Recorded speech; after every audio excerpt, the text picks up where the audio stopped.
Chapter 1. The Emperor of Smoke. When Qin Wudao opened his eyes once more, he found himself in an unfamiliar room. Just moments prior, he had been in a meeting at his company, addressing his employees.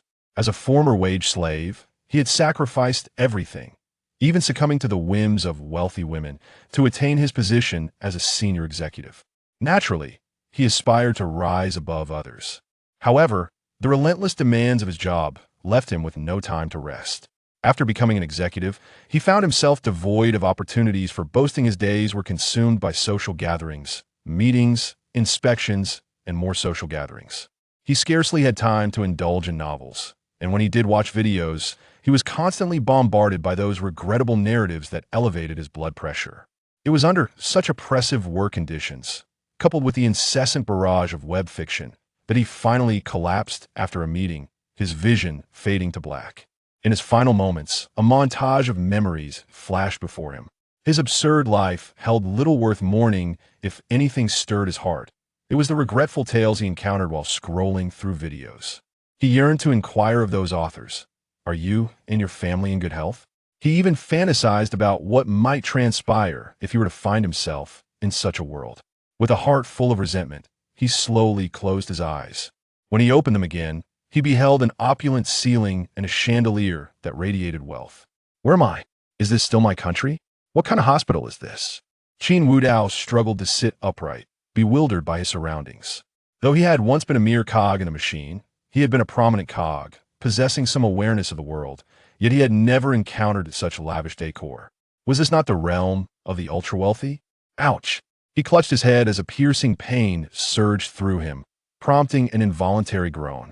Ding dong. Congratulations, host, for binding to the beast of burden system. Ding dong.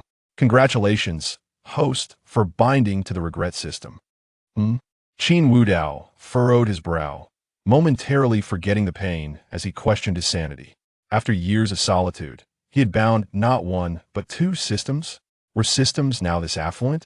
As confusion enveloped him, a clear panel appeared before him. Host, Qin Wudao, age, 25, strength, 260. The average adult male is 10, intelligence, 20. The average adult male is 10, charm, 99. The readers are 100. Wait, it should be limitless. Destiny, transmigrator, chosen one, antagonist, parents of dual sovereigns, twisted fate, romantic fortune, and the supreme dog of affection. The beast of burden system is dedicated to ensuring that every transmigrator can experience the thrill of servitude. Primarily, it is a competitive endeavor. Upon seeing the panel, Qin Wudao was further bewildered. An average adult male had a strength of 10, yet he possessed 260. Was he not a purebred ancestor? Furthermore, he was a transmigrated. The contradictory destinies of chosen one and antagonist were now intertwined within him. Truly, the beast of burden system was formidable indeed. At that moment, his headache intensified, causing the system panel to blur. Memories began to cascade through his mind. In those memories, Qin Wudao appeared deeply infatuated, having devoted 3 years to a woman. Yet their relationship remained purely platonic. He understood that his beloved harbored a white moonlight in her heart. Nevertheless, he believed that true love necessitated respect, and thus he waited, intending to warm her heart with his sincerity. For the first 2 years, Lu Rian was unyieldingly distant, neglecting to extend greetings on holidays or accompany him on birthdays, even returning home during the new year. However, in the 3rd year, she began to accept his affections, and they entered a passionate phase. Just as he thought everything was progressing positively, Lu Ruyan's white moonlight returned. The moment that figure reappeared, everything shifted, the coldness returning even more pronounced than before. She claimed to be working late, yet he knew she was dining by candlelight with her white moonlight. They had planned to watch a movie together, but she consistently used work as an excuse to accompany him. Upon discovering this, Lu Ruyan bluntly informed him that the white moonlight was in poor health and had no family in the city, thus requiring her companionship, urging him not to overthink it. Wait, as he witnessed the scenes from his memories, a peculiar expression crossed Qin Wudao's face. This was far too familiar. Was this not the plot of those regretful tales he had read in his past life? The Emperor of Smoke had made an appearance.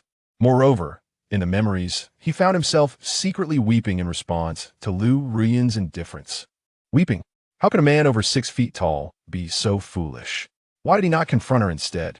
Bang! Overcome with fury, Qin Wudao slammed his fist into the bedside table, producing a deafening crash as the exquisite furniture splintered into pieces.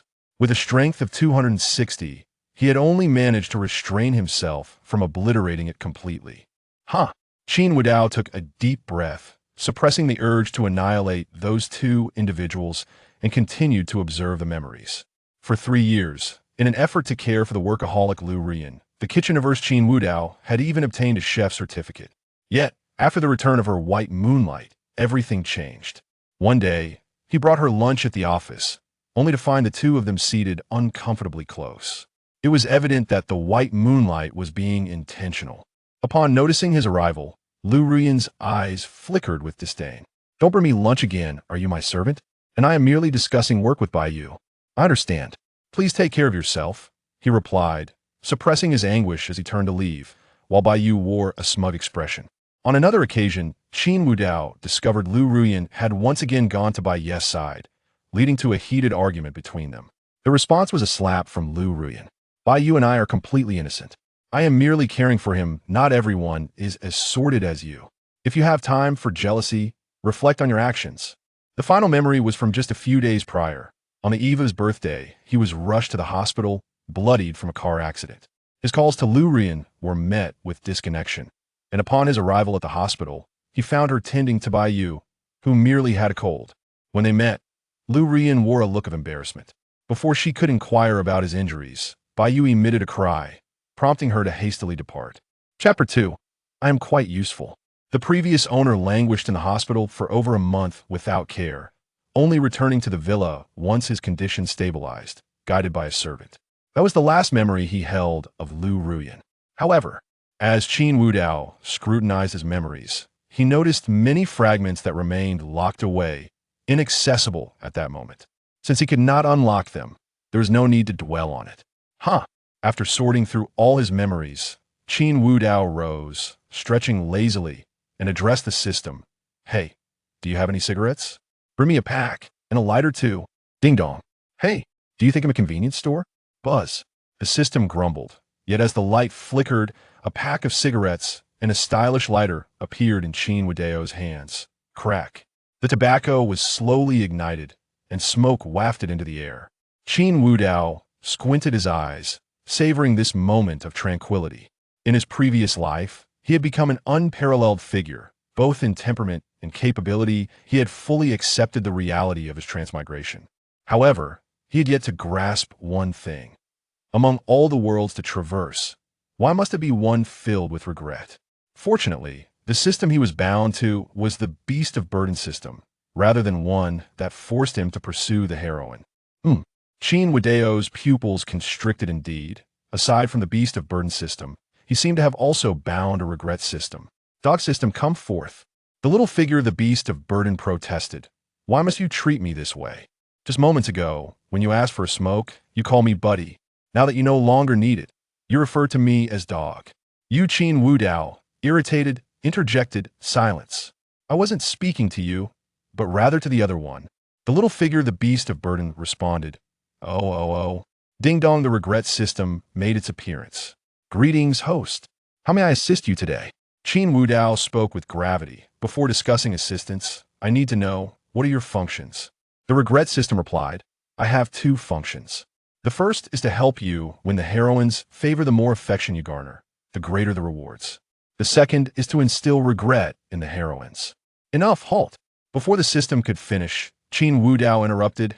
"I understand you should uninstall no, self-destruct instead." The regret system was taken aback. The little figure of the beast of burden piped up, so fierce. "You were rather nice to me just now. It seems the host is quite fond of me." After a moment of silence, the regret system cautiously inquired, "Host, is there an issue?" "Of course there is." Qin Wudao's tone suddenly shifted to one of irritation. "I am now a transmigrator, a chosen one, even a villain, with my true virtues, strength, intelligence, and charm far exceeding those of ordinary folk. As a being of such stature, must I stoop to being a sycophant, winning over the heroine?" I would rather pursue your sister. Self-destruct immediately. Hurry. Bang. Just as Qin Wudao stood in a fit of rage, a token slipped from his pocket, clattering to the ground. Bending down, he picked it up, and upon seeing the inscription, his eyes widened in astonishment. The Dragon King's token? So I am indeed the Dragon King. Do I still need to pursue the heroine? Self-destruct now. The regret system whined. Host, please. I beg you. I have no mandatory tasks you can do as you please. If you don't want it, that's fine. I can secretly give you rewards. Just don't make me self-destruct. I am quite useful. Listening to this exchange, the little figure of the beast of burden trembled in fear, not daring to utter a sound, lest he too be commanded to self-destruct by an irate host. Transmigrators from Blue Star possessed an innate ability to enforce systems. If commanded to self-destruct, they would have no means of resistance. Hearing the regret system's plea, Qin Wudao's frown gradually relaxed as he asked, "Are there truly no mandatory tasks?" The regret system sobbed, "Absolutely none." "Very well, I will keep you for a while. By the way, remember to stealthily provide me with rewards, otherwise self-destruct." Understood. Reassured by the system's words, Qin Wudao dismissed it and rose to his feet, heading toward the cloakroom of the suite. Observing his reflection in the mirror, he noted that this body bore an uncanny resemblance to his previous self. He was tall, with broad shoulders and a narrow waist. The definition of his muscles was striking, presenting an exceptionally perfect proportion.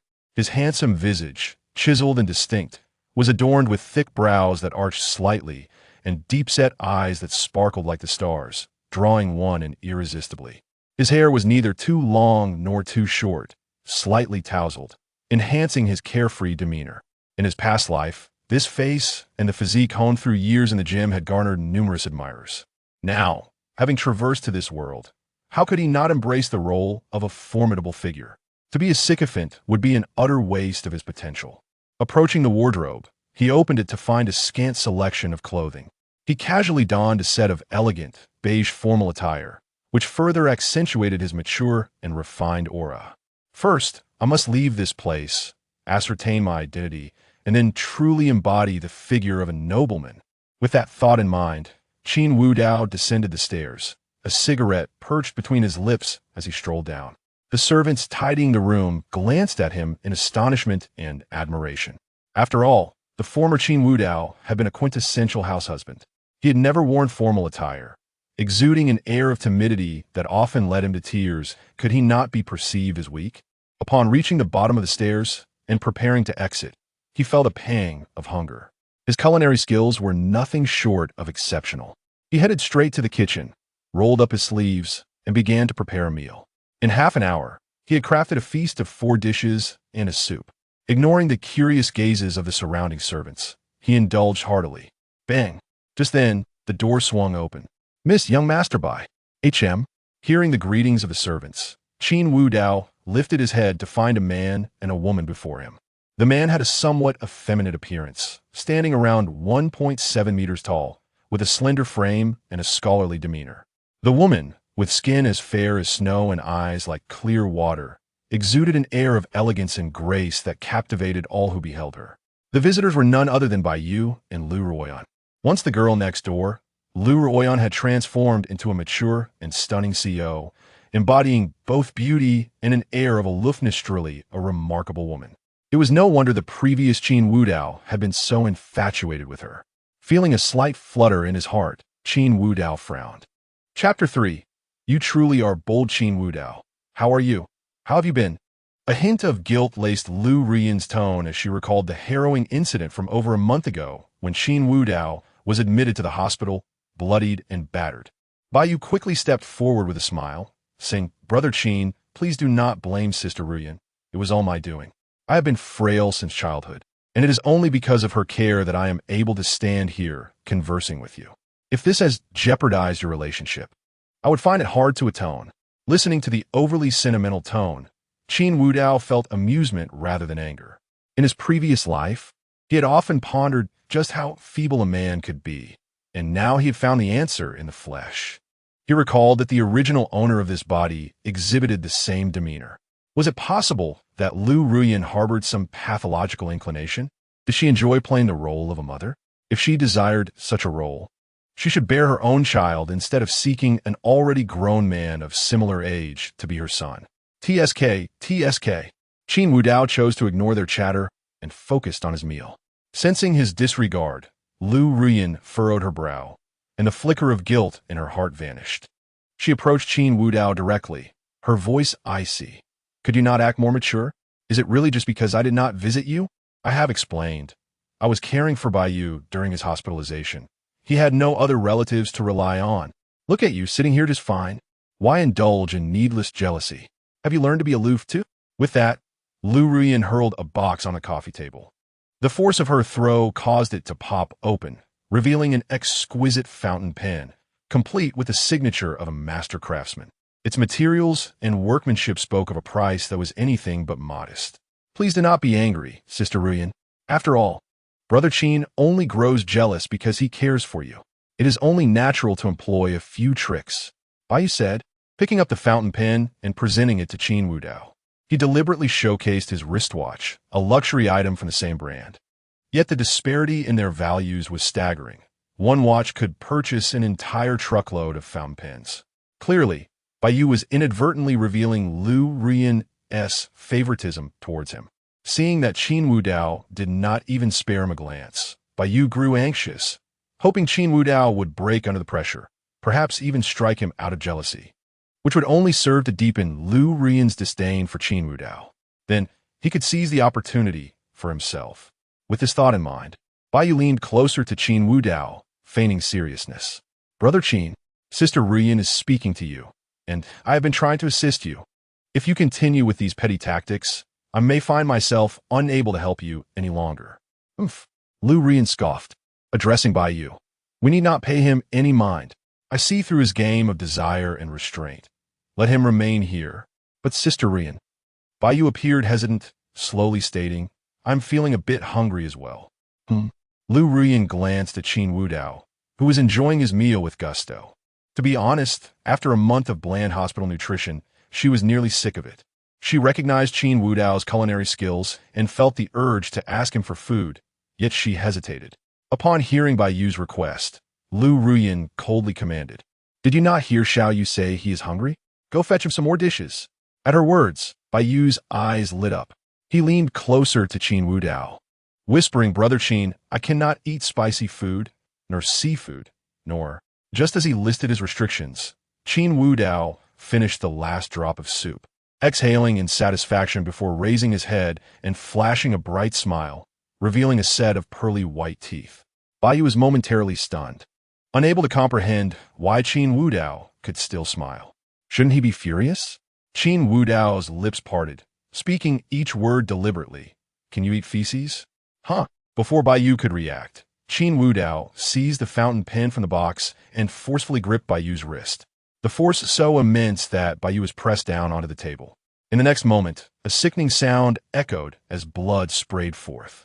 The opulent fountain pen pierced through Baiyu's palm, embedding itself into the coffee table with such force that it left a spiderweb of cracks on the surface. Baiyu let out a soul-piercing scream. The surrounding servants were paralyzed in horror. My hand! My hand! Baiyu wailed, tears streaming down his face. Lu Ruyan was equally terrified by Qin Wudao's ferocity. She had never witnessed such a side of him and stood frozen in shock. It was Baiyu's cries for help that jolted her back to reality. Qin Wudao, have you lost your mind? Hurry, take Xiao Yu to the hospital. Ignoring Lu Ruyan's pleas, Qin Wudao nonchalantly retrieved a pack of cigarettes and a lighter from his suit. He held a pristine cigarette between his long fingers, exhaling smoke onto Baiyu's face with a chuckle. Oh, you continue to feign weakness before me. Fear not, this time I shall assist you. Let's see if this is not your most genuine display of tears. Perhaps it will elicit some sympathy from your Sister Ruyan. The sight of Qin Wudao in this moment sent a shiver down Lu Ruyan's spine. A beast, the kind of terror she had only seen in the wild on television. Her legs, wrapped in black silk, trembled slightly as she struggled to comprehend the terrifying and unfamiliar man before her. Qin Wudao turned his gaze to Lu Ruyan, puzzled. Are you not going to tend to your little brother, Xiao Yu?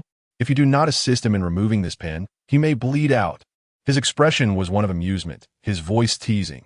Yet Lu Ruyin felt as though Qin Wudao was more fearsome than any demon from a novel. But his words also offered her a moment of clarity.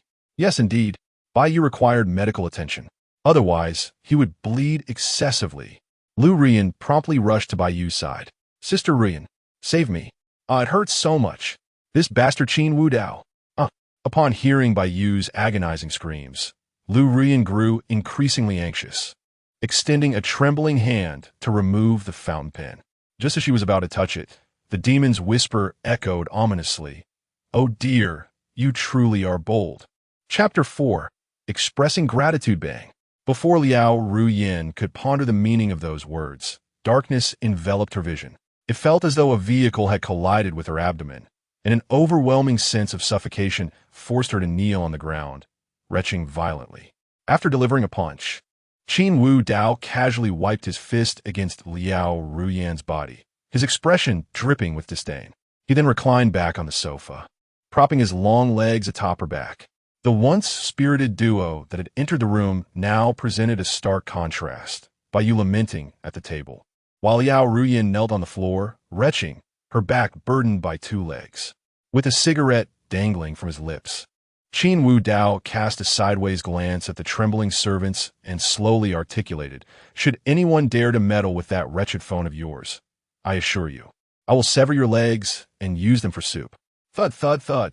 Phones crashed to the ground as the servants collectively fell to their knees, quaking in fear.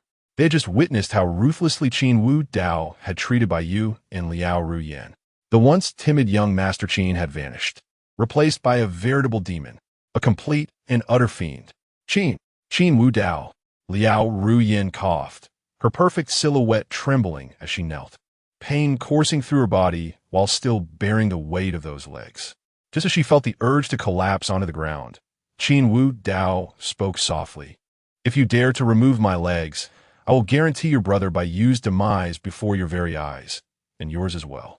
Liao Ruyin bit her lip, beads of sweat glistening on her fair forehead.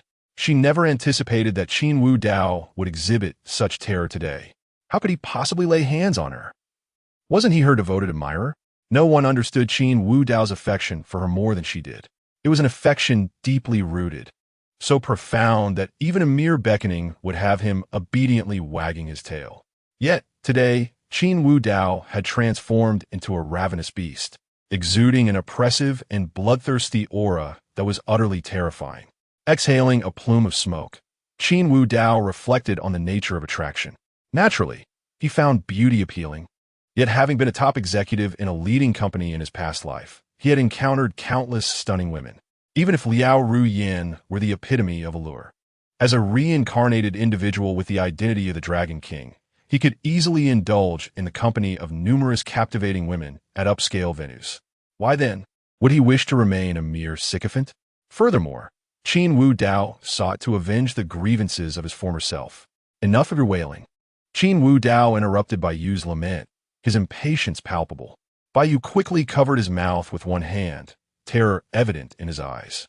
He had intended to gradually push Qin Wudao away from Liao Ruyin, seizing his opportunity, but now Qin Wudao seemed to have gone mad, setting aside the fact that he could strike Liao Ruyin with ruthless precision. The sheer terror of witnessing him pierce a pen through a hand and embed it into the coffee table left Bai Yu trembling in fear. Qin Wudao removed his legs from Liao Ruyin's back and grasped her chin. The smoke wafted towards her face, causing her to cough uncontrollably, tears streaming down her cheeks. Though his previous incarnation had a smoking habit, he had forcibly quit upon discovering Liao Ruyin's aversion to the scent. In a sense, the former self had been formidable. After all, who could quit smoking if they weren't capable of handling anything? Observing Liao Ruyin's incessant coughing, a smirk curled at the corners of Qin Wudao's mouth as he teased, "You are quite amusing. You actually pulled it off when I asked you to. What? Are you so concerned for your brother Bai Yu? Cough, cough. Wudao, you." Smack. Before Liao Ruyin could finish her sentence, a resounding slap silenced her. The magnitude of Qin Wudao's current strength was such that he could shatter wood and stone, and even without exerting his full power. This strike left Liao Ruyin's face swollen. "Who permitted you to call me Wudao?" he retorted, seizing her hair and drawing her face close to his. "Liao Ruyin, From this day forth, we share no connection. Moreover, should we cross paths again, if you dare to flaunt your presence before me, I will ensure you learn the meaning of cruelty. Do you understand?" Liao Ruyin gazed at Qin Wu Dao in terror. The strikingly handsome and charismatic face she had known for years now bore an alluring yet menacing air. The transformation was so profound that it was chilling. Upon sensing the dangerous glint in his eyes, Liao Ruyin instinctively nodded.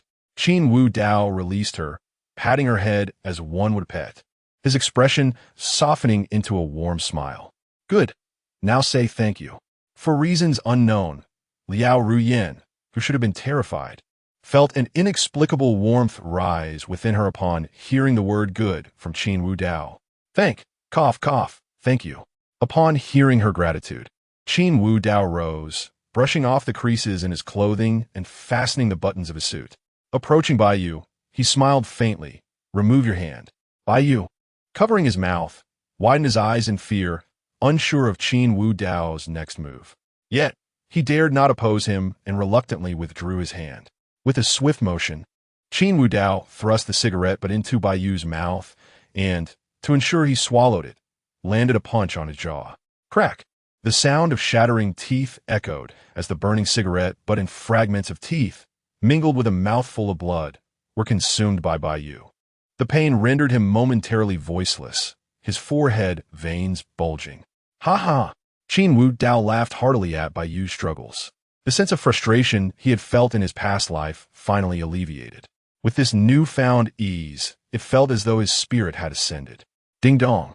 Congratulations to the host for instilling fear in Bai Yu. Congratulations to the host for making Liao Ruyin regret her actions. Successfully executed reverse tactics against the female lead. Rewards granted. Power increased by 10 points. 1 black card from Dragon Country, worth 5 billion dragon coins. Title: Suit-clad thug acquired while wearing a suit. Combat power increases by 10%. The regretful little person is at your service. Upon hearing the system's rewards, Qin Wu Dao nodded, glancing at Bai Yu, who lay sprawled on the table, and Liao Ruyin, convulsing on the floor. Was it truly this simple to conquer the female lead? Perhaps next time he encountered her, a slap would suffice to earn rewards? He resolved to try it if given the chance. With this thought, Qin Wu Dao strode towards the villa's exit, determined to savor his new life in this world. And as the Dragon King, Qin Wu Dao narrowed his eyes. He needed to swiftly comprehend the nature of this world and discern whether any threats lurked within it. Chapter 5. The Dragon King's Hall Host. Qin Wu Dao. Age: 25. Strength: 270. Normal adult male. 10 intelligence. 20. Normal adult male. 10 charm. 99. Dear readers, 100. No, it should be limitless.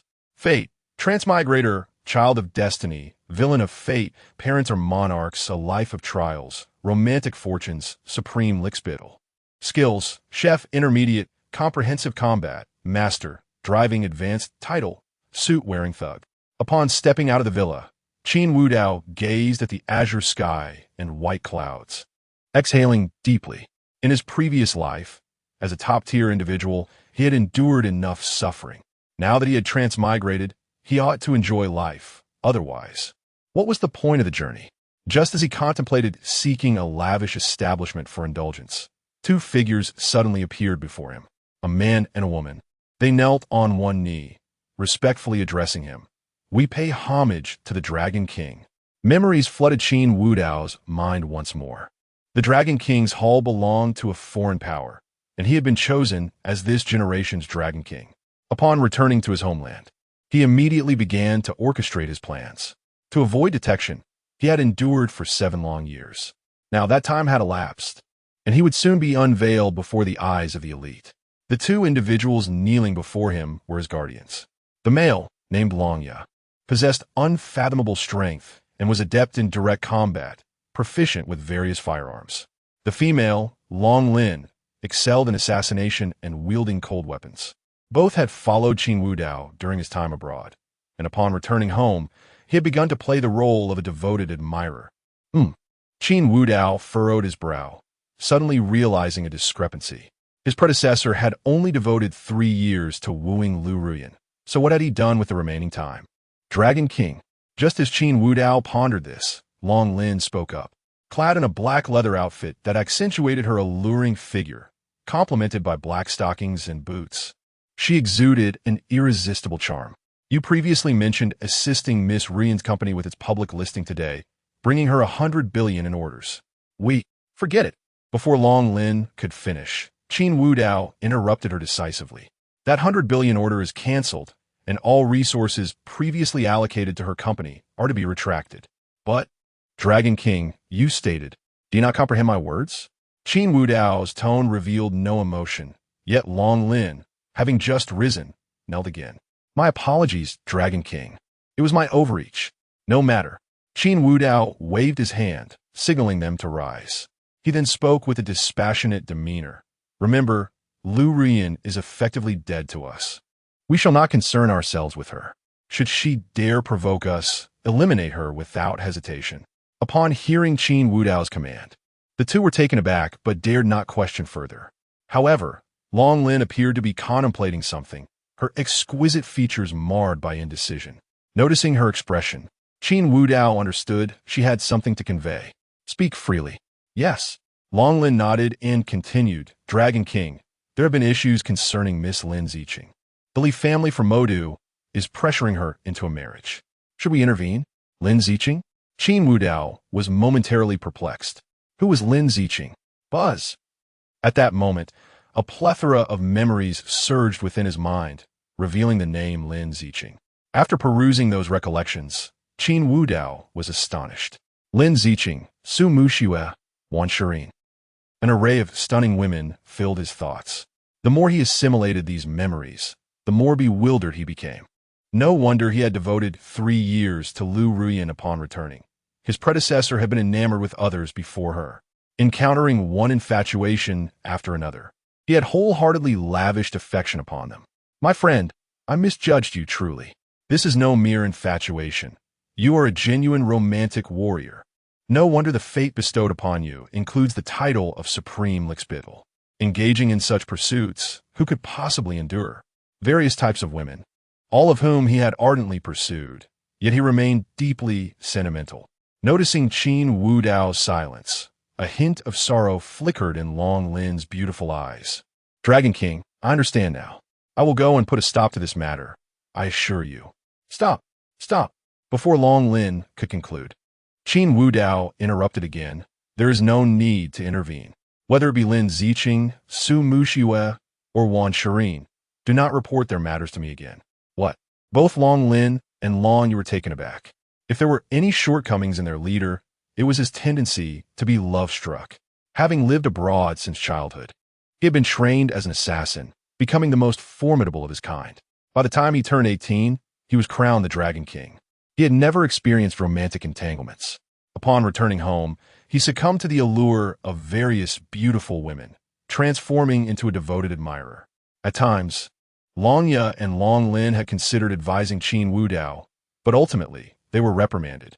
A love-struck individual seldom heeds the opinions of others. Thus, upon hearing Qin Wudao's words, they stood in stunned silence, having become accustomed to attending to the affairs of their leader's numerous romantic interests over the years. Suddenly told it was no longer necessary, they felt as though they had lost their life's purpose, rendered utterly despondent.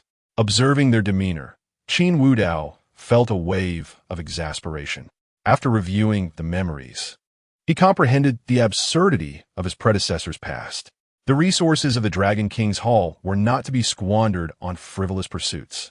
They should focus on developing business and seizing territory instead of indulging in affection without cause. Any rational person would be incensed. Enough dawdling. Prepare me a residence. Upon hearing Qin Wudao's command, the pair snapped back to reality.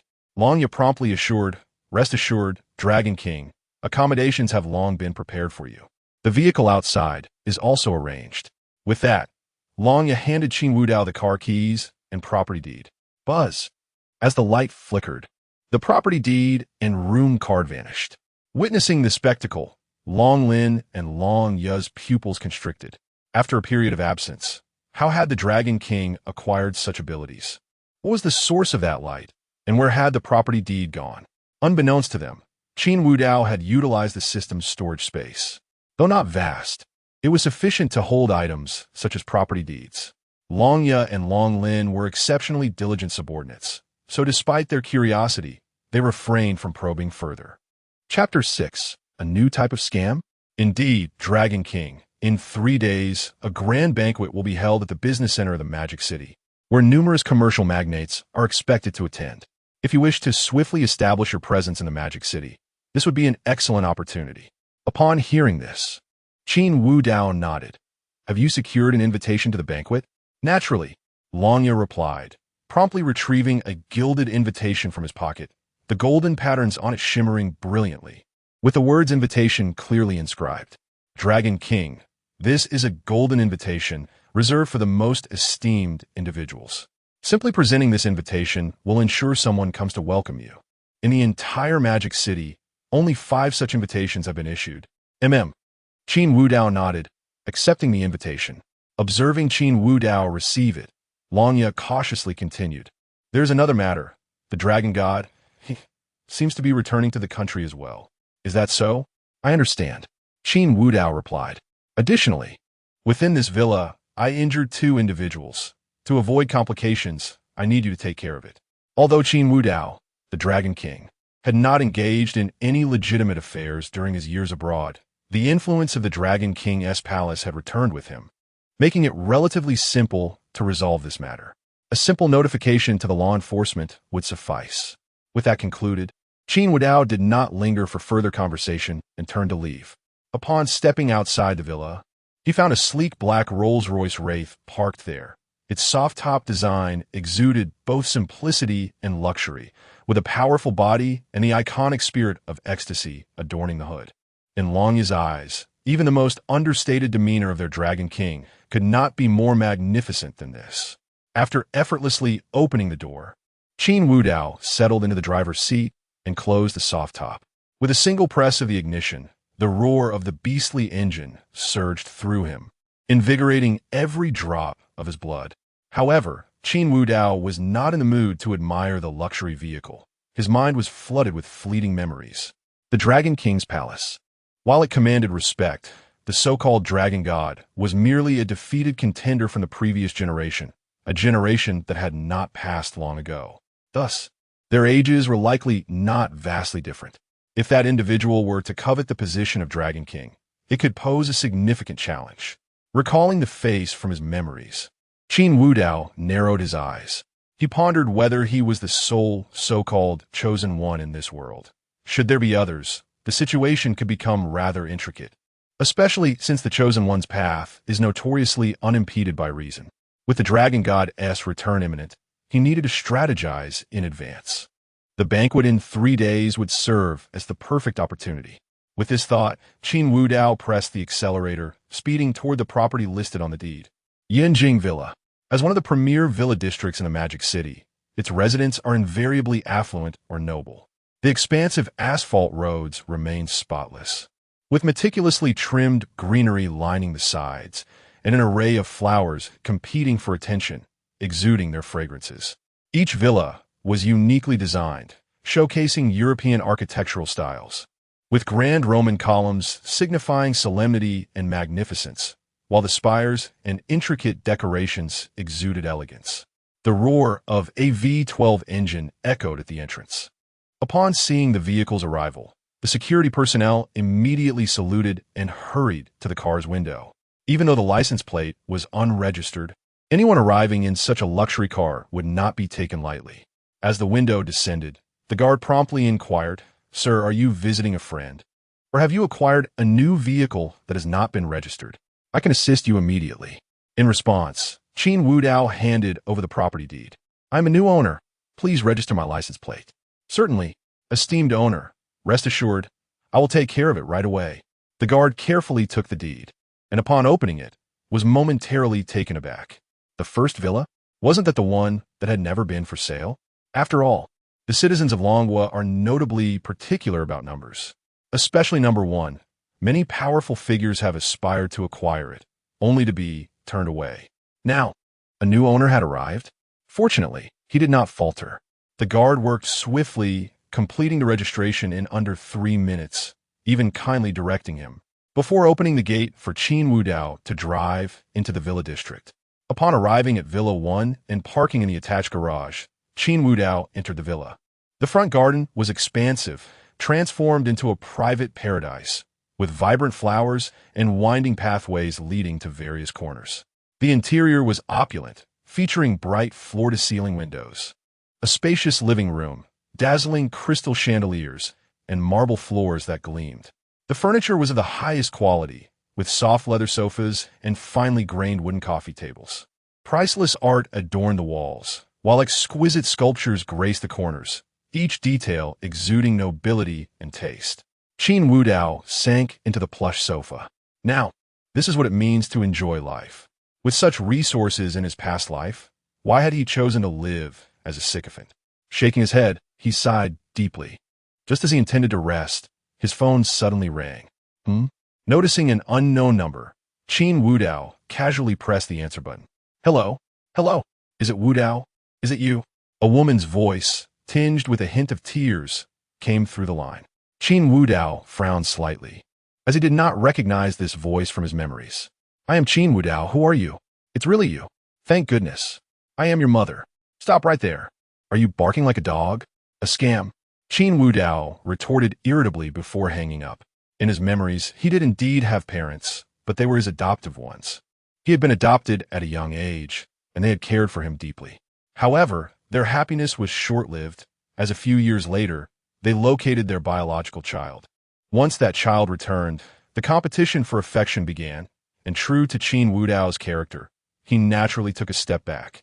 After turning 15, he resolutely went abroad, severing all contact. He understood the principle of being raised, yet unable to repay kindness. Thus, he left without explanation or farewell, embarking on a solitary journey abroad. It had been over a decade since then. Surely, his adoptive parents had forgotten him by now. With this thought, a hint of melancholy crossed Qin Wudao's face as he felt his soul begin to merge with that of his predecessor. Just as he sank into these memories, his phone rang again, interrupting the reverie. Qin Wudao picked up the phone and answered curtly. What now? Are scams so brazen nowadays? Starting with an attempt to claim a son? Wudao, I truly am your mother. Many years ago, we lost you. The voice on the other end trembled with sorrow. Chapter 7. I shall have you crawl out. Upon hearing these words, Qin Wudao furrowed his brows. He was well aware that his former self was an orphan, yet the circumstances surrounding his orphanhood remained an enigma. Could it be that this truly was the past self? No. At this moment, Qin Wudao's soul had fused with that of his predecessor. Thus, he was indeed the former self. He was Qin Wudao. The voice on the other end of the phone belonged to his biological parents. For these ethereal relatives, Qin Wudao felt not a shred of interest. To him, only the family that had adopted him could be considered true kin. However, upon the return of their biological son, he had chosen to leave in gratitude for their kindness. Wudao, are you listening? The woman's voice from the phone echoed again, and one could sense the profound sorrow underlying her trembling tone. Years ago, we were pursued by our enemies. Although we escaped unharmed, we lost you in the chaos. This was our fault. Please do not hold it against your father and mother. Grant us a chance to make amends. Her tone was filled with desperation and humility. Yet, Qin Wudao's face bore no emotional fluctuation. He merely replied coolly, so many years have passed. There is no need for reunion. You are alive, and I am alive. Is that not enough? No. Wudao, I implore you, allow your mother to see you just once. Your sister, father, and younger brother all miss you dearly. Please, just a single meeting. Click. Qin Wudao ignited a cigarette in his hand and softly stated, Yinjing number 1 Villa, come over. All right, we will head over right now. With the phone call ended, Qin Wudao fell into contemplation. This world was exceedingly abnormal, whether it be the Dragon King, the Dragon God, or the extraordinary martial prowess. It appeared that being a transmigrator was not as simple as one might think. One misstep could lead to demise. As for these so-called family members, he was curious to understand their circumstances. The soul of his predecessor amalgamated with his own, inevitably leading to a certain fixation on this matter. Since that was the case, he might as well meet them first. Exhaling a puff of smoke, Qin Wudao's face shrouded in mist, appeared enigmatic and ethereal. Not long after, Qin Wudao received a call from the property management regarding visitor information. As the owner of number 1 villa, they could not afford to be remiss. At Qin Wudao's gesture, the so-called family was permitted entry. Ding-dong, the doorbell rang, and Qin Wudao rose from the plush sofa, murmuring, "I really need to hire some servants. Otherwise, I have to open the door myself, which is quite bothersome." Complaining, he proceeded to the door. Creak.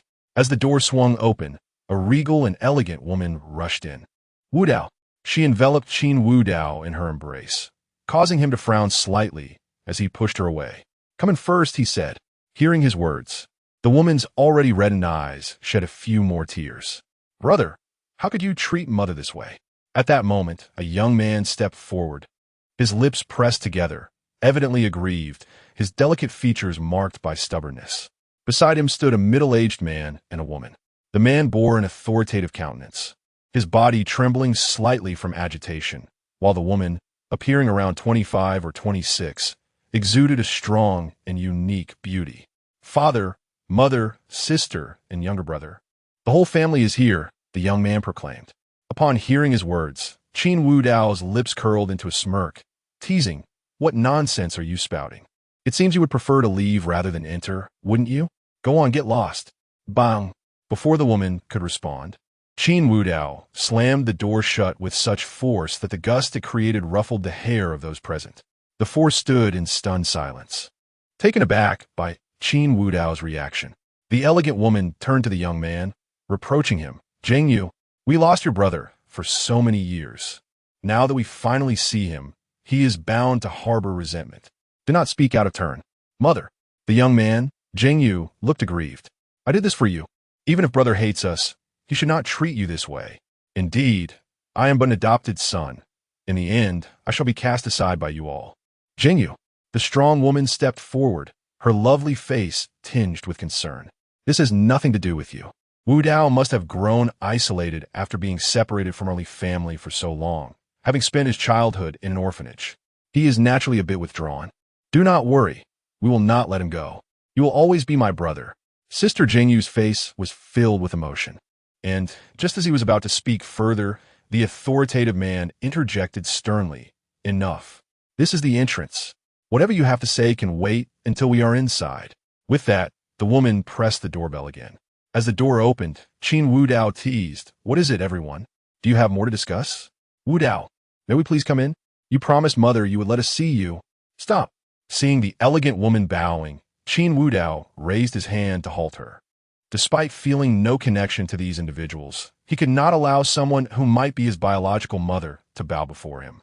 He had not yet descended to such depths of depravity.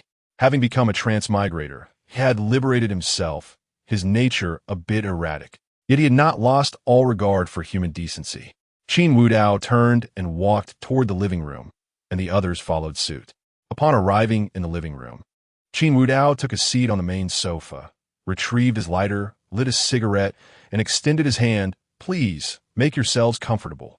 The four took their seats on the sofa. In the living room, only the faint sound of Qin Wudao exhaling smoke could be heard, creating a profoundly awkward atmosphere. Noticing the elegant woman staring at him, Qin Wudao pulled out a cigarette box. "Madam, would you care for one?" The woman appeared taken aback by Qin Wudao's sudden inquiry, her expression twitching slightly. "Wudao, is this how you treat your mother?" The strong woman stood up, her brows furrowed, her eyes openly displaying disdain. Hearing this, Qin Wudao tilted his head and replied, "What? This irritable Annie of mine, do you also want one? My biological mother? Do you have a DNA report? Or shall we engage in a blood oath of recognition? I do not know if she is my mother, but I assure you." Suddenly standing, Qin Wudao emanated a wild aura that left the others feeling breathless. "If you continue to speak to me in this manner, I shall have you crawl out." Chapter 8. Is this world full of green tea? Just as the formidable woman was about to utter more words, a commanding voice resonated. "Sit down." The middle-aged man bellowed at her. With no choice left, she reluctantly took her seat, though a flicker of fear resided deep within her eyes.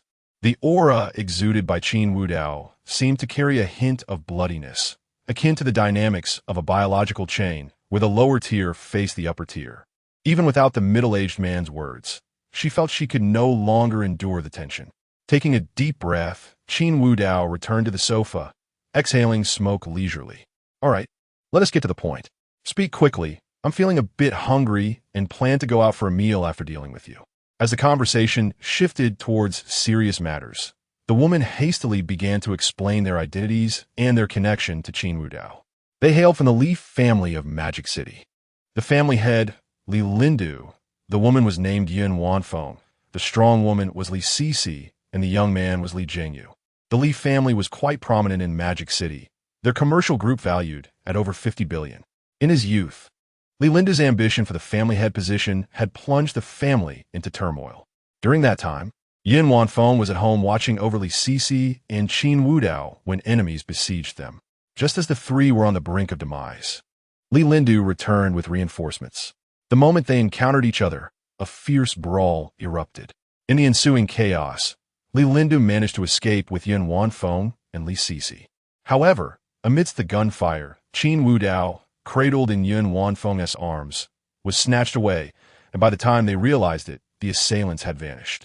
This incident became an everlasting sorrow for the couple. Over the years, they never ceased their search for Qin Wudao. Finally, at a recent business gathering, they spotted a family portrait shared by the head of the Qin family.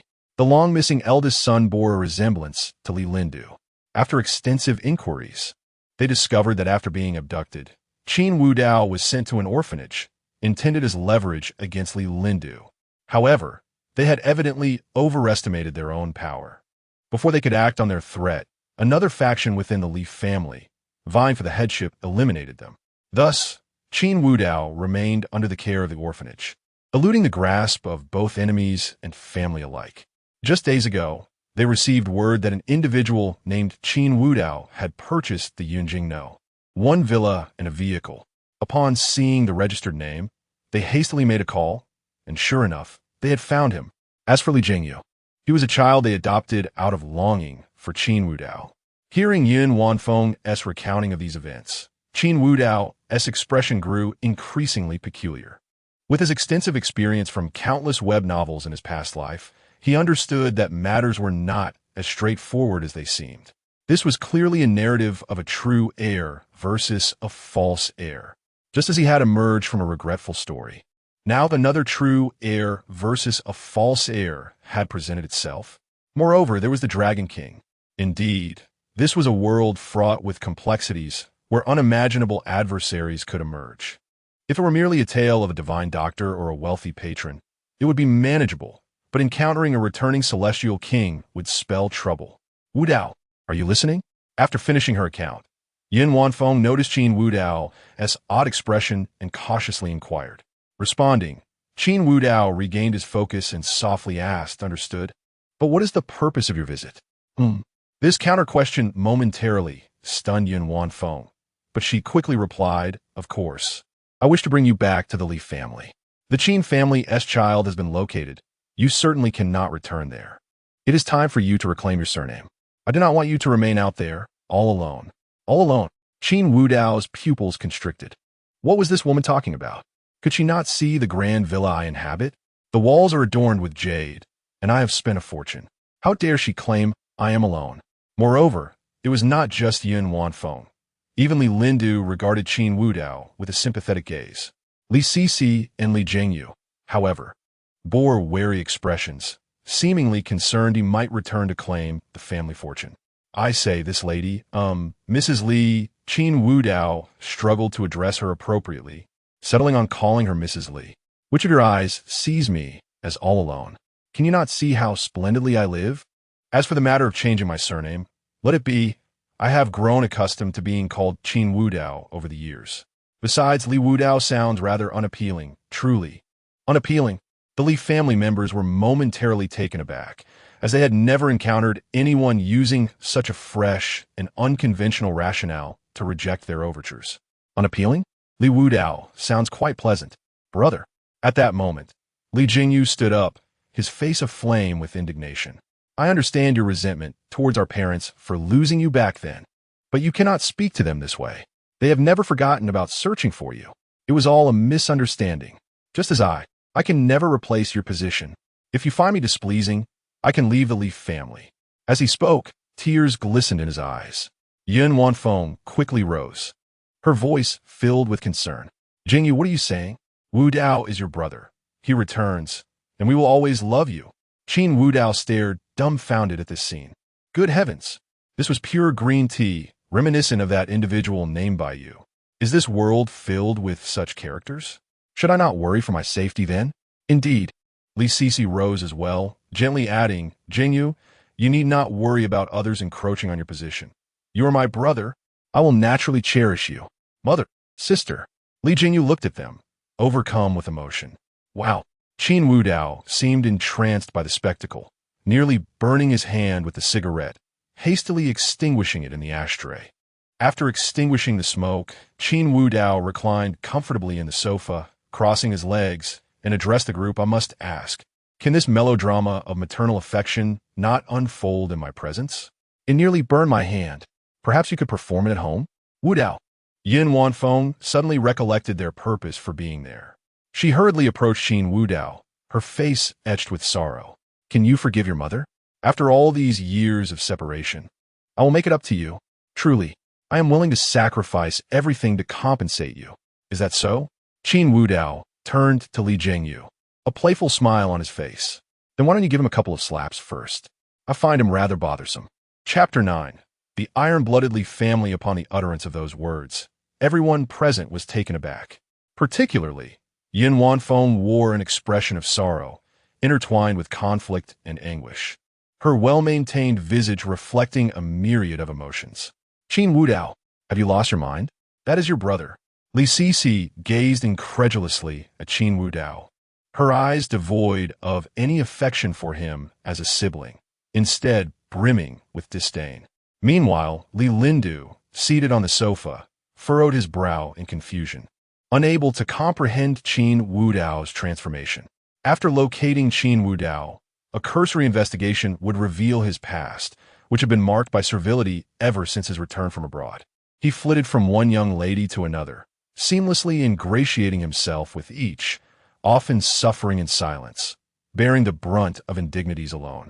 Upon reviewing the documents, Li Lindu felt an almost palpable surge of anger. How could a scion of the Li family bring such disgrace upon himself? He had been utterly subjugated, seemingly incapable of retaliation. His demeanor appeared to be the epitome of cowardice. Yet today, one might question the veracity of the rumors. Reclining on the sofa with his legs crossed, Qin Wu Dao's tailored suit accentuated his robust physique, while a cigarette dangled from his lips, a playful smile gracing his features. The aura he exuded was that of an individual in power, observing the unfolding farce with detached amusement. How could such a person be labeled as timid? Was his intelligence flawed? Yun Wanfeng, lost in her dismay, implored Qin Wu Dao. "Wu Dao, he is your brother. How can you?" "Enough." Qin Wu Dao waved dismissively, his face etched with impatience. "I have no desire to engage in familial ties with you. I have no need for the so-called identity of the Li family heir. You may leave as you wish." "Wu Dao, you cannot do this." At Qin Wu Dao's callous remarks, Yun Wanfeng's anxiety peaked. She turned to Li Jingyu, her clenched hands involuntarily twitching. Though her biological son stood before her, he refused to acknowledge her. After so many years, the debt she owed him was insurmountable. If he wished to witness her strike Li Jingyu, perhaps it was time. "Mom!" Before Yin Wanfeng could act, Li Jingyu cried out, his voice laced with anguish, a sound that could break hearts and draw tears. To Qin Wu Dao, however, that cry was somewhat nauseating. Was this realm truly earnest? Despite possessing the identity of the Dragon King, the men he encountered were disappointingly inept. Had he inadvertently crossed into a realm meant for female narratives? Yet that seemed implausible. The title of Dragon King would normally not grace such a genre, especially considering the abundance of exquisite beauties in this world, an undeniable spectacle. Li Jingyu's plea made Yun Wanfeng's delicate form tremble. Her previously resolute determination began to waver. Observing the expression on Yun Wanfeng's face, a flicker of triumph crossed Li Jingyu's gaze. Indeed, this was the correct approach. If I could bind them with familial ties before you, Qin Wu Dao, a long-lost son. How could you possibly compare to me? The position of the Li family heir must rightfully belong to me. You, a sycophant, should remain obediently in your place. With this thought, Li Jingyu's voice resonated with sorrow. Mom, if my brother despises me, then strike me. If that would make him return home, what does it matter if you were to strike me dead? Jingyu.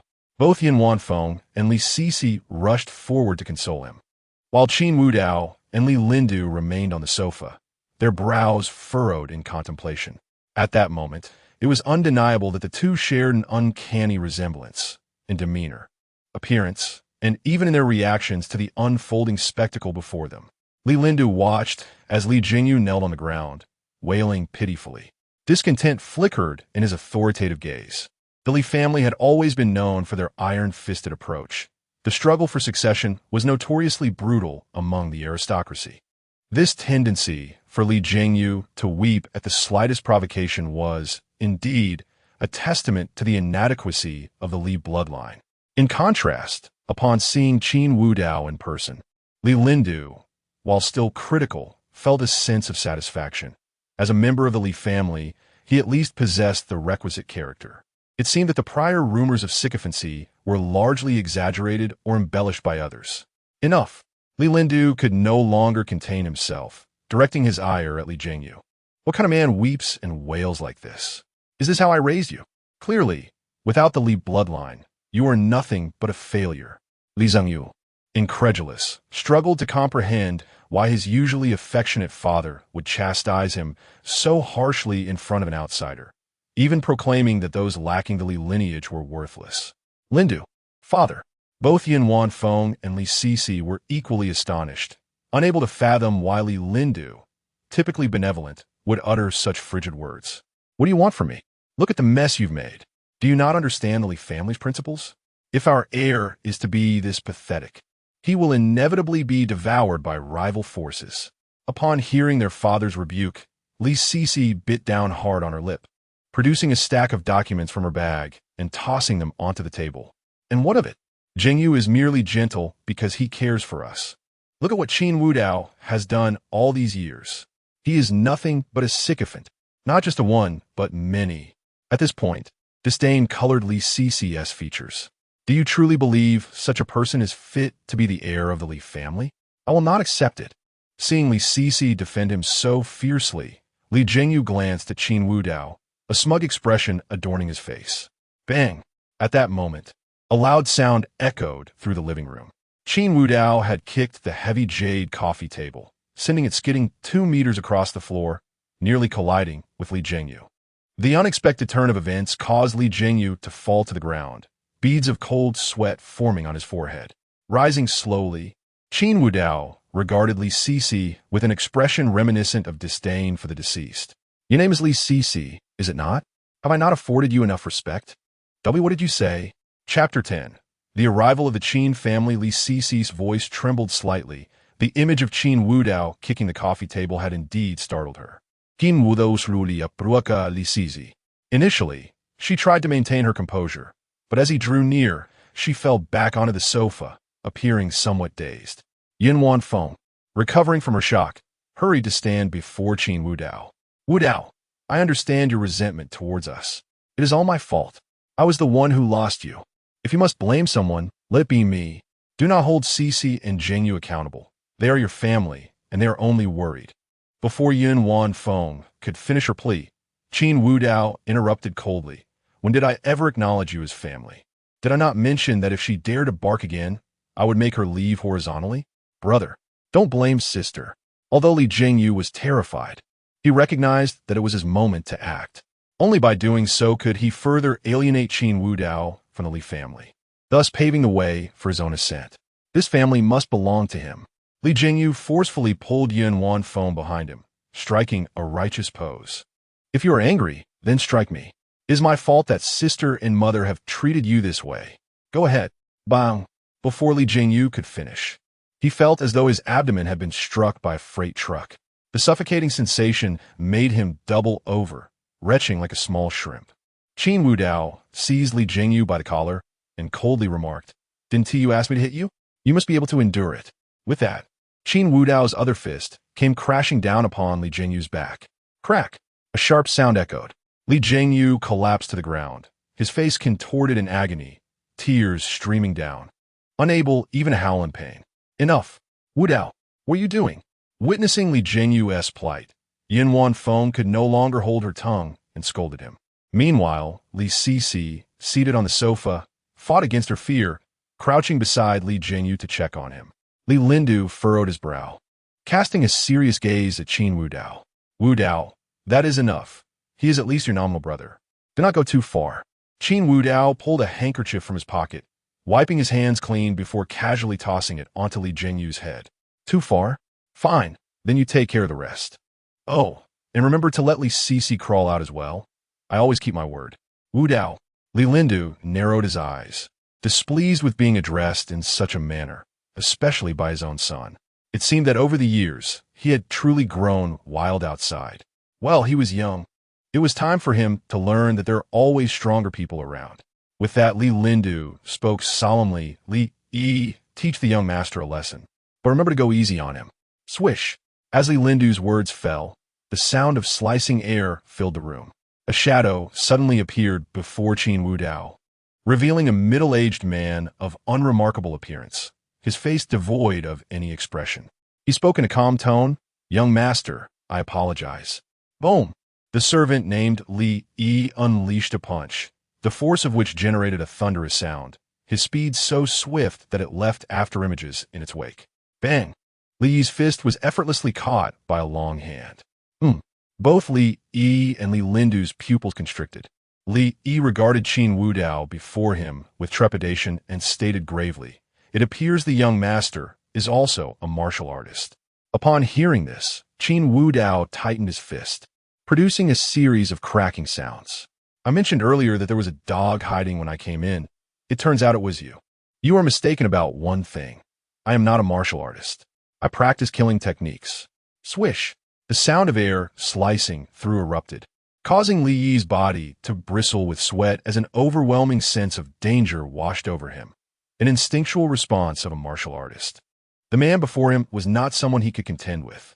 Yet before he could retreat, a leg sliced through the air, striking him mercilessly in the abdomen.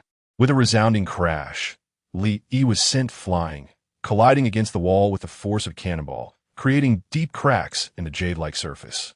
Li Yi became embedded in the wall. Li Lindu could no longer restrain himself.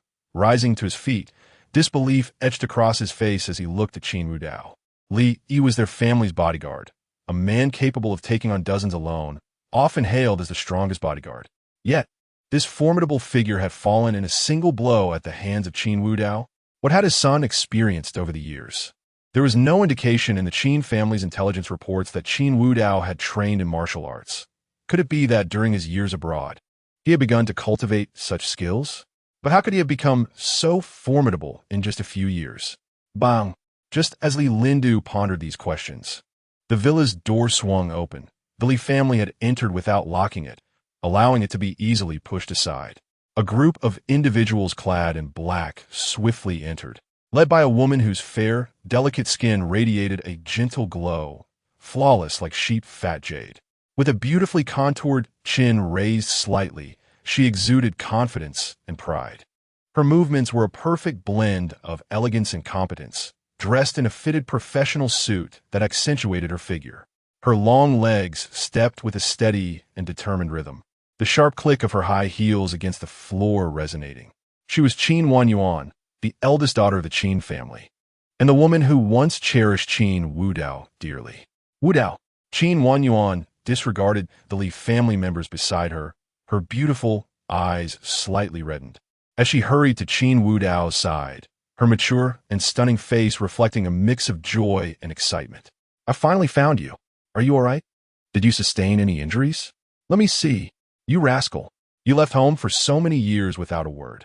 How could you be so heartless? Her voice quivered with emotion as she gazed at Qin Wu Dao, her eyes filled with tenderness. Although he was an adopted child, her affection for him was profound, bordering on obsession. Previously, the Qin parents had jokingly mentioned that when Wu Dao grew up and sought a marriage alliance, they feared he would first need to consult Qin Wanyuan. Chapter 11 Madness? Qin Wanrong tightly grasped Qin Wudao's arm, the astonishing depth of her gaze causing him an awkward discomfort. Memories began to resurface in his mind, intertwining with the essence of his former self.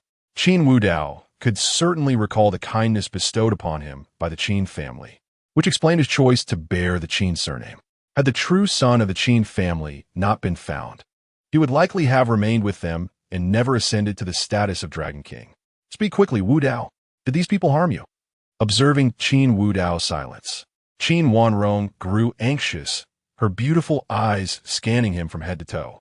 The bodyguard she had brought stood in stunned silence, gazing at the figure embedded in the wall.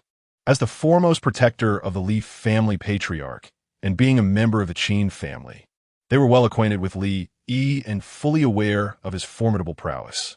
Upon entering, they had distinctly witnessed their young master kick Li Yi, sending him crashing deeply into the jade wall.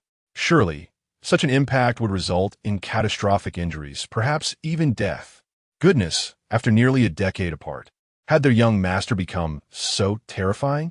The young lady claimed he had been harmed? How could that be? Qin Wudao withdrew his arm from Qin Wanrong's embrace, a hint of embarrassment flashing across his face, but he quickly regained composure. Sister, Miss Qin, I am fine, you need not worry. You, Miss Qin. Before he could finish, Qin Wanrong's demeanor shifted dramatically, her captivating eyes fixed intensely on him. Who are you calling Miss Qin? Have the audacity to say it again. Startled, Qin Wudao's pupils constricted as he sensed an almost divine aura emanating from her. Was this woman truly that fearsome when angered? For the sake of his own safety, he mustered the courage to speak. Sister, behave. Qin Wanrong's exquisite visage blossomed like a flower, having awaited this moment for a decade, finally reunited with her beloved brother. Come, return home with me. Miss Qin. At that moment, Li Lindu snapped back to reality from his astonishment and addressed Qin Wanrong. Wudao has just returned. He should come back with me to the Li family. Regarding your prior care for him, I am willing to compensate you from the southern district. Silence. Qin Wanrong spun around, her voice sharp.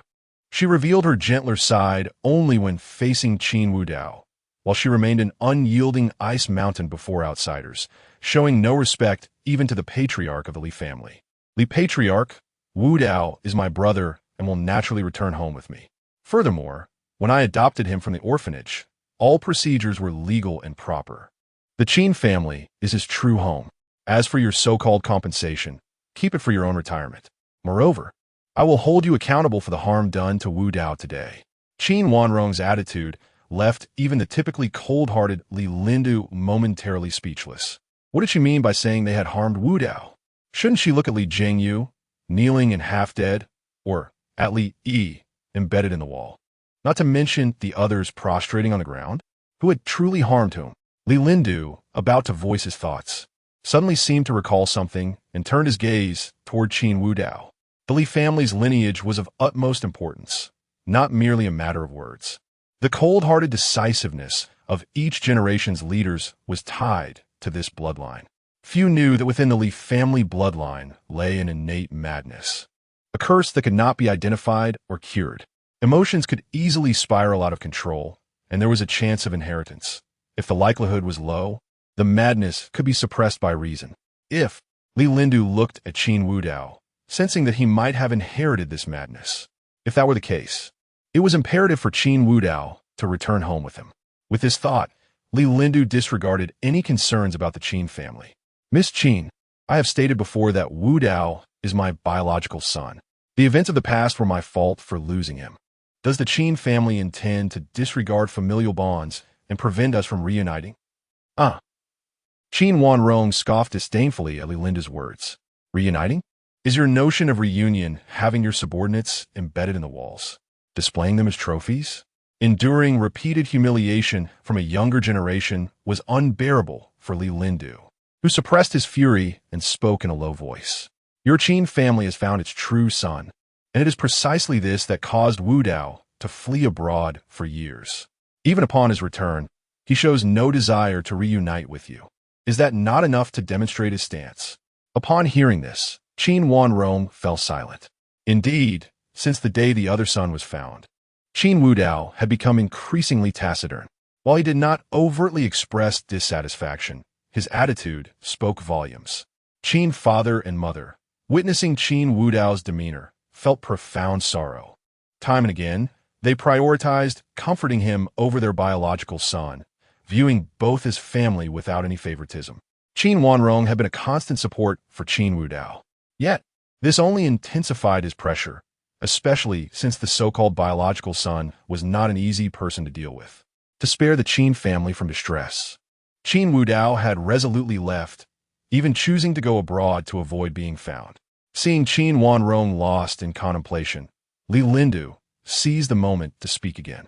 It seems Miss Qin understands. Wu Dao is a member of the Li family and will inherit it. What can the Qin family offer him? A sum of money? Or will you split him between his biological son and yourself? Therefore, I believe. Enough. Just as Li Lindu reveled in his speech, Qin Wu Dao interrupted with a calm tone. Li Patriarch, regardless of what transpires between me and the Qin family, I can assure you that I shall never be entangled with the Li family in the future. Let today as events be as if they never occurred. You may leave. Wu Dao. Yin Wanfeng rose, her expression sorrowful. You have struck and scolded us. Can you not forgive us? Chapter 12. Return to the Qin family. The events of that year were undoubtedly our fault. How many times must I repeat this for you to comprehend? Do you truly wish for me to kneel before you? Yin Wanfeng's voice was filled with sorrow, and her legs seemed to buckle, as if she were genuinely about to kneel before Qin Wu Dao. Just as she was about to descend, Qin Wanrong stepped forward and grasped her, pulling her upright. Madam Li, do you wish for Wu Dao to bear the sin of unfiliality? Spare us your hypocrisy. Qin Wanrong spoke mercilessly. Isn't it true that your Li family has always sought an heir? After losing Wu Dao, did you truly search for him? He has been with my Qin family for so many years. How many times have you sought him? The moment you lost hope, you adopted a son from the orphanage, and now you desire Wu Dao's return. What were you thinking all along? Miss Qin, naturally, Li Sisi would not allow anyone to bully her mother. She approached Yin Wanfeng, supporting her, and addressed Qin Wanrong in a similar tone. And what of you? Did you not do the same? When your biological son went missing, you adopted Wu Dao, and now that your son has returned, you wish to cast aside Wu Dao. We are no different. Li Sisi had expected her words to strike a chord with Qin Wanrong, yet to her surprise, Qin Wanrong merely smiled faintly. We are not the same at all. From the very beginning, I was destined to be the heir of the Qin family. As for my lost brother, should he return, what of it? I will continue to cherish Wu Dao. My parents will do the same. At that moment, Qin Wu Dao glanced at Li Zhengyu, who lay half dead on the ground, his expression somewhat peculiar. After all this time, he was merely a false young master in the Qin family, yet a true young master in the Li family. The irony of the situation was striking. However, unlike the Li family, the Qin family treated him equally, extending their affection to both him and the son they later reclaimed. Miss Qin, this matter. What are you all staring at? Show them out. Qin Lin had intended to say more, but Qin Wanrong directly rebuked the surrounding bodyguards. On ordinary days, this young lady of the Qin family wielded authority far exceeding that of the family head. The bodyguards promptly surrounded them. Qin Wanrong shielded Qin Wu Dao behind her, leaving no opportunity for the Li family to react, commanding the bodyguards to escort them out. As Qin Wu Dao watched the Li family depart, a tinge of regret flickered in his eyes. It seemed he would have to let Li Sisi crawl out. Since they had been shown the door, so be it. If the Li family dared to provoke them again in the future, it would not be so simple as today. Li Yi, who had been pinned against the wall, was dragged out by the bodyguards. He appeared as though every bone in his body had shattered, reduced to a puddle of mud. Once the living room fell silent, Qin Wanrong fixed her gaze on Qin Wu Dao, her tone leaving no room for argument. Come back to the Qin family with me. Hearing this, Qin Wu Dao chuckled wryly. Sister Qin, please do not compel me to return. I have been away for many years, and besides, I have grown up. He intended to visit the Qin family in due time, but at present, before he could finish, Qin Wanrong raised her delicate hand and covered his mouth. Have you grown so bold? Now you dare to speak to me in such a manner? Regardless of how much you've matured, in my eyes, you will always be that aloof little boy who first arrived at the Qin family. Do not think that just because you feel powerful now, I cannot discipline you. Will you be embedded in the wall instead? Qin Wu Dao gently lowered her hand from his mouth, warmth blossoming within him. Possessing memories and a soul, he understood the affection the Qin family held for him. Yet, the Qin family was not the Li family. Against Li Zhengyu, Qin Wu Dao could act without hesitation. But he could never raise a hand against the Qin family's true son, who had shown him such kindness. After engaging in conflict twice, Qin Wu Dao began to sense a shift in his own character. Whether it was the result of his transmigration or the pent-up frustration of his previous identity, he had grown increasingly volatile, prone to acts of aggression at the slightest provocation. If he were to return to the Qin family and encounter that son of the Qin family again, he could not guarantee he would refrain from acting. Seeing the expression on Qin Wu Dao's face, Qin Wanrong recognized his thoughts. She grasped his hand gently, speaking softly, "Wu Dao dear, come home with me. I am not Li Si. Should Qin Zi Rue mistreat you, I will intervene. Please do not create further chaos." Qin Wu Dao shook his head with a rueful smile. If Qin Wanrong became embroiled in this matter, would she not be just like Li Si? I will not be swayed. No more talk. Come with me. Feigning anger, Qin Wanrong insisted, yet her playful demeanor was undeniably charming. Acknowledging that he could not evade this predicament, Qin Wu Dao nodded. He could not forget the kindness the Qin family had shown him. At the very least, he ought to visit them once. However, he was resolute in not returning to the Qin family for good, as it would only hinder his enjoyment of life. Qin Wanrong pulled Qin Wu Dao out of the villa. Upon reaching the entrance, she jested, "My little Wu Dao is truly capable. You managed to acquire the Yunjing No. 1 villa. Just give it to me. You must obediently return home to stay." If Qin Wanrong desired a villa, Qin Wu Dao would surely grant it to her, but only if it did not entail returning to live with the Qin family. With a thud, the car door was hurriedly shut once they settled inside. Even within the vehicle, Qin Wanrong clung tightly to Qin Wu Dao's hand, as if fearing that if she loosened her grip, he might escape. "Sister, please let go of me. I have promised to return with you." "Not a chance. I cannot let go." Qin Wanrong glared at Qin Wu Dao, her beautiful eyes tinged with reproach. For 10 years, heaven knows how she endured those years. When Qin Wu Dao was present, she would simply hold him in her arms to soothe her fatigue from work, calling it a form of healing. But after 10 years of his absence, she nearly lost her mind. Her personality grew colder, earning her the title of the icy female CEO. As the convoy made its way to the Qin family, Qin Wu Dao glimpsed a familiar figure through the car window. It was Lu Ruyan. She had not been hospitalized. Her constitution was remarkably resilient. "What are you looking at?" Just as Qin Wu Dao marveled, Qin Wanrong reached out and turned his face toward her, her beautiful eyes radiating a hint of danger. "By the way, once we return home, you must explain to me why you chose to be a doormat all these years. And you even fawned over several women. Do I not deserve your affection? How could you lower yourself to those shameless individuals?" Chapter 13. The Qin family parents upon catching a glimpse of Qin Wanrong's gaze. Two words flashed through Qin Wu Dao's mind: sickly sweet. Moreover, it was of an exceedingly severe kind. With this thought, Qin Wu Dao gently pushed Qin Wanrong away, murmuring, "You are my sister. How could I?" "Sister, what is it?" Before Qin Wu Dao could finish his words, Qin Wanrong interrupted him directly. "Now you acknowledge I am your sister. Just moments ago, didn't you address me as Miss Qin?" Faced with Qin Wanrong's relentless pursuit, Qin Wu Dao chose silence. Just then, as Qin Wanrong was about to say more, the vehicle came to a sudden halt. Quick as a flash, Qin Wu Dao reached out and caught Qin Wanrong in his embrace. As she basked in the warmth of his arms, her enchanting eyes softened, a faint blush gracing her captivating features. However, she swiftly regained her composure, straightening her posture and addressing the driver with a serious tone. "What has happened?" The driver hastily replied, "President, someone has blocked our convoy." Qin Wanrong furrowed her brows slightly. In this bustling metropolis, it was rare for anyone not to recognize the Qin family's convoy. Who dared to obstruct them in such a manner? Peering through the car window, she observed the scene unfolding ahead.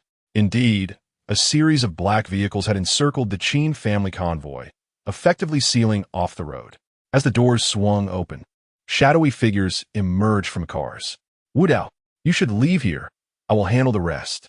The young and resolute Qin Wanrong instinctively urged Qin Wu Dao to depart upon realizing the unusual demeanor of those confronting them. At this moment, Qin Wu Dao wore a look of helplessness. Those individuals were unmistakably from the Dragon King's hall. It appeared that Long Lin and Longya had mistakenly believed he had been captured. "Sister, those are my people. Allow me to speak with them." Qin Wanrong glanced at Qin Wu Dao, astonished.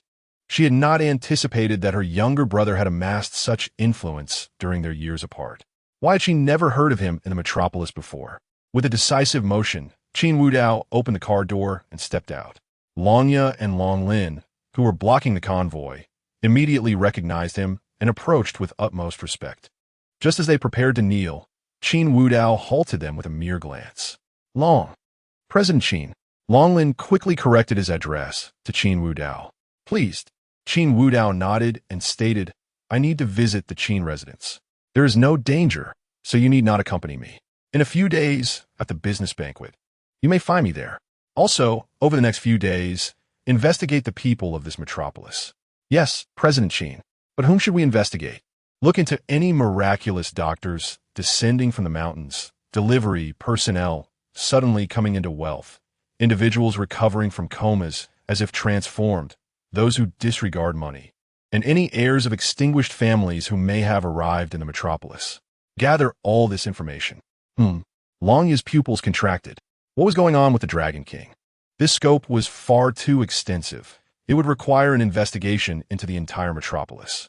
Moreover, what significance did this have? Upon hearing Qin Wu Dao's instructions, Longya felt a shiver run down his spine and promptly replied, "Understood. We shall begin the investigation immediately." "Good. Also, send the guest list for the banquet to my phone. You may leave." "Yes, President Qin." With that, Longya and Long Lin departed with their entourage. Back in the car, Qin Wu Dao was scrutinized by a pair of beautiful eyes. He had anticipated such scrutiny, so he remained unperturbed under Qin Wanrong's gaze. "Their acquaintances I met abroad," he explained. Qin Wanrong responded, her eyes still appraising Qin Wu Dao, seemingly eager to discern the changes he had undergone over the years. Not long after the unexpected detour, the convoy arrived at the Qin residence. This luxurious villa could only be described as a grand estate, occupying an expansive area. In the bustling metropolis where every inch of land is precious, the existence of such an estate illustrated the immense power of the Qin family.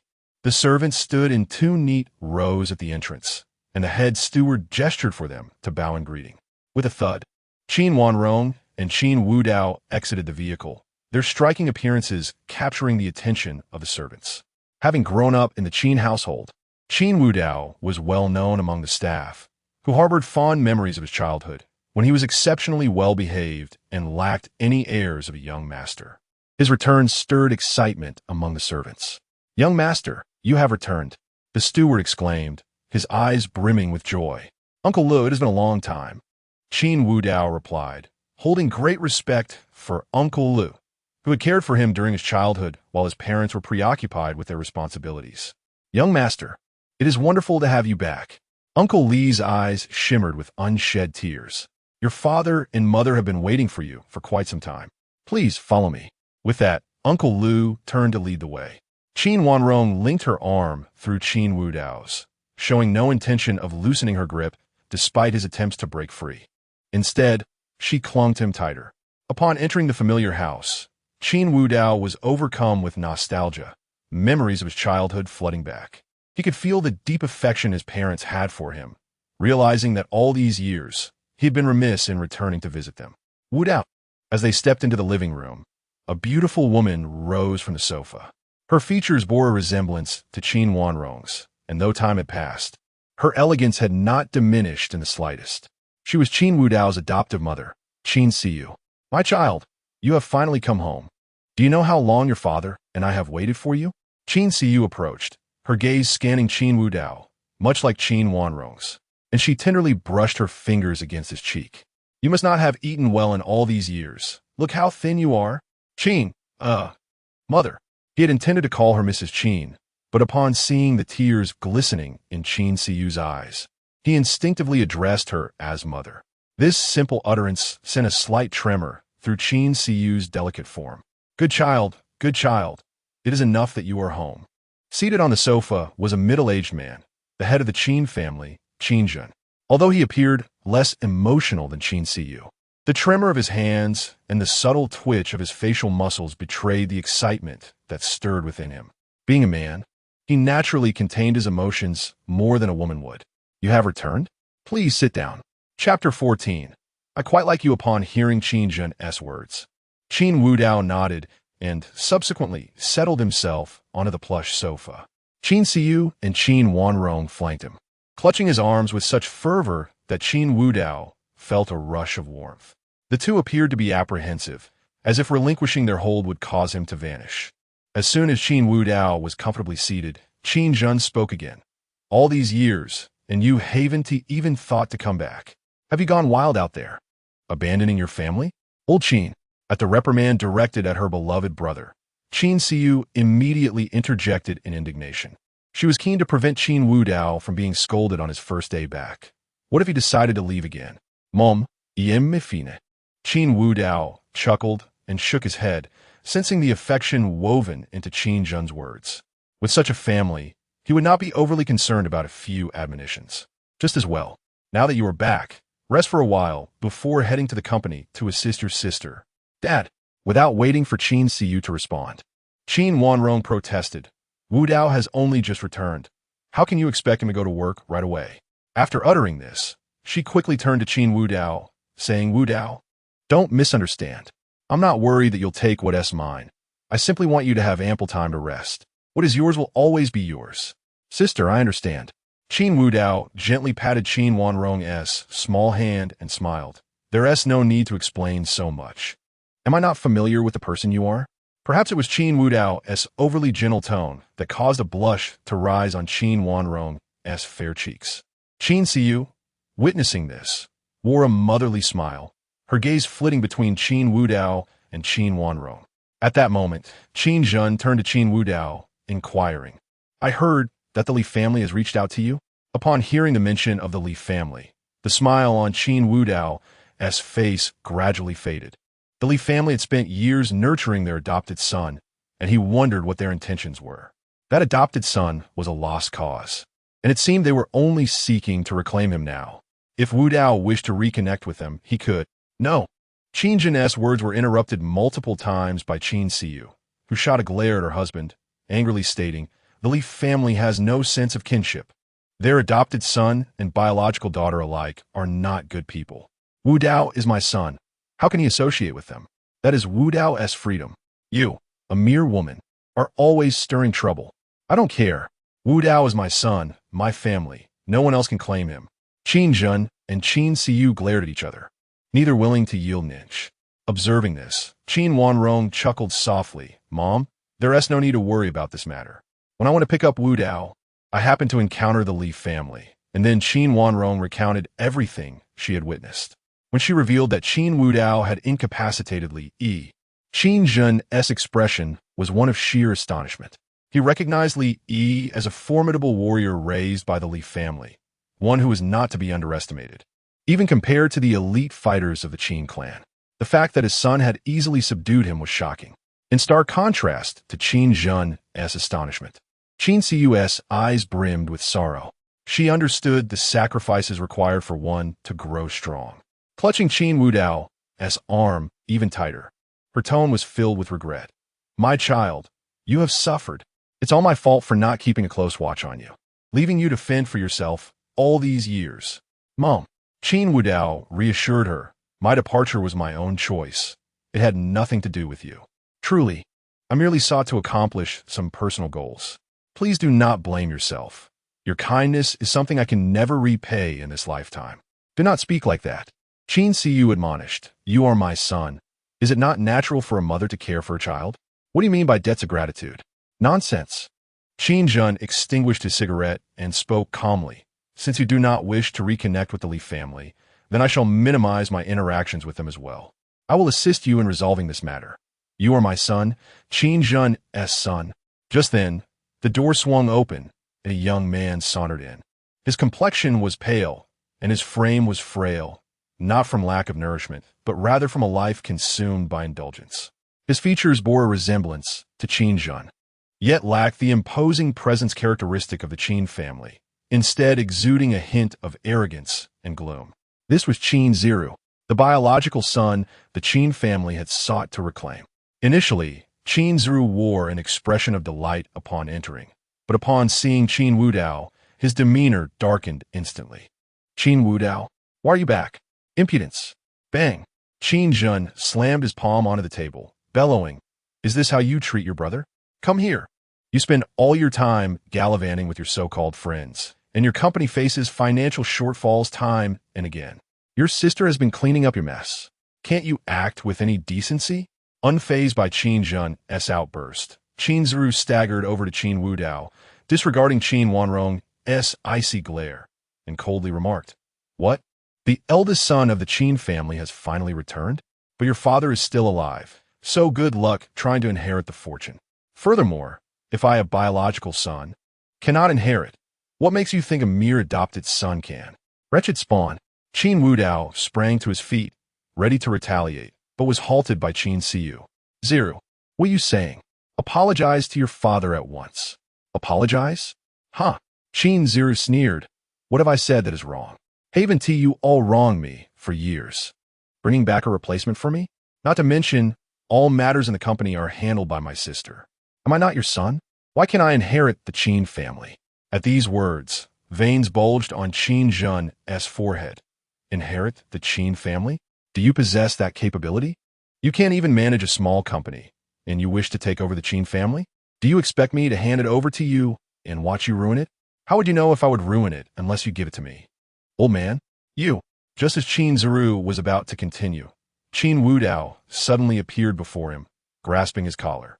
With a playful smile on his face, he whispered in a tone meant solely for the two of them, I must admit, comparatively Jingyu, I find you more to my liking. At least you are openly malicious. He is merely a green tea type. However, that does not excuse your disrespect toward your parents. Come here and apologize. Chapter 15.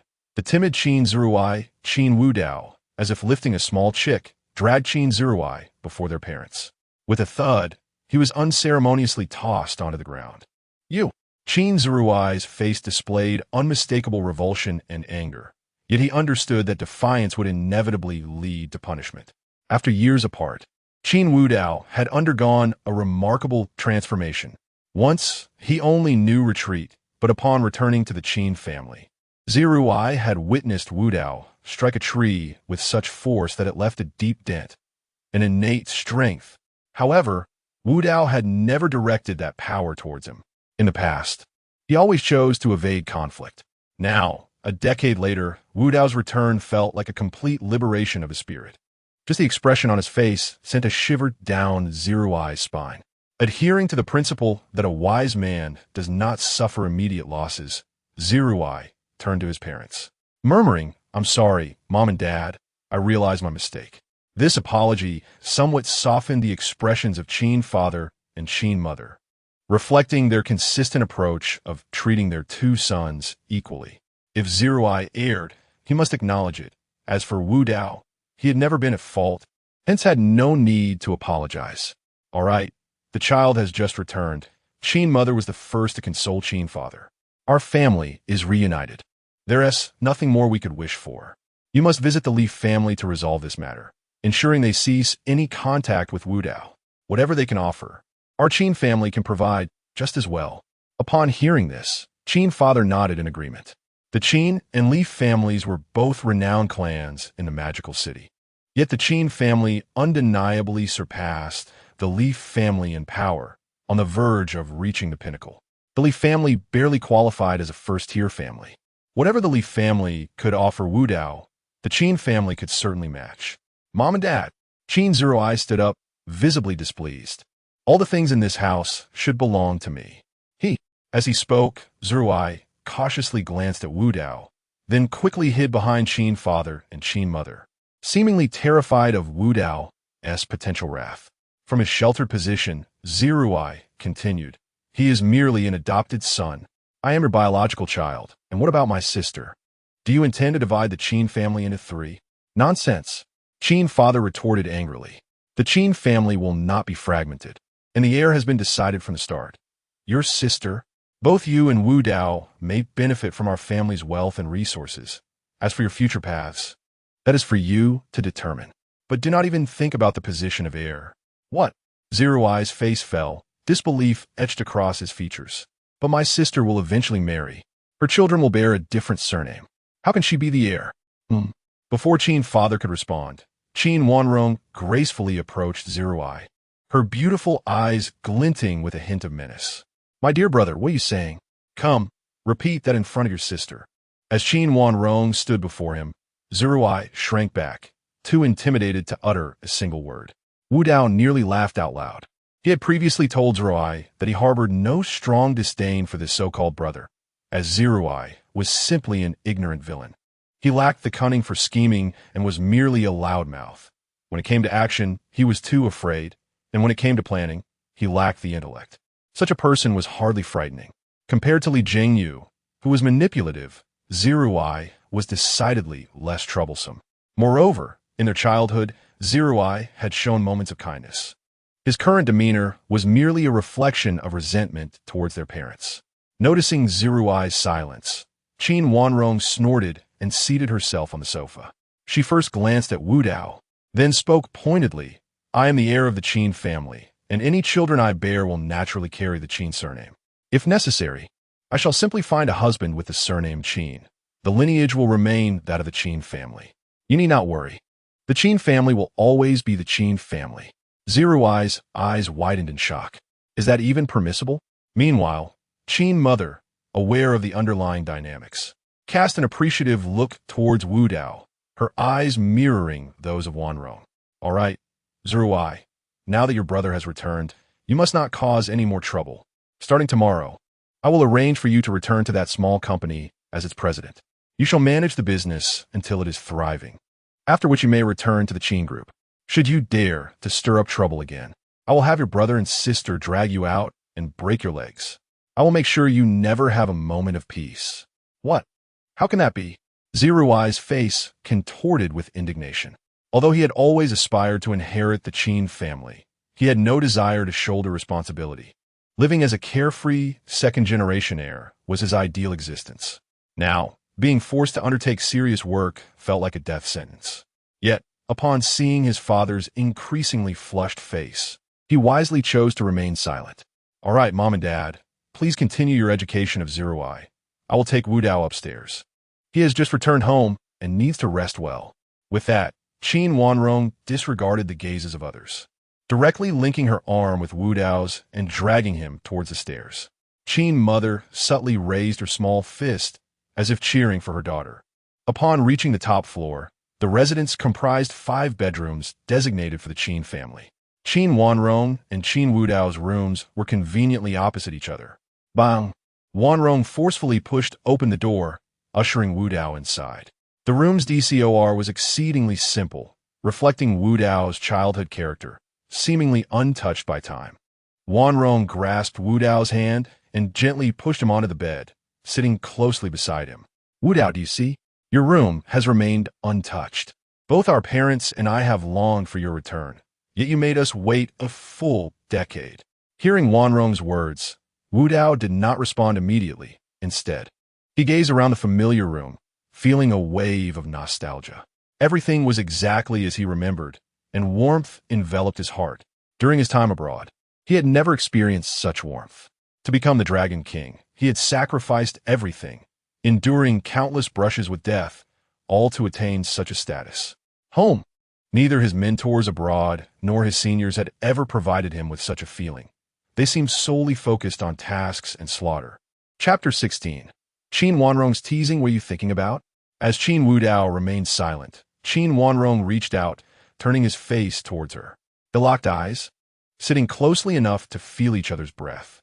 The fragrance of Qin Wanrong enveloped him, a blend of exquisite perfume and her natural scent. A captivating aroma that momentarily brought Qin Wu Dao back to reality, prompting an instinctive desire to retreat. Noticing his reaction, Qin Wanrong tightened her grip, preventing his escape. "What do you think you're running off to?" she questioned, her voice soft yet firm. "You've been evading for 10 years. Isn't that enough?" "Sister, please stop it," Qin Wudao replied, gently grasping her delicate hands that held his face, and added softly, "I'm back now, and I've grown up." "Yes, indeed. You've matured." With her hands caught, Qin Wanrong pouted playfully, exclaiming good 3 times in quick succession before abruptly withdrawing her hands and enveloping Qin Wudao in an embrace. Their noses nearly touched, the air thick with tension. Qin Wanrong's enchanting gaze fixed on him as she slowly articulated, "I don't care if you've grown up. You still haven't answered my question from the car." "Huh?" Qin Wudao blinked in confusion. "What question?" "Huh?" She scoffed, her tone laced with mockery. "Your memory is astonishingly poor. Tell me, why didn't you return home after coming back to the country? Why are you out there being a sycophant to those worthless women? What can they offer you that I cannot?" Upon hearing the term sycophant, Qin Wudao felt a wave of exasperation. He couldn't exactly explain that he was a time traveler and that those previous actions were not his own. Even if he did, Qin Wanrong would surely dismiss it. Thus, he sighed and spoke with resignation. "I was blinded before. You should know the reason I didn't come home. I didn't want to burden our parents. As for those women, I must have been out of my mind." Qin Wanrong clearly found his answer unsatisfactory. She leaned in closer, their noses brushing against each other, the atmosphere thick with intimacy, yet her eyes shimmered with frost. "My little brother has really grown up and has become quite capable. He has learned how to date, and over these years, it seems he hasn't been idle, one after another. Now, answer me directly. Am I not as good as them?" Feeling the delicate contact of their noses, Qin Wudao instinctively replied, "Of course not. You surpass them by a great margin. Then why do you linger around them?" Her voice carried a hint of grievance, and her beautiful eyes seemed to glisten with unshed tears. Observing her reaction, coupled with the intoxicating fragrance that enveloped him, Qin Wudao found himself compelled, leaning in closer, and gently kissing her. In that moment, both were taken aback, and Qin Wudao cursed himself inwardly, eager to explain. However, upon closer inspection, he noticed a faint blush spreading across Qin Wanrong's exquisite face. Even her translucent earlobes flushed with color. With a quivering voice, she stammered, What does this mean?" After a moment of contemplation, Qin Wudao awkwardly replied, "The atmosphere felt right. I thought it would be inappropriate not to do something." At his words, Qin Wanrong shot him a playful glare, her expression filled with charm rather than reproach, resembling more of a teasing pout. She took a small step back, as if contemplating escape, but then something seemed to strike her. Turning abruptly, she fixed her gaze on him, and before Qin Wudao could react, she lunged forward, wrapping her arms around his neck. They shared a kiss, clumsy and inexperienced, more pressing together than a proper embrace. After a moment of surprise, Qin Wudao regained his composure and embraced her, guiding the kiss gently. Eventually, they parted, both breathless, her eyes clouded with a mix of confusion and shyness. "This is your mark. Listen, you are only mine. If any of those women dare to pursue you, I will deal with them." With those words, Qin Wanrong mustered her strength, stood up, and dashed back to her room. Qin Wudao watched her retreating figure, instinctively touching his lips, still lingering with the scent of her. Was this how the first day back home would unfold? Just as he pondered this, his phone rang, the melodious tune of a love-struck song echoing through the air. "I need to change that ringtone immediately," he muttered, answering the call. On the other end, Wangya's voice came through. "Wang, I've sent the guest list for the banquet to your email. I've also found someone you asked me to investigate. However, I'm uncertain if he's the person you're looking for. Recently, a figure named Mo Zong has emerged on the live streaming platform, one of the invitees. His background checks out as ordinary, but he spends extravagantly online, showering gifts worth millions on random female streamers. Before this, he was merely a low-tier account, as if he suddenly inherited wealth. I see. What is his online name? His name is Loneliness of a Cigarette. Very well." After hanging up, Qin Wudao opened the popular live streaming app and quickly searched for Mo Zong, uncovering a plethora of speculation surrounding him. Rumors that he was a prince from Dubai or a scion of a prominent family. Any streamer he took a liking to would find themselves financially liberated, rendering others helpless by comparison. As he scrutinized the information, a slight smile crept upon his lips. It seemed this individual either had an abundance of wealth with nowhere to spend it, or was in possession of some sort of reward system. Ding dong. The little voice of the system suddenly announced a new task. Congratulations, host. You have detected an individual suspected of possessing a system. You may either suppress or eliminate him to receive rewards. Suppression will grant you half of the rewards from a system, while elimination will yield his entire system along with special rewards. Upon hearing the task, Qin Wudao's expression turned peculiar. Eliminating the destined child? Isn't that the sort of thing a villain would do? After all, I am the destined child. Wait, perhaps there's a destined villain within my fate as well. If he truly possessed a reward system, it might not be so bad. Just then, Qin Wudao's attention was drawn to a female streamer at the top of the reward rankings, her lead over the second place almost insurmountable. Chapter 17. A warrior appears upon entering the live streaming room. I was greeted by a dazzling display of carnival effects that filled the screen. A solitary cigarette's melancholy sent forth a carnival 599, followed by carnival 600. The lonely cigarette continued to send forth its offerings, and indeed, this loneliness seemed to attract attention, as the carnival effects persisted until they reached 999. The female host, known as Qian Rabbit, showcased her figure with exuberance as she danced energetically in the streaming room, her fitted t-shirt failing to conceal her remarkable dimensions. Her yoga pants and sneakers accentuated her perfect curves while maintaining an air of innocence. Her eyes, reminiscent of autumn waters, seemed capable of piercing through the screen to touch the heart, and her exquisite visage radiated beauty under the lights, her skin fair and translucent. Even without the enhancement of beauty filters, this female host stood as a paragon of beauty, rivaling even the famed Lu Ruyan.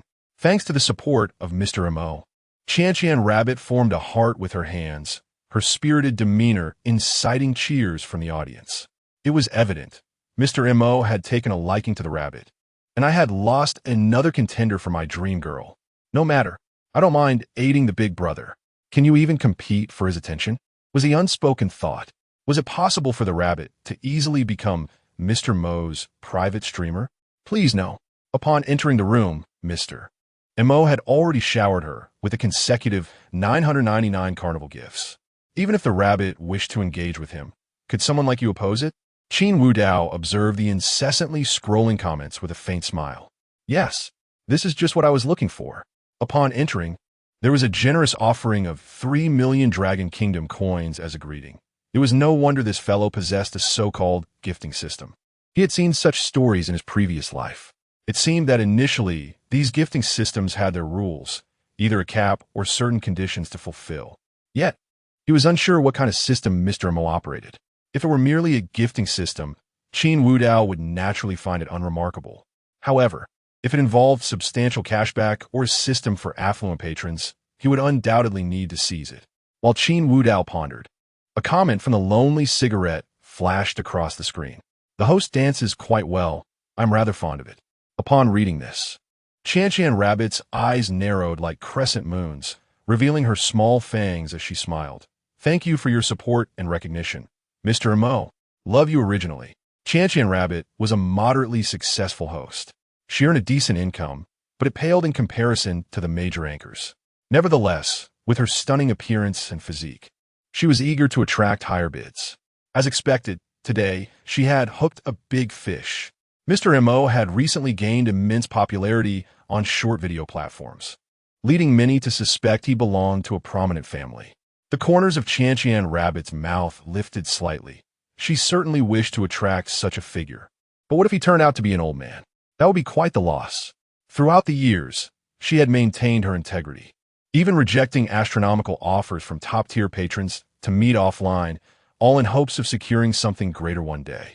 Now, the opportunity had arrived. Upon hearing Qian Rabbit's declaration of love, it seemed the lonely cigarette was activated as carnival effects flooded the screen once more. His comments swept across the public screen. Your words are delightful. This is what you deserve. Let me claim the first spot today. Upon seeing this comment, Accolades for Mr. Mo erupted in the chat. Powerful, invincible, and so forth. After all, in Chanchan Rabbit's streaming room, the top patron had already gifted over 6 million. Mr. Mo, having contributed 3 million, only needed to gift an additional 300,000 to seize the top position. A solitary cigarette sent forth a carnival 500, followed by 600, while a warrior sent forth a carnival 100. What? Who is this newcomer suddenly appearing with gifts? Are the big shots this modest? No. This sudden gift must mean he's challenging Mr. Mo for the top spot? It seems that way. Previously, many prominent figures had conceded to Mr. Mo. Could this warrior hold a candle to him? Regardless, he was certainly more formidable than us mere mortals, both being significant players. This so-called warrior was none other than Qin Wudao, who sought to ascertain Mr. Mo's limits. The system had previously bestowed upon him a 50 billion black card, allowing for generous gifting without strain. Yet he had anticipated that his previous incarnation had christened his short video account as Warrior. Did he truly consider himself a warrior? Qin Wudao found himself bemused, yet his fingers did not falter, continuously clicking to send forth the carnival gifts. After all, with his invincible power, each tap on his phone seemed to create an afterimage. He quickly caught up with the so-called Mr. Mo. A solitary cigarette sent forth a carnival 800, while the warrior sent forth a carnival 742. Goodness, what kind of speed must he possess after years of singlehood? In such a brief moment, he was nearly neck and neck, truly deserving of the title warrior. It was amusing these big shots preferred to use alternate accounts, potentially provoking ridicule only to later deliver a stunning comeback. In future encounters with such alternate accounts, we should tread carefully.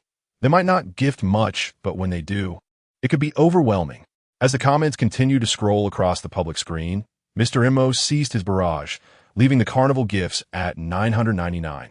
Meanwhile, the warrior persisted, amassing a staggering 3,000 carnival gifts, totaling 9 million, decisively dethroning the top patron. Thanks, Mr. Mo. Thank you, warrior. The most delighted was naturally Chanchan Rabbit. She had always anticipated such luck would eventually come her way after years of preparation, yet she had not expected it to arrive so suddenly. Two prominent figures were now vying for the coveted top spot. A solitary cigarette remarked, "It appears this host has a guardian. I shall assist in making this happen." Such words exuded sophistication. No one believed he was merely posturing. After all, his previous extravagant gifting had gone viral. To the onlookers, it seemed Mr. Mo was graciously conceding to the warrior. Perhaps this warrior was an even more distinguished figure than Mr. Mo. Otherwise, why would Mr. Mo suddenly halt his gifting? He had always been assertive in the face of challenges. In a modest rental within the metropolis, a handsome young man gazed at his phone screen, a hint of displeasure etched upon his face. Who was this warrior? Could it be a secondary account of someone he had previously defeated? Damn. Chanchan Rabbit expresses gratitude. Yet our rapport has not yet been established. I can only afford to gift her 2,999s a day. If we were bound, I would certainly turn the warrior into a mere lapdog. Chapter 18. The Goddess Reward System. No one knew that this young man was the owner of a system. Originally just an office worker, Chu Feng resolutely chose to resign after being unjustly reprimanded by a superior and unfairly bearing the blame. Lying at home, he was troubled about his livelihood for the next day when suddenly a voice echoed in his mind, announcing the binding of system. This system was called the Goddess Reward System. By merely spending on short videos, he could receive a 10% cashback. Moreover, the money spent was provided by the system itself. For instance, the millions he had previously spent were merely the system's novice rewards. However, those novice rewards had already been exhausted. To continue spending, he needed to bind with a goddess. These goddesses must possess exceptional beauty and have a certain level of fondness for him. Once bound, he could lavishly spend money on them. Yet prior to that, he had only 2 opportunities for a maximum expenditure of 999. Under normal circumstances, throwing 3 million would surely earn him some favor from any female streamer.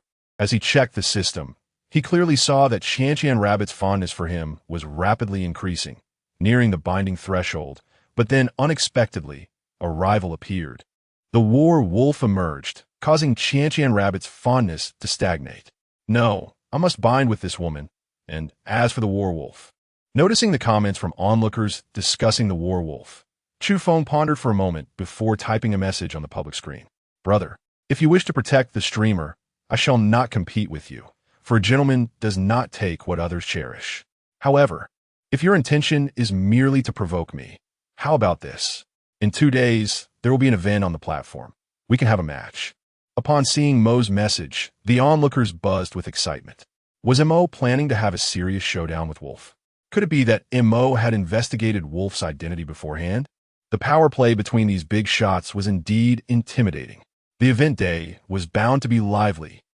Qianqian Rabbit felt a rush of joy upon reading Mo's message. Did this mean she would finally have the chance to choose between two powerful figures? After years of waiting, was her moment finally arriving?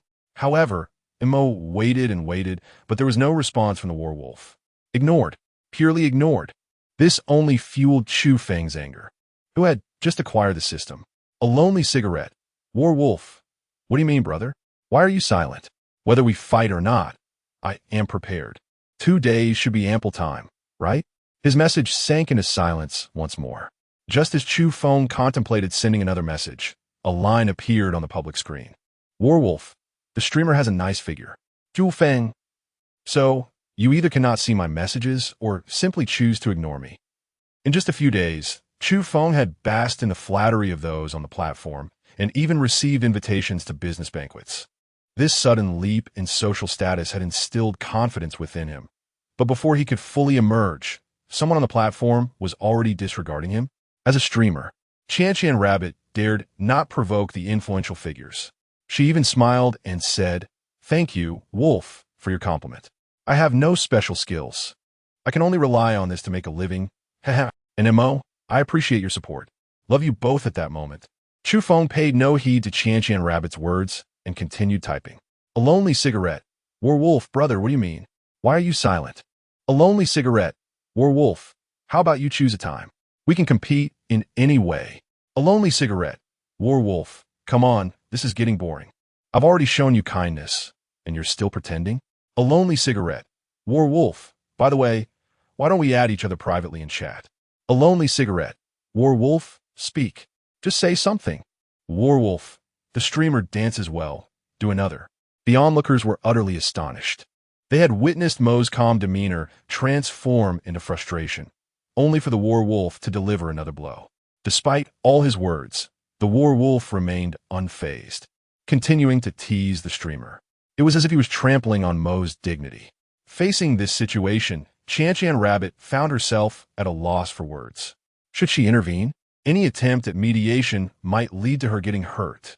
She was merely a streamer, even though she aspired to use her talents as a stepping stone into high society. She was acutely aware of her own limits. At this moment, she was not worthy of playing mind games with such powerful figures. She could only let the situation unfold as it would. Ignoring the so-called MO was clearly a deliberate choice by Qin Wudao. It is widely acknowledged that one may engage in combat with Batman, but one should never challenge him to a duel. Who in their right mind would engage in a competition with someone who seemingly possessed a reward system? After all, the money he spent might well be the system's rewards, whereas his own expenditures were genuine currency. Spending 9 million was merely to test the limits of the rewards. Engaging in a duel during an event would be utterly foolish. The werewolf had clearly come prepared. To fall into such a trap would be sheer madness. In his rented room, Chu Feng felt the veins on his forehead bulging. He could not believe how arrogant this werewolf was. It should be noted that the second-generation elites of Magic City had a chat group, comprised of the most elite individuals in the city. Due to the current tensions, discussions had been ignited. Who is this werewolf? Can anyone find out about him? Nothing. Absolutely nothing. His background seems to be a complete mystery. Isn't that a bit exaggerated? My brother is in the military. How can there be no information? Could he be another hidden big shot like Mo? Is something about to happen in Magic City? Are powerful figures appearing one after another? As he read the messages in the discussion group, Chu Feng gradually calmed down. He merely possessed a goddess reward system, and the reason these elites treated him with such respect was that they could not uncover anything about him. Both of his parents were workers, and he was no different. His background appeared simple. yet it failed to prevent others from speculating wildly. They now believed he was some hidden big shot. However, he knew his own circumstances well. If he were truly a hidden big shot, would he need to rely on rewarding female streamers? Thus, he was genuinely cautious about confronting the werewolf. What if he encountered a reckless madman? Would he be tossed into the sea? Chapter 19. The Art of Seduction as Chu Feng grappled with his inner turmoil. On the other side, Qin Wudao perused the back end of his video feed, inundated with a barrage of private messages. Various streamers and onlookers had inundated him with inquiries. Among them was Qian too, who sent a message. "Wolf brother, this is my V. Could you please add me? I would love to chat more with you. Thank you for your generous support. I adore you 3. Upon seeing Qian 2's private message, Qin Wudao chose not to respond, nor did he express any intention of adding her. Despite Qian 2's undeniable appeal, both in appearance and physique, Qin Wudao discerned from her demeanor that she was merely a cunning woman. It wasn't that being shrewd was inherently negative. Rather, he simply lacked the time to engage in such games. After all, the memories of his previous life as a battle wolf were still vivid, and he could not afford to awaken the latent tendencies of a devoted admirer once more. No, that was utterly out of the question. Qin Wudao shook his head and promptly shut off his phone. He had just reviewed the guest list for the upcoming business banquet, where Chu Feng's name was prominently featured. Others who uncovered Chu Feng's background assumed it to be fabricated. After all, who could possibly be so unremarkable after casually donating billions? Only Qin Wudao understood that Chu Feng truly possessed such a background. The donation system, let alone billions, was merely child's play for him. If his conjecture was correct, Chu Feng's narrative was likely one that began with donations and gradually disrupted the entire business sphere, ultimately rising to prominence. Even if people discovered the truth about his background in the future, what of it? At that point, he would embody that very background. Qin Wudao's eyes narrowed. His suspicions were confirmed. This world indeed harbored others who had received systems, as well as other fated individuals. Fated individuals may not necessarily receive a system, but those endowed with a system are undoubtedly chosen by destiny. The tasks initiated by the lesser beings held considerable allure for Qin Wudao. As for whether he would feel guilt for eliminating someone like Chu Feng, who posed no threat to him, what a jest! Not only would Qin Wudao himself feel no remorse, but even in his previous life, he would not have batted an eye at the notion of slaying an innocent. The title of Dragon King, while sounding magnificent, belonged to one whose hands were stained with blood. Such figures were rarely virtuous. Thus, what guilt could possibly remain? A business banquet, you say? Qin Wudao toyed with his cell phone, a plan materializing in his mind as he dialed a number. Meanwhile, in the live-streaming room, following the departures of Wolf and M.O., Qian too concluded her broadcast. In her dedicated streaming chamber, the voluptuous and exquisite Qian too gazed intently at her phone's back end. Moments ago, she had sent private messages to both the battle wolf and the solitary cigarette, expressing her desire to connect with them individually. Opportunities like this were rare. If she wished to leverage her allure to enter the upper echelons of society, she needed to identify the most suitable candidate.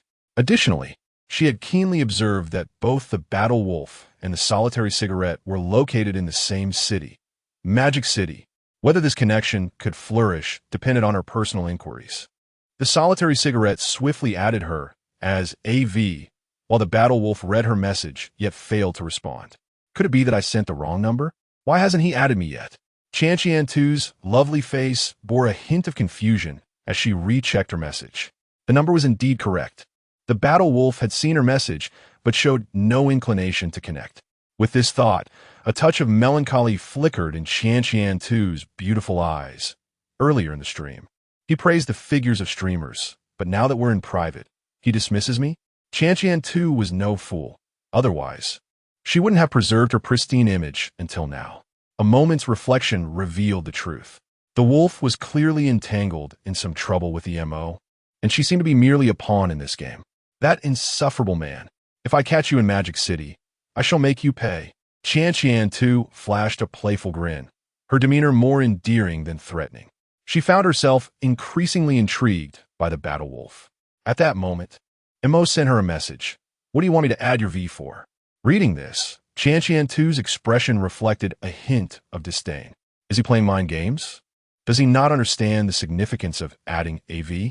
Although Mo had only recently entered the streaming world, he had been the protector of nearly 5 female streamers, one of whom had amassed billions in gifts. As a fellow streamer, Qianqian-2 was well aware that many of these women had already met with Mo offline. Yet, it seemed that the initial white moonlight had yet to encounter him. Now that Qianqian-2, had arrived, Mo was suddenly acting coy, despite her outward disdain. Qianqian-2's words dripped with flirtation. "Oh dear Mo, your support means the world to me. Naturally, I hope we can engage in a deeper conversation. Please don't hold it against me." In his rented apartment, Chu Feng was utterly incredulous. He even began to suspect that Qianqian-2 might possess a dual personality. How could her flirtatious messages coincide with a plummeting favorability rating? Taking a deep breath, he endeavored to dispel his lingering frustration. The recent turn of events had left him baffled by this woman's duplicitous nature. If not for the favorability system, would he have been led astray? Once he regained his composure, Chu Feng typed, "I want to hold it against you, but I must admit I'm a bit puzzled by your request to add me." Still feigning ignorance, Qianqian-2's disdain only deepened. She loathed the manipulative game of seduction. Had she not discerned that the battle wolf was targeting Mo, she might have believed he was playing similar games with her. Nevertheless, the opportunity was too precious to overlook. With renewed determination, Qianqian-2 typed, "Mo, I see your IP is also in Magic City. What a coincidence. You showered me with gifts today. How about I treat you to dinner in a few days?" Solitary Cigarette replied, "I may be busy in the next few days." Favori mo Jufeng. He needed to bind Qianqian-2 to activate the system, which required 5 connections, and his top choice had yet to be secured. The upcoming platform event demanded his participation, and without the system fully operational, how could he assist others in their endeavors? Chapter 20. The opportunity to bind with a host had been exhausted, and Qianqian Rabbit happened to be the last one. Thus, as he witnessed the decline in affection, Chu Feng felt a wave of frustration. The drop in favorability was due to rejection, right? Now I understand. Chu Feng began typing again. "However, I should be free tomorrow. If you'd like to treat me to a meal, let's do it then." Affection -1, what the heck? Upon hearing the system's notification of declining affection, Chu Feng was driven to the brink of madness. He was merely an average person who had been bound to the system for a few days. How could he possibly become a master of hearts and discern the thoughts of others so swiftly?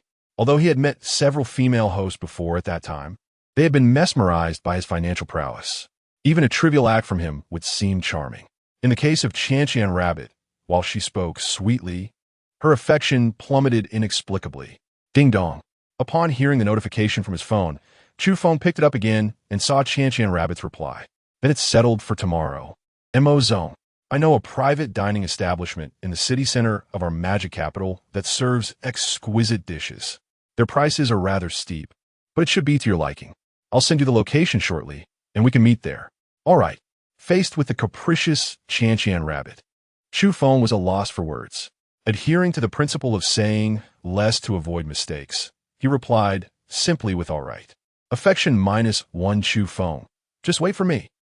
As night fell and the city illuminated with vibrant lights within a private club, Qin Wudao sat on a sofa in a booth with another young man, selecting from a lineup of alluring women. This young man belonged to the Wang family of the magic capital, specifically Wang Weitong, the second son. Their bond was forged in childhood, having attended school together and shared countless adventures. In the years since, Qin Wudao had encountered Wang Weitong several times and even used the influence of the Dragon King Hall to help him out of numerous predicaments. "I say, Qin Deshao, you finally look like a person now." Wang Weitong laughed. "Just look at you, returning and immediately embarking on your quest as a love-struck fool. Seriously, are you that starved for affection? Is it that the ladies here are not enticing enough? Or is it that you, Qin Deshao, have lost your charm? You claim to have looks, wealth, and power. Just the other day, you thrashed Lu Ruyan and Baiyu. With such prowess, what woman could you not have? Yet you choose to play the fool. If you weren't my buddy, you wouldn't even qualify to sit at my table. Honestly, I'm worried you'll infect me with your foolishness." In response, Qin Wudao downed his drink in one gulp. Reclining with his legs crossed on the sofa, he exhaled clouds of smoke, obscuring his expression from the array of women before him. After relishing the nicotine for a moment, he slowly spoke. Wang Er, if you utter another word, I'll give you a good beating too. All right, I yield. Wang Weitong raised his hands in surrender. When Qin Wudao had previously resolved issues for his company, he had caught a glimpse of his childhood friend's true strength, which left him utterly astonished. Even though they were friends and he wouldn't go all out, a beating would still hurt. By the way, Wang Weidong seemed to recall something and inquired again, since you've resolved to stop being a love-struck fool. Cough, cough. I mean, since you've abandoned those behaviors, what's the point of attending that commercial banquet? Don't forget, the eldest daughter of the Wan family, Wan Shireen, might also attend. Are you truly not going for her? Of course not. Qin Wudao retorted, irritated. Do you think I am? Just because I played the fool once. I must continue? Come on. Do you want me to recount how many times you've been a fool? The lady from the Lin family, the one from the Wan family, Lu Ruyan and... Stop. Before Wang Weidong could finish, Qin Wudao interrupted him. You've been a bit too chatty. Rest assured, I won't be that way anymore. As for this commercial banquet, it marks my first step. Oh, Wang Weidong's eyes instantly lit up. Are you really going to start? Qin Wudao had previously shared his plans with Wang Weidong. He had never intended to exploit his status as the Qin family's young master. Rather, he aimed to expand his own business empire. The magic capital was merely the first stop. Once he conquered this economic hub, he would rise to the top tier nationally. Wang Weidong was thrilled by this plan. As the second son of the Wang family, he would never inherit the family business. But if he could partner with his childhood friend to build something significant, the family name would be irrelevant. Take me along, brother. I am your long-lost little brother. Wang Weitong immediately lunged forward, but was disdainfully pushed away by Qin Wudao. Enough. Let's discuss this tomorrow when we're sober. No business during drinks, and no drinking when discussing business. Not to mention, Qin Wudao raised an eyebrow, subtly indicating the row of alluring women before them. Observing Qin Wudao's demeanor, Wang Weitong smirked lewdly. Looks like our Qinda, Xiao, has been pent up for years. Enjoy yourself. Today it's all on me. With that, Wang Weitong beckoned, and the array of enchanting women immediately settled beside them. Some poured drinks for Qin Wudao, others kneaded his shoulders, while a few discreetly caressed his well-defined abs. Feeling the smoothness of the silk stockings in his hands, Qin Wudao couldn't help but inwardly marvel. This was living. A love-struck fool? Those who wish to be one can, but he would not. Bang! Just then, the door to the booth was flung open with force. What the heck? Wang Weitong shoved aside one of the women, standing up with a bottle in hand. Who dares to barge into my room? Looking for death? Huh. Mid-sentence. Wang Weitong suddenly froze, then turned to look at Qin Wudao. For entering was a woman clad in professional attire, mature and alluring, Lu Ruyan. Huff. Qin Wudao exhaled a puff of smoke and calmly stated, What do you want? Keep the music playing and the dance going. Anyone unrelated should leave. Qin Wudao. Seeing him surrounded by women, Lu Ruyan could no longer contain herself. She rushed forward, pushing the women aside. Her beautiful eyes ablaze with anger as she glared at Qin Wudao. Why are you doing this? You are my man. What are you doing here? Don't I satisfy you? Hearing this, Qin Wudao's brows knitted tightly as he replied sternly, Lu Ruyan, why are you throwing a fit here? If you're looking for a man, it's simple. Just tell the manager here, and they can arrange a few for you. But while meals can be eaten haphazardly, words must be measured. Who is your man? Did I not hit you hard enough last time? Chapter 21. Wang Weixin's banquet. Upon witnessing the emotionless gaze of Qin Wudao, Lu Ruoyan felt a pang in her heart. She vividly recalled the fervent love Qin Wudao once harbored for her. That passion was once so intense.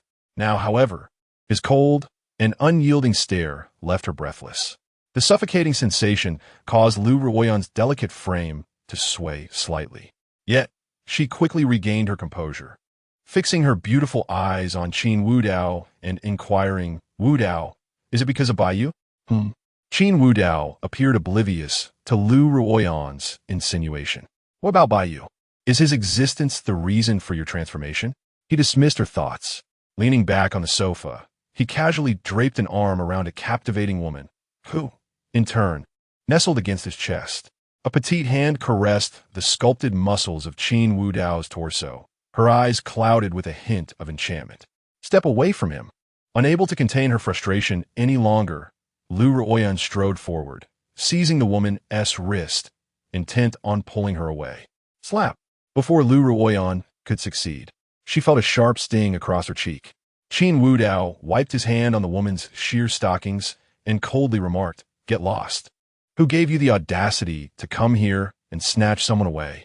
The alluring woman leaned languidly against Qin Wudao, her voice a soft, playful lilt. "Brother Wudao? She is hurting me."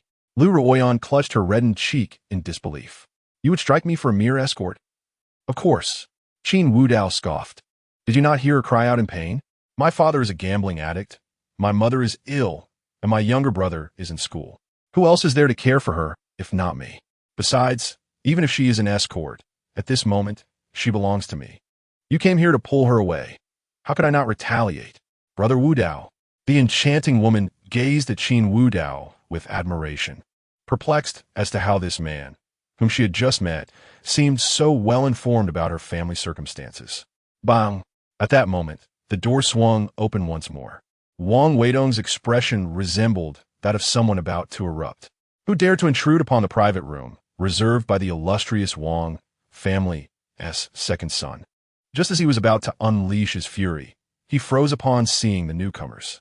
It was well known that the Wang family had two second sons, Wang Weitong and Wang Weixin.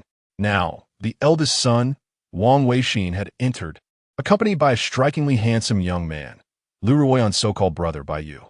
To add to the oddity, Qin Zirai, the second son of the Qin family, was also present. One unexpected assembly. Wang Weidong could hardly believe his eyes. The second son of the Qin family, the eldest son of the Wang family, Lu Ruoyan, and by you. These individuals had seemingly no connections, yet here they were, entering one after the other. "Sister Ruoyan," Baiyu exclaimed, noticing Lu Ruoyan clutching her flushed cheek. Understanding dawned upon him, and though a flicker of joy crossed his face, it was quickly overshadowed by concern. "Are you all right?"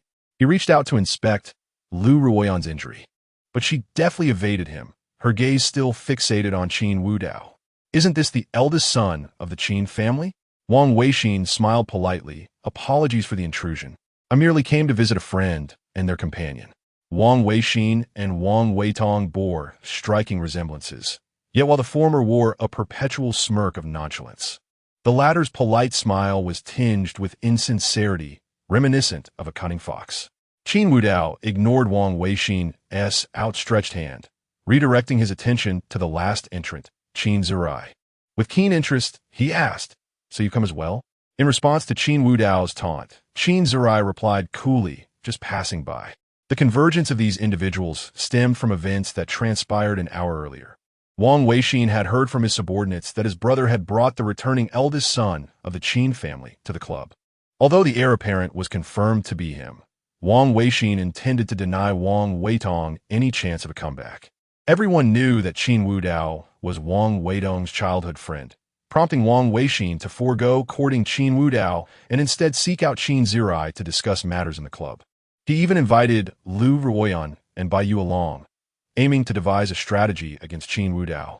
An hour ago, in the private room, Wang Weixin wore a beaming smile as he introduced Qin Zirai. "Zirai, this is Lu Ruoyan, the president of Yinyu Company. Your family and hers have business dealings, I believe." Qin Zirai turned his gaze to Lu Ruoyan, a glimmer of admiration in his eyes. "Hello, Ms. Lu. I am Qin Zirai from the Qin family." "Hello." Lu Ruoyan greeted him politely before turning to Wang Weixin, asking, "Mr. Wang, what is the purpose of my invitation today?" "Nothing much," Wang Weixin replied with a smile. "In the near future, there is a project in the southern part of the city. I plan to allocate a portion to your Yinyu company." Lu Ruoyan remained unfazed by the unexpected windfall, calmly asking, "Mr. Wang, we have had no previous dealings. Why would you wish to bestow this benefit upon me?" Baiyu interjected hastily, "Sister Ruoyan, Mr. Wang and I are on good terms. He heard you were my sister, so he is lending a helping hand. Please do not overthink it." At this, Wang Weixin cast a disdainful glance at Baiyu. Yet, for the sake of dealing with Qin Wudao, he acquiesced. "Indeed, I consider Baiyu a friend, and friends share their fortunes, naturally. Is that so? Lu Yin's exquisite features bore no trace of delight as she replied evenly, Mr. Wang, may I inquire what we are expected to contribute in return? Ha ha, Ms. Lu, you are indeed forthright. Wang Weixin laughed heartily before turning his gaze to Qin Zirai. Zirai, did you know that Ms. Lu nearly became your sister-in-law? Upon hearing Wang Weixin's words, Qin Zirai's pupils constricted. Initially intrigued by Lu Ruan, he had contemplated seizing the opportunity to engage with her. However, those words jolted him back to reality. Mr. Wang, please refrain from making such remarks. Lu Ruoyan frowned slightly, clearly displeased. I have had no dealings with Mr. Qin and do not know his elder brother. If there is nothing further, I shall take my leave. With that, Lu Ruoyan picked up her bag and prepared to exit, but Wang Weixin stepped in her path, smiling. Surely Ms. Lu knows Qin Wudao? Chapter 22. The Principles of Qin Wudao? Upon hearing this familiar name, Lu Ruyan was momentarily taken aback. She never anticipated that the brother Wang Weixin referred to as Qin Ziru was indeed Qin Wudao. Although both share the surname Qin, she had never connected the two, especially since Qin Wudao had claimed to be an orphan. As for Qin Ziru, while she was not intimately acquainted with him, her familiarity with the business circle meant she had some knowledge of these figures. The son of the Qin family who had gone missing was found a decade ago. Though not the heir, his elder sister held that title, ensuring that Qin Ziru would not be underestimated. It was rumored that Qin Ziru's brother was a foster son of the Qin family who had run away many years prior, a fact that was not a secret within the circle, as the Qin family had expended considerable resources in their search for him. Bang! Qin Ziru abruptly stood up, his gaze icy as he directed it towards Wang Weixin. What is the purpose of this gathering today? Ziru, please calm down and take a seat, Wang Weixin urged, attempting to placate him. Lu Ruyan, upon hearing the mention of Qin Wudao, also settled back into her seat. Meanwhile, Baiyu's expression was tinged with malice, for he had not expected that this so-called waste was actually the eldest son of the Qin family. Without resorting to underhanded tactics, how could he possibly compete with someone of Qin Ziru's stature? Lu Ruyan belonged to him. She must be his. He would employ any means necessary to reclaim her.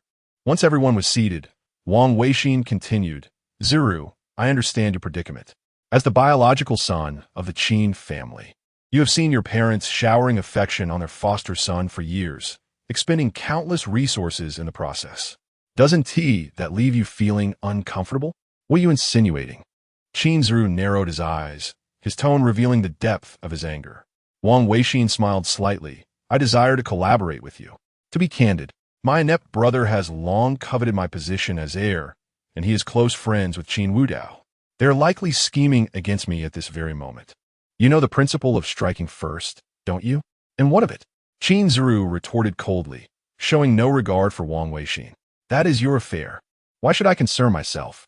Furthermore, how do you intend to deal with Qin Wudao? Hire an assassin? Kidnap? Murder or frame him? At Qin Ziru's mockery, Wang Weixin gestured towards Lu Ruyan.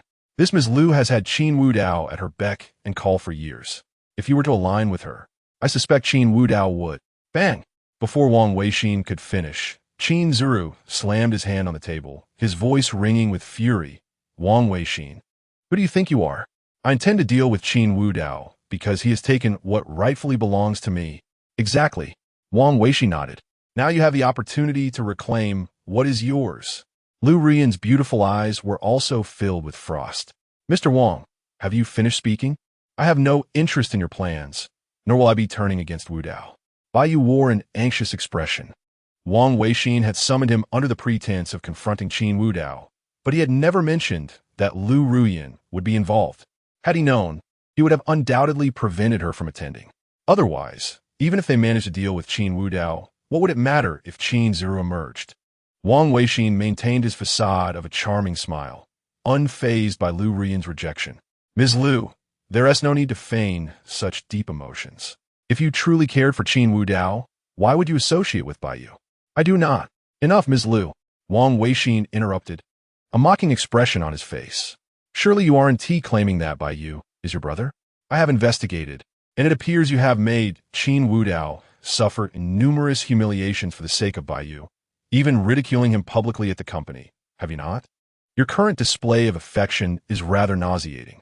At his words, Lu Rian's stunning visage paled, devoid of color, her eyes dimming.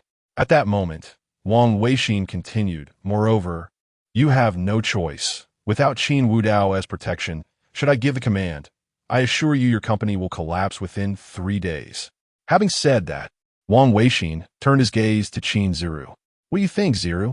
This is an excellent opportunity for you to reclaim what is yours. If you and Lu Ruyan were to unite, Qin Wudao would surely reveal a flaw. After all, our Ms. Lu is a great beauty. If it were not for this connection of yours, I would even consider stepping in myself. Nonsense. Qin Ziru's expression was one of distaste rather than gratitude. I intend to reclaim what is mine because it rightfully belongs to me. As for my dealings with Qin Wudao, that is my affair. Do you think I would resort to such despicable tactics against him? Wang Weixin was taken aback, for he knew that Qin Ziru had often spoken ill of Qin Wudao in the past, even resorting to physical confrontations. While many despised Qin Wudao, Qin Ziru was undoubtedly at the forefront. Now he claimed he would not stoop to such lowly methods? Had he lost his senses? Qin Ziru disregarded Wang Weixin's thoughts and turned his gaze towards Bai Yu, coldly stating, you dare to vie for a woman with someone from the Qin family? You truly possess audacity. Should I say you are either fearless or simply seeking death? Bai Yu stiffened, never expecting the confrontation to turn towards him. Previously, he could hide behind Lu Ruyan, but this ruthless second son of the Qin family was not someone he could afford to anger. Lu Ruyan would not be able to protect him. All right. Wang Weixin realized he had acted too hastily and misunderstood Qin Ziru's temperament. With the atmosphere growing tense, he quickly attempted to mediate. Ziru, if you are unwilling, then so be it, but do not intimidate Bai Yu. His connection with Ms. Lu is mutual and has nothing to do with you. If you refuse to act, I must rely on him. Haha, Qin Ziru scoffed. Let him act? Go ahead and try. Let us see how tough this heir of yours truly is. Can he withstand the might of the Qin family? You. Even a facade of a smiling tiger would be provoked to anger under such relentless rebuke. Chapter 23. A brother's gaze upon his sister Wang Weixin narrowed his eyes, fixating on Qin Ziru, and coldly remarked, young Master Qin, I have been considering your interests since earlier, yet your blatant disrespect seems rather inappropriate, does it not? In response to Wang Weixin's words, Qin Ziru scoffed, you think I am a fool? You merely wish to undermine the second young master of the Wang family. And before that, you intend to strike at Qin Wudao. Let me be clear. If you seek genuine collaboration, I am open to it. However, if you wish to resort to such despicable tactics, you have chosen the wrong person. Wang Weixin was momentarily taken aback, then retorted with a mocking laugh, Qin Ziru, if I did not know better, I might have believed you to be an upright individual. Yet, it appears our young Master Qin does not enjoy a particularly favorable reputation within the circle, does he? Unfazed by Wang Weixin's derision, Qin Ziru replied nonchalantly, do I require a good reputation? As a young master of the Qin family, why should I concern myself with being virtuous? My parents provide me with wealth. Should I not indulge myself? Am I to emulate you? He continued, my apologies, young Master Wang, but I tend to use my wealth to assert myself. If you wish to do the same, by all means. But I forgot that as the heir of the Wang family, you must tread carefully, lest you act without restraint, correct? How pitiable. When the inheritance was not yours, you walked on eggshells, and now that it is, you still resort to underhanded tactics. What sorry state. Veins bulged on Wang Weixin's forehead. Previously, his jibes at Qin Ziru had evoked no reaction. Yet the latter's taunts struck a nerve. The heir of the Qin family was Qin Wanrong, allowing Qin Ziru to act without fear. However, Wang Weixin could not afford such freedom. He was the heir of the Wang family, unable to behave as recklessly as Qin Ziru did. Just then, a person burst into the room. Approaching Wang Weixin, he spoke softly, young Master Wang, the second young master is upstairs with Qin Dasha, having summoned all the girls. I'm unable to arrange anything for you. The arrival of his subordinate brought Wang Weixin back to his senses. He turned to Qin Ziru and smiled, young Master Qin. It appears we are quite fortunate. Your brother and my younger brother are in the private room upstairs. I had intended to offer you a warm welcome, yet it seems they have taken all the girls. How about we pay them a visit? Perhaps they might part with a few of their favorites for you. Emphasizing you. He directed his gaze pointedly at Qin Zirwei. Qin Zirwei frowned, but promptly exited. Upon hearing that Qin Wudao was upstairs, Lu Ruyin also rose to leave. This was the sequence of events that had transpired earlier. The group made their way to the private room where Qin Wudao was situated. Upon hearing Qin Zirwei mention passing by, Qin Wudao chose not to engage further, instead turning his attention to Lu Ruyin. Miss Lu, if you have no other business, you may leave, as your presence here, to be frank, hinders my enjoyment, Qin Wudao said, extending his arms to embrace two young women. This scene caused Lu Ruyin to momentarily forget the pain on her cheek, her expression one of indignation as she gazed at Qin Wudao. Is this not my dear brother? Wang Weitong stepped forward and, with a sarcastic tone, addressed Wang Weixin. Impressive. I merely came to enjoy the company of my childhood friend, and yet you appear, monitoring my every move. Are you afraid I might usurp your position as heir? Weitong, what nonsense is this? Wang Weixin replied with a smile. We are brothers. It matters not who the heir is, for the future of the Wang family belongs to both of us. Is that so? Wang Weitong feigned surprise. If that is the case, then it would be reasonable for the elder brother to cede the position of heir to me, would it not? Wang Weixin chose silence in response to Wang Weitong's declaration. He turned to Qin Zirwei, initially believing that bringing him along would incite conflict with Qin Wudao, resulting in mutual destruction, with Qin Wudao thus preoccupied, leaving his own brother without the means to stir trouble. However, he had not anticipated that Qin Zirwei would completely disregard him. Instead, Qin Zirwei sat on the sofa, casually waving his hand, and, like Qin Wudao, embraced two young women, indulging in the pleasures of the moment. Qin Wudao, do not overstep your bounds. At that moment, Baiyu could no longer contain himself, pointing at the injury on Lu Ruyin's face and confronting Qin Wudao. Do you not realize that Ruyin cannot eat or sleep well? You dare bring her to such a place? If you have grievances against me, feel free to express them. I can leave. Why must it come to this? Baiyu, be silent. Before Baiyu could finish, Lu Ruyin chided him sharply. After silencing Baiyu, Lu Ruyin boldly approached Qin Wudao, forcibly pulling the two women away from him. She then sat beside Qin Wudao, disregarding the astonished expressions of those in the room, placing one of his hands on her soft, fair thigh. Due to her professional attire, Lu Ruyin's thigh was clad in a thin layer of silk. The touch was equally smooth. With a serious demeanor, Lu Ruyin addressed Qin Wudao. If you desire, feel free to touch me. I am no less than they are. This declaration rendered the other young women in the private room momentarily speechless. They had initially assumed she was there to catch them in the act, only to find she was there to compete for clientele.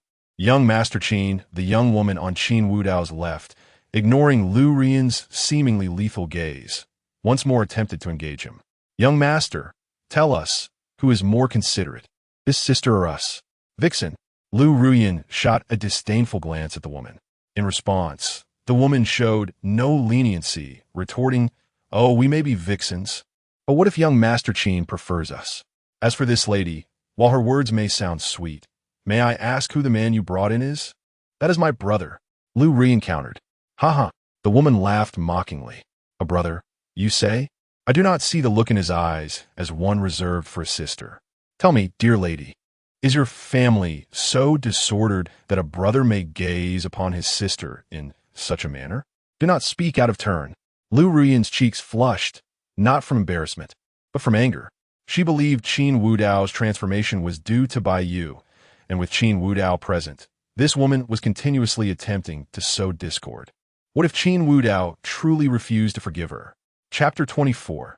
Throwing the old man down from the upstairs, yes. Yes. Don't speak carelessly. I hold only respect for Sister Ruyin. Baiyu retorted loudly, though a hint of guilt laced his tone. Enough. Qin Wudao interjected with noticeable impatience. Those who are irrelevant may leave. With that, he unceremoniously pushed Lu Ruyin out of the room, showing no interest in her at this moment. As for us, We shall remain and continue with the music and dance. The siblings who enjoy playing with bones and that rubbish in the Wong family, you may vacate the premises. Upon hearing Qin Wudao's words, Wang Weitong chuckled lightly at the others. Did you hear that? Hurry and get out, or I shall have someone escort you out. Meanwhile, Qin Zhiwei, comfortably seated with women on either side, noticed that Qin Wudao did not dismiss him. He haughtily snorted, then seized the drink offered by a nearby woman and downed it in one gulp. Wudao, let me explain. Upon seeing the impatience etched on Qin Wudao's face, Lu Rian grew anxious. For years, Qin Wudao had looked at her with affection that felt overwhelming, as if that fervent love could drown her. But ever since that day, everything had changed. Now, he treated her with brutal indifference. Weidong, your actions are rather excessive, aren't they? Wang Weixin, shoved by Wang Weitong, flashed a cold glare. We are brothers, and our families have long-standing ties. Can't we have a conversation? Are you discussing something unspeakable here? Huh? Wang Weidong regarded Wang Weixin as though he were a fool. Discuss something unspeakable? Look around. He gestured to the women in black stockings and addressed Wang Weixin loudly. Can't you see this scene? We're not having a conversation. It's clearly a plan for something unspeakable. I've said it's unspeakable, and yet you're still here watching? All right, I almost forgot. Some of you among us aren't even human. At this, Wang Weixin replied coldly, Weitong, is this how you speak to your own brother? How was he talking about you? What are you puffing up for? Then who are you referring to? Whoever responds to me is who I'm talking about. It seemed that Wang Weixin had endured too much stimulation that night, leaving him unable to calm his inner turmoil. First, he was confronted by Qin Zhiwei, then by Wang Weitong. What distressed him most was that he could not retaliate against either of them. Sister Rian, let us go. Bai Yu stepped forward to grasp Lu Rian's hand, but she deftly evaded him. Lu Rian's beautiful eyes had never left Qin Wudao, now shimmering with unshed tears, as if she might cry at any moment. Wudao, leave with me. I will give you whatever you desire. If you do not want Bai Yu, I shall send him away and ensure he never contacts me again. That's impossible. Bai Yu instantly panicked. Everything he had done was to win over the beautiful woman. If Lu Rian sent him away, his plans would be in ruins. Thinking swiftly, he addressed Qin Wudao. Brother Wudao, are you worried I will take Sister Rian from you? The truth is, my mother is terminally ill and has little time left. She fears I will have no one to care for me, which is why she asked Sister Rian to take me as her brother. If you truly wish for me to leave, I promise to stay far away after my mother passes. As soon as these words left his mouth, both Qin Zhiwei and Wang Weitong displayed expressions of disdain, inwardly cursing simultaneously. What a shameless green tea. In contrast, Lu Rian wore a sorrowful expression, hesitating to voice her thoughts.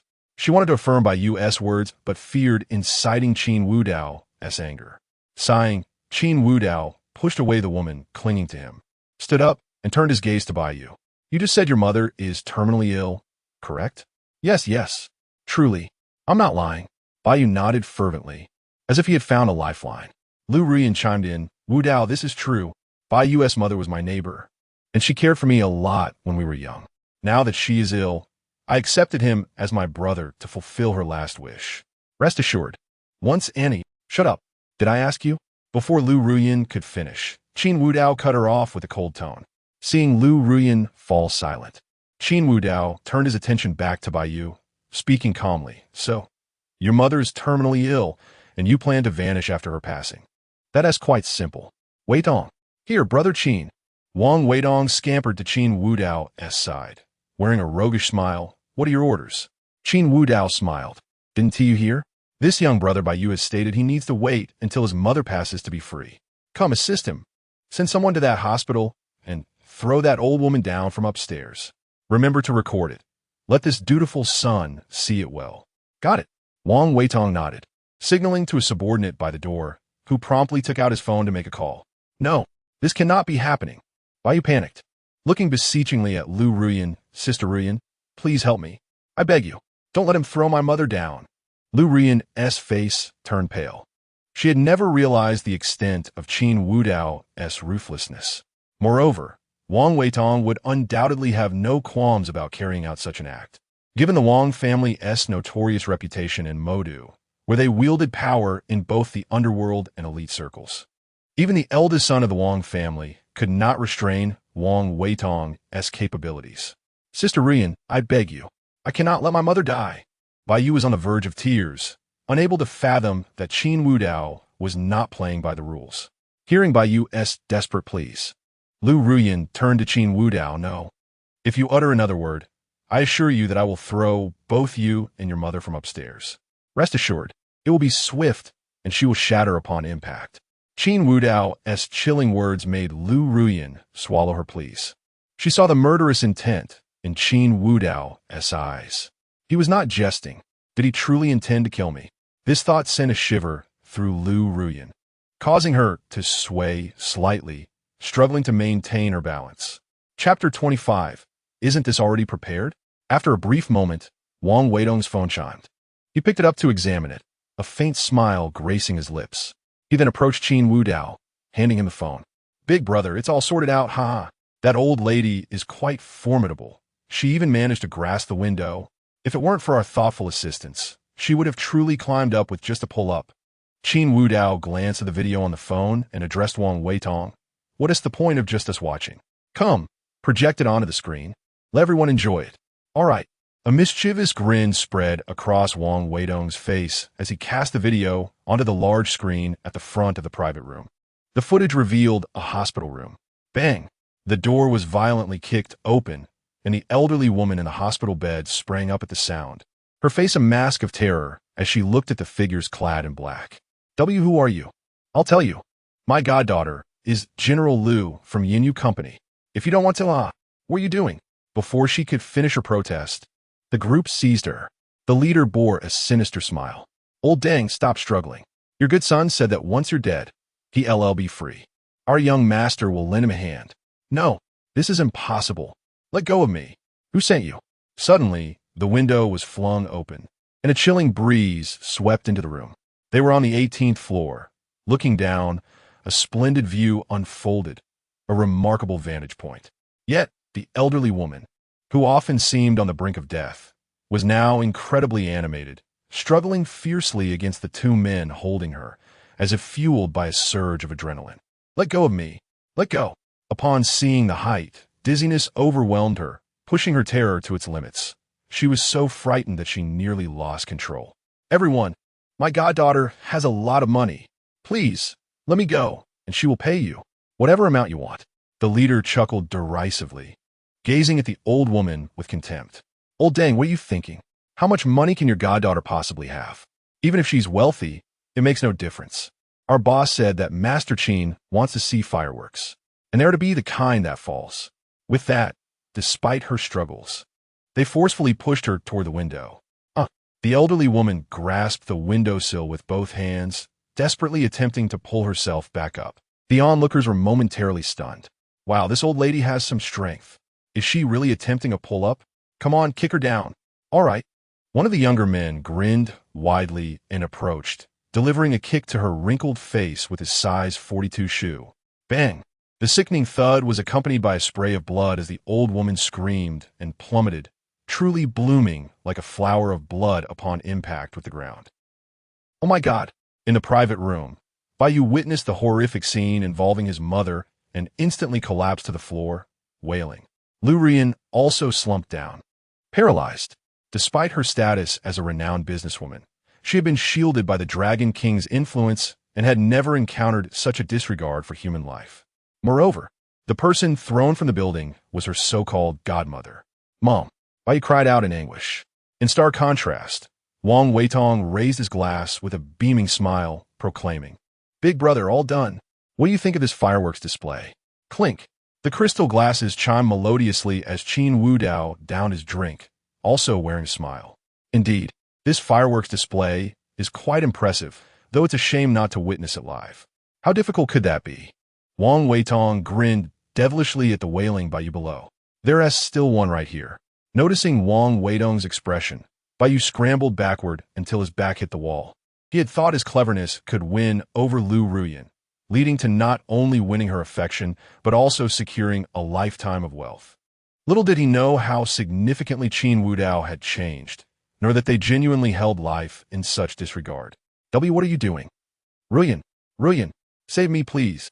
Bai clung to the hope that Lu Ruyin could rescue him, repeatedly calling her name. However, at that moment, she sat on the floor in a daze, unsure whether it was shock or something else, completely oblivious to Bai's plight. Tap, tap, tap. Qin Wudao slowly approached Bai, looking down at him from height. What was your name again? Bai, right? Look at you. Your injuries haven't even healed, yet you dare to dance in front of me. So what should I do with you? Upon hearing Qin Wudao's words, Bai immediately knelt and began to bow his head. Bang, bang, bang, one head after another. He struck the ground, even drawing blood from his forehead. Brother Wudao, no. Young Master Qin, please spare me. I realize my mistakes. I want to tell the authorities about my mother's situation. Please, let me go. Yes, yes. And Ruyin, General Lu, if you kill me, it would surely affect your relationship, wouldn't it? I beg you, spare me. Bai's voice cracked with sobs as he witnessed his mother being thrown from the building. At that moment, he felt no anger or resentment, only an overwhelming sense of fear.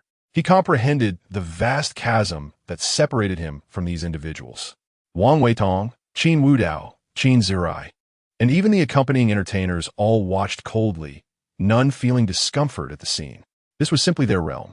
Previously, he had thought he could leverage a few words to gain entry into the upper echelons alongside Lu Ruyin. But it was now clear that even Lu Ruyin was unworthy to associate with them. Now, he could only humbly plead for the forgiveness of the man before him. Otherwise, he would surely meet his demise. In his desperate attempts to survive, all notions of dignity, women, and wealth became insignificant. Just as Bai fervently bowed, Lu Ruyin regained her senses, noticing Qin Wudao standing before Bai, clearly poised to take action. She hurriedly crawled over, grasping Qin Wudao's leg. And no, Wudao, I beg you, don't. If you truly kill him, you'll also face repercussions. Let him leave this place, and then Before she could finish her plea, a sharp pain coursed through her as Qin Wudao seized her hair, pulling her upright. After capturing Lu Ruyin, Qin Wudao turned to the others. Bring 2 people to hold her here. Let her witness this. Chapter 26. Is he disguised? Wang Weitong, displaying remarkable tact, subtly signaled with his eyes, prompting 2 accompanying women to rise and assist Lu Ruyin, steadying her by her side. Another attendant approached, securing Lu Ruyin's head to ensure her gaze remained fixed upon Bai below. Witnessing Qin Wudao's actions, Bai was utterly horrified. Master Qin, I beg you, spare me. I acknowledge my mistakes. I will never dare again. Just let me His plea was abruptly cut short as a powerful kick struck his chest, the force so immense that the sound of cracking bones echoed in the air. Qin Wudao, looking down at the crumpled Bai, casually unbuttoned 2 of his shirt's buttons. Enough for the chatter. With that, he unleashed a fist that crashed down with a resounding thud. Bang! The impact of Qin Wudao's fist collided violently with Bai's arm, the force compressing it as if it had been subjected to a hydraulic press. Even the polished floor beneath them bore the scars of fissures. Noticing this spectacle, Wang Weishin's pupils widened in shock. After all, as a premier establishment, the flooring was constructed from the most robust and luxurious stone. To crush another's arm with a single blow and fracture the ground, what kind of strength did that require? Qin Zirwei instinctively shuddered, while Wang Weitong remained composed, fully aware of the terrifying prowess possessed by his dear friend.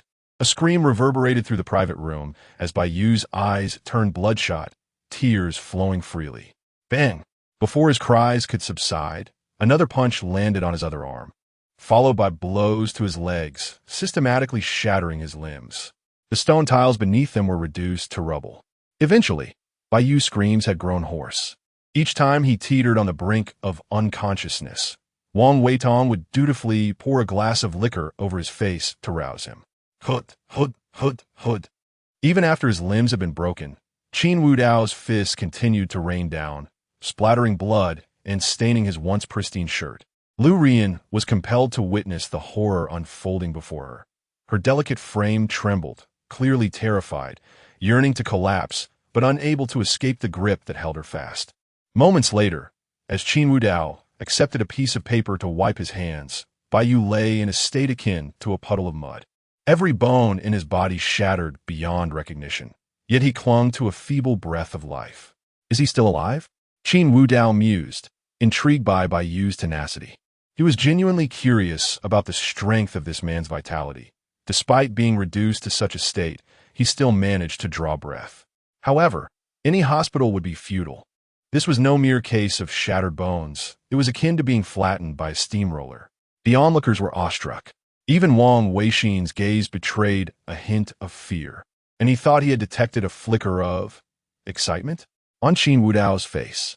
Could anyone truly feel exhilaration in such a moment? This man must be insane. Contemplating the prospect of opposing someone like him, Wang Weishin mentally strategized. If he were to confront Qin Wudao, he would need to seize the perfect opportunity to strike decisively, or else he would be the one to suffer. Brother, you seem to be becoming increasingly deranged.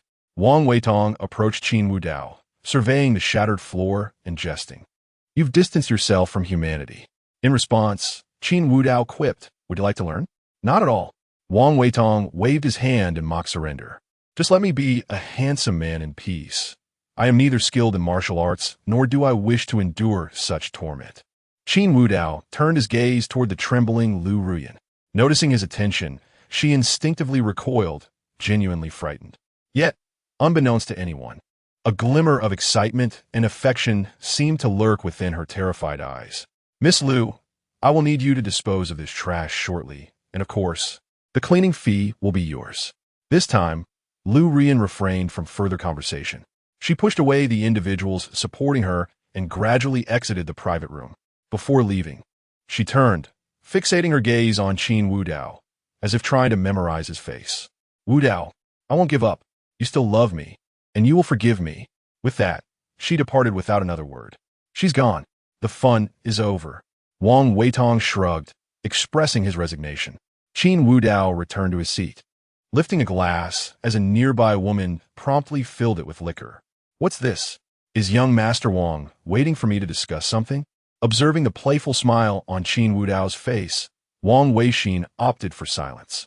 He had initially believed Lu Ruyan to be Qin Wudao's weakness, but it was now evident that she was not.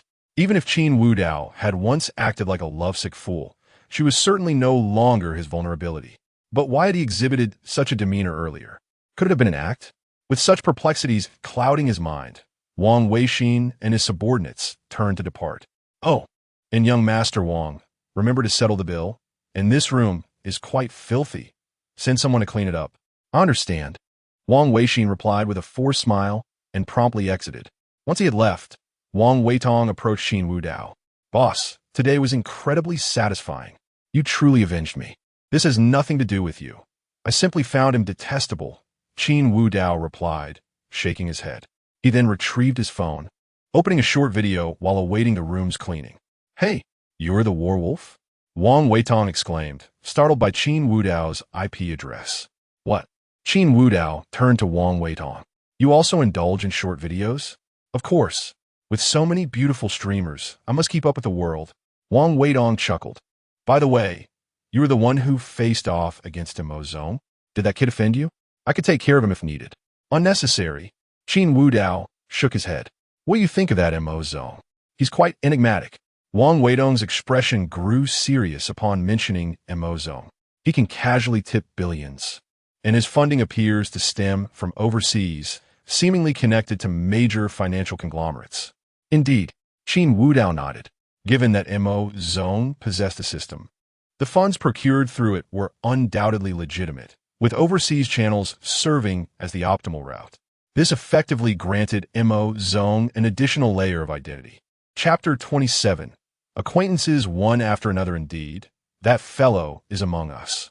It was that lad from Xingyu Group who pulled me into this group. Take a look. With that, Wang Weitong handed his phone to Qin Wudao. Upon opening the group chat, it was evident that the conversation was ablaze with activity. Have you uncovered the identity of that werewolf?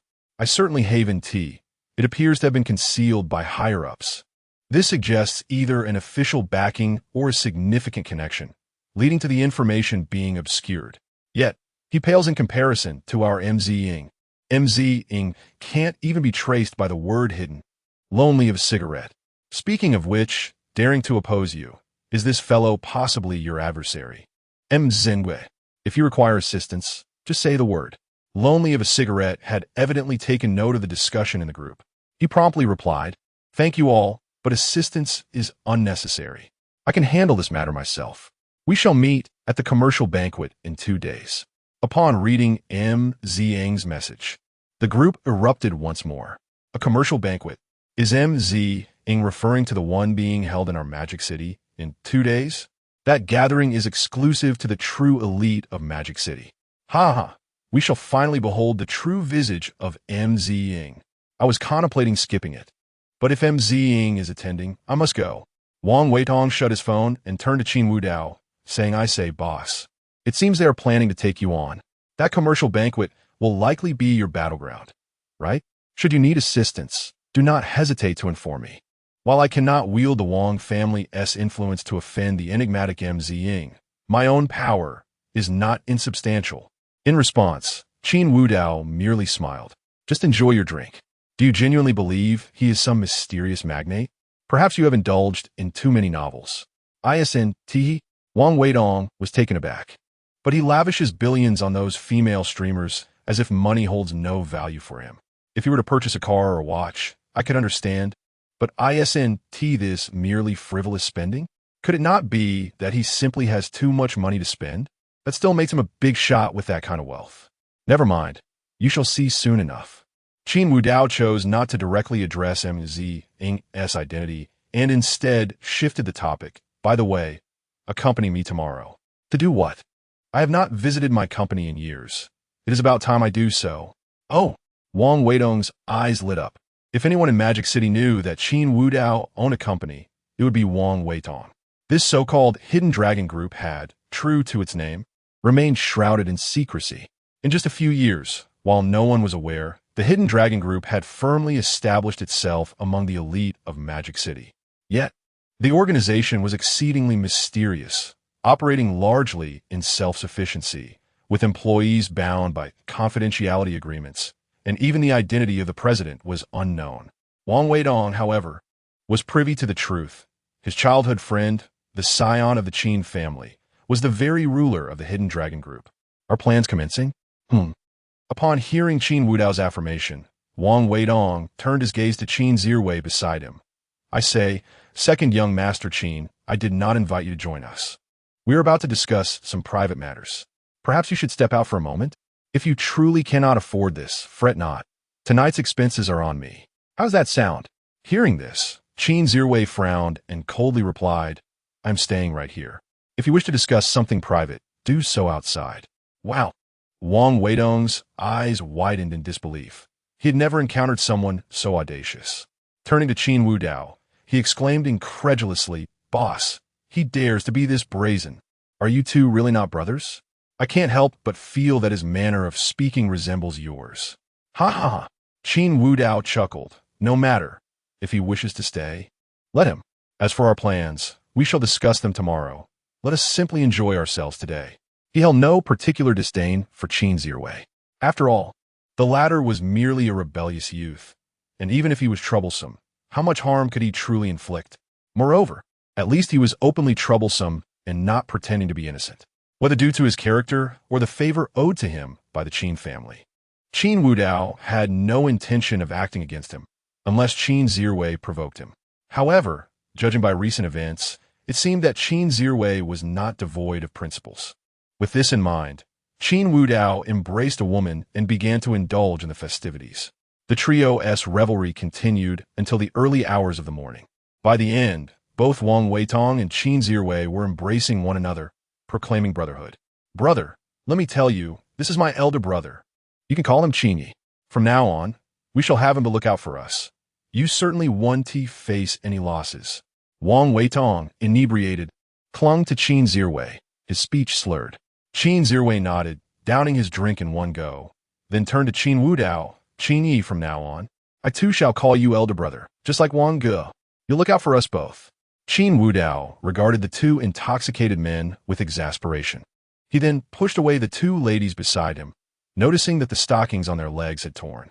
Rising to his feet, he realized that, despite his constitution, He too was slightly intoxicated from the excessive drinking. He glanced at the entwined figures of Qin Zhiwei and Wang Weitong, concluding that neither could handle any more drink. If they were in such a state, it was likely that the others in the private room were in no better condition. One by one, they had succumbed to drunkenness, collapsing in disarray on the sofa. Never mind, I shall return to sleep. Qin Wudao donned his suit jacket, pushed open the door to the private room, and stepped outside, leaving the others to their own devices. Ding dong. Upon entering the elevator, Qin Wudao exhaled softly. Come dawn, he would be heading to the Hidden Dragon Group. As a top-tier individual in his previous life, his business acumen was beyond reproach. If he were to thrive in this world, it was essential to leverage all resources to ascend to the pinnacle and savor the vistas from above. As Qin Wudao pondered, the elevator halted on the 4th floor, the dining area of the club. As the door slid open, a familiar fragrance wafted in. This scent was strikingly recognizable to Qin Wudao. Upon closer inspection, he found yet more acquaintances. Had he truly stirred a hornet's nest today? One familiar face after another? Entering the elevator were both men and women, seemingly two families, for elderly individuals and two young men and women. Chapter 28. A few individuals were adorned in exquisite garments, clearly indicative of their affluent backgrounds. The young man possessed a handsome visage, his eyes sparkling with amusement, fixed unwaveringly upon the woman before him. The woman slightly lifted her chin, exuding an aura that kept others at bay. Her eyebrows, like distant mountains, arched gracefully, radiating an air of coolness and aloofness. Clad in a white qipao, her figure was accentuated, embodying a bewitching allure tempered with subtle elegance. Her hair was delicately pinned with a jade hairpin, revealing a neck reminiscent of a swan. This woman was an old acquaintance from Qin Wudao's memories, Miss Wan Shireen of the Wan family. A year her junior, she favored the qipao, embodying the charm of a classical beauty. Having studied traditional Chinese medicine since childhood, she carried with her a fragrant essence of herbs, which explained why her scent lingered even before her arrival. Upon catching sight of Qin Wudao, a fleeting tremor passed through her beautiful eyes, yet she quickly regained her composure. Qin Wudao naturally held memories of their past interactions. In his pursuit to be close to her, he had often gone to great lengths, even injuring himself just to seek her healing touch. It remained uncertain whether Wan Shireen's cool demeanor was innate, but despite his fervent adoration, he had never garnered even a smile from her. He had silently stood by her side, protecting her from any danger, be it in business or in private, exerting every effort to be her devoted admirer. Ultimately, their separation stemmed from her words, "Thank you for your help over the past 2 years, but I am to be married, as the engagement was arranged long ago. Shireen, if you do not wish to marry him, I can assist you. My true identity is—" You needn't say more. I am aware of all you've done for me in these 2 years, but family matters are what I must prioritize. Thank you for your kindness. Shireen, do you truly not wish to give me a chance? I can persuade your family. That is unnecessary. We are merely patient and doctor. I have never regarded you in that way. I apologize for my bluntness, but that is the truth. 2 years of investment yielded nothing more than a mere thank you. And the woman he had cherished was to wed another. Unable to bear the emotional turmoil, he left the hospital owned by Wan Shireen. It was a rainy day, and as he walked the streets alone, it was the appearance of Lu Ruyin that offered him a glimmer of warmth, prompting him to shift his affections toward her. Talent! Qin Wudao reflected on the memories that belonged to his past self. Now, they were rightfully his. He felt an urge to slap himself. Were 2 years of heartfelt devotion resolved with a single umbrella? The moniker Wolf Warrior seemed most fitting. The term scoundrel hardly applied, for the scoundrel had indulged while he, the Wolf Warrior, had gained nothing. When Wan Shireen treated him, even the lightest touch of her cool hand could elate him for 3 days. Sigh. Qin Wudao shook his head, a flicker of self-anger igniting within him. As he pondered, 2 women began conversing. Madame Wan, I think we should finalize this matter. The children have no objections, and, as elders, we naturally hope they will unite soon. Indeed, if my Shireen has no objections, then as her mother, I certainly have none. That is splendid. Wenfeng, you must strive to care for Shireen, as her temperament is somewhat aloof. Upon hearing his mother's words, the young man, identified as Wenfeng, smiled. I understand. Shireen and I are childhood friends. Had it not been for my studies abroad, we might have been together long ago. Rest assured, I will care for Shireen. The group engaged in cheerful conversation, while Qin Wudao, standing behind, felt drowsy. This elevator seemed rather slow. Ding dong. At last, they reached the first floor. As they exited, just as Qin Wudao was about to step out, a slightly cool hand pulled him back. It's Wan Shireen. After drawing him back, she addressed the group. Mom, Dad, I left something in the private room.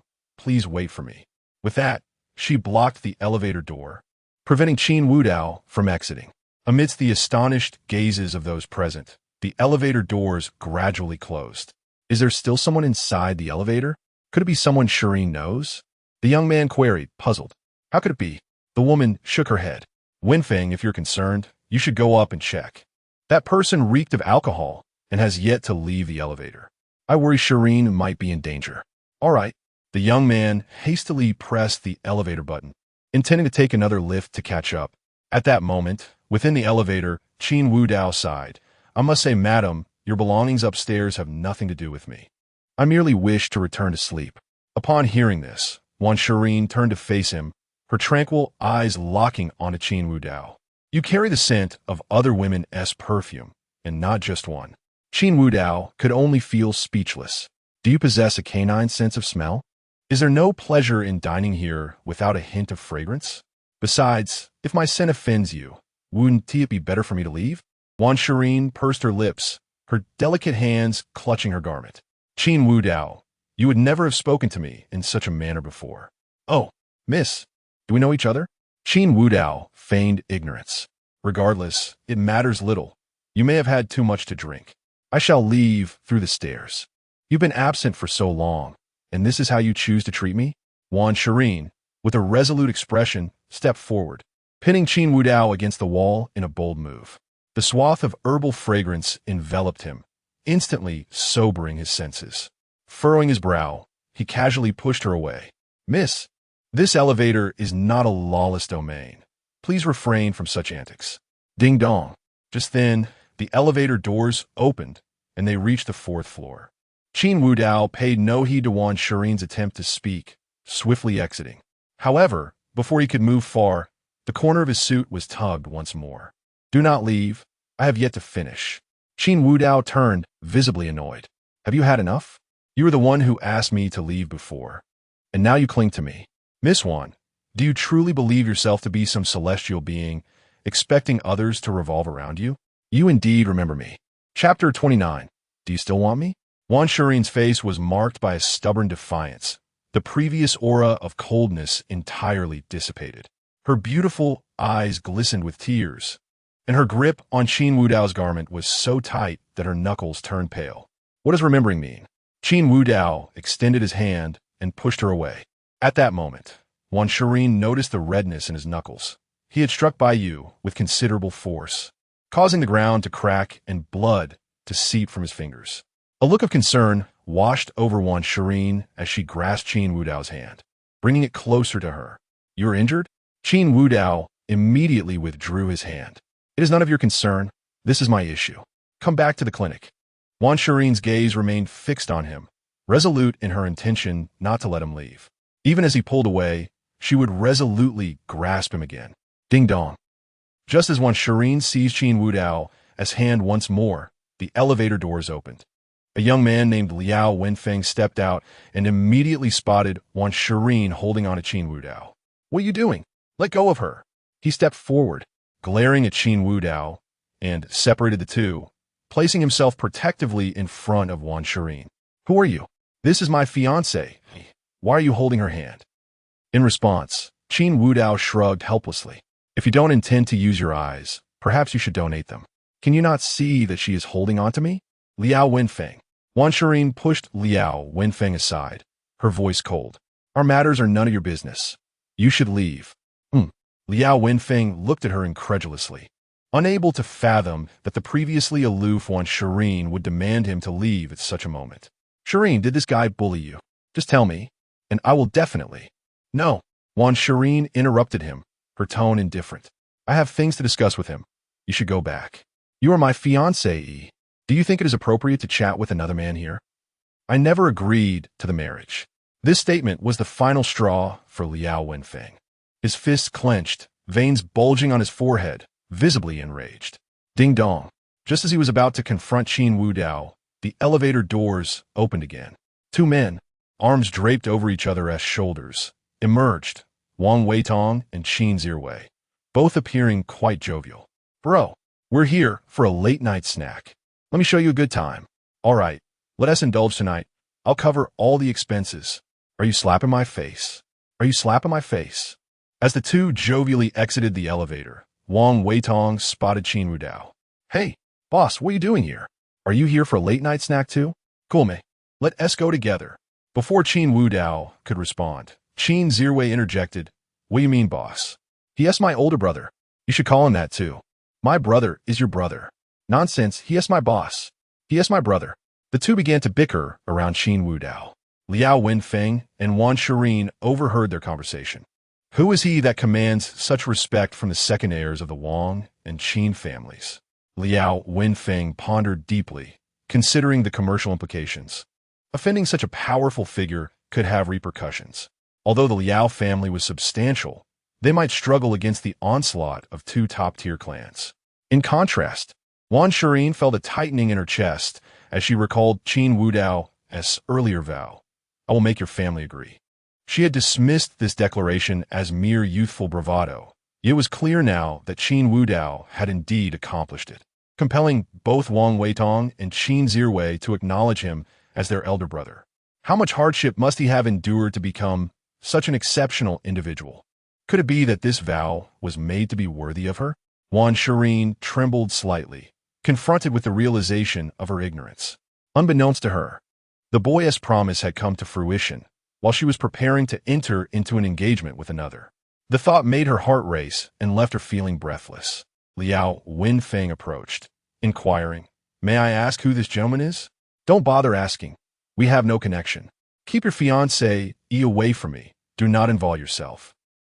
Liao Wenfeng was taken aback by Qin Wudao's retort. He recognized that Qin Wudao had no interest in him, so why present himself to be insulted? He turned to Wan Shirin softly. Shirin, let us go. If you wish to leave, go on your own. Wan Shirin showed no mercy toward Liao Wenfeng. She turned to Qin Wudao, her poised demeanor replaced by a vulnerable fragility. Wudao, do you still want me? The words hung in the air, leaving Wang Weitong and Qin Zhiwei stunned. They felt as if the sky had fallen. The usually aloof young lady of the Wan family now appeared so humble. They shared her astonishment, and Liao Wenfeng felt like a mere jester, believing himself to be her fiancé, only to witness her beseech another man for acceptance. Qin Wudao gazed at the trembling Wan Shirin and replied coolly, No. You cannot say no to me.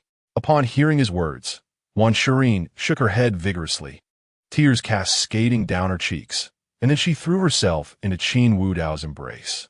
Her delicate hands clung tightly to his arm. I beg you want me. Qin Wudao felt the tremors of the person in his arms. The haunting memories of heart-wrenching pain invaded him. Yet he hesitated not a moment as he pushed Wan Shirin away. I have no interest in you and never considered anything between us. Go where you will.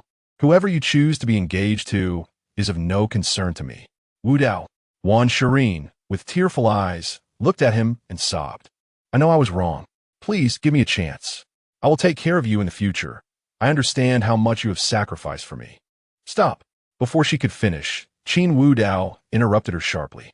I have not sacrificed anything for you, nor do I need your self-pity here. Just stay far away from me. Chapter 30. The annulment of the engagement I refuse. Wan Shirin shook her head, tears streaming down her face, yet her gaze remained resolute. At that moment, Liao Wenfeng's face turned a ghastly shade of green. He had pursued Wan Shirin for countless years and had never witnessed any expression other than her usual cool demeanor.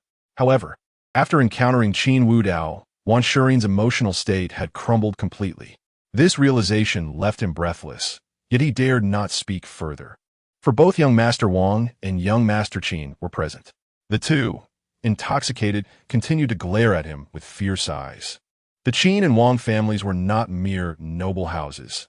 They were among the most prestigious families in the city. To offend either of them would bring calamity far beyond a mere financial loss for the Liao family. That man is insane.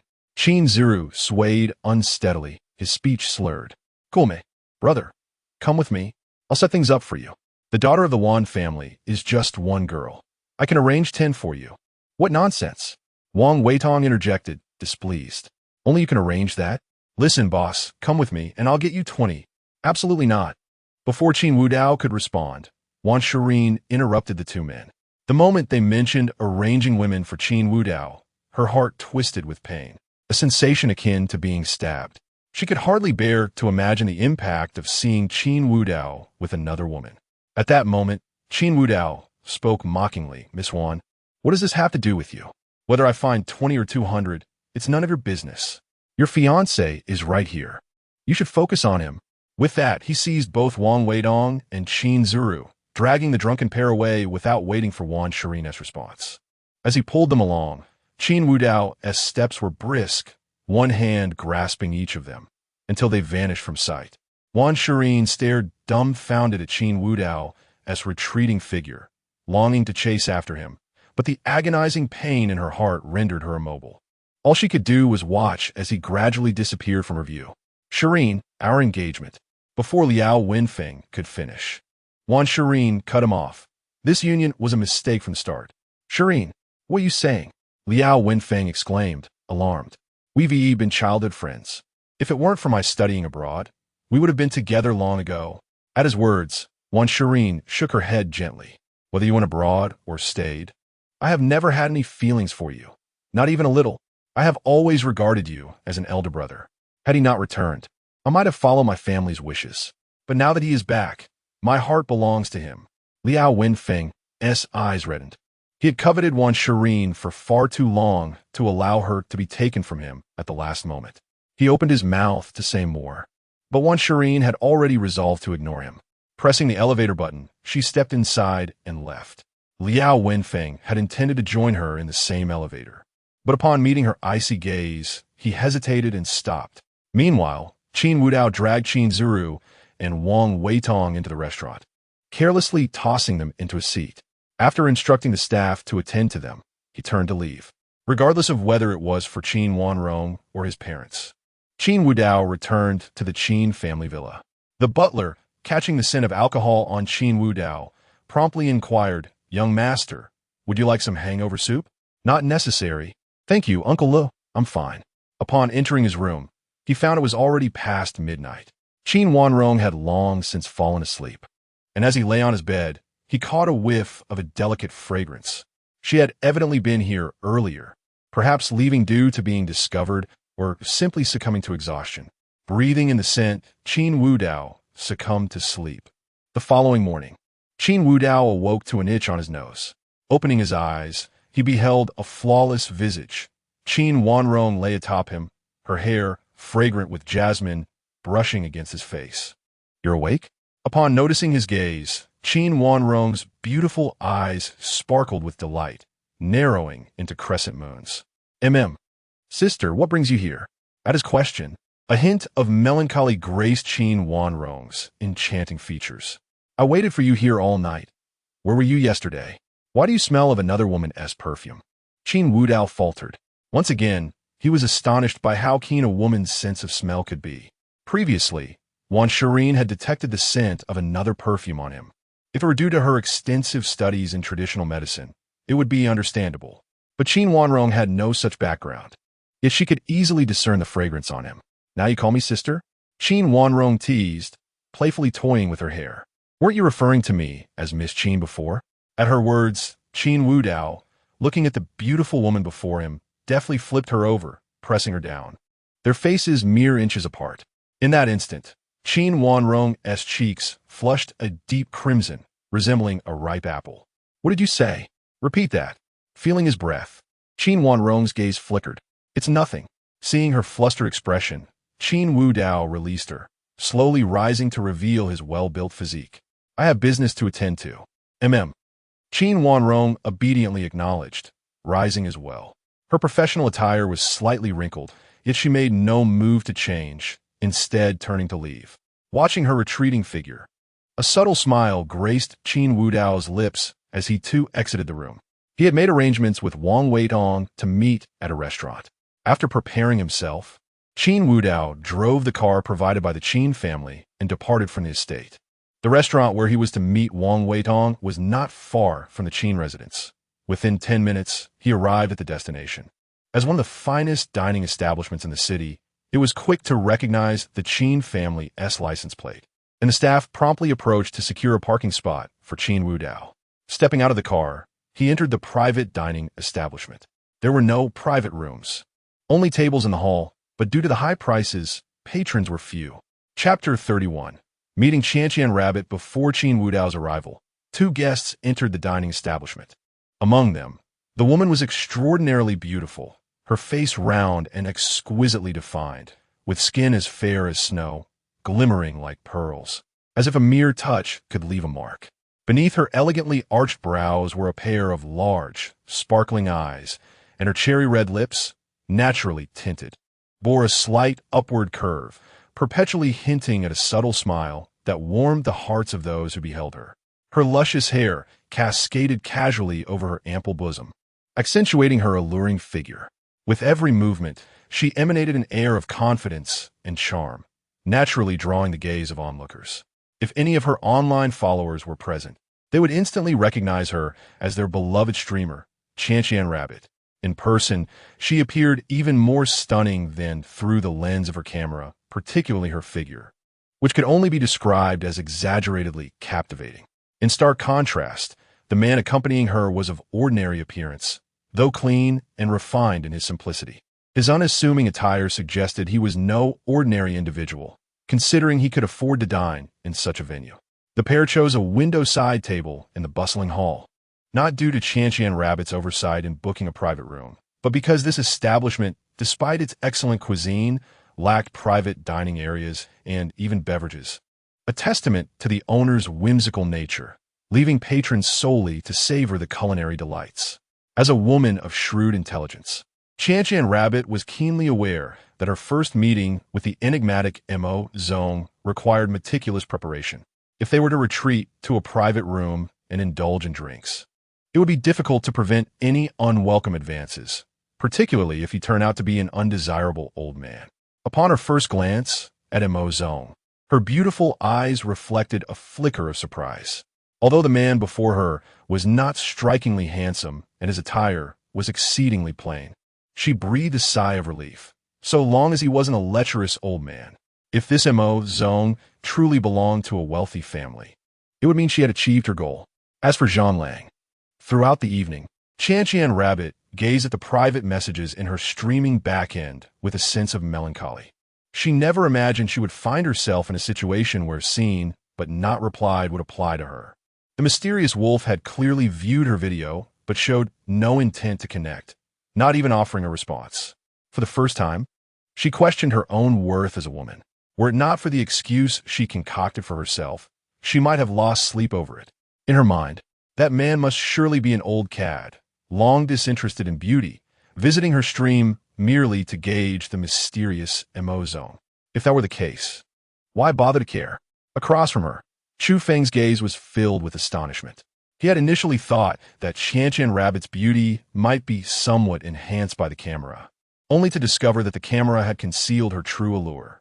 Such a beauty was nearly on par with his own cherished muse. Chu Feng's desire to establish a connection with her intensified, having felt an uptick in her affection during their previous encounter. He was now on the verge of binding their fates, a notion that filled him with delight. To him, once he successfully bound Qianqian Rabbit, it would be a trivial matter to win her over. Montak Tsong, as Qianqian Rabbit observed the man before her, whose unwavering gaze was fixated upon her.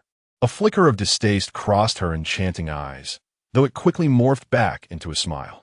The sound of his voice pulled Chu Feng from his reverie, and he spoke with a hint of regret. "Apologies, I was just contemplating some matters regarding the company." "Not all," Qianqian Rabbit replied, her head gently shaking, her tone exuding understanding. Affection level -1. Upon hearing the system's notification, Chu Feng was once again rendered speechless. He could never quite decipher Qianqian Rabbit's intentions. It was no longer a mere case of insincerity. Her mood seemed as fickle as the weather, ready to erupt at the slightest provocation. However, her beauty allowed her to overshadow most of her flaws. With a soft smile, Chanchian Rabbit warmly expressed, "Mo Zone, thank you for your support. I am Chanchian Rabbit. My real name is Chun Chanchian. I chose this place today because the food is exceptionally delicious. I hope it meets your approval." "How could it not?"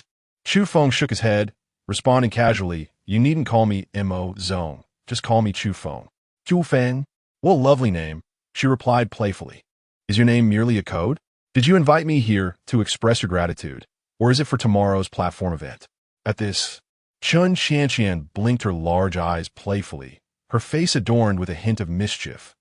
"I know, Mo Zone, that you have someone special to protect, so I wouldn't dare to ask for more. This visit is simply to thank you. After all, you are the first person to shower me with such generous gifts during my streaming career, holding a significant place in my heart. I naturally wish to express my gratitude in person. Were it not for the affection level system." Chu Feng might have been deceived by her words. Internally, he scoffed. "What do you mean, dare not ask for more? You clearly desire more. Very well, I will take you shopping shortly. What is there to fear about raising affection levels? Once bound, assisting her with an event would be no trouble at all. His first love would remain his top priority, while Chun Chanchian could settle for second place." With that thought, Chu Feng smiled as well. "All right then, since that is the case, I shall not hold back." He picked up the menu on the table and began to order, while Chun Chanchian closely observed his every move. To successfully enter high society, Chun Chanchian had thoroughly prepared herself in this regard. It would not be an exaggeration to say that she had learned far more than those socialite training classes. She could discern a person's character, demeanor, and speech, allowing her to gauge whether they were putting on a facade. It was undeniable that Chu Feng's demeanor was remarkably composed, leaving Chun Chanchian with no doubts about his identity as Mo Zone. Little did she know, Chu Feng had not always possessed such poise and mentality. Since binding the system, he had adopted a nonchalant view toward everything. After all, not everyone could successfully bind a system. "Boss, you're here." A voice of delight rang out as Chu Feng was ordering, causing all diners to look up. They beheld Wang Ershao, who had been waiting at the entrance, as he welcomed a man inside. Those dining there were either wealthy or influential, and they were well acquainted with the notorious Wang Ershao. All eyes turned toward the entrance, eager to see the man whom Wang Ershao greeted as boss. Naturally, Chun Chanchian was among them. Earlier, Wang Ershao had been on her list of potential suitors, but his notorious debauchery swiftly led her to dismiss him from her thoughts. Chapter 32. The flustered Chun Chanchian. However reckless Wang Ershao may be, his aristocratic status is undeniably substantial.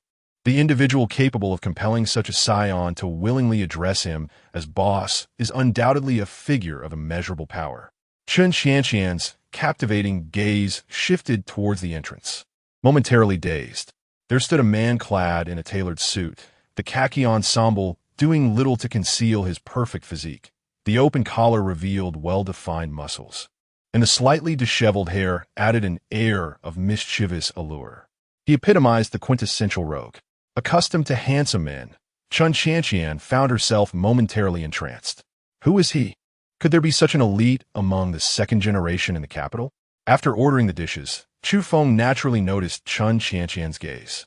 Following her line of sight, he too beheld Qin Wudao. A light cough from Chu Feng snapped Chun Chanchian back to reality, prompting her to speak with a hint of apology. "I'm sorry, Mr. Montauk." Everyone was discussing something, and I merely glanced out of curiosity. Chun Chanchian was no fool. Denying or making excuses would be her greatest defeat. Sincerity was her ultimate weapon. She emphasized her curiosity, deliberately avoiding a direct mention of Qin Wudao. Indeed, Chu Feng's expression softened slightly. "No witties. It's human nature to be curious.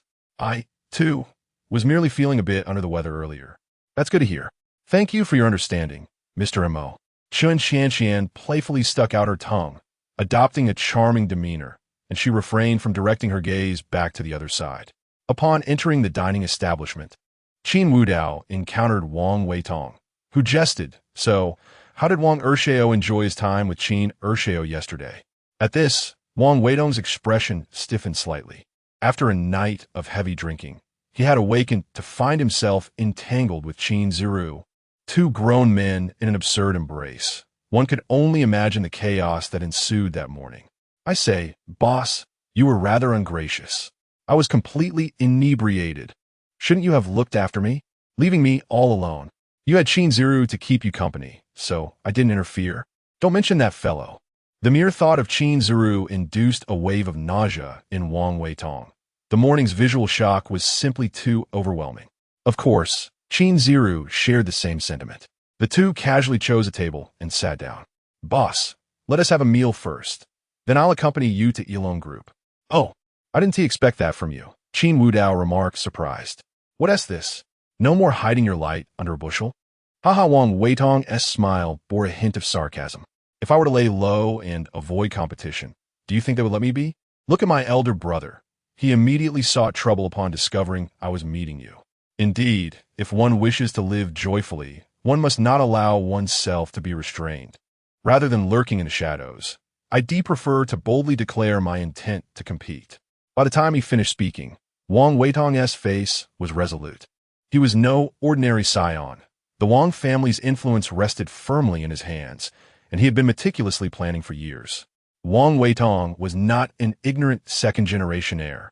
Endowed with elite education and an advantageous environment, he was far from the archetype of the idle rich, unless inherited. He schemed in the shadows, wielding significant power, all to ensure that, should he be betrayed by those closest to him, he would still have the opportunity for a comeback. This establishment was also under his control. Its design served the dual purpose of gathering intelligence.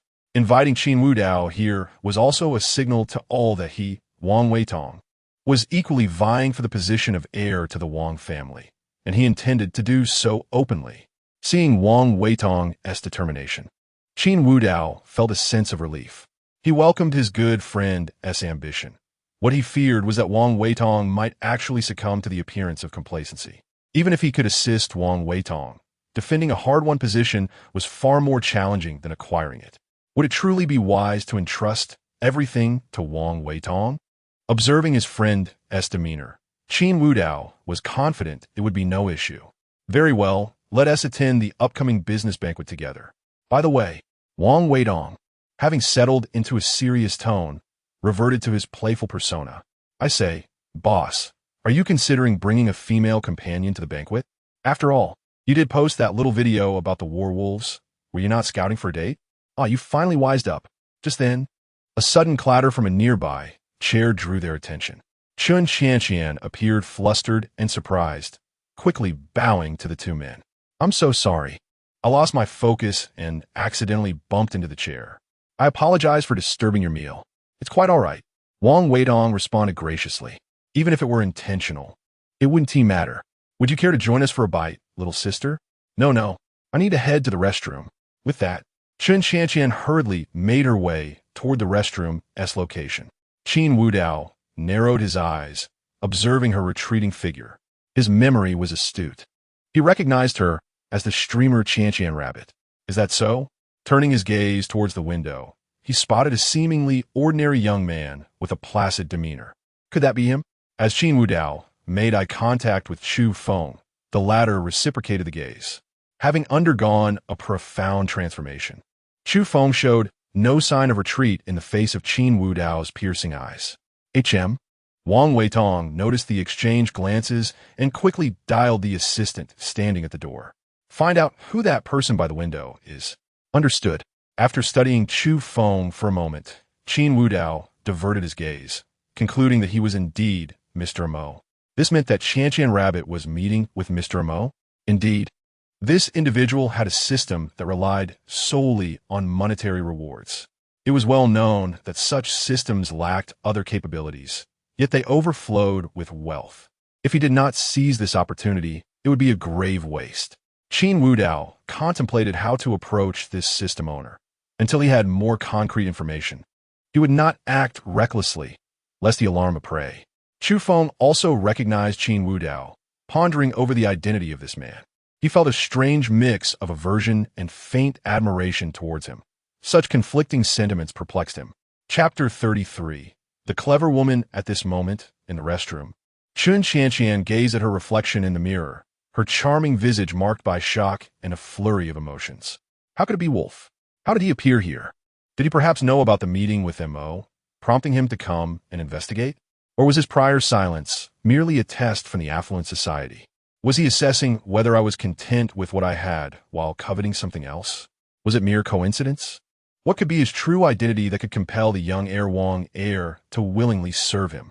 It is undeniable that a clever woman, when faced with unexpected situations, experiences a torrent of thoughts. Chun Qianqian was no exception. She pondered every possible angle of the situation. Regardless of what it might be, she needed to deliberate carefully. Judging solely by appearance, this enigmatic Wolf was far superior to M.O. Yet, when it came to status, Chun Qianqian found herself at an impasse. She was indeed a materialistic woman, yet she was also a shrewd one, ardently aspiring to marry into a wealthy family. In the circle of socialites, she held a profound disdain for anyone who could be swayed by trivial favors. Having endured financial hardship in her childhood, she understood that no matter how hard she toiled, she could never alter her destiny.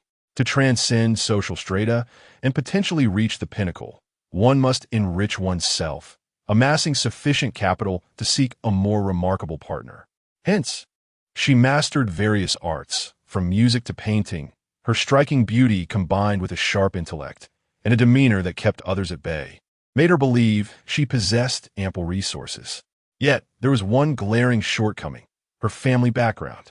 Many affluent individuals sought a partner who could aid them, not just a pretty face.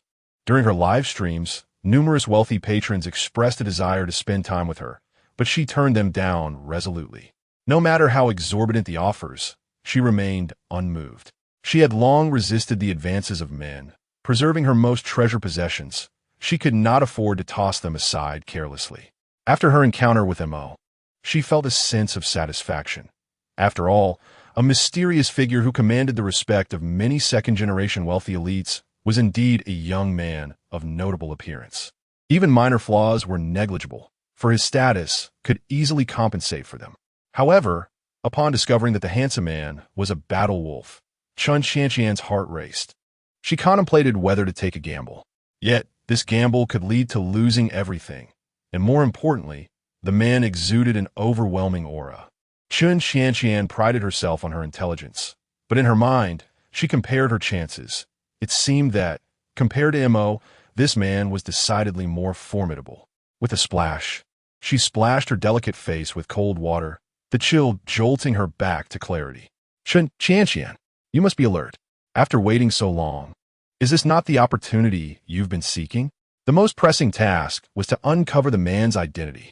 And concerning M.O., with that thought, Chun Qianqian exited the restroom. Upon reemergence, her face bore the charming smile and confident demeanor she was known for. She sauntered past Qin Wudao, her jade-like hand inadvertently brushing against his arm. My apologies, sir. It seems I have bumped into you again. Qin Wudao smiled in response. It's quite all right, go back. Chun Qianqian hesitated. I just came from the restroom and may not have dried my hands properly. Would you mind taking off your outer garment? I could wash it for you and return it afterward. Her words were reasoned and sincere, exuding no hint of ulterior motives. Wang Weitong observed the exchange with a playful smirk, teasingly remarking, Boss, the young lady has made her intentions clear. Why not oblige her by letting her wash it? Qin Wudao shook his head. No need. It's just a little water. There's no need to fuss over it. With that, he turned to sip his tea, signaling the end of the conversation. Seeing this, Chun Qianqian did not press further. She gracefully bowed and departed, showing no signs of any particular interest in Qin Wudao. She had no intention of using such tactics to acquire his contact information. It was merely to leave a deeper impression. If Qin Wudao had indeed taken her up on her offer, she would have felt an odd discomfort, as that would have felt too casual. Instead, his demeanor thrilled her, even igniting a sense of conquest within her. Once Chun Qianqian left, Wang Weidong quickly remarked, Boss, are you not intrigued by her? She truly is a remarkable catch. Look at that figure. Well, if you're interested, you could always ask for her contact details now. Qin Wudao replied casually. Forget it. Wang Weitong shrugged, exasperated. She's clearly after you.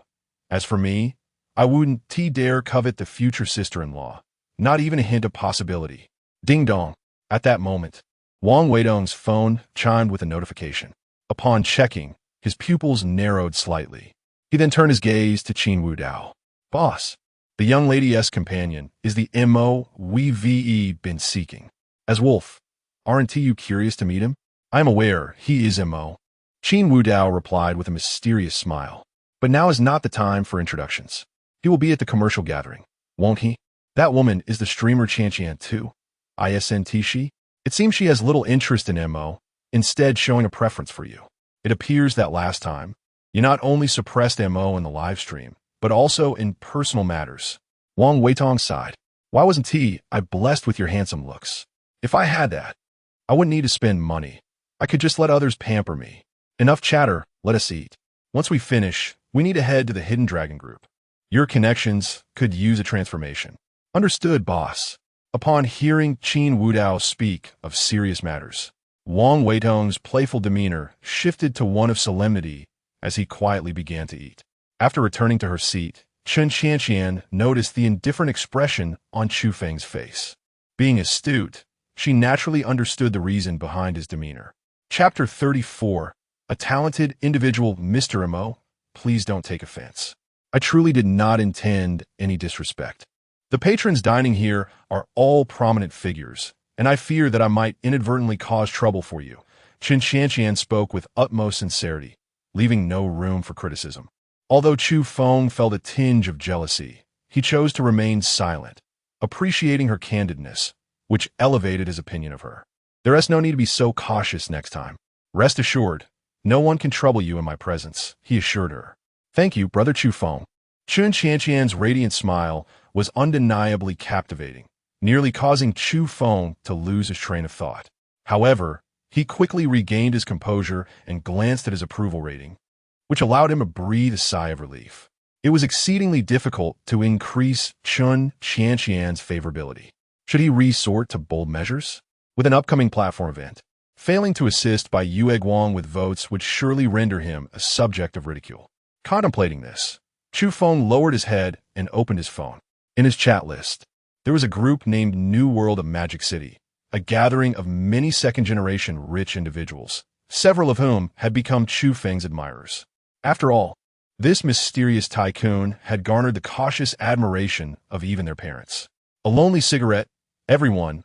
I'm dining at Mingwei restaurant with a girl. The food here is quite good. After we finish eating, I intend to take her shopping, but my car hasn't arrived from abroad yet. If anyone is available to give us a ride or lend me a car, I promise a generous reward in the future. Ding dong. Ding dong. His message created quite a stir in the group chat, prompting numerous young heirs to eagerly respond. They weren't particularly concerned with Chu Feng's intentions, but the promise of future rewards was unmistakably enticing. Such a simple exchange of favors for a generous return was a well-understood transaction. Mingwei restaurant, is it? Don't worry, Brother Mo, I'll be there shortly. I'll arrange a convoy to personally escort your lady. A convoy, you say? I'm well aware of your family's vehicles. They're all business cars. What significance do they hold? Rest assured, creating an impressive atmosphere is paramount when courting a lady. I'll bring some friends to arrange a grand, welcoming ceremony for you. Count me in. I'll be there in 5 minutes. Seeing the flurry of messages, Chu Feng's lips curled into a slight smile. He indeed required a grand spectacle to swiftly elevate Chen Qianqian's favorability. Once successfully bonded, he could unlock numerous system functions, rendering him less passive in his endeavors. On Qin Wudao's side, he and Wang Weitong finished their meal promptly, as two men, not indulging in alcohol, naturally ate quickly. Meanwhile, on Chu Feng's end, it was uncertain whether he intended to showcase his capabilities before Qin Wudao, but he observed Qin Wudao rise and addressed Chen Qianqian. Qianqian, let us head out. I'll take you to the mall for some shopping. Of course. Although Chen Qianqian hadn't dined, she understood the importance of the occasion. Moreover, with Qin Wudao also rising, it was an opportune moment to observe him further. Chu Feng and Chen Qianqian led the way out, having settled the bill long before. As they stepped outside, a magnificent convoy awaited them, featuring an array of luxurious sports cars and top-tier business vehicles lined up before the entrance. Upon seeing Chu Feng and Chun Qianqian emerge, a group of young individuals disembarked from the sports cars and approached them directly. "Mr. Mo, greetings, sister-in-law." Their voices rang out loudly, drawing the attention of passers-by who wondered about the significance of such a gathering of luxury vehicles. Chu Feng was recognized because he had previously met several of these individuals in person, providing them with considerable benefits. The rewards from their interactions were not merely restricted to the platform. The newbie gift pack had enabled him to forge numerous connections, and his current modest living situation was simply due to his new home still being in disarray. Chun Qianqian was taken aback by the spectacle. Favorability won indeed. Chu Feng felt a surge of joy within, knowing a grand display was the right decision. Yet he puzzled over why the favorability increase was so sluggish. Such an impressive scene should have garnered Chun Qianqian more points, yet she remained somewhat elusive. Just as Chu Feng contemplated this, the doors of Mingware restaurant swung open once more, with Qin Wudao emerging first, followed closely by Wang Weitong. Both men were momentarily taken aback by the scene before them. The young heirs also noticed their presence, particularly when they spotted Qin Wudao, whose eyes widened in astonishment. It was common knowledge among them that the events of the previous night had circulated widely within their circle. Everyone was aware of the return of this formidable heir from the Qin family, known for his ruthless methods. Being the biological son of the Li family and recognized as the eldest son of the Qin family, his status was akin to being gilded. The affluent circle was always sensitive to even the slightest disturbances, and rumors about Qin Wudao's past had resurfaced, with many dismissing the so-called information as trivial. After all, how could someone so formidable be dismissed as a mere sycophant? If anything, he was more likely to be a predator than a follower. A group of self-important individuals speculated that Qin Wudao had spent these years meticulously laying the groundwork for a significant endeavor, prompting them to instruct their own descendants to exercise caution when encountering him. Quite the lively scene. Wang Weitong stepped forward, observing the young heirs with amusement. As the second heir of the Wang family, his status surpassed that of these young men. Upon spotting Wang Weitong, the young heirs immediately bowed and greeted him. "Wang Xiao, what brings you here? Had we known, we would have come to welcome you." "No need," Wang Weitong replied casually. "Isn't it Mr. Qin who is here for breakfast? As his younger brother, I naturally accompany him. What brings you all here, creating such a grand spectacle?" At his words, the young heir hesitated, unsure how to respond. Should he admit they were here to welcome Mr. Mo? But with both Mr. Qin and Wang Xiao present, wouldn't that embarrass them? One of the heirs quickly spoke up. "I'm not sure what they're here for, but I came to greet you and Mr. Qin. A friend of mine is dining inside and mentioned seeing Mr. Qin. I thought it necessary to pay my respects. Mr. Qin, you must have just returned to Magic City, right? Allow me the honor of taking you on a tour around town." Wang Weitong was taken aback by the young heir's eloquence. This one is truly a talent. Chapter 35. The early departure. Though Chun Qianqian did not cast her gaze upon Qin Wudao, her beautiful eyes sparkled with curiosity. Qin? Despite her keen interest in this circle, she was not part of it, thus her sources of information were limited. She could only inquire about the identity of Qin Yi later. Nonetheless, her intrigue toward Qin Wudao remained unquenched, although she could not express it openly with Chu Feng nearby. Chu Feng, on the other hand, wore a rather grim expression. After all, it was he who had summoned these individuals, yet upon encountering Qin Wudao, they seemed to disregard him entirely. Even if a few approached Qin Wudao, it still cast a shadow over his own reputation. Who was pretending? It was supposed to be him putting on airs, but now it appeared that Qin Wudao was the one doing so. The second-generation heirs gazed at Qin Wudao with obsequiousness. Both he and Li belonged to esteemed families that constituted the pinnacle of power in Modu. Establishing ties with Qin Wudao would undoubtedly prove far more reliable than aligning with Mo. After all, even the mightiest dragon struggles against the local serpent, let alone one that is also a dragon. The second-generation heirs swiftly comprehended the hierarchy. Qin Wudao, observing the group before him, spoke softly. "No need to see me off. I drove here myself. However, you may wish to engage in conversation with young Master Wang. What? Wang Weidong's face fell instantly. Wasn't he supposed to accompany Qin Wudao to the Hidden Dragon Group? Yet, Qin Wudao had just handed these second-generation heirs over to him. Of course, Wang Weitong understood that this was for his own benefit. To inherit the Wang family legacy, one could not rely solely on underhanded tactics. Expanding one's network was essential. The second-generation heirs were visibly excited. Qin Wudao's words were a clear invitation. And who was standing beside them? That was young Master Wang. Even if he was not currently the heir of the Wang family, who could predict the future? By standing alongside Qin Wudao and having him facilitate connections, it was evident that a signal was being conveyed. Wang Weidong was determined to strive for greatness. Most of these second-generation heirs, aside from a handful of genuine wastrels, possessed a degree of intellect. Very well. Qin Yi, you may proceed with your matters. When you find the time, we shall personally pay you a visit. Qin Wudao nodded in acknowledgement, then turned and walked towards his car. Meanwhile, Chu Feng's gaze remained fixed on Qin Wudao, pondering his identity. He had already resolved to inquire about it with these second-generation heirs once this matter concluded. The others surrounding Chu Feng, who were still fawning over him, were utterly oblivious. They lacked the standing to comprehend Qin Wudao's true identity. This was precisely why Qin Wudao had suggested Wang Weitong engage with the eager second-generation heirs. Those who could recognize Qin Wudao undoubtedly hailed from reputable backgrounds or possessed significant status. All right, boss is off to handle his affairs. Let me entertain you all. Come, brothers. I shall choose a splendid place for us to enjoy. Upon hearing Wang Weidong's words, the eyes of the second-generation heirs sparkled. Hu Modu was more adept at revelry than young Master Wang. Moreover, he referred to them as brothers. Did this not signify their inclusion in his inner circle? Before departing, they turned to Chu Feng with apologetic expressions. Given that neither Qin Wudao nor Wang Weitong acknowledged Chu Feng, it was evident they either did not recognize his identity or harbored animosity towards him. However, the former was highly unlikely. They were well aware that Mo was the person before them. Could Qin Wudao and Wang Weitong be ignorant of this?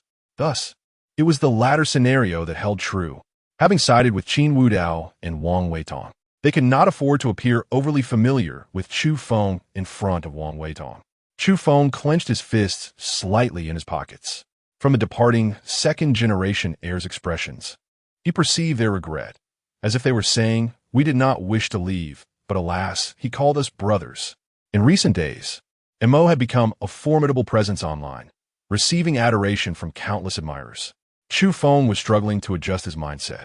Having transitioned from an ordinary individual to someone with a system, it was only natural for his ego to swell. Perhaps with time, he would undergo a complete transformation, becoming indifferent to such matters. But at present, he found it challenging. The remaining second-generation heirs exchanged glances. They had heard of young Master Wang's formidable reputation, an entity they could not afford to provoke. While they found the name Qin Wudao somewhat familiar, they remained unaware of his true identity. In their eyes, Mo was evidently the most desirable individual to befriend. Thus, they chose not to depart. As they noticed that most of their companions had left, they felt a surge of elation. This meant an opportunity to curry favor with Mo. One of the second-generation heirs stepped forward with a smile. Mo, where shall we go? Mo, I apologize, but I must take this call. Something urgent has come up regarding the live stream. I truly regret that I cannot accompany you to the mall. Chu Feng had intended to take Chun Qianqian to the mall to showcase his true capabilities. But before he could voice his plans, she expressed her need to leave. This only intensified his frustration. Observing Chun Qianqian bowing repeatedly in apology, and with no indication that her favorability had diminished, Chu Feng suppressed his rising anger and slowly replied, "Very well. If you have matters to attend to, then go ahead. We can visit the mall another time. Shall I send someone to escort you? No need to trouble yourself further. I have already imposed enough on you today. I am grateful, Mo, for the opportunity to share this meal with you. I sincerely apologize for today's events." With that, Chun Qianqian made her way toward a nearby taxi. Watching the taxi drive away, the second-generation heirs exchanged incredulous glances. Had Mo been stood up by a woman? While she was undeniably beautiful, she seemed rather audacious. Understanding their thoughts from their expressions, Chu Feng realized he needed to preserve his image. To prevent further decline, he decided to utilize the recent rewards he had received, allowing these second-generation heirs to witness his strength as he might require their assistance in the future. Cool, since you are all here, let me take you out for some fun. Upon hearing this, the second-generation heir's eyes gleamed with excitement. If they could cultivate a closer rapport with Mo, it would undoubtedly prove beneficial. Allow us to take the lead, Mo. Please step inside. They respectfully ushered Mo into the car, and the luxurious convoy gradually departed. Meanwhile, seated in the taxi, Chun Qianqian swiftly opened her chat list and sought out a group of socialites, her slender fingers rapidly tapping away at the phone screen. Isn't there a certain Qin Yi in Moda lately? Chapter 36. The Hidden Dragon Group, Ding Dong. Ding Dong. Shortly after Chun Qianqian uttered these words, responses began to flood the group chat. Which Lord Qin are we referring to? If it's the one from the top-tier forces, I am indeed aware of him. If you know, do enlighten us. When did our magic city acquire a Lord Qin? Could he be from the Qin family? Indeed, he is from the Qin family. It is said that their adopted eldest son had run away but has recently been found. So he's an adopted son. I was wondering what kind of person could be addressed as Lord Qin. He, given your ignorance, despite being the Qin family's adopted son, he is cherished immensely by the family head, the matriarch, and even the young lady. They have been searching for him for years. Furthermore, this adopted son of the Qin family is actually the missing eldest son of the Leaf family. Qin family? Leaf family? This is simply an unparalleled combination. Quickly, sisters. Within a minute, I want information on this individual. What a waste. Do calm down. Do you really think he would be interested in you? Having acquired the information she sought, Chun Qianqian dismissed the trivial chatter of others. She murmured softly, Qin family? Leaf family? And he also? No, this is undoubtedly the person I must find. But how can I establish contact with him? In an instant, Chun Qianqian was filled with anxiety. She knew that those so-called sisters in the group were utterly unreliable.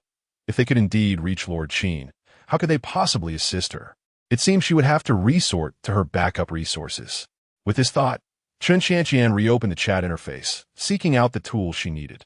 Meanwhile, having left the dining establishment, Qin Wudao drove directly to the most bustling street in the Magic City Business Center. At its heart stood a luxurious skyscraper. The words Hidden Dragon Group clearly visible.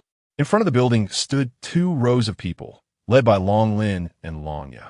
Prior to arriving, Qin Wudao had already informed them of his presence. After parking his vehicle, Qin Wudao slowly descended. Your Majesty, the Dragon King. Stop. Stand up. Initially, Long Lin and Long Ya, along with their subordinates, intended to kneel on one knee and recite the classic greeting for the Dragon King's return.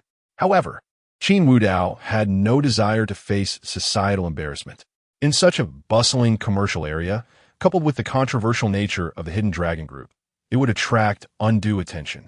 If a crowd were to kneel and proclaim that the time for the Dragon King's return had come, it would be no different from public humiliation. Upon hearing Qin Wudao's command, everyone immediately stood up. Long Ya appeared puzzled. Wasn't he their Dragon King, quite fond of such gestures while abroad? Why had he suddenly developed an aversion upon returning? Long Ya completely forgot that the Qin Wudao of that time was merely 18 years old. He had long since outgrown that phase, and being a transmigrator, he certainly wouldn't permit such displays. Enough with the formalities. Just take me to the company. Yes. Long Ya and Long Lin nodded and respectfully gestured for him to proceed. Qin Wudao strode confidently into the building, with Long Lin clad in professional attire, trailing behind like a secretary, while Long Ya, dressed simply in a black suit with a robust physique, clearly resembled a bodyguard. Under the respectful gazes of the crowd, Qin Wudao entered the interior of the skyscraper. Upon entering, he was met with lavish and resplendent decor. One could not help but marvel at the unimaginable sum required to lease this building and transform it into such a magnificent space. Crystal chandeliers, jade walls, exquisite sculptures. Everything was meticulously curated to embody both opulence and excellence. Ding dong. Riding the executive elevator, Qin Wudao, accompanied by Long Lin and Long Ya, ascended directly to the top floor. The entire floor was dedicated to the president's office, with every detail exuding a blend of simplicity and luxury. The floor-to-ceiling windows offered a panoramic view of the throngs below, resembling ants in their bustling activity. Qin Wudao promptly seated himself in the president's chair and addressed the two men. "Have you prepared everything I requested?" In response, Long Lin stepped forward, slightly bowing as he opened the laptop on the desk. "Dragon King, this outlines all our company's operations. Enough with the titles. From now on, call me President Qin." "Understood." Qin Wudao began to navigate through the computer, reviewing the operations of the Hidden Dragon Group. With his extensive experience from a previous life at the pinnacle of the corporate world, he was well-versed in these business strategies. Coupled with his sharp intellect, he was able to absorb information rapidly. In no time, he comprehended the entirety of the Hidden Dragon Group's operations. No wonder the group had developed so swiftly without encountering any successful opposition. The core of the Hidden Dragon Group's business lay in import and export trade, land, sea, and air transportation, as well as domestic and international product sales and manufacturing, providing a comprehensive suite of services. Some subsidiaries were even exploring additional business avenues, though they had yet to formally launch. This success stemmed from the formidable influence of the Dragon King's domain abroad. It is known that a strong dragon does not suppress local snakes, even though the Hidden Dragon Group possessed substantial financial backing. How could the top-tier forces in Magic City allow a mysterious entity to suddenly encroach upon their territory? Thus, the Hidden Dragon Group initially faced numerous obstacles. It was only when they began their import and export operations that they truly opened the floodgates, seizing a foothold and swiftly expanding their domain. Even if rival forces sought to thwart their progress, they could hardly succeed, especially since the group operated on a self-sustaining model. While those forces, in collusion with the authorities, did attempt to create difficulties, money has a way of smoothing over obstacles. Moreover, with the formidable military strength of the Dragon King's domain and top talents across various industries, they quickly carved out a niche for themselves. The current level of development was indeed awe-inspiring. As Qin Wudao continued to scroll through the information on the screen, he couldn't help but feel a sense of nostalgia. His role as the Dragon King seemed rather insignificant. During his previous life, as an obsequious follower, he was nothing more than a burden. While Long Ye and Long Lin were busy expanding their operations, his former self was demanding that they assist him in courting his goddess. Had Qin Wudao not transmigrated in time, one could only speculate whether the arrival of the Dragon God would have usurped his position. Moreover, the former self would have likely exhausted these subordinates. Half an hour later, Qin Wudao finally reviewed the entire company's business. He closed the laptop and turned to Long Lin and Long Ya. Once, the two had been brimming with vigor as they fought alongside him abroad. Now, upon arriving here, their faces bore signs of worry. "You have worked hard these years." "No, it has not been arduous." Upon hearing Qin Wudao's words, the two immediately knelt on one knee, bowing their heads, concealing their reddened eyes from him. Chapter 37. When I smile with a crooked mouth. It is impossible to claim it's not difficult. Over the years, Qin Wudao has completely disregarded the Dragon King's palace, devoting himself solely to being a sycophant. Long Ye and Long Lin have practically worn themselves out. Yet, despite their efforts, they have received not a shred of compassion from Qin Wudao. Instead, he has made things difficult for them, utilizing the resources of the Dragon King's palace to assist those women. Qin Wudao approached them slowly, helping them to their feet, his voice filled with remorse. "I will not revert to my former self. I hope you can trust me once more. I swear to follow you till death." Long Ye's voice trembled with emotion. Beside him, Long Lin, as a woman, was reduced to tears. She had long harbored a secret affection for Qin Wudao, but he had never shown her a hint of tenderness. Now, the once spirited Dragon King had finally returned. Their long wait had not been in vain. Once their emotions settled, Qin Wudao spoke softly. "This upcoming business banquet marks the official commencement of our Hidden Dragon Group's quest for supremacy. Have the dragon gods arrived in the country? Are they aware of our whereabouts?" "They are unaware for now, but it is merely a matter of time before they discover it." Long Ye hesitated. Over the years, Qin Wudao's reckless behavior had left the elders of the Dragon King's palace somewhat dissatisfied. However, since the Dragon King was supreme, even their discontent had to be endured, especially considering the previous Dragon King was Qin Wudao's mentor, who had directly passed the position to him. The return of the Dragon Gods represented the elders' strategy to deal with Qin Wudao. Since the Dragon King's position was supreme, it was simply necessary to replace him with another Dragon King. This competitor certainly harbored malicious intent. Observing Longya's expression, Qin Wudao could surmise the situation and inquired, "Will the Dragon God smile with a crooked mouth?" Huh? The sudden question left Longya momentarily bewildered. He did not comprehend the meaning of this crooked smile. Noticing their confusion, Qin Wudao felt compelled to demonstrate. He stiffly curved his lips into a forced smile. "This is the one." Longya and Longlin exchanged glances, pondering whether their leader had recently lost his sanity. Though the smile was undeniably handsome, its stiffness resembled that of a cry. "Never mind." Qin Wudao waved his hand dismissively. "This is the signature smile of the Dragon King. It's all right if you don't understand, but remember this.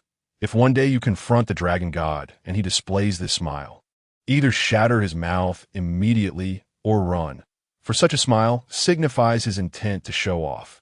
Qin Wudao did not expect the two to grasp the implications of his words easily, so he set aside the matter of the Dragon God. He had just reviewed all the industries of the Hidden Dragon Group. With the assistance of the Dragon King's palace, the group was indeed thriving. Financially, it was not inferior to any top force in Modu. Yet, this was far from sufficient. Those ancient families had stood the test of centuries, even millennia, owing to their deep-rooted foundations. Their commercial networks were vast, with their influence permeating throughout Modu. In contrast, the Hidden Dragon Group, apart from import-export trade and transportation, possessed little else, and even that was merely trivial. Furthermore, the top forces, acting as local tyrants, frequently obstructed the Hidden Dragon Group, a situation that could not persist. "Wang Weitong will soon allow the Wang family's Black Hand to join us. Your first task is to consolidate all the underground forces in Modu. Remember, all of them. If you encounter anything insurmountable, seek me out. Next, we must establish connections with the authorities and leverage the influence from both sides to further expand our territory. The real estate sector is nearly saturated, but the hotel business is still viable. Don't worry about expenses. The profits will come in due time. Acquire hotels in Modu at high prices. Purchase as many as possible, and we also need a transportation company. Besides goods, I want people. We should acquire an airline and a tourism company. We will implement these plans gradually. As for the rest, we will discuss it after the business banquet." "Understood." Longya and Longlin bowed their heads in acknowledgement. The Dragon King's palace was home to top talents across various industries. Even if they lacked expertise, they could swiftly seize it. Qin Wudao's cascade of orders rekindled their confidence. They believed that as long as Qin Wudao refrained from being a sycophant, he was unbeatable, both in martial prowess and business acumen. After all, he had a mentor renowned as a six-sided warrior. As his disciples, how could Qin Wudao, nurtured for so many years, be weak? Longya suddenly recalled something and asked hastily, "By the way, Dragon, Mr. Qin, at the business banquet, should we make our move directly?" "Of course, but initially, do not reveal my identity as the president of the Hidden Dragon Group. I will assess the situation first to avoid any unforeseen complications. As for when to expose my identity." Qin Wudao pondered for a moment, and his eyes brightened. "All right, as long as I smile with a crooked mouth, you can make a grand entrance. Longlin, Longya." Once again, the two fell into confusion, unsure why their leader harbored such an obsession with this crooked smile, which he previously claimed was exclusive to the Dragon King. Was it some powerful skill, or perhaps a secret signal? Though perplexed, they nodded in understanding since orders had been issued. "All right, after the business banquet, I will familiarize myself with the employees of the company. For now, you're dismissed. Take these next couple of days to rest well. Let others handle the tasks." Rest? They were somewhat bewildered. After all these years, they were unsure how to rest. Were they to simply return home and sleep? Well, enjoy yourselves. Longya, as a grown man in Modu, do you still need me to teach you how to have fun? And Longlin, you a beautiful woman, should also indulge yourself a bit. Go shopping, and the expenses will be covered by the company. Remember, do not skimp by whatever you want. Even if it means purchasing an entire building, I will foot the bill. Feeling the concern in Qin Wudao's tone, both were moved, especially Long Lin, who had always thought her leader did not view her as a woman. Yet, he had called her a beauty. Chapter 38. A gentle push. The delicate visage of Long Lin was tinged with a faint blush, her slender fingers incessantly fidgeting with the hem of her garment, exuding an air of bashfulness. Beside her, Long Ye's eyes widened in disbelief. When had the fearsome female assassin emerged in such a girlish state? Yet, as a longtime friend, he understood that Long Lin's admiration for the Dragon King was a sentiment she could only harbor in silence, hoping fervently that this time she would not find herself disappointed. Very well, you two should rest. I, too, must take my leave, Qin Wudao commanded the pair before turning on his heel to depart. Stepping out of the hidden dragon group, he noted that it was already afternoon. His phone buzzed incessantly with dozens of missed calls. Upon inspection, they were all from Qin Wanrong, accompanied by a barrage of messages. Wudao, where are you? What are you doing? Let's have lunch together. You rascal, I am your sister. And you're ignoring me? Yu Haven T responded to either message. I trust you're not in trouble. You'd best not think of leaving the country. I've instructed my subordinates to seal the airport. If you dare run, I'll break your legs. What on earth are you doing? Answer me. Observing the frenzied messages from Qin Wanrong, a twitch manifested at the corner of Qin Wudao's mouth as he dialed her number. Hello. The moment he connected, her voice resonated through the receiver, tinged with urgency. Cease.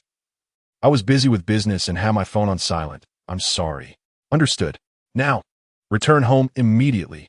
I will not repeat myself. Before Qin Wudao could respond, she abruptly ended the call. He placed his phone back into his pocket, a sense of helplessness washing over him. It seemed his sister was developing a rather obsessive disposition. This was not how she had been in their childhood. It is well known that while one may admire the allure of a yandere, one must never become the object of their affections, especially when the individual in question is a formidable woman. Yet, when Qin Wanrong mentioned returning home, her tone hinted at something amiss. Qin Wudao opened the car door and settled inside, gradually driving away from the hidden dragon group. Unbeknownst to him, several individuals were observing him from a nearby skyscraper through binoculars. Qin Wudao, hidden dragon group. Long Lin and Long are indeed remarkable individuals. It seems we must hasten our plan, Dragon King S. Hall. As the man at the forefront chuckled coldly, his phone suddenly rang. The fierce and frosty expression on his face transformed into a smile upon seeing the words "my dearest wife" on the screen. Darling, what is it? All right, I will return home to cook for you right away. After hanging up, one of his companions inquired, Sir, will you not reveal your true identity to your wife? Not yet. The 3-year period has not yet elapsed, and I would prefer not to disclose my identity, lest I frighten her. Contact the Dragon God and inform him that Qin Wudao is in Modu, and a hidden dragon group is under the influence of their Dragon King S. Hall. If they wish to deal with the Dragon King, they must demonstrate their sincerity. As for now, I must go grocery shopping. Continue your surveillance. Understood, sir. Within the Qin family's villa, Qin father and Qin mother sat on the sofa, sharing laughter and conversation, while Qin Wanrong sat coldly beside them, forming a stark contrast.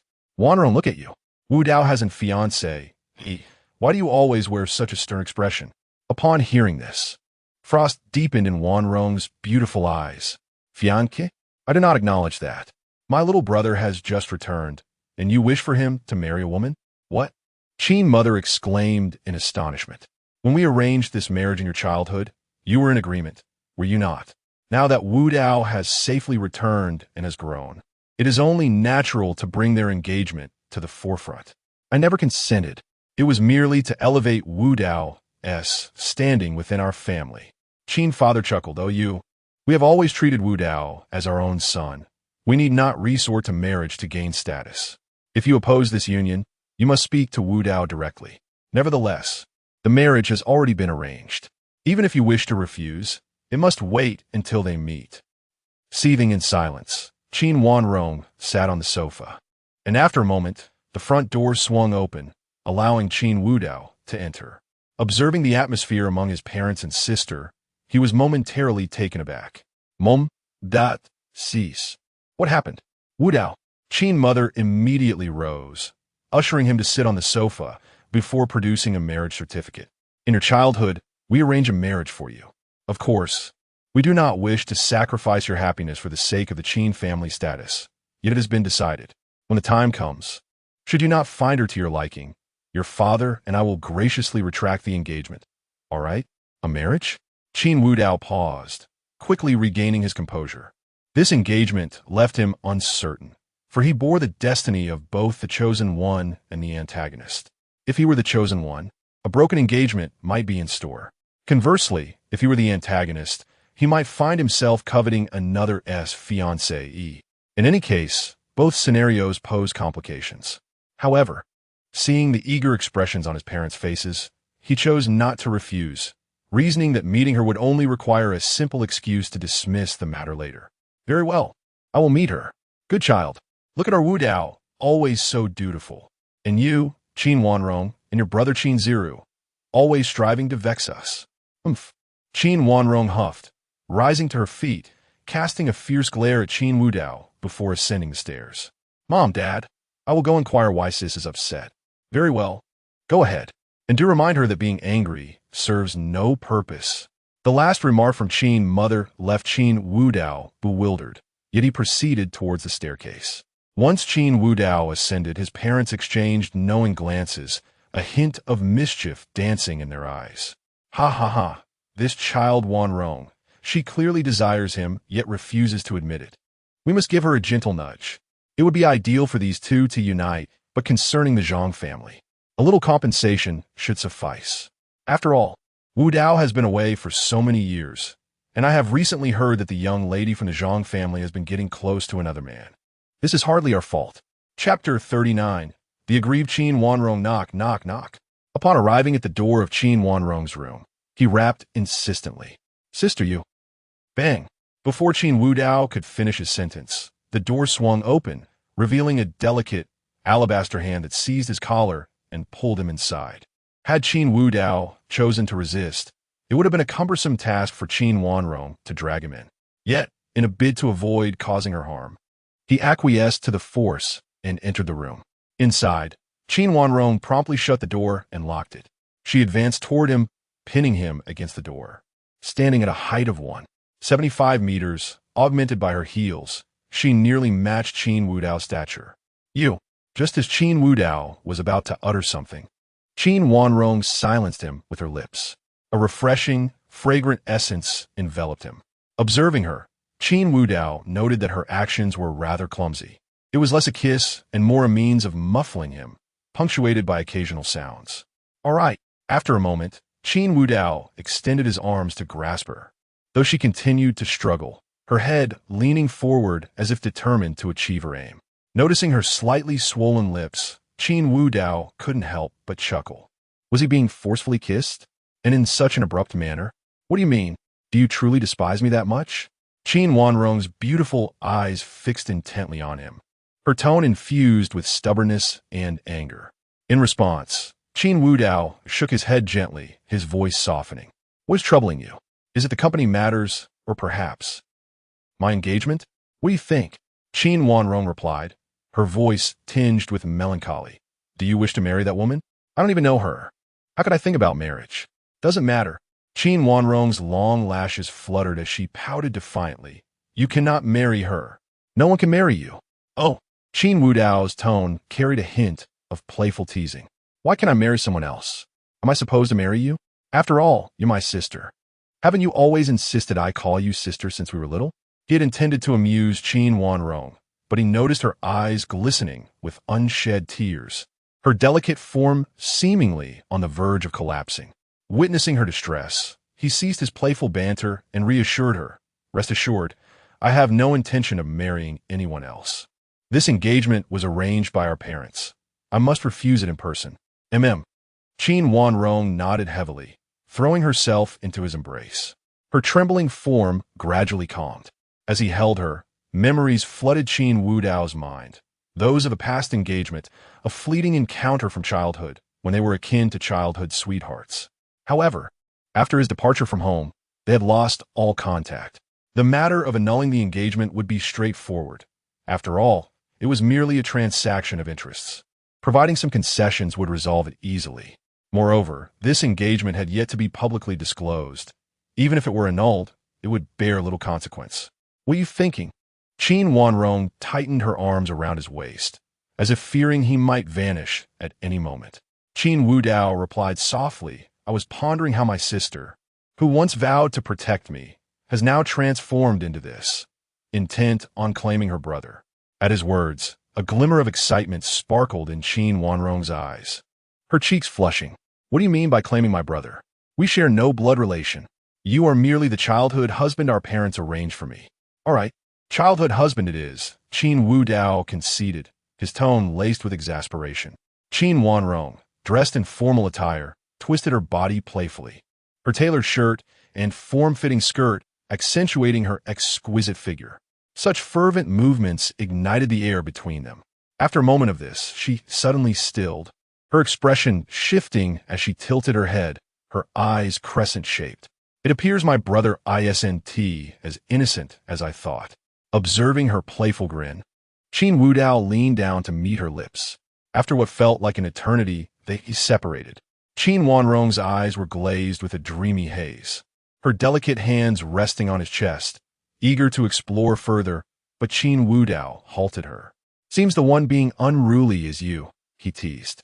What is wrong with being unruly?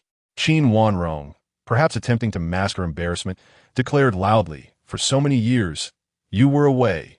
Do you know how I manage alone? You returned, but never reached out. Now that we finally meet, I'm merely drawing on your presence to regain my composure. So what's the issue? Very well. Continue to regain your composure. They stood together in silence, her lovely face nestled against his sturdy chest, her expression suffused with tranquility. Qin Wudao harbored profound feelings for the Qin family, and his emotions for Qin Wanrong were tinged with a unique sentiment, as she represented his only beacon of hope during his childhood. This was why he had tolerated Qin Zirwei's presence. Conversely, he felt no attachment to the Li family. The memories and emotions of his previous self had melded with his current soul. As he continued to ponder, Qin Wanrong suddenly inquired softly, Tell me, over the years, have you formed any intimate relationships with those women? Qin Wudao was tempted to assert that he had, yet regrettably, he had not. At most, he had held hands or shared a kiss. He had spent a significant portion of his life living up to the moniker of a battle-hardened wolf. After a pause without a response, Qin Wanrong became impatient, her tone growing firmer. Speak. Have you engaged in any activities beyond mere friendship with them? No. Upon hearing this, instead of mockery, Qin Wanrong's face brightened with joy, her tender lips curving into a smile. That's good. You belong to me. With that, her hand slid down playfully, teasingly suggesting, Shall I help you, dear brother? Enough. Let's leave it at that for today. Qin Wudao pushed her away and turned to depart. As he walked away, he caught a glimpse of Qin Wanrong's captivated gaze lingering on his retreating figure. Chapter 40. The Battle of Platforms. Upon returning to his room, Qin Wudao let out a soft sigh. It was not that he did not wish to, but rather that he could not. Both his father and mother were aware of his intention to comfort Qin Wanrong, and they were still downstairs. Should any sound escape him, it would be utterly embarrassing. Even if he were to consume Qin Wanrong, it could not be at this moment. Meanwhile, on the other side, Wang Weitong was reveling with a group of second-generation elites, exchanging toasts and laughter. Amidst the festivities, several of these elites boldly declared their support for Wang Weitong. The status of the Wang family was of no consequence. As long as Wang Weitong uttered a word, they would not hesitate to act. Wang Weitong chuckled, indulging in their banter, treating their words as mere entertainment. Should he indeed gain an advantage in the contest for succession, these individuals would undoubtedly fulfill their promises. However, if he were to falter, the first to betray him would likely be these very people. Nevertheless, forging connections was always advantageous. As the evening wore on, slightly inebriated, Wang Weitong cautiously inquired about the individual who had been present at the dining establishment earlier. Upon hearing his question, the second-generation elites exchanged glances. contemplating for a brief moment before responding. That person is Mo, who previously spent billions on the platform. Young Master Wang. You must have heard of him? Oh, Wang Weitong feigned surprise, so was him. No wonder you were so eager to assist at his command. Young Master Wang, were you not also in that group? Did you not see? I was accompanying Qin Yi for dinner, so I had no time to check the group. At the mention of Qin Yi, the eyes of the second-generation elites gleamed. By the way, young Master Wang, your dinner with Qin Yi at the establishment will likely spread throughout the circle soon. When that happens, Wang Weixin, though the elite did not finish his sentence, everyone present understood his implication. Wang Weitong was well aware as well. A slight smile graced his lips as he replied, "And what of it? My brother has always been worried about me usurping power. This time, I shall show him that I am capable. As for Qin Yi, he is my good brother, a companion since childhood." Thus, they comprehended. Understood. Absolutely. The second-generation elites nodded vigorously. With the backing of young Master Wang and the alliances of the Qin and Li families, it seemed that the position of heir to the Wang family was becoming increasingly secure. Once Wang Weitong fully grasped control over the Wang family, he would command the influence of 3 powerful clans. How formidable that would be. It was clear whose side they should take. The elites hastily raised their glasses in heartfelt toasts, each one professing to be a strategist, eager to offer counsel for Wang Weitong's benefit. The gathering lasted a full 2 days, during which more second-generation elites arrived, adding to the already considerable force. Wang Weixin, situated in the office of the Wang Group, received the news as well. Veins throbbed on his forehead, and his hands trembled slightly, fear and boundless rage swelling within him. The matter of succession had seemed settled, and yet, unexpectedly, Qin Wudao had emerged. If it were not for Qin Wudao's return, Wang Weitong would not have dared to contest the position of heir. Damn it! Qin Wudao, Wang Weitong, you leave me no choice. Do not blame me when the time comes. Wang Weixin's eyes narrowed, a perilous plan forming in his mind. For 2 days, Qin Wudao remained within the confines of the Qin family home. Meanwhile, Qin Wanrong, having regained her strength following their earlier embrace, was busy with her responsibilities, arriving home late each night. She was preparing for the commercial banquet set to commence the following day. As an event for the elite of Modu, all manner of factions were making preparations. Who could predict the shifts in power dynamics that might result from this gathering? It was always wise to prepare for the unforeseen. At this moment, Qin Wudao opened his phone and noticed the platform activity at the top of the video feed. This was the very event that Chu Feng had mentioned earlier. To his surprise, it had already begun. Various streamers were showcasing their talents, vying for attention. The rankings began to fluctuate, yet the top 10 remained consistent, their dominance starkly contrasting with those in the lower ranks. First place, Qinglong Yu Guang 2nd place, Demieta Mie 3rd place, Qian Qian 2 4th place. Indeed, yesterday, Qin Wudao had investigated the streamers whom Chu Feng had financially supported, discovering that the top 5 were predominantly those he had protected. The 5th place had received a staggering 80 million, while the 1st place had been showered with 200 million. The leaderboard resembled less a ranking of platform activities and more a showcase of his harem. The tipping system was indeed unabashed. Observing Chu Feng's lavish spending, Qin Wudao felt a stir of temptation. As the master of the Dragon King Hall, he had never lacked for funds.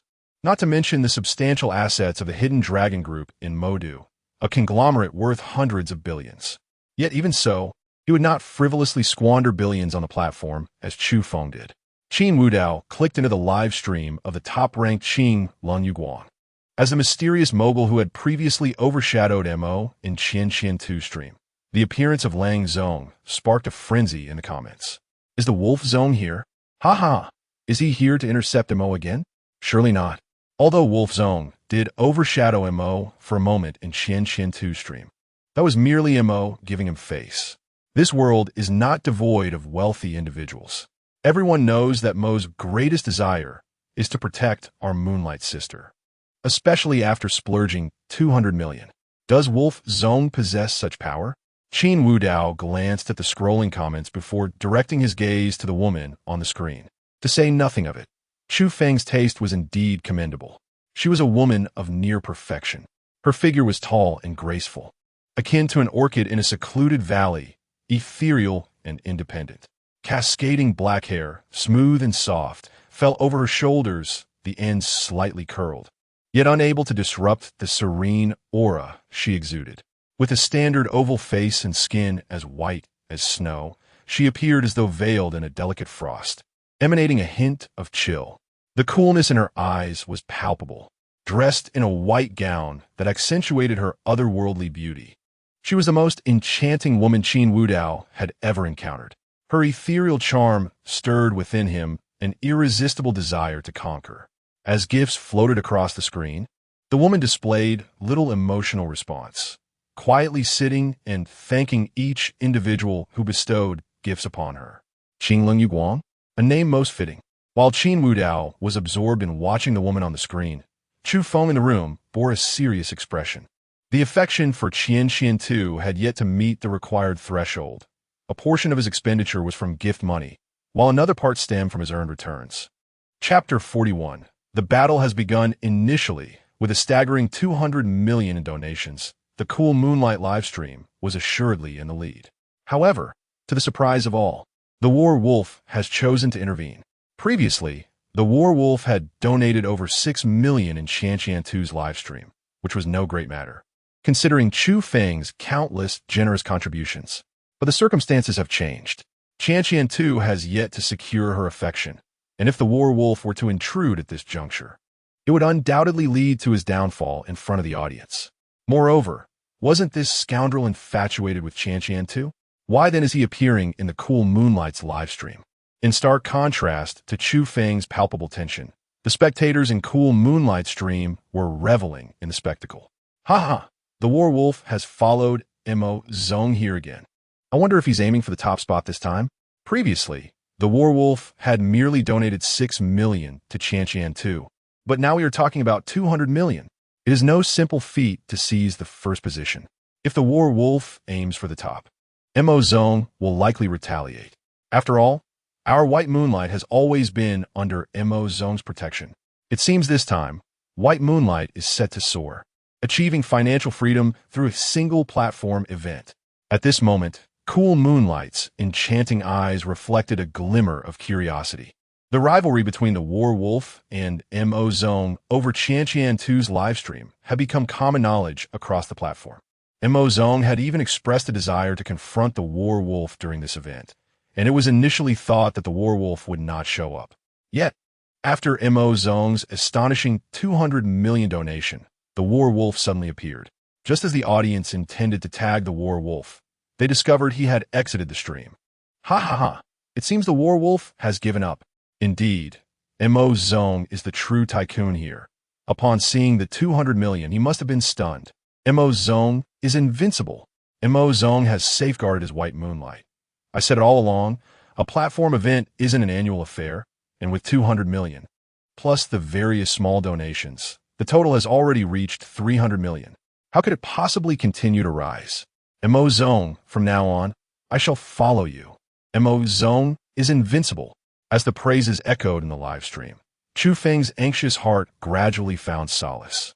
In his view, the War Wolf's departure from the live stream was a tacit admission of defeat.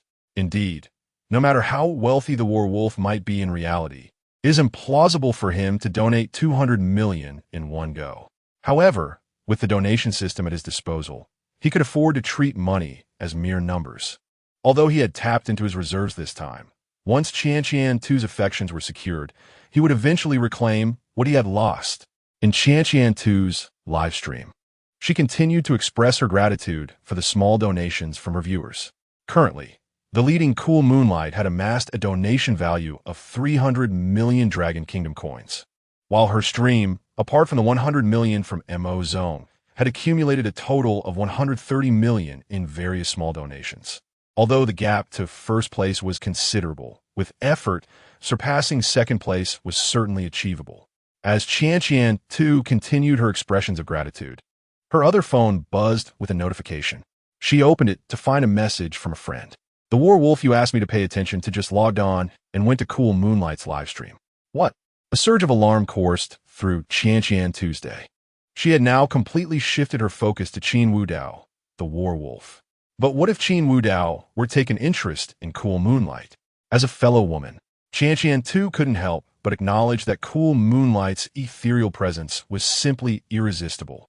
While she believed her figure to be unmatched in terms of grace and beauty, Cool Moonlight undoubtedly outshone her. Was the war wolf planning to continue competing for the top spot in Cool Moonlight's livestream? This was the first time Qianqian too exhibited feelings of reluctance during the livestream. Her pearly teeth bit in her lip as her beautiful eyes shimmered with jealousy and indignation. She even momentarily forgot that she was live. As viewers flooded the chat with questions about what was happening, her friend sent another message. The warwolf said nothing and just left Cool Moonlight's livestream. Thank goodness. Qianqian 2's heart finally settled. She had anticipated that the warwolf would contest with Mo Zong in Cool Moonlight's stream, but it seemed there was no cause for concern. Even if the warwolf refrained from competing due to the substantial amount, it was still better than donating to someone else. The Qin and Li families are among the pinnacle powers in a magic city. Qin Wudao, who is intertwined with both, is a true magnate among magnates. Coupled with his otherworldly looks and untamed aura, Qianqian 2's mind had been consumed by thoughts of him these past few days. Her desire for conquest had reached unprecedented heights. While reminiscing, she inadvertently glanced at the barrage of comments, which were welcoming the warwolf. He's come my live stream. Qianqian 2's eyes widened in astonishment as she began to scroll through her phone screen. Sure enough, there was a clear notification. The warwolf has entered your live stream. He really has arrived. The warwolf sent out 10 luxurious emperor yachts, followed by 50, then 100. This platform event featured such gifts, each worth 10,000 Dragon Kingdom coins, primarily aimed at boosting the streamer's rankings. Watching the gifts cascade across the screen, Qianqian 2's emotions transformed from surprise to joy, and ultimately to exhilaration. She had previously speculated that if Qin Wudao sought to undermine Chu Feng, he would do so in Cool Moonlight's stream. But it appeared he intended to support her instead. Whether it was 200 million or 300 million, while Qianqian 2 cherished the support, she remained unfazed. From a young age, she had set goals for herself. She was indeed materialistic, but only for the wealth of the elite. An ordinary person, even with billions, would not achieve a breakthrough in social status. However, entering a wealthy family was an entirely different matter. Hence, when it came to the gifts, Qianqian 2 was more concerned about Qin Wudao's intentions. As she reveled in her joy, the luxurious emperor yachts continued to multiply on the screen. 500, 1,000, 2,000, and the donations kept pouring in. She had already risen from third to second place. The audience was abuzz with excitement. The warwolf, who had previously overshadowed Mo Zong in Qianqian 2's livestream, was a mysterious tycoon. Now that he had chosen this moment to unleash his generosity, could it be a direct challenge to Mo Zong? Truly, the warwolf's approach was fierce. It appears that this time, he is indeed targeting Mo Zong. Haha, the battle has commenced. The only question remains, can the warwolf suppress Mo Zong this time? Chapter 42. Come, hand me the phone, is it even possible? This time, it's not just 6 million. We're talking about 200 million. So what if it's 200 million? To us, that's an astronomical figure. But for these wealthy patrons, it's merely a matter of tapping a finger.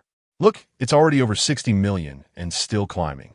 As the donation value for Qianqian Rabbit surged, anyone could surmise that this time, General Wolf was once again targeting Mo. Damn it. Seated in his chair, Chu Feng naturally noticed the incessant notifications on his phone, alongside the escalating donation amounts for Qianqian Rabbit. Qin Wudao's actions were certainly not without purpose.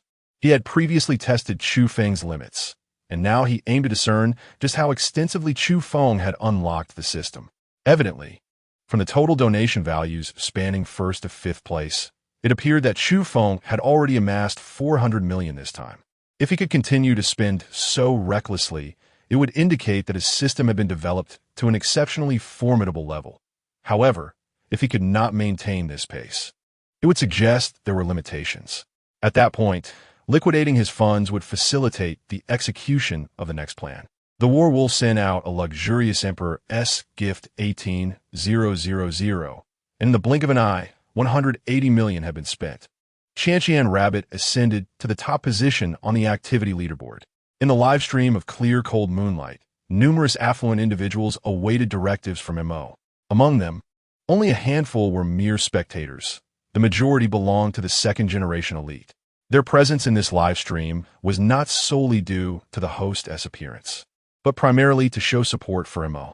Now that the top position had been seized, everyone was keen to see Mo's reaction. The Lonesome Smoke sent out a luxurious Emperor's gift 100, and the fervor began. Brothers, keep voting. Let us crush them. Ha ha. Mo is invincible. If he wants the top spot, he will have it. Don't let Mo do it alone. We shall join in as well. One after another, luxurious gift effects exploded in the clear, cold moonlight live stream. Yet, despite the multitude of participants voting, the donation value remained firmly in Qian Rabbit's favor, and the gap continued to widen. 400 million to 380 million. 450 million to 400 million. 500 million to 420 million. Observing the donation values on the activity leaderboard, the entire platform was in awe. Both the hosts and the onlookers were stunned. Clearly, no one anticipated that a mere event could escalate to such heights. All the affluent patrons found themselves overshadowed by the brilliance of General Wolf and MO. The donation values surged until they reached 700 million to 510 million. Previously, MO had donated 100 million to Qian Rabbit, and now it seemed that General Wolf was deliberately one-upping him by 100 million. Inside the clear, cold moonlight live stream, the spectators were fervently fueling the atmosphere. But MO had ceased gifting gifts 3 minutes prior. Although the second-generation elites continued to contribute, it was insufficient to alter the overall outcome. The gap had already been established. Where is MO? Should we continue? Could it be that he? No way. We can all see Mo's capabilities. He must be recharging now, right?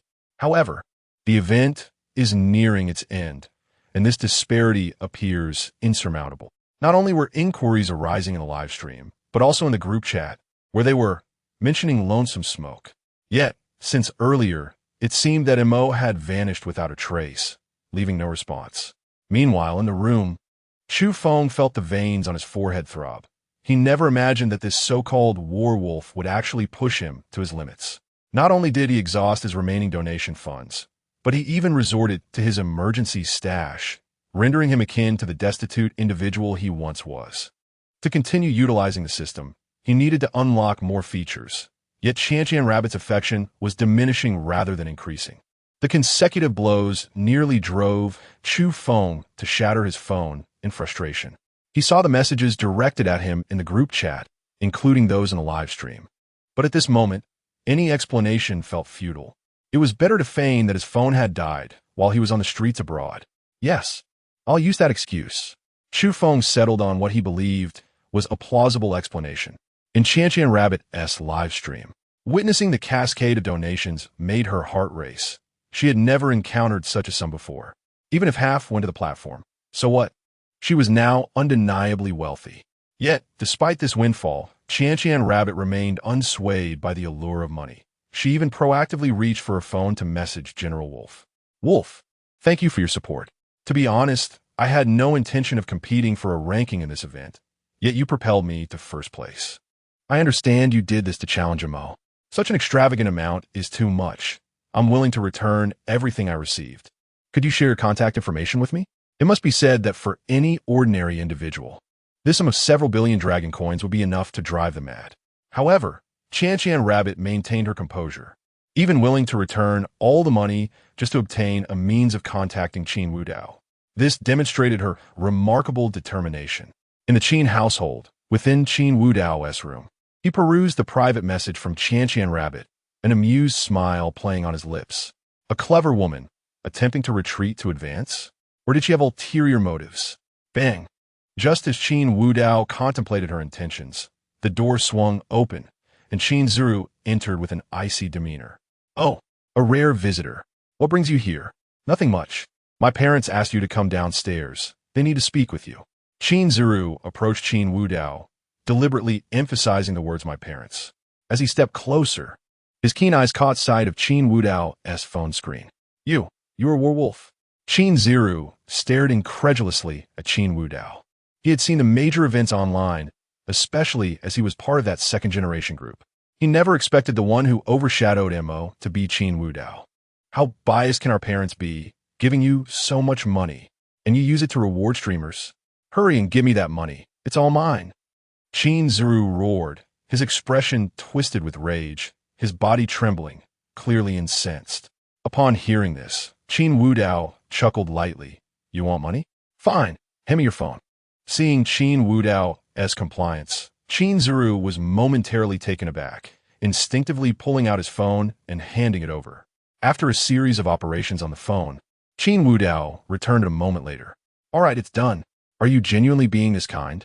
Qin Zuru received his phone with skepticism, only to erupt in fury a second later. Did you just sign me up for a loan? The screen displayed a clear line. Loan limit of 200,000. Chapter 43. The Li family lacks this fortune. Upon witnessing the furious Qin Zuru, Qin Wudao rose from his seat and gently patted the young man's shoulder. With a tone imbued with sincerity, he said, You need not repay this money. It was borrowed based on merit. Rest assured, should you require assistance again, simply inform me. It would be prudent to provide some form of collateral next time. With that, Qin Wudao turned and departed. Standing in the room, Qin Zuru trembled with rage. After a moment's pause, he gritted his teeth and declared, Qin Wudao, you shall pay for this. In the Qin family's living room, a collection of documents lay on the table. As one of the foremost families in Modu, it was imperative for them to attend the upcoming business banquet. Now that the Qin group was entirely entrusted to Qin Wanrong, the elderly couple needed to familiarize themselves with some materials prior to the event. Upon seeing Qin Wudao descend the stairs, Qin's mother eagerly approached him. Welcome, Wudao. You must accompany us to the business banquet tomorrow. Indeed, Qin Wudao nodded. Even if the Qin family chose not to attend, he would still go. His primary objective was to observe the various commercial entities in Modu, preparing for the Hidden Dragon Group to make a significant impression. His secondary aim was to scout for any other destined children or antagonists present. If such individuals existed, he must be ready. Possessing the dual destinies of both the Chosen One and the villain, he could regard anyone as an ally or perhaps consider himself completely alone. Depending on his actions, he was determined to understand the power dynamics in Modu, which he deemed essential before contemplating his next steps. As he sat on the sofa, the affectionate gazes of his elders enveloped him. Wudao, at this banquet, I plan to announce that you remain a member of the Qin family. As for the Li family, Father, Mother, I have no ties to the Li family, Qin Wudao interjected before his mother could finish. The remnants of family memories in his mind belonged solely to the Qin family. His recollections of the Li family were faint. After all, he had been but a child unable to speak. Those vague memories failed to evoke any sense of familial warmth. The attitude of the Li family towards him as a child was clear, and now that he had matured, it was evident that returning to the Li family would only lead to chaos. The head of the Li family appeared to treat both their biological son and adopted child with equal regard. Yet Qin Wudao knew the true nature of the Li family. Li Sisi doted on Li Zhengyu, but should her bloodline ailment flare up, it would be a miracle if that so-called adopted son emerged unscathed. This was precisely why Qin Wudao felt such a sense of belonging with the Qin family. The affection he had never received from the Li family was now his. The Li family simply did not possess this fortune. Qin Mother's face radiated pride, clearly pleased with Qin Wudao. Suddenly, Qin Zuru descended from upstairs, glaring fiercely at Qin Wudao before approaching their mother. Mother, you've given Qin Wudao so much pocket money. Do you even know what he uses it for? He actually spends it on tipping streamers. He is utterly irresponsible. Do not give him any more. Give it to me instead. Pocket money? Qin Mother looked astonished, then smacked her forehead. Of course, the child has grown up and deserves an allowance. With that, she produced 2 cards from her pocket, handing one to Qin Wudao and the other to Qin Zuru. These cards each contain 10 million. Buy whatever you desire, and if it isn't enough, just ask me for more. Mother, after quietly stowing the card away, Qin Zuru protested. Did you not hear what I just said? You give him money, and he will still tip streamers. Besides, didn't you already give him several hundred million? Why only 1 million for me? Is this fairness? Qin Mother responded with confusion. When did I ever give Wu Dao pocket money? You think your elder brother is like you, frivolously spending? He has barely been home for a few days, and hasn't he even spoken much? Stop slandering your brother. You didn't he give him any? Qin Ziru was baffled. He was convinced that his mother had secretly favored Qin Wu Dao with pocket money, especially considering that Wu Dao had tipped streamers millions. Qin Wanrong was meticulous with finances, ensuring all transactions were accounted for. It was impossible that she had directly gifted Qin Wu Dao such a substantial amount. Furthermore, the family's economic power was predominantly held by their mother. So, where did Qin Wu Dao's money originate? At that moment, Qin Wu Dao grinned mischievously. The money I used to tip streamers was earned by me over the years. However, Ziru, you must realize that after your mother gives you money, you squander it only to resort to online loans for further indulgence. This behavior is rather concerning. Wouldn't you agree? What? Qin father, who had been calm until now, sprang to his feet. Ziru, you took out online loans? As the heir of the Qin family, Qin Ziru already had ample pocket money, and coupled with his mother's indulgence, he was wealthier than many of his peers. Yet, due to his extravagant habits, he had squandered it all and even resorted to loans. If word got out, the Qin family would become a laughingstock. Qin Ziru, the heir, taking out loans for indulgence. Ziru, what on earth is going on? Qin mother's demeanor turned serious. Online loans were not something her son should even consider. It was not merely a matter of repayment, but rather the embarrassment it would bring upon their family. How absurd! Qin Ziru pointed angrily at Qin Wu Dao, while Wu Dao sat nonchalantly on the sofa, a smirk playing on his lips, utterly unfazed. Ah, so you've committed a wrongdoing, and now you're blaming your elder brother? Qin father approached, snatching Qin Ziru's phone. A few taps confirmed his suspicions. There it was, evidence of online loans. I'll deal with you right now, you wretched child. With that, Qin father brandished his belt and approached Qin Ziru. Father, I'm your son. I truly didn't take out any loans. Please don't believe him.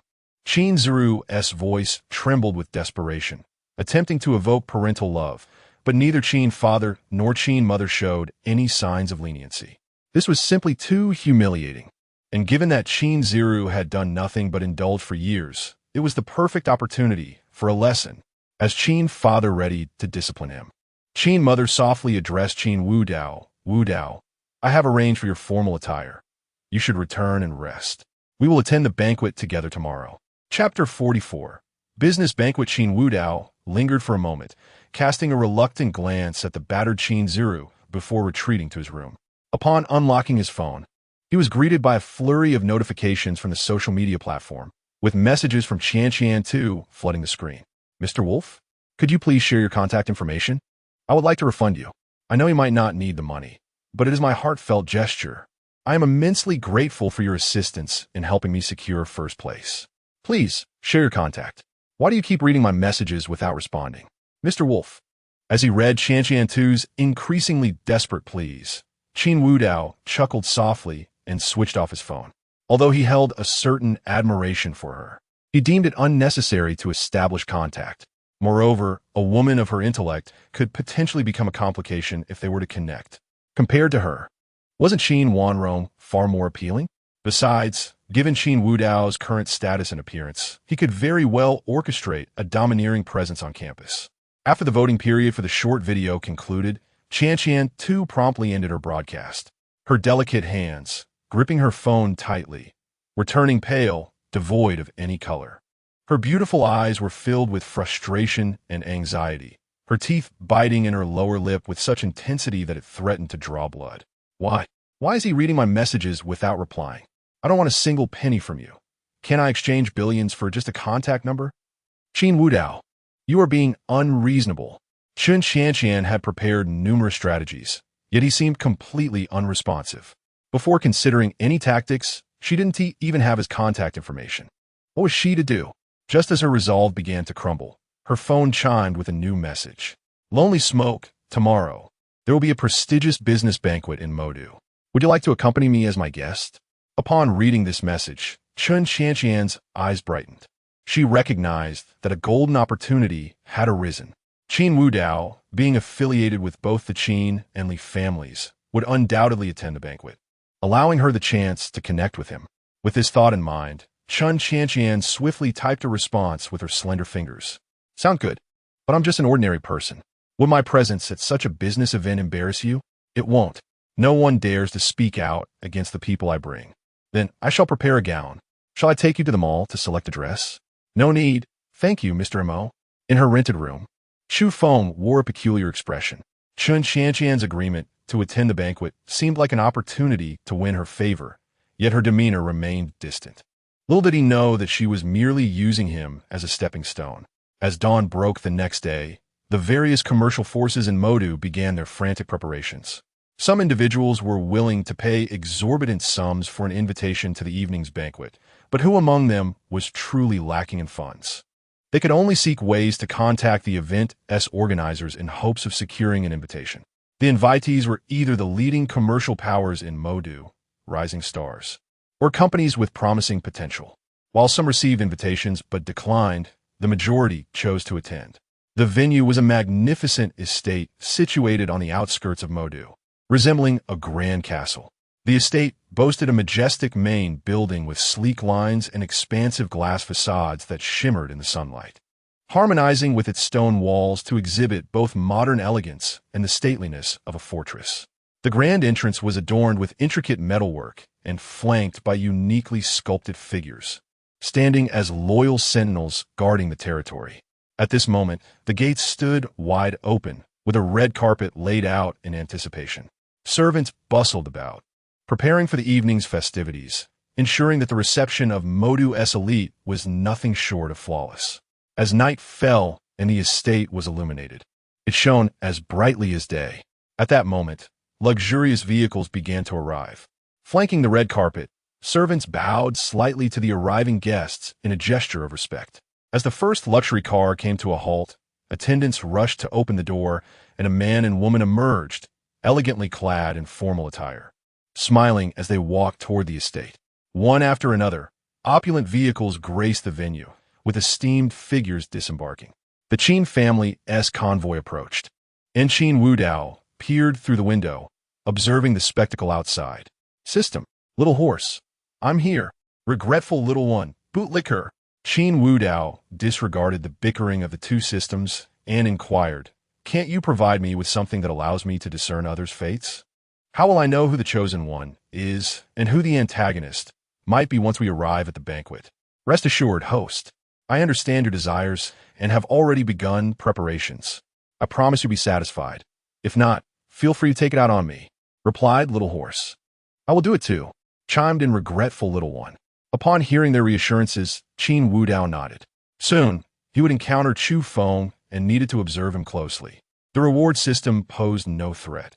Rather, he was wary of the so-called system offering him anything beyond monetary gain, like unreasonable divine skills or a formidable physique. Even though Qin Wudao was confident in his own prowess, he never underestimated anyone. Ahead lay the Li family's convoy. The members of the Li family stepped onto the red carpet, with Mr. and Mrs. Li adorned in splendid attire, radiating warmth as they waved to the crowd. Behind them walked Li Sisi and their adopted son, Li Jingyu, arm in arm. As Li Jingyu appeared, whispers erupted among the onlookers. The biological son of the Li family had been found, yet the adopted son still represented the family at the banquet.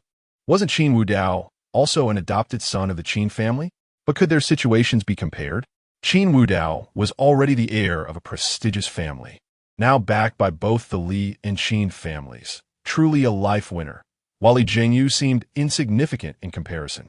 As the murmurs reached his ears, Li Jingyu's smile grew increasingly strained, his fists clenched, his gaze tinged with resentment.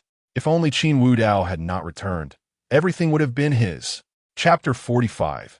Here he comes, the son-in-law has arrived. Seated in the car, Qin Wudao naturally spotted the members of the Li family. The expression of Li Jingyu was distinctly etched in his mind. Li Jingyu, you must not be so recklessly eager for your own demise. Otherwise, it would be exceedingly dull. Every guest arriving at the estate had been presented with an invitation in advance by the butler, and representatives from the host were responsible for verification. After all, with so many prestigious families gathered in one place, any mishap would befall the host first. Just as the Li family entered the estate, two individuals emerged from a luxury vehicle. The man was handsome and composed, dressed in a modest suit, while his female companion, clad in a stunning red gown, boasted a figure that was nothing short of breathtaking. The arrivals were none other than Chu Feng and Chen Qianqian. The two attendants at the entrance regarded them with respect, even though Chu Feng wore a seemingly inexpensive suit. Who could tell if these top-tier tycoons indulged in the peculiar pastime of feigning poverty? Moreover, the luxury vehicle and the stunning beauty at his side were sufficient to affirm Chu Feng's status. At that moment, the driver exited the car, holding a gilded invitation, which he presented to the attendants. This spectacle caused nearby onlookers and those observing from within the vehicle to widen their eyes in astonishment. A gilded invitation? The host had only issued 3 such invitations. Even the foremost families in Magic City did not enjoy this privilege. Who on earth is this young man? Those who had entered the estate earlier were gathered near the fountain, gazing curiously at the composed Chu Feng as he made his entrance. After stepping out of the car, he extended his hand, seemingly awaiting Chen Qianqian to link arms with him. However, to his surprise, she simply walked away, leaving him with only a breathtaking silhouette.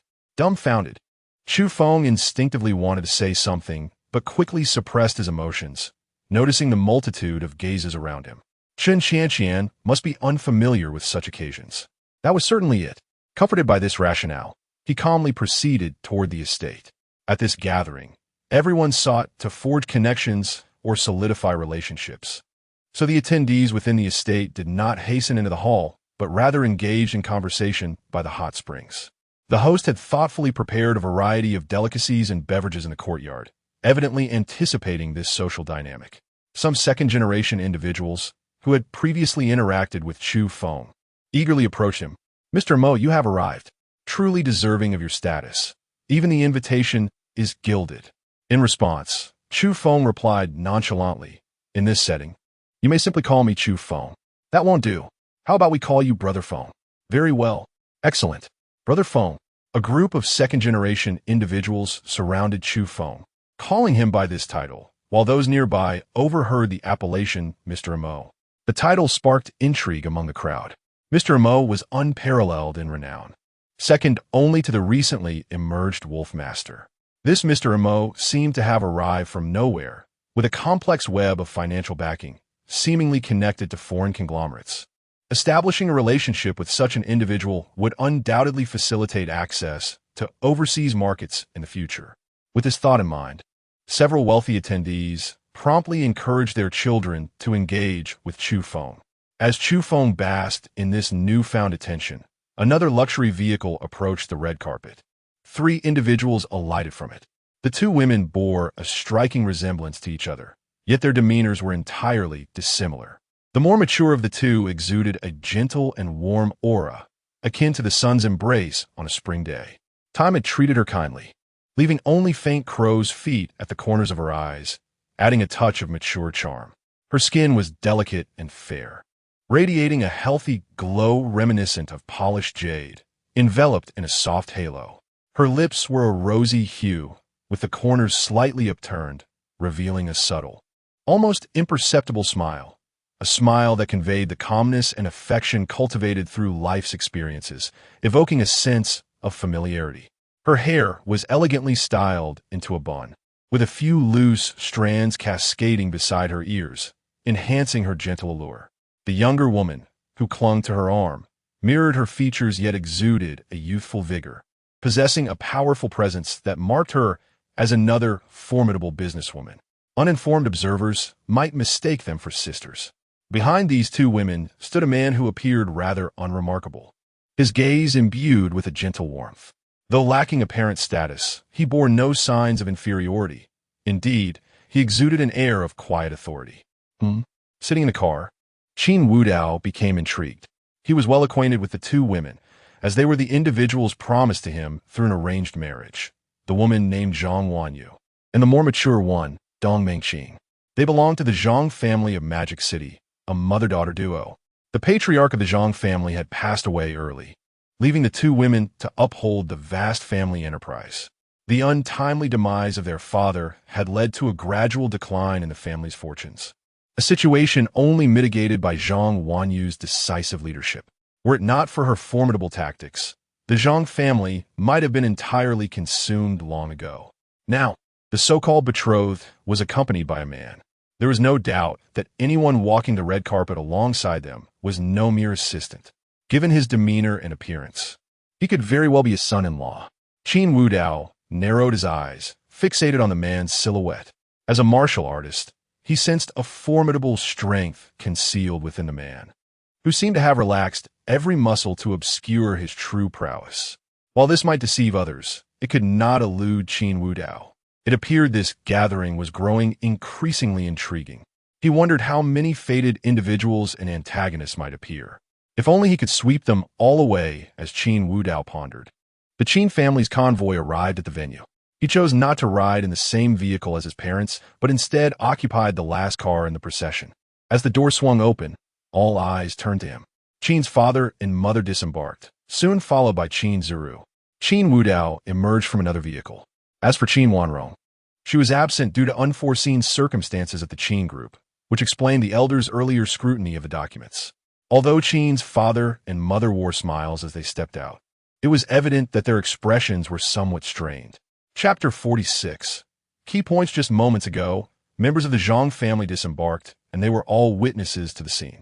Although Qin's parents had not anticipated the marriage contract to be fulfilled, the Zhang family merely brought a man without any explanation. Could this possibly be Dong Mingqing's partner? The Zhang family, now mired in difficulties, dared to behave so audaciously towards the Qin family? Soon, they intended to inquire of Dong Mingqing how she planned to provide them with an explanation. Qin Zirwei maintained the haughty demeanor of a young master as he strode into the estate. Qin Wudao, despite being dressed formally for the occasion, had opted not to wear a tie, leaving several buttons of his shirt undone, his muscular physique subtly visible. The tie was rather constricting, and should a conflict arise, it would create a significant vulnerability. Having experienced the brutality of foreign battlefields, Qin Wudao would never allow himself such a weakness. As he entered the estate, all eyes turned toward him.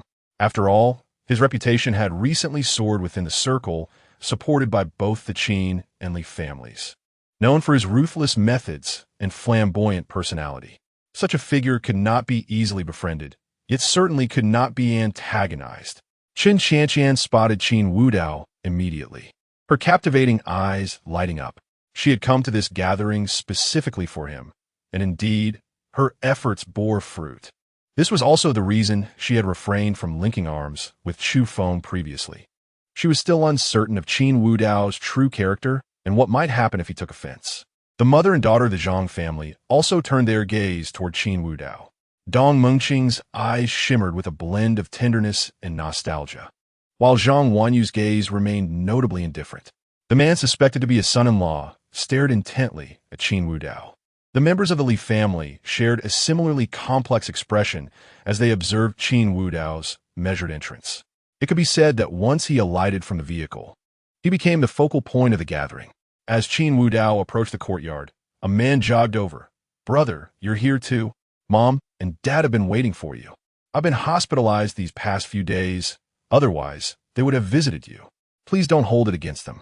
Upon hearing this insipid remark, one could easily discern that Li Jingyu had arrived.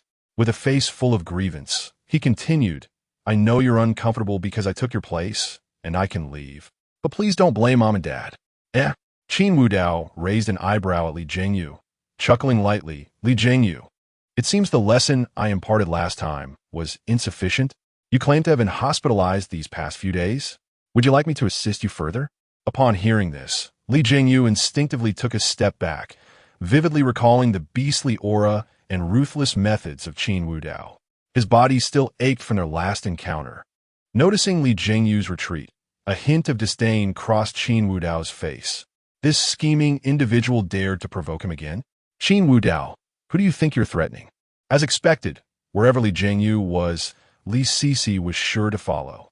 Dressed in an elegant white gown that exuded nobility and splendor, her beauty was indeed striking.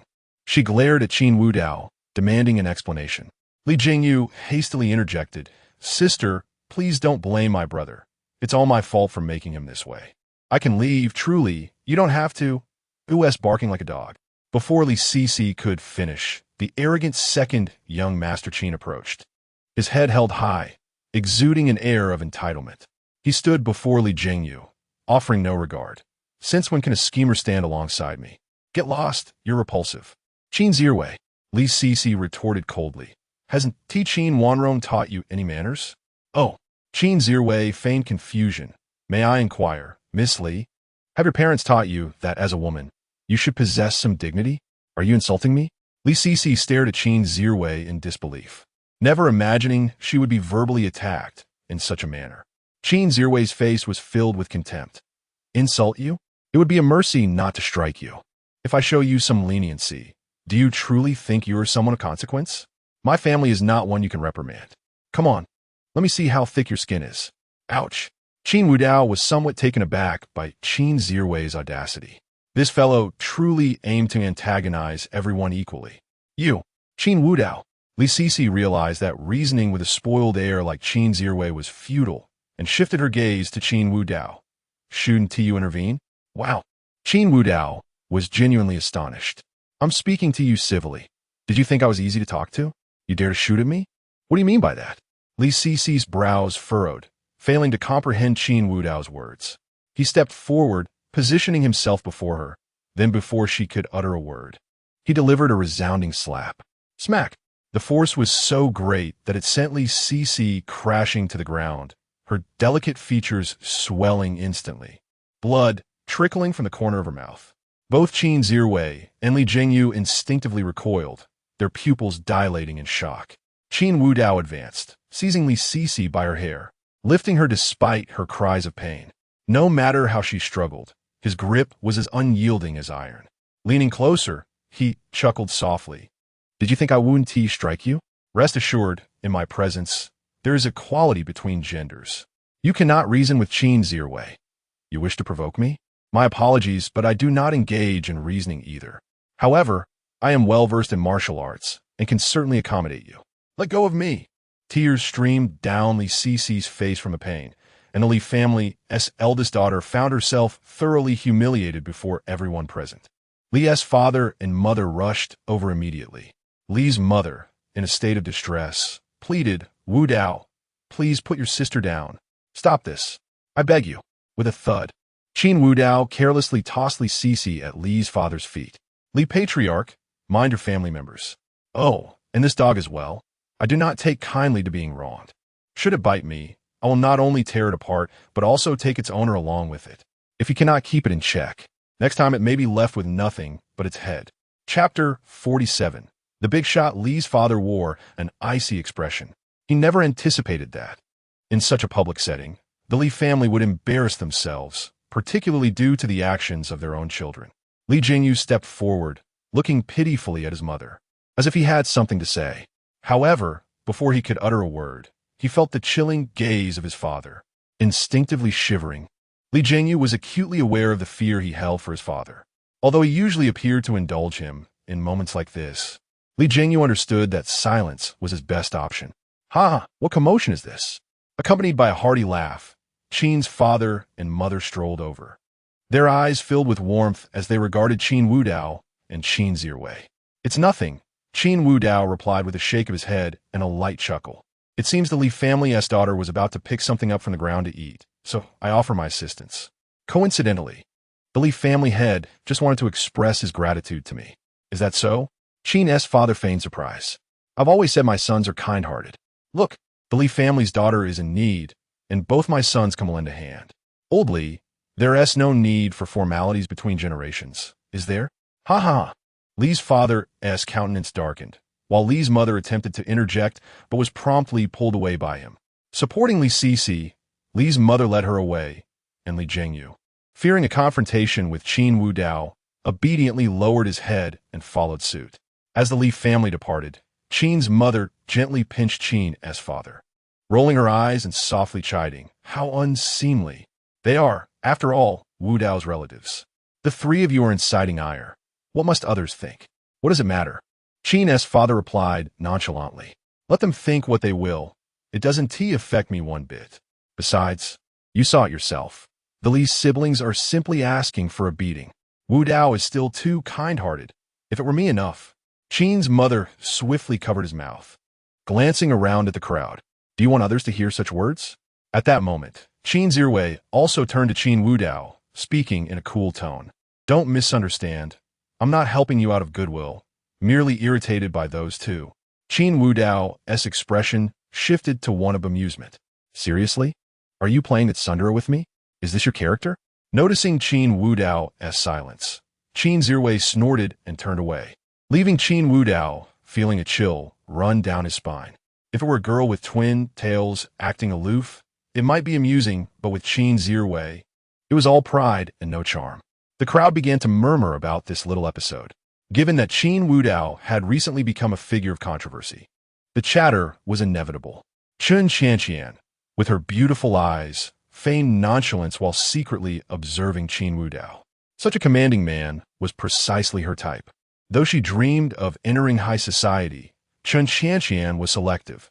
Only someone like Qin Wu Dao matched her fantasies of a wealthy CEO. Just as Qin Wu Dao prepared to enter the estate, a commotion erupted at the entrance. The second individual with a golden invitation had arrived. Initially, Qin Wu Dao was the second invitee, but since he had come with the Qin family, there was no need to present his invitation. 3 golden invitations had been issued. Chu Feng was the first, Qin Wu Dao second, and now the third had made his entrance. Qin Wu Dao turned his gaze towards the entrance. A strikingly handsome young man walked in, wearing a faint smile. His eyes, though calm, bore an air of superiority. Is this the prominent figure from Kyoto? Indeed, his family background is reportedly quite formidable. He has been invited by the hosts, though it remains to be seen which enterprises he intends to collaborate with. Don't get your hopes up.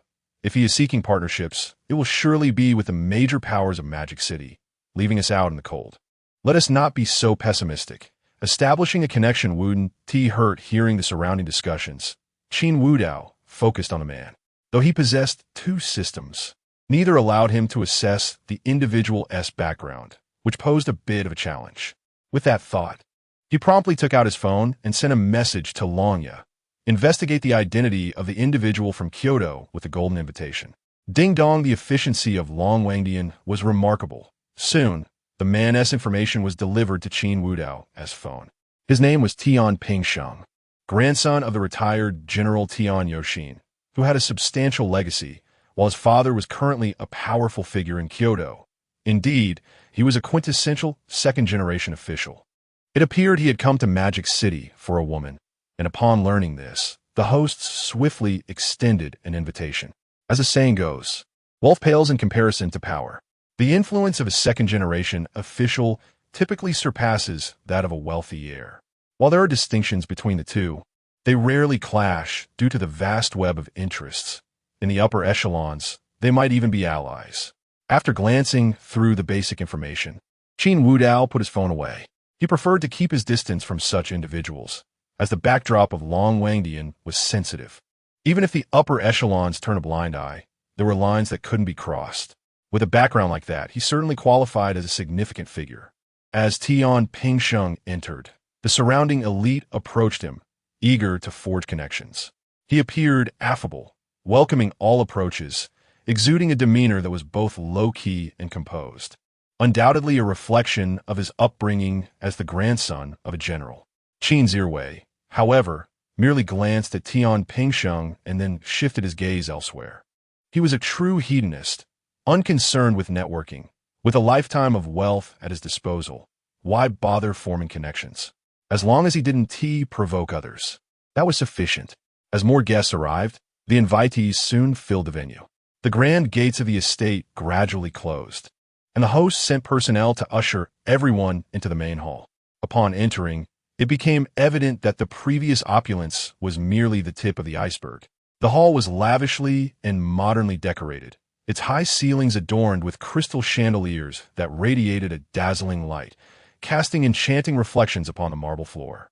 Each room was distinctively arranged, with furniture crafted from the finest materials, the simplistic yet elegant design reflecting the owner's exquisite taste and nobility. Chapter 48. Your companion seems to be fuming indeed. Hosting such a grand banquet is a testament to one's prowess. Without a modicum of strength, how could the esteemed figures of the magical city possibly grant their patronage, all accepting the invitation, with some enterprises even vying fervently to attend? As Qin Wudao surveyed the exquisite array of delicacies laid out in the hall, his eyes sparkled with delight. It was not yet his moment to intervene. Having arrived, it would be a grave waste not to indulge. With this thought, Qin Wudao, oblivious to the onlookers, approached the banquet table and eagerly plucked a piece of cake to savor. Quite delectable, albeit a tad too sweet, he murmured, reaching for other morsels in quick succession. Observing this scene, Qin Mu, his mother, looked on with affectionate eyes, believing her son should indulge himself. Qin Zhiwei, witnessing the moment, refused to be outdone and joined his brother, equally relishing the feast. This drew the attention of those around them, while others mingled to forge connections. The two sons of the Qin family simply dove into the food without a word. Was it genuine character or mere ignorance? "Brother, I'm in." Among the gluttonous ranks, Wang Weitong approached Qin Wudao, greeting him before joining the culinary revelry. Having suffered a hangover the previous day, he had arrived at the banquet on an empty stomach. Seeing his elder brother partake, he felt compelled to follow suit. Not far off, Chu Feng furrowed his brow, recognizing both Qin Wudao and Wang Weitong. Although the previous incident had no direct correlation to them, it had indirectly impacted his efforts to maintain an air of superiority. He instinctively yearned to sample the exotic dishes. Yet his astuteness cautioned him. He must uphold his persona, refraining from any impulsive actions at this gathering. Revealing a hint of vulnerability could be catastrophic. The system had merely endowed him with funds and a so-called mysterious identity. To expose any flaws now could prove fatal.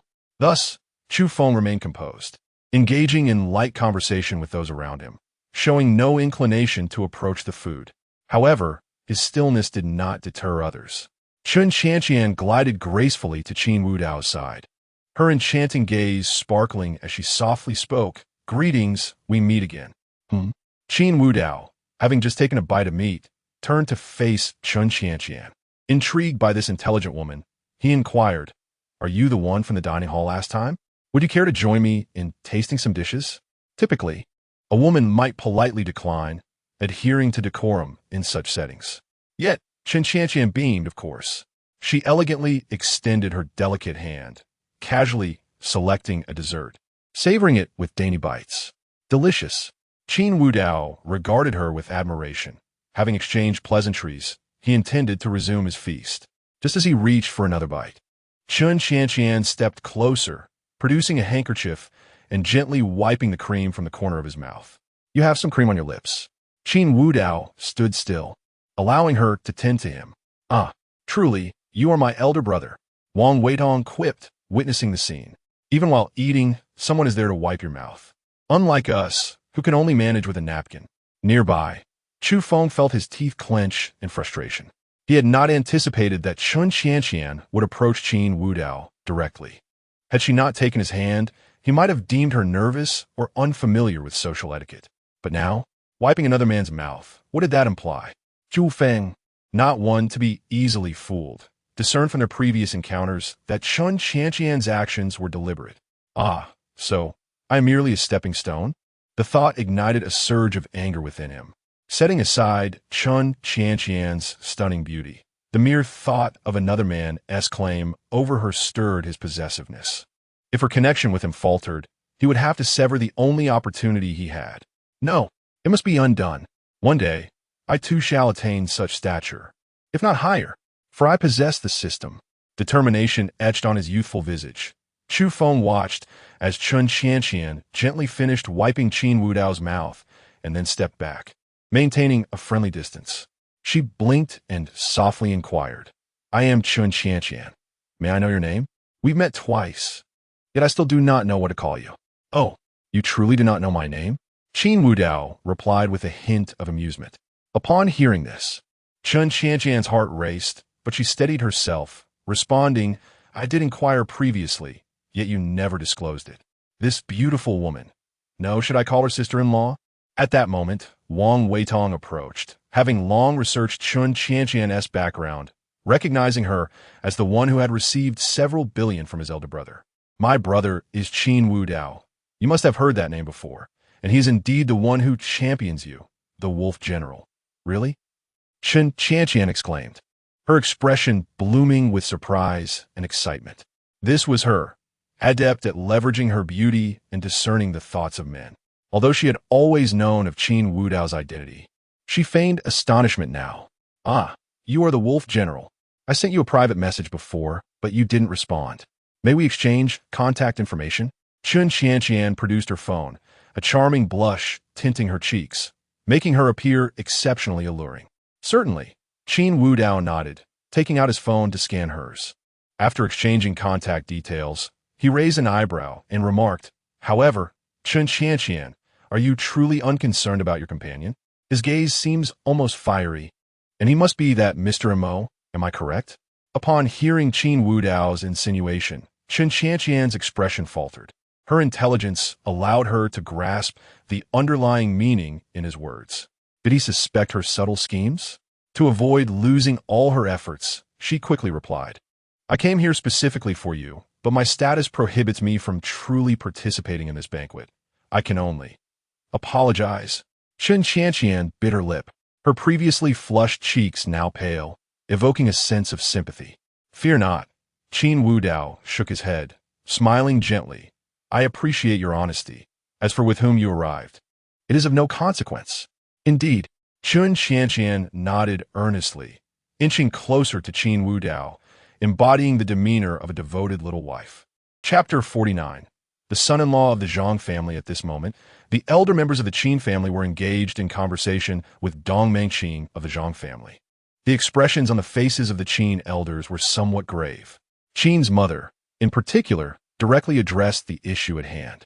Mengqing, it has been quite some time since we last met, hasn't it? A hint of guilt flickered across Dong Mengqing's gentle and enchanting visage. See you indeed. It has been a long time. I am aware of what the two of you wish to convey. This matter is indeed a concern of the Zhang family. Qin's mother nodded and continued. Initially, this marriage agreement was proposed by your late patriarch, Mr. Zhang, when he approached us to establish it. Of course, I am not one to adhere to outdated notions. Our Qin family does not rely on such unions to solidify our standing. The matter of the engagement should ultimately be decided by the children. However, your actions have effectively trampled on the dignity of the Qin family. Typically, Qin's mother exuded a benevolent and nurturing demeanor towards her children. Yet in the presence of outsiders, her aura was as formidable as that of Qin Wanrong. Perhaps even more so. A trace of sorrow emerged on Dong Mengqing's face. The previous patriarch of the Zhang family, Zhang Wanyu's father, had sought out the Qin family upon realizing his time was limited, hoping to secure a marriage agreement based on his past friendship with Qin's father. This gesture was not intended for the sake of vested interests, but rather to ensure that Zhang Wanyu could preserve the Zhang family. As a prominent clan, the Zhang family had numerous collateral branches, and at that time, Zhang Wanyu was still quite young. Dong Mengqing, being a gentlewoman, could not single-handedly safeguard the family. Thus, the patriarch sought to fortify the Zhang family's position through a union with the Qin family, discouraging any reckless actions from the collateral branches. In light of his youthful camaraderie with his brother, Qin's father readily accepted the marriage contract. The current predicament stemmed entirely from Zhang Wanyu's choices. The engagement had allowed Dong Mengqing and her daughter to maintain the Zhang family. But as the family faced turmoil, Zhang Wanyu began to entertain different thoughts. Fearing that she could not uphold the Zhang family, she worried that a formal union with the Qin family might lead to their eventual absorption by the Qin clan. The Zhang family, in its current state, could hardly contend with the Qin family, and a marital alliance would only provide the Qin family with further justification for domination. Consequently, Zhang Wanyu hastily sought out a man, obtaining a marriage certificate. Although their relationship lacked true intimacy, she merely acquired a shield. Still, that man took his role earnestly, caring for Zhang Wanyu day in and day out.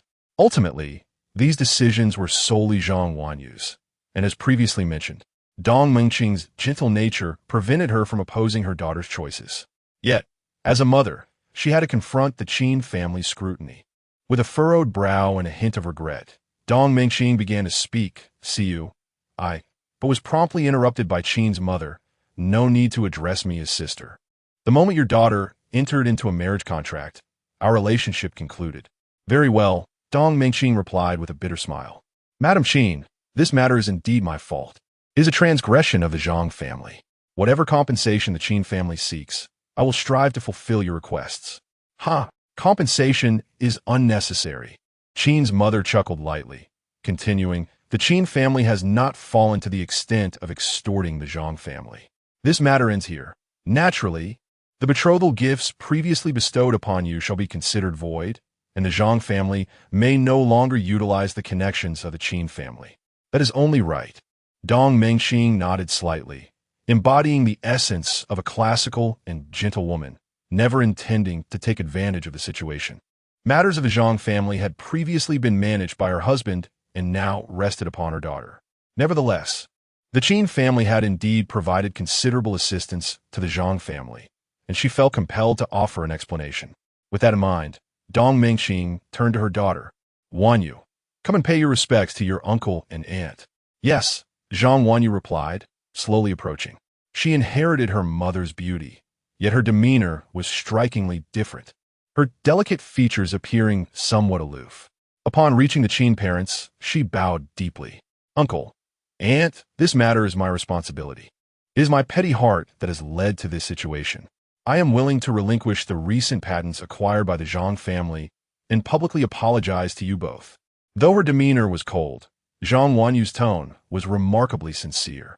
Observing this, Qin's mother stepped forward to assist Zhang Wanyu upright, her tone softening.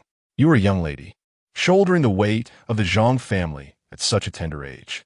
It is understandable for you to have such thoughts. As I mentioned to your mother earlier, let this matter be forgotten. Keep the patents. We do not require them." "Aunt," Zhang Wanyu gazed at Qin's mother with deep gratitude. At that moment, a man who had been trailing behind her stepped forward. "Mr. Qin, Madam Qin, this matter cannot solely be attributed to Wanyu. We no longer live in the old society. Agreements made by our elders can no longer hold sway. It was I who pursued Wanyu. If there is to be any accountability, let it rest upon my shoulders." If Qin's parents had previously blamed Zhang Wanyu, this man's intervention certainly conveyed a sense of responsibility. However, the elder members of the Qin family remained silent, not requiring compensation. His emergence seemed more like an invitation for conflict. As anticipated, Qin's mother frowned, and even Qin's father's expression turned icy. Before Dong Mingxing could respond, Zhang Wanyu hastily interjected. "Yiling, what are you saying? This is none of your business. Step aside." "Wanyu." Yiling's face was stern. "This situation is not your fault. How old were you when your father arranged your engagement? How could I allow you to be publicly scolded?" Qin's mother let out a cold laugh. "The Zhang family certainly knows how to play the blame game. I haven't even scolded you yet, and you are already placing blame on me?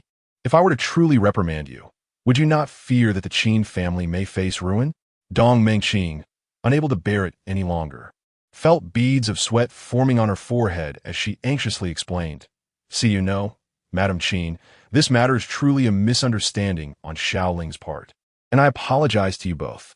"Mother." Yiling positioned himself protectively in front of Dong Mingxing, eyeing Qin's parents warily. "I have said, if blame is to be placed, let it fall solely on me. It has nothing to do with you two. Mr. Qin, Madam Qin, whatever you wish to do, just say the word. I can compensate on behalf of Wanyu, whether it be money or something else." "You." Qin's mother was incensed, taken aback by such blatant disrespect. Qin's father, equally furious, responded with a mocking laugh. "Ha! Compensation? Money? Very well. Indeed, the youth today are quite audacious." Chapter 50. A plea for help. "I was merely resting at home for a while, not deceased. Is the Zhang family not supposed to compensate? Very well. Tomorrow, I shall make you aware of what compensation truly entails." Upon hearing this, Yiling's gaze turned somewhat frigid. "Patriarch Qin, I am willing to offer compensation, no matter the sum, but should you provoke the Zhang family, I—" Before Yiling could finish his sentence, Zhang Wanyu stepped forward, her delicate hand striking Yiling's face with a resounding slap. "Yiling, Have you lost your mind? Get back. This is not a place for you to speak. Given the current precarious state of the Zhang family, should the Qin family choose to target them, they would swiftly find themselves in grave peril, potentially being divided among distant relatives. Zhang Wanyu had initially not intended to bring Yi Ling to the banquet. Had he not promised to protect her and her mother, she would never have consented. Now, the previous conversation, which could have diffused the situation, was ignited by Yi Ling's reckless words. Wanyu, Yi Ling exclaimed in a panic. You need not fear them. I will assist you. I do not require your help. Uncle Qin and Aunt Qin have not blamed me at all. What on earth are you doing? Not blamed. Yi Ling was taken aback. He had assumed that such prominent families shared similar dispositions. Surely the Qin family would chastise Zhang Wanyu for marrying him. Yet, she claimed that the Qin family had not blamed them. How could that be? If it were true, then his earlier remarks would have seemed like mere provocation. Realizing his oversight, Yi Ling quickly turned to Patriarch Qin and his wife, saying, I apologize, Patriarch Qin, Madam Qin. My eagerness to protect my wife has clouded my judgment. I am willing to provide 50 billion as compensation. Consider it a punishment for my indiscretion. Yi Ling was neither foolish nor stubborn. Having erred, he was ready to accept the consequences. Surely, 50 billion would suffice to atone for his thoughtless words. Wouldn't he it? Though the Qin couple was gentle in nature, some were less so. Qin Zirwei approached with a dark expression, his voice heavy with disdain. 50 billion? The Zhang family has quite the audacity, but do you take us for fools? Compensation? Spare me the nonsense. Do you think we lack for money? Qin Zirwei was notorious for his reckless behavior, indifferent to any semblance of decorum. He confronted the Zhang family members with disdain. Do you think the people of the Qin family are imbeciles? You wish to placate us with empty words? You two women are utterly foolish, and this man is merely a fool raised by a mother with no father to guide him. Tell the Zhang family to leave at once, or prepare for obliteration. Qin Zirwei was aware that there were certain individuals he could not provoke, but the Zhang family was certainly not among them. He pulled out his phone and called his bodyguards. Moments later, several men in black suits approached. Go! Qin Zirwei pointed at Yi Ling, throw this brat out, and give him a severe beating, especially for that mouth of his. He enjoys talking so much. Teach him a lesson. Dong Mengqing quickly implored Madam Qin. Madam, this is truly Xiao Ling's fault, but as he said, he acted for Wanyu's sake. Please, do not harm him. Upon hearing this, Madam Qin remained silent.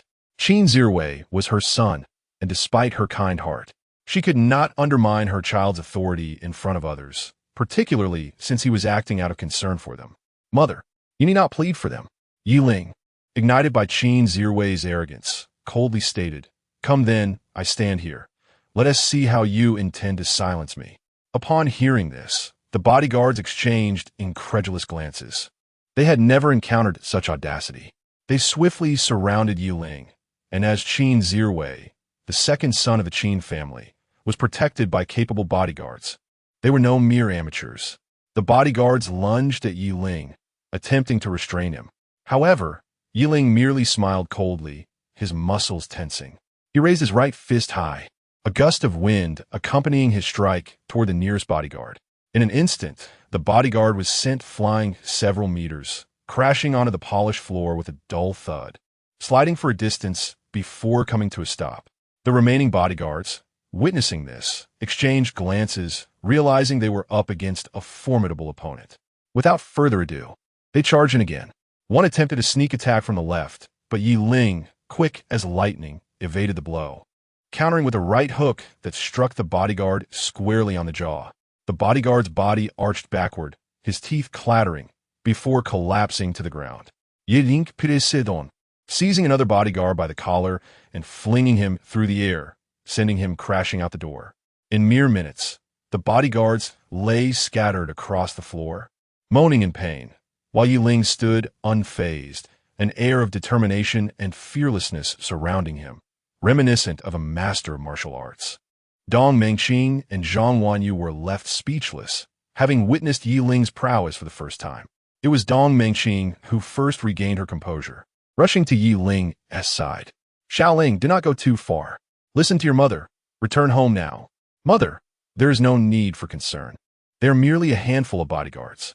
What can they possibly do to me? Qin Zirwei, taken aback by the unfolding scene, had not anticipated Yi Ling's formidable skills. He found himself at a loss, realizing he could not easily retreat. Casting a desperate glance toward the approaching Qin Wudao, he recalled how the latter had previously dealt with Bai Yu. Surely, if he intervened, it would resolve the issue? The commotion had drawn the attention of onlookers. The Qin family's bodyguard were struggling against the Zhang family's son-in-law. How could one not watch such an intriguing spectacle? Among the spectators was the well-connected Tian Pingsheng, observing with keen interest.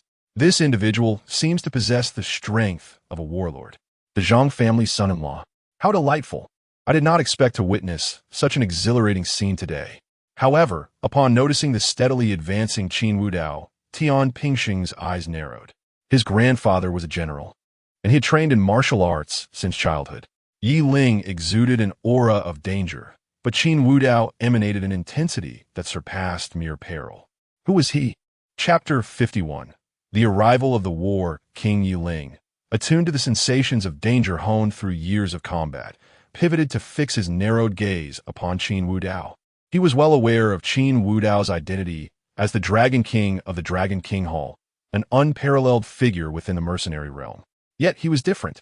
Unlike the wild and unrefined, Yi Ling was a genuine war king, having faced off against organizations like the Dragon King Hall in the heat of battle. In his eyes, a person like Qin Wudao deserved to perish on the battlefield, a disgraceful being devoid of faith, acting solely for profit. Absurd. Upon learning of his wife, Zhang Wanyu's engagement to Qin Wudao, his fury reached unprecedented heights, compelling him to inform another rival of the Dragon King, the Dragon God. He refrained from settling the matter himself, not wishing to trouble his former comrades, who now held esteemed positions. Pursuing personal vendettas against an organization like the Dragon King Hall would invite scorn from other competitors, and Yi Ling himself yearned to escape the life of relentless conflict. Thus, he sought to employ the Dragon God against the Dragon King. However, he did not anticipate that before the Dragon God could arrive, he would encounter this Dragon King. As Qin Zhiru witnessed Qin Wudao's approach, his feigned bravado evaporated, and he unleashed a torrent of insults towards Yi Ling. What are you so arrogant about? What gives you the right? Come. He's also a member of my Qin family. Show me what you can do. Just a mere son-in-law. I could extinguish you with a snap of my fingers. You think you're someone worth respecting simply because I've spared your Zhang family some face? You injure my bodyguards, and you think an apology will suffice? You, of all people, have the audacity to be engaged to my Qin family? It's utterly nauseating. Yi Ling's countenance darkened, his habitual acceptance of insults now eclipsed by the provocation against his wife, which struck a deep chord within him. Qin Zhiru, you seek death. In an instant, he vanished, appearing directly before Qin Zhiru with a speed that left the latter aghast. Memories of childhood flickered in Qin Zhiru's mind, abruptly interrupted as Yi Ling's massive fist bore down upon him. Bang! Qin Zhiru's eyes widened in terror as he faced the imminent impact of the fist, nearly collapsing from fear. Yet, just then, a hand grasped Yi Ling's fist with an iron grip. Turning his head, he found Qin Wudao regarding him with a mocking expression. Hastily retreating behind Qin Wudao, he swallowed hard, shouting at Yi Ling, "Damn it, do you still intend to strike me? If I don't show you what true darkness is today, you'll never understand why flowers bloom red." After delivering his threat, Qin Zhiru cowered fully behind Qin Wudao, casting a glance that seemed to plead, "Big brother, it's your turn now? I can't handle this." With a masterful display of prowess, Qin Wudao easily intercepted Yi Ling's earlier punch, which, while not Yi Ling's full strength, was still formidable. His hand clamped down like a vice, rendering Yi Ling unable to withdraw. A glimmer of murderous intent flickered across Yi Ling's face as he spoke in a tone audible only to the two of them. "Rodents of the Dragon King Hall, do you think the Dragon Nation is a place where you can act with impunity?" "Oh." In response to Yi Ling's words, Qin Wudao's interest was piqued. "You know me?" "Huh. What do you mean by knowing? 10 years ago, do you not recall our skirmish in South Africa? If you hadn't fled so swiftly," Yi Ling began, but was abruptly interrupted by Qin Wudao's realization. "Oh, so you were the one who shot at me from 800 meters away and then fled?" Qin Wudao's voice dripped with mockery. What do you mean? Yi Ling retorted, his voice rising. He had not fled. It had been a strategic withdrawal. Had Qin Wudao not hidden behind cover, he had no doubt his shot would have concluded the encounter. What do you mean? You are rather amusing. After firing, you turned and ran, and I couldn't even catch up. A cowardly escapee dares to claim he battled me? If I shoot, will you stand there and take it? Qin Wudao taunted. You think I would stand there to receive your bullet? Qin Wudao's incredulous stare bore into Yi Ling as if he were a fool. How about this? I'll shoot at you, and if you take it, I will concede to you. No, your brain seems incapable of understanding. How about we go abroad, and you stand still while I shell you? Qin Wudao, realizing he was being toyed with, Yi Ling let out a furious roar. Like a black arrow, he surged forward, his right fist slicing through the air towards Qin Wudao's face. The force of his strike threatening to tear apart the very fabric of the atmosphere around them. In contrast, Qin Wudao merely leaned back slightly to evade the fierce blow, then swiftly raised his left leg, delivering a high kick akin to a battle axe aimed at Yi Ling's neck. Yi Ling, unable to retract his punch in time, turned his head to the side, bracing his left arm to absorb the impact. With a thunderous crash, the force resonated like an explosion, sending Yi Ling hurtling sideways. His left arm visibly contorted and broken. The excruciating pain rendered him breathless, sweat cascading down his brow, splattering against the polished floor. In disbelief, he gazed at Qin Wudao. Logically, after years of warfare and with the aid of special herbs, he had attained what could be deemed the pinnacle of human physicality. Yet, that kick had unmistakably revealed Qin Wudao's superhuman strength. If it had been an ordinary person, Yi Ling had no doubt that Qin Wudao could have shattered them with a single blow. Impossible. Even the Dragon King could not possess such exaggerated martial prowess. Was he also using some form of enhancement? As Yi Ling pondered, a figure appeared before him, accompanied by a voice laced with mockery. You show me little respect. You were daydreaming while we were fighting? Panic surged through Yi Ling as he realized his peril. He attempted to retreat, but in the next moment, a tremendous force slammed into his chest. The sound of shattering bones echoed in his ears. Puff! Blood erupted from Yi Ling's 7 orifices, and he was propelled backward like a cannonball, crashing through a marble table, leaving a visible dent in his chest. Chapter 52. The Death of the Warrior King. Cough, cough, cough. Yi Ling was seized by violent coughing, each spasm sending a piercing pain through him. Despite years of battling on the battlefield, this was the most grievous injury he had ever sustained. How is this possible? The Dragon King cannot be this formidable. Clutching his chest, Yi Ling felt the fabric of his specially designed attire, which had offered some measure of protection against external forces, but it was no match for Qin Wudao, who had shattered his sternum and even damaged his internal organs. Observing Qin Wudao's relaxed demeanor, it was evident that he had not exerted his full strength. In this moment, Yi Ling, the Warrior King, experienced an unprecedented sense of helplessness. The surrounding aristocrats were frozen in shock, utterly unprepared for such a display at today's banquet. Setting aside the audacity of the Zhang family's son-in-law to raise a hand against a member of the Qin family, the sheer inhumanity of Qin Wudao's martial prowess left everyone trembling.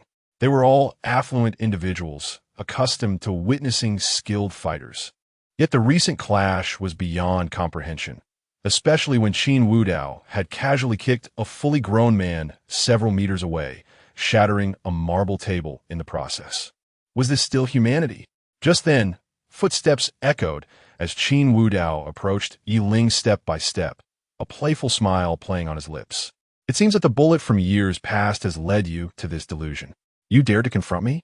At that moment, Zhang Wanyu rushed over, her delicate features marred by anxiety. She stood in front of Yi Ling, trembling as she implored, "Please, let him go. He has learned his lesson. This is all our fault. I am willing to compensate the Qin family. The engagement remains valid." I bang. Before she could finish her plea, a resounding slap sent Zhang Wanyu sprawling to the ground. The sight of her mother, Dong Mengqing, rushing to help her, tears glistening in her beautiful eyes, only deepened the tragedy. Qin Wudao showed no sign of compassion, instead wearing a mocking expression. Miss Zhang, you think you can compensate the Qin family with your engagement? Who do you think you are? Oh, and Yui turned his gaze to the mature and alluring Dongmeng Qin, chuckling, you are even less impressive than your mother. What gives you the audacity to negotiate with me? You dare to harm I won you. Yi Ling, lying on the ground, watched in anguish as Zhang Wanyu was hurt. His eyes burned with fury as he desperately attempted to rise. But at that moment, Qin Wudao's foot pressed down on his chest. There may exist individuals capable of opposing him, perhaps even surpassing him, but Yi Ling, the so-called warrior king, was certainly not among them. Crack, crack, crack. The sound of bones breaking echoed as Qin Wudao applied pressure, exacerbating Yi Ling's already fractured sternum. Yi Ling, you speak of being a son-in-law, yet without the Dragon King's status. What courage do you possess to bark at me? Qin Wudao mused in astonishment. Was this warrior truly so confident? Or had that shot from 800 meters years ago instilled in him the delusion that he could contend with the Dragon King?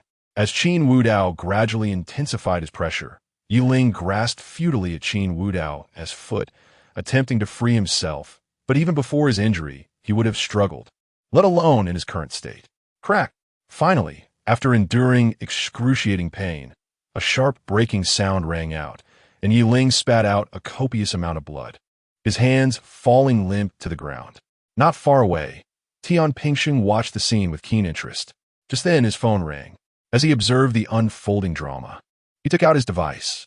Hello, Pingsheng, there's a kid who recently left the Dragon Team in Modu. If you find yourself there, keep an eye on him. Even though he has escaped the Dragon Team, he is still one of us. HM, a peculiar expression crossed Tian Pingsheng's face. The person you're speaking of Wu Ti happened to be Yi Ling, would he? Did you come into contact with Yi Ling? He is quite a remarkable young man, having spent time in the Dragon Team. If there is a way to help, I'm afraid not. What is the matter? Did he offend you? Not at all. Tian Pingsheng replied, shaking his head softly. He seems to be in dire straits now. If you insist on my assistance, perhaps I could offer him some paper money? The voice on the other end fell silent for a moment before sighing. It appears we're too late, but he seems to have connections within several other special teams. This incident could stir up trouble.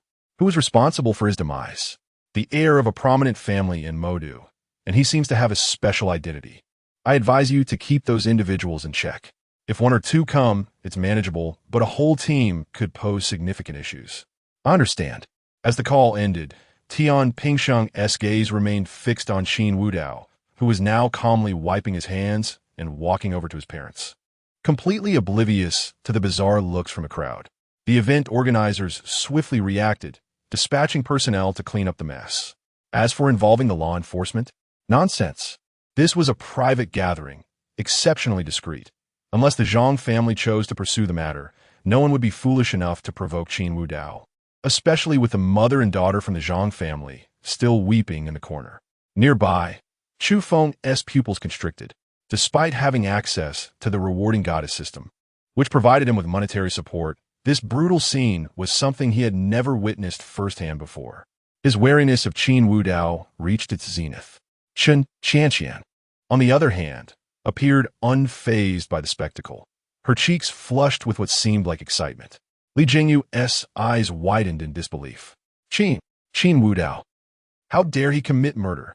Beside him, Li's father was incensed by his son as cowardice, lamenting that someone like Qin Wudao should have been his own blood, the best heir of the Li family. Cursed be the day he heeded that old Taoist-esque words, leading to the abandonment of his own flesh and blood. Regrets seemed too late now. No, it wasn't too late. The Li family must not falter.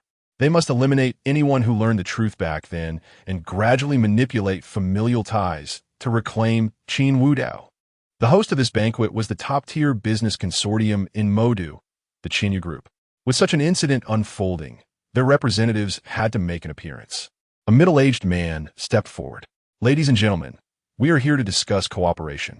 Let us put aside the unpleasantness of earlier and continue our engaging discussions. The Qinyu Group has prepared some delightful projects for your enjoyment. Character appearances and plot explanations. Thank you to all the traversers, reborn individuals, and powerful beings for your readership. I cherish you.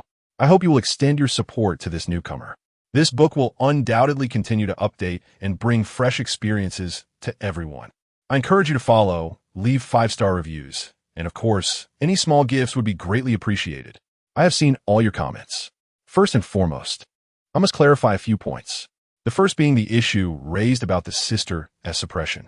I must state that while I intend to write an exhilarating narrative, it is not a dark tale, nor is it a narrative of savagery. The entire world may conspire against you, yet your family continues to love you dearly. Is it truly humane to repay such affection with disdain? Secondly, regarding the relationship between the protagonist and their former self, it is not merely a matter of memories intertwining. From the outset, I have asserted that the essence of the former self has been completely consumed. This implies that they are essentially one and the same, albeit hailing from different parallel worlds. Thirdly, concerning the notion that the protagonist is a monk, indulging in meat is acceptable, yet one must also partake with some emotional depth. I cannot simply transform the protagonist into a mere stallion, indiscriminately pursuing every woman in sight. We are only 50 chapters in, and while several female characters have emerged, only Qin Wanrong has thus far evoked genuine feelings. Rest assured, as the narrative progresses, indulgences will indeed occur, but not at this juncture. Fourthly, regarding the gratitude owed to the Qin family, it is well acknowledged that the Qin clan has been exceptionally kind to the protagonist, fostering deep emotional bonds, which naturally engenders a familial warmth. Fifthly, the matter of decisiveness in conflict arises. Many formidable beings assert that the protagonist lacks the necessary ruthlessness. Yet I cannot resort to mindless slaughter with every encounter. That would strip the story of its essence and render it mere insanity. As I previously stated, this is a tale of exhilaration, not one steeped in darkness. Engaging in philosophical discussions with a Dragon King may seem absurd, yet indiscriminately killing is beyond mere ideology. It is a senseless act. Should you wish for such narratives, I can certainly provide. Furthermore, this is a story of regret, and I must adhere to the foundational elements without deviating into frivolity. I hope for your understanding. I cherish you all and assure you that the scenes you desire will be penned. Please refrain from hoarding the story. I shall provide ample updates. Sixthly, I acknowledge my tendency to be verbose. I apologize and bow 3 times in contrition. I shall strive to be more succinct and to the point. Seventhly, let us omit further points, lest you accuse me of rambling. In summary, I welcome your feedback at any time, but kindly refrain from leaving 2-star ratings. I implore you to support this newcomer. I do not believe that opinions should be withheld due to the notion of free content. I merely seek a bit of encouragement. I love you all. Thank you immensely for your support. I request your attention, small tokens of appreciation, and 5-star reviews. The more gifts and attention I receive, the more I shall update. Count on it. I will never take a leave of absence. One day, when the author achieves success, each of you will receive a system of your own. Rest assured, it will not be a strategy guide, but rather a powerful one tailored for your needs. In response to popular demand, I have created illustrations of the characters currently introduced. I hope you find them to your liking. They can be found in the author's comments section. If the refresh is slow, please check back later. I love you all. Qin Wu Dao, 1 Qin Wanrong, 1 Lu Ruyan, 1 Wan Shirin, 1 Qin Chanqian, 1 Dong Mengqing, 1 Zhang Wanyu, 1 Qing Lingyue, 1 Long Lin, 1 Chapter 53. The Temple of War and the Hall of Hades as the organizers made their appearance. The farce's impact gradually diminished. Yet, every gaze directed at Qin Wu Dao bore a hint of evasion. Rumors had already circulated about his brutal act of beating a man to death at the club, and now, at the banquet, he continued to act with reckless abandon, resembling a madman. Ding dong. A notification from a system. Congratulations to the host for successfully making the heroine regret.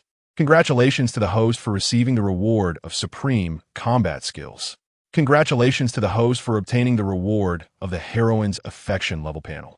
Congratulations to the host for acquiring a powerful vitality. Ding dong. Another notification. Congratulations to the host for receiving the reward of divine combat skills. Congratulations to the host for obtaining the ability to assess the fate of others. Congratulations to the host for acquiring a golden vitality. Regretful spirit. You are targeting me. Divine Spirit, what do you mean? We are both masters here. It is only natural to rely on our capabilities. If I can give rewards, why can't I? Regretful Spirit. But the host has not completed your task at all.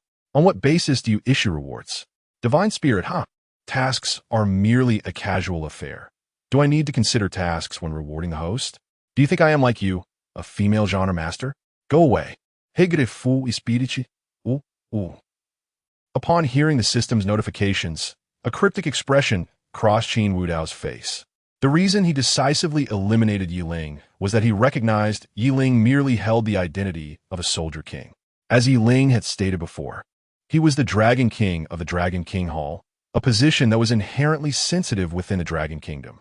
If given an opportunity, Yiling could indeed leverage official connections to create trouble for him. Thus, it was imperative to strike first and not leave himself vulnerable. Moreover, Yiling was merely a returning soldier king without the aid of a system or the terrifying combat prowess of figures like the Dragon King, War God, or Hades. It was a matter of killing him without hesitation. There was nothing more to discuss. However, individuals like Chu Feng, who possessed the system, required a more cautious approach, for no one could predict the potential schemes a system might harbor. Wudao. At that moment, Qin's mother approached Qin Wudao, raising her small fist. You were so impressive just now. Truly, my good son. As the matriarch of the Qin family, she had witnessed countless scenes and was not easily intimidated by the fact that Qin Wudao had killed someone in her presence. Rather, she felt a surge of excitement. Yiling had been somewhat arrogant, having taken down all of the Qin family's bodyguards. What was the issue with Qin Wudao slaying him? Not even the Zhang family or the organizers could find fault, for it was evident to all that Yiling had approached him first. Mr. Qin. While Qin's mother excitedly conversed with Qin Wudao, a middle-aged man from the organizing side approached, politely inquiring, "May I have a moment of your time?" Qin Wudao scrutinized the middle-aged man before nodding after a moment's contemplation. After exchanging a few words with his mother, he followed the middle-aged man away. Meanwhile, Chu Feng was scanning the surroundings, seemingly searching for something. In a lounge within the estate, Qin Wudao reclined on a sofa across from an elderly man. Though the old man appeared quite aged, with a head of white hair, he exuded an air of authority, a presence of a superior. This was Bai Hanfeng, the elderly chairman of the Qinyu group. "Chairman Bai, if you have summoned me, please speak candidly," Qin Wudao stated. In response, Bai Hanfeng chuckled lightly. Qin Wudao, the eldest son of the Qin family, also the eldest son of the Li family, and the Dragon King of the Dragon King Hall. With so many titles concentrated in one individual, it is only natural for an old man like me to harbor some curiosity to meet you. I hope you do not take offense. The Qinyu group was a leading conglomerate in Modu, arguably surpassing the major clans in certain respects, with businesses spanning overseas. It was not surprising that he was aware of the identity of the Dragon King. With a snap, Qin Wudao lit a cigarette, comfortably settling back on the sofa as he smiled at Bai Hanfeng. Let's skip the pleasantries. The Dragon King Hall has conducted business with your Qinyu group in the past. If there is something to discuss, please get to the point. Very well. Bai Hanfeng nodded and proceeded directly to the core of the matter. Though the Dragon King Hall has exhibited absolute dominance on foreign battlefields in recent years, I trust you have not forgotten about the War God Hall and the Hall of Hades? Upon hearing those names, Qin Wudao's eyes narrowed slightly, memories echoing in his mind. After a brief pause, he replied, I have heard of them.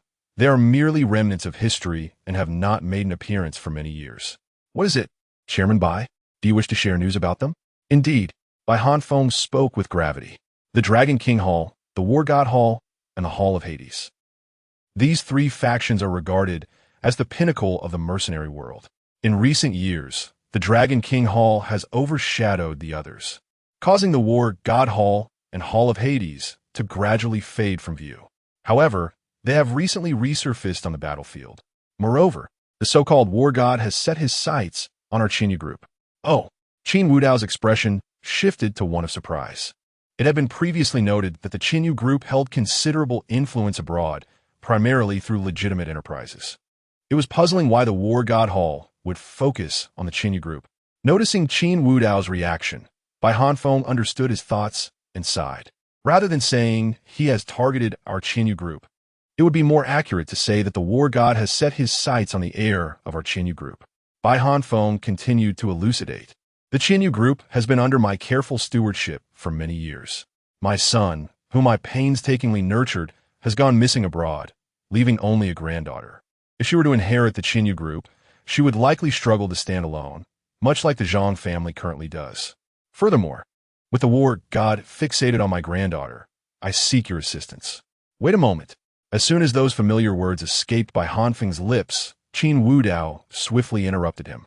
You are not suggesting that I become your granddaughter's bodyguard, or security for the group, or assume some sort of fiancé role, are you? Let me be clear. I won't entertain that sort of arrangement. Bodyguard? Security? Bai Hanfeng was taken aback. How could he know that, as a transmigrator, Qin Wudao was exceedingly familiar with such roles? Was this not merely the script of the Dragon King? It was absurd that Qin Wudao would adhere to such a constraining narrative when he had already decided to boldly declare himself the president of the hidden dragon group at this banquet. There was no way he would follow the path of a mere bodyguard or security personnel, subjected to disdain and ridicule, only to retaliate later. That did not align with his character. Chapter 54. The Sacrifice of Dong Mengqing. Mr. Qin, you have misunderstood. Bai Hanfeng shook his head. You are the eldest son of the Qin, Enli families, and the Dragon King. How could I possibly ask you to be a bodyguard or a security guard? That would be inviting trouble for myself. Upon hearing this, Qin Wudao's expression turned serious. Not even if it were for my fiancé?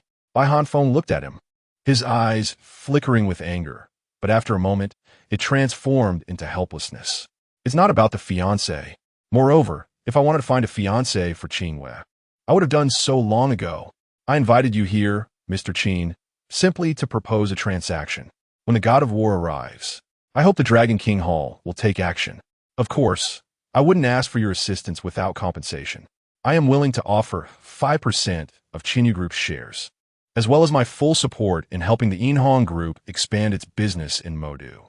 Oh, Qin Wudao extinguished the cigarette in his hand, burdened with dual destinies. He thought that if the god of war truly came to Modu, they would likely confront each other. Thus, he was not overly concerned about the god of war's arrival, but was intrigued by the transaction mentioned by Bai Hanfeng. The offer of 5% shares in Qinyu Group, alongside assistance in expanding Yinhong Group's business in Modu, was indeed generous. To seize control of Modu's commerce, Yinhong Group needed to act decisively, and having the support of a top-tier entity like Qinyu Group would significantly reduce their obstacles. When will the god of war's people arrive?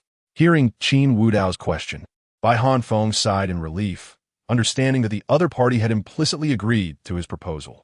He then spoke softly, if I am not mistaken. It should be in the coming days.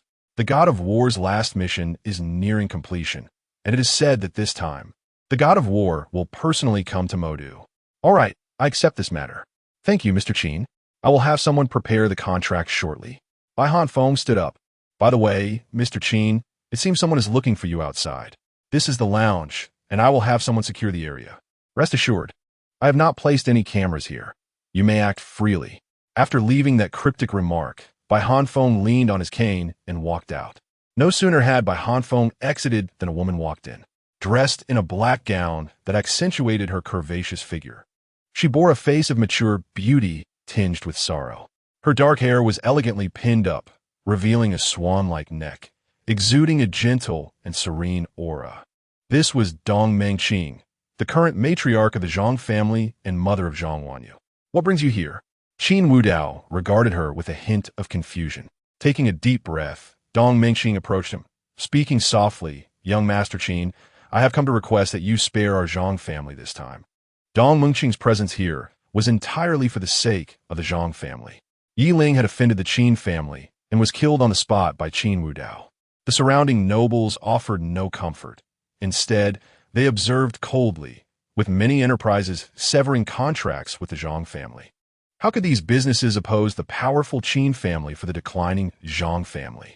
In their eyes, Qin Wudao's brazen execution of Yi Ling was a signal that the Qin family might take action against the Zhang family.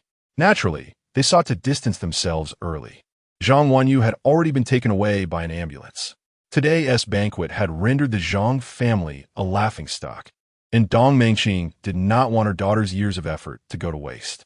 Seeing Qin Wudao enter the estate, she followed him. Noting the sorrowful expression on the beautiful matriarch's face, Qin Wudao chuckled. Madame Dong, you must have seen that it was your good son-in-law who proactively provoked me. The Qin family has not held you accountable for the breach of contract. He, however, sought us out. With that, Qin Wudao stood up and moved closer to Dong Mengqing. Startled by his imposing presence, she instinctively took a step back. You think a mere word will brush aside past grievances? Are you jesting? Upon hearing this, Dong Mengqing's beautiful eyes reddened slightly, yet she suppressed her emotions, gazing intently at Qin Wudao. In the next moment, to Qin Wudao's astonishment, Dong Mengqing unfastened her shoulder straps. Earlier, in the estate's hall, Qin Wudao had remarked to Zhang Wanyu that she was inferior to her mother. This had led Dong Mengqing to believe that Qin Wudao harbored interest in her. Rather than let the Zhang family fall into crisis, she resolved to offer herself, hoping that her daughter would recover. At worst, she would take her own life to prove her innocence. As soft rustling sounds filled the air, Dong Mengqing's delicate frame trembled as she gradually loosened her gown. Observing that Qin Wudao remained unmoved, she bit her lip, feeling a wave of humiliation wash over her. In a tumult of anger, confusion, and shame, she steeled herself and approached him. With a beauty in his embrace, Qin Wudao was not merely passive. He effortlessly tossed Dong Mengqing onto the sofa and began to slowly unbutton his shirt, his voice low and resonant as he stated, I accept this as a form of compensation, though it is merely a trifle. In response, Dong Mengqing quickly protested, You cannot. Her soft lips were abruptly silenced. Meanwhile, in the estate's courtyard, Li Jingyu appeared somewhat weak-kneed after witnessing Qin Wudao's terrifying demeanor, and he stepped outside to cool off. Just as he intended to return, he turned around and found Qin Zurai standing before him, wearing a sinister grin that suggested ill intentions. What do you want? What do I want? Huh?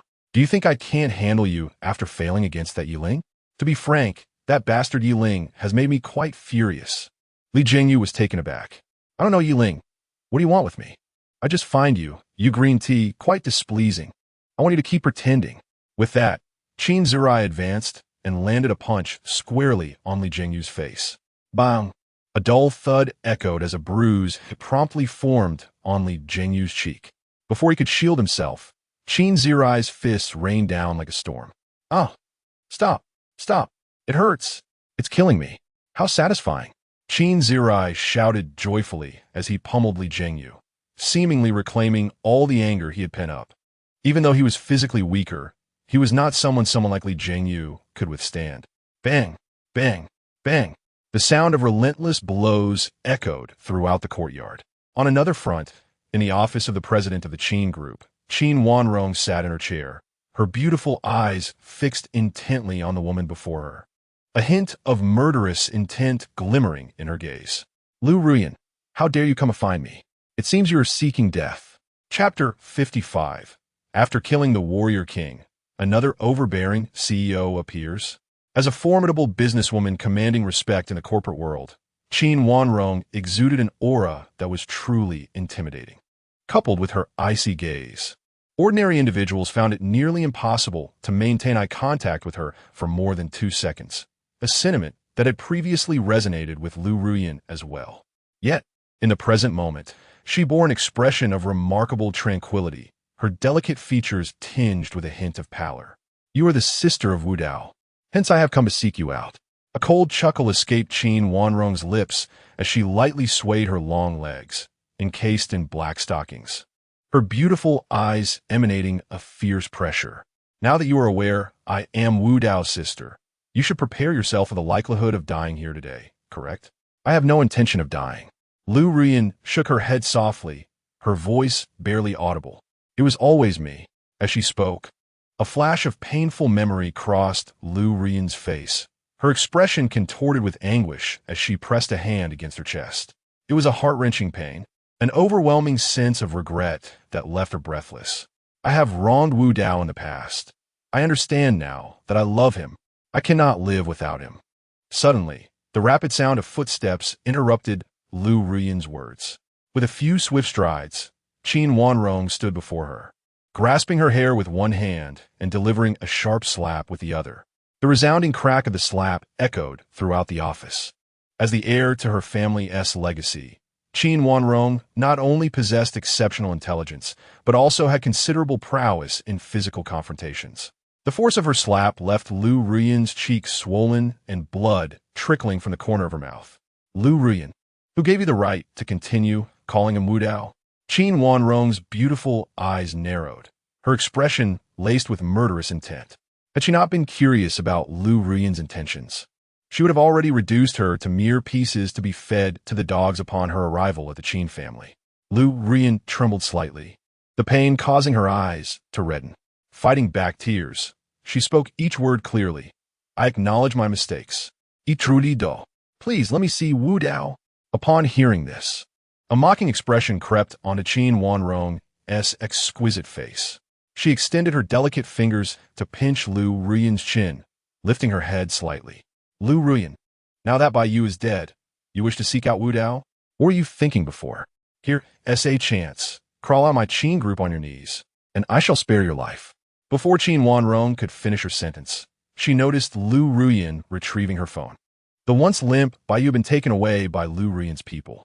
The video displayed Bai Yu, barely clinging to life after Wu Dao had nearly beaten him to death, while Lu Ruyan's minions transported him to the hospital, where adrenaline was keeping him alive. Within a mere half hour, Lu Ruyan had subjected Bai Yu to endless torment using every tool at her disposal. The video concluded with Lu Ruyan holding a scalpel, exiting the room, while Bai Yu was utterly unrecognizable. With blood covering her, Lu Ruyan wore a deranged smile. It was all him, all him. He caused Wu Dao to leave me, so I want him to suffer until his last breath. The video abruptly ended. Lu Ruyan gazed at Qin Wanrong, her voice soft yet firm. I have dealt with Bai Yu. I only want Wu Dao. Please let me see him. Although taken aback by Lu Ruyan's transformation, Qin Wanrong quickly regained her composure, lightly clapping her hands. Several assistants promptly entered the room. President. Yes. Qin Wanrong nodded, then instructed, take this woman to the underground garage and dispose of her. Understood. The assistants advanced, seizing Lu Ruyan and escorting her away. Unbeknownst to them, a blood-stained scalpel gleamed with a cold light in Lu Ruyan's pocket. In a room within the manor, Qin Wu Dao lit a cigarette, watching as Dong Mengqing silently tidied her disheveled clothing. Henceforth, the Hidden Dragon Group will venture into the hotel business. You and the Zhang family must fully cooperate on this side of Modu. Understood. Dong Mengqing responded quietly, her fair skin marked with love bites. Observing this, Qin Wu Dao tossed his suit jacket over her shoulders. As their eyes met, it seemed they were on the verge of sharing unspoken words. Bang! At that moment, the door was abruptly swung open. Qin Wu Dao turned, his brows furrowing in annoyance, as a strikingly beautiful woman dashed into the room.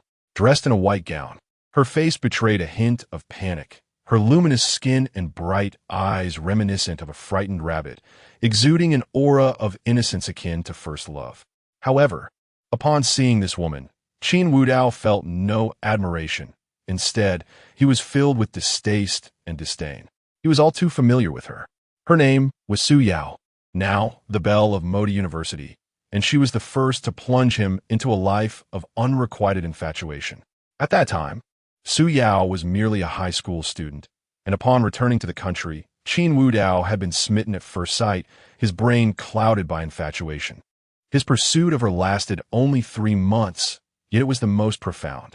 In his efforts to conceal his identity, he had feared scaring her away, leading him to indulge in a relentless pursuit of her affection. Yet, the arrival of another shattered his every effort. The president of a commercial group in Modu had also set his sights on Su Yao, employing various tactics to win her over, even resorting to coercive affection. Just as Qin Wu Dao prepared to confront that president, he was met with a slap from Su Yao, accompanied by her scathing words. Qin Wu Dao, I misjudged you. You have committed so many despicable acts, and now you resort to violence to force others into submission? Yao Yao, why can't you trust me just once? How can I trust you? What I witnessed with my own eyes was not a lie. Hui Weqing has shown me everything about you. I never imagined you would engage in such acts more than once. From today onward, do not cling to me any longer." With those words, Su Yao turned away, her concern shifting to Hui Yueqing's injuries, her gaze towards Qin Wudao filled with coldness and veiled threats. Chapter 56, The Dominant CEO's Drama, begins later. The protagonist discovered through investigation that during that period, Hui Yueqing had been relentlessly casting aspersions upon him. In a bid to gain Su Yao's trust, he showered her with various favors. At that time, Su Yao had confided in him, expressing her disdain for capitalists, as she believed them to be devoid of compassion. The protagonist truly believed her. Thus, he not only concealed his true identity, but also took the initiative to work, earning money without touching any of Long Wang's resources. In stark contrast, Hui Yueqing took Su Yao on extravagant excursions, renting entire restaurants and orchestrating grand firework displays. Even when the protagonist, concerned for Su Yao's safety, revealed Hui Yueqing's true identity, Su Yao remained icy and unyielding. She was resolute in her belief that Hui Yueqing, despite being a capitalist, was of a different ilk, kind-hearted and unlike the others. From that moment, it seemed as though the protagonist had been struck by some unseen force, the madness within him gradually morphing into a fixation.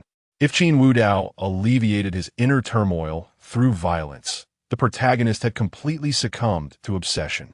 This was why, while abroad, he remained unaffected.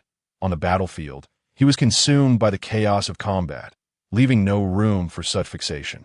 The memories swirling in Qin Wudao's mind became a source of discomfort. After merging souls and memories, revisiting those recollections made him empathize deeply. The sensation was utterly revolting. Beside him, Dong Mengqing sensed the shift within Qin Wudao. When her gaze met his, she was momentarily taken aback, for she beheld eyes brimming with brutality and murderous intent, an expression she had never witnessed before. Her delicate form involuntarily trembled, yet for reasons unknown, she found herself reaching out, her hand resting gently on Qin Wudao's back. The touch of another jolted Qin Wudao back to reality. He exhaled a cloud of smoke and narrowed his eyes at Su Yao. How did this person gain entry? At that moment, Su Yao appeared to notice someone else in the room, repeatedly bowing and apologizing. "I'm sorry. Please let me hide. Someone is trying to take me away." Whether due to her panic or simply not recognizing him, she failed to identify the man before her as the once adoring suitor. "Ah, so you are here." A middle-aged man entered with a lecherous grin, his gaze towards Su Yao rife with greed and desire. He was flanked by several intimidating bodyguards. As he approached, Su Yao retreated helplessly, only to find herself cornered against the sofa, perilously close to colliding with him. Qin Wudao's expression hardened. With a swift motion, he kicked out, though not with great force. The petite Su Yao was sent sprawling to the ground, akin to being struck by a vehicle, gasping as she knelt before the middle-aged man. Simultaneously, the man noticed Qin Wudao and Dong Mengqing, his eyes lighting up with surprise upon seeing Dong Mengqing. "Ah, a stunning beauty awaits. But first, let me dote on this little darling, and then I shall come to you." At this, Dong Mengqing instinctively drew closer to Qin Wudao. If anything were to happen to Su Yao, she would demand retribution from everyone present. Just as the middle-aged man prepared to make his move on Su Yao, a furious shout erupted from outside, followed by hurried footsteps. The half-open door was forcefully flung open, revealing a stern-faced man accompanied by a group of bodyguards. It was Hui Yueqing. Upon seeing Su Yao kneeling and the middle-aged man's outstretched hand, he understood all too well the man's intentions.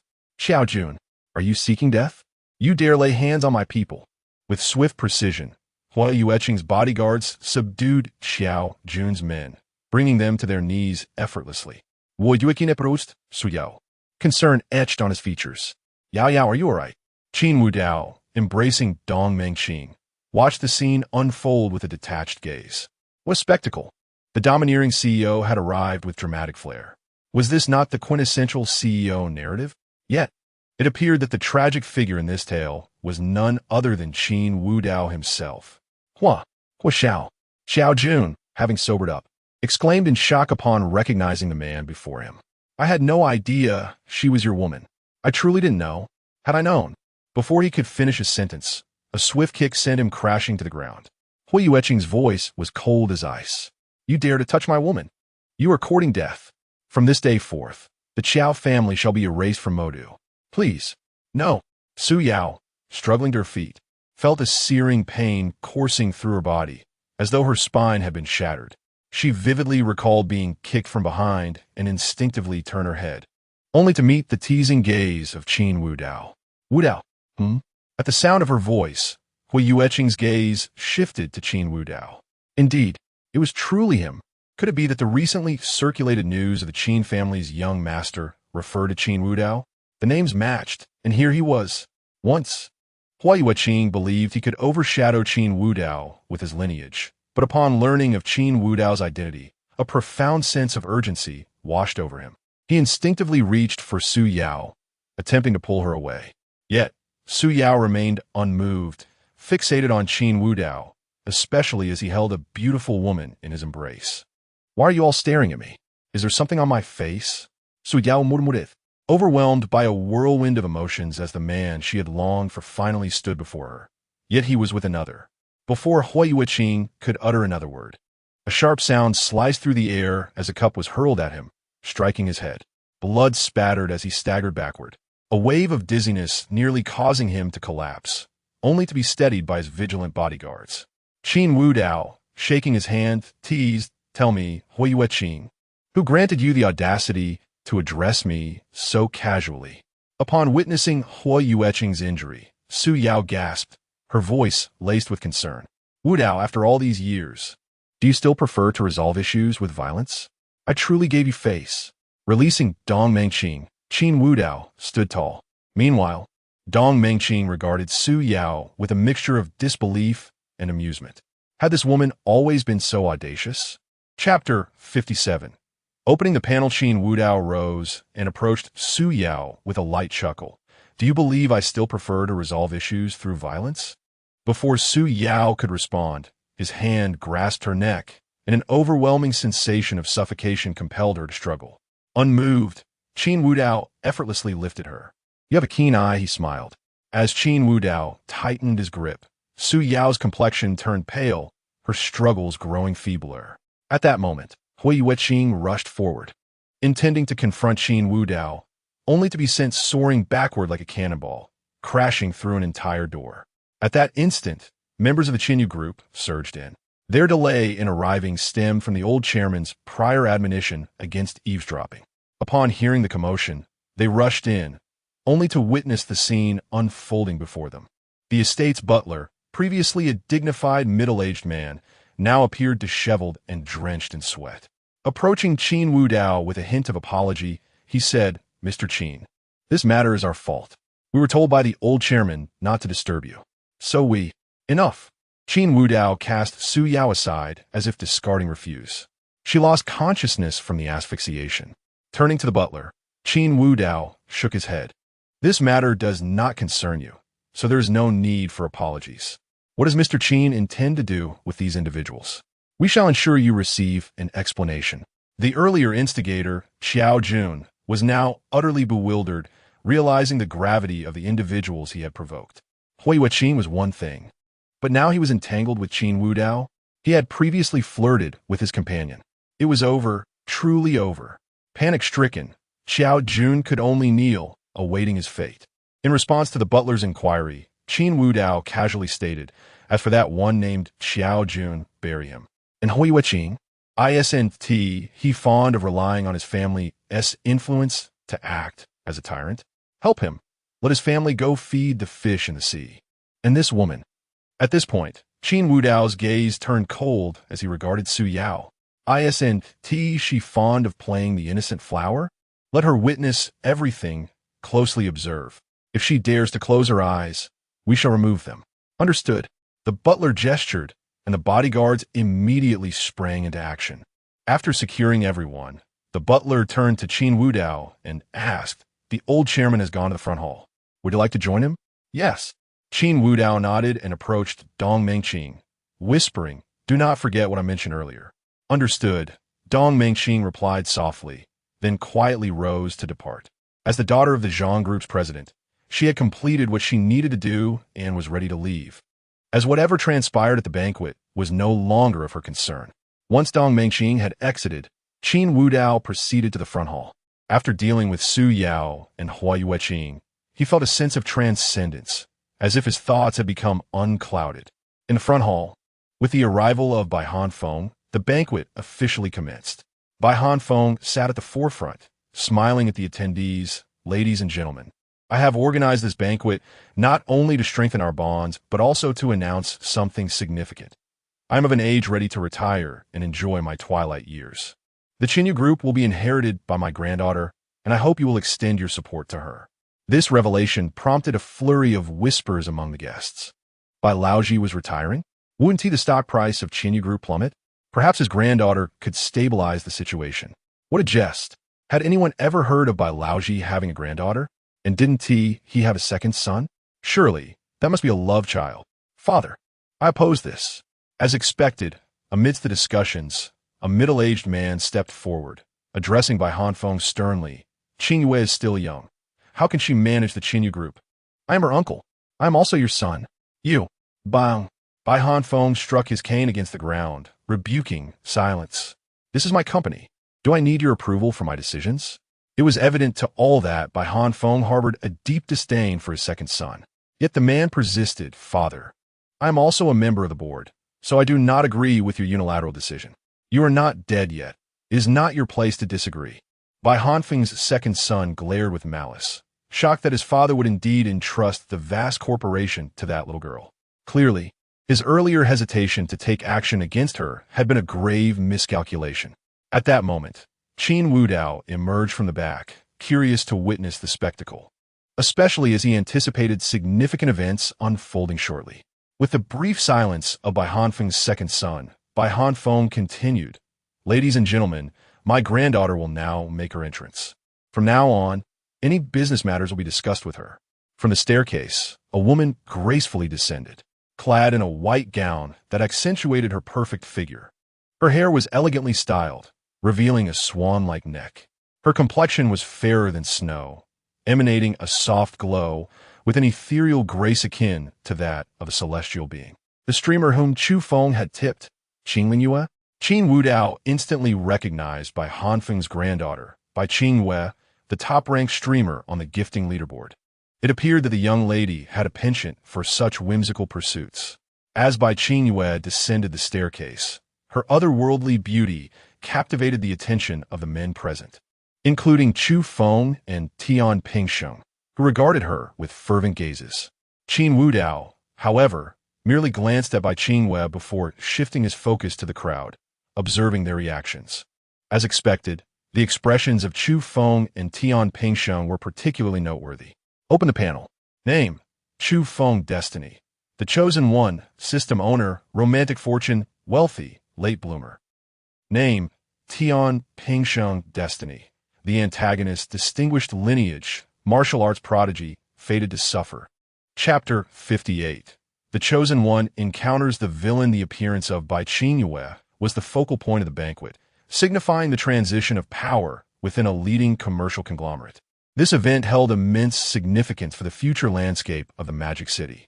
After all, a behemoth like the Qinyu Group could set off ripples that would affect numerous factions allied with it. Descending gracefully from the staircase, Bai Qingyue exuded an ethereal beauty, showing no signs of trepidation.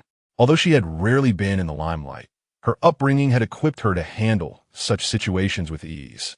Under the watchful gaze of countless attendees, she approached Bai Hanfeng, greeting him courteously before turning to address the guests. Ladies and gentlemen, she began, I warmly welcome you to this banquet. As my grandfather is advancing in years, I will be taking charge of the Qinyu Group moving forward. Rest assured, all prior collaborations will continue as before. In an effort to deepen our connections, we will relinquish 80% of the profits from the land in the northern city for everyone present to share. Her words sent a wave of astonishment through the crowd. The northern land, previously acquired by the Qinyu Group, was now the subject of a new policy aimed at establishing a commercial hub. If successfully developed, the profits would be unimaginable. The Bai family was actually offering a piece of the pie to all. This meant that with Bai Qingyue's ascension, her supporters would undoubtedly rally behind her. As a result, many guests stepped forward, smiling and congratulating the newly appointed chairwoman of the Chinyu group. However, by air, the second son of the Bai family wore a mask of cold fury, his fade of composure crumbling. Previously, some influential figures might have sought to comfort him. But now that the old patriarch had designated his successor, the tide had turned. Qingwei, my dear sister, a voice interjected, disrupting the atmosphere of congratulations. All eyes turned to a handsome young man stepping forward, gazing at by Qingwei with an almost infatuated expression. It was Chu Feng. Who is this person? He is not even wearing anything fancy, and yet he dares to approach Miss Bai? Murmured the crowd. Is he perhaps a little mouse that sneaked in? Where are the security guards? Someone should escort him out. Unfazed by the ridicule, Chu Feng boldly approached by Qingwei, producing a contract from his pocket and extending it toward her. Qingwei, this is a gift I prepared for you. Please accept it.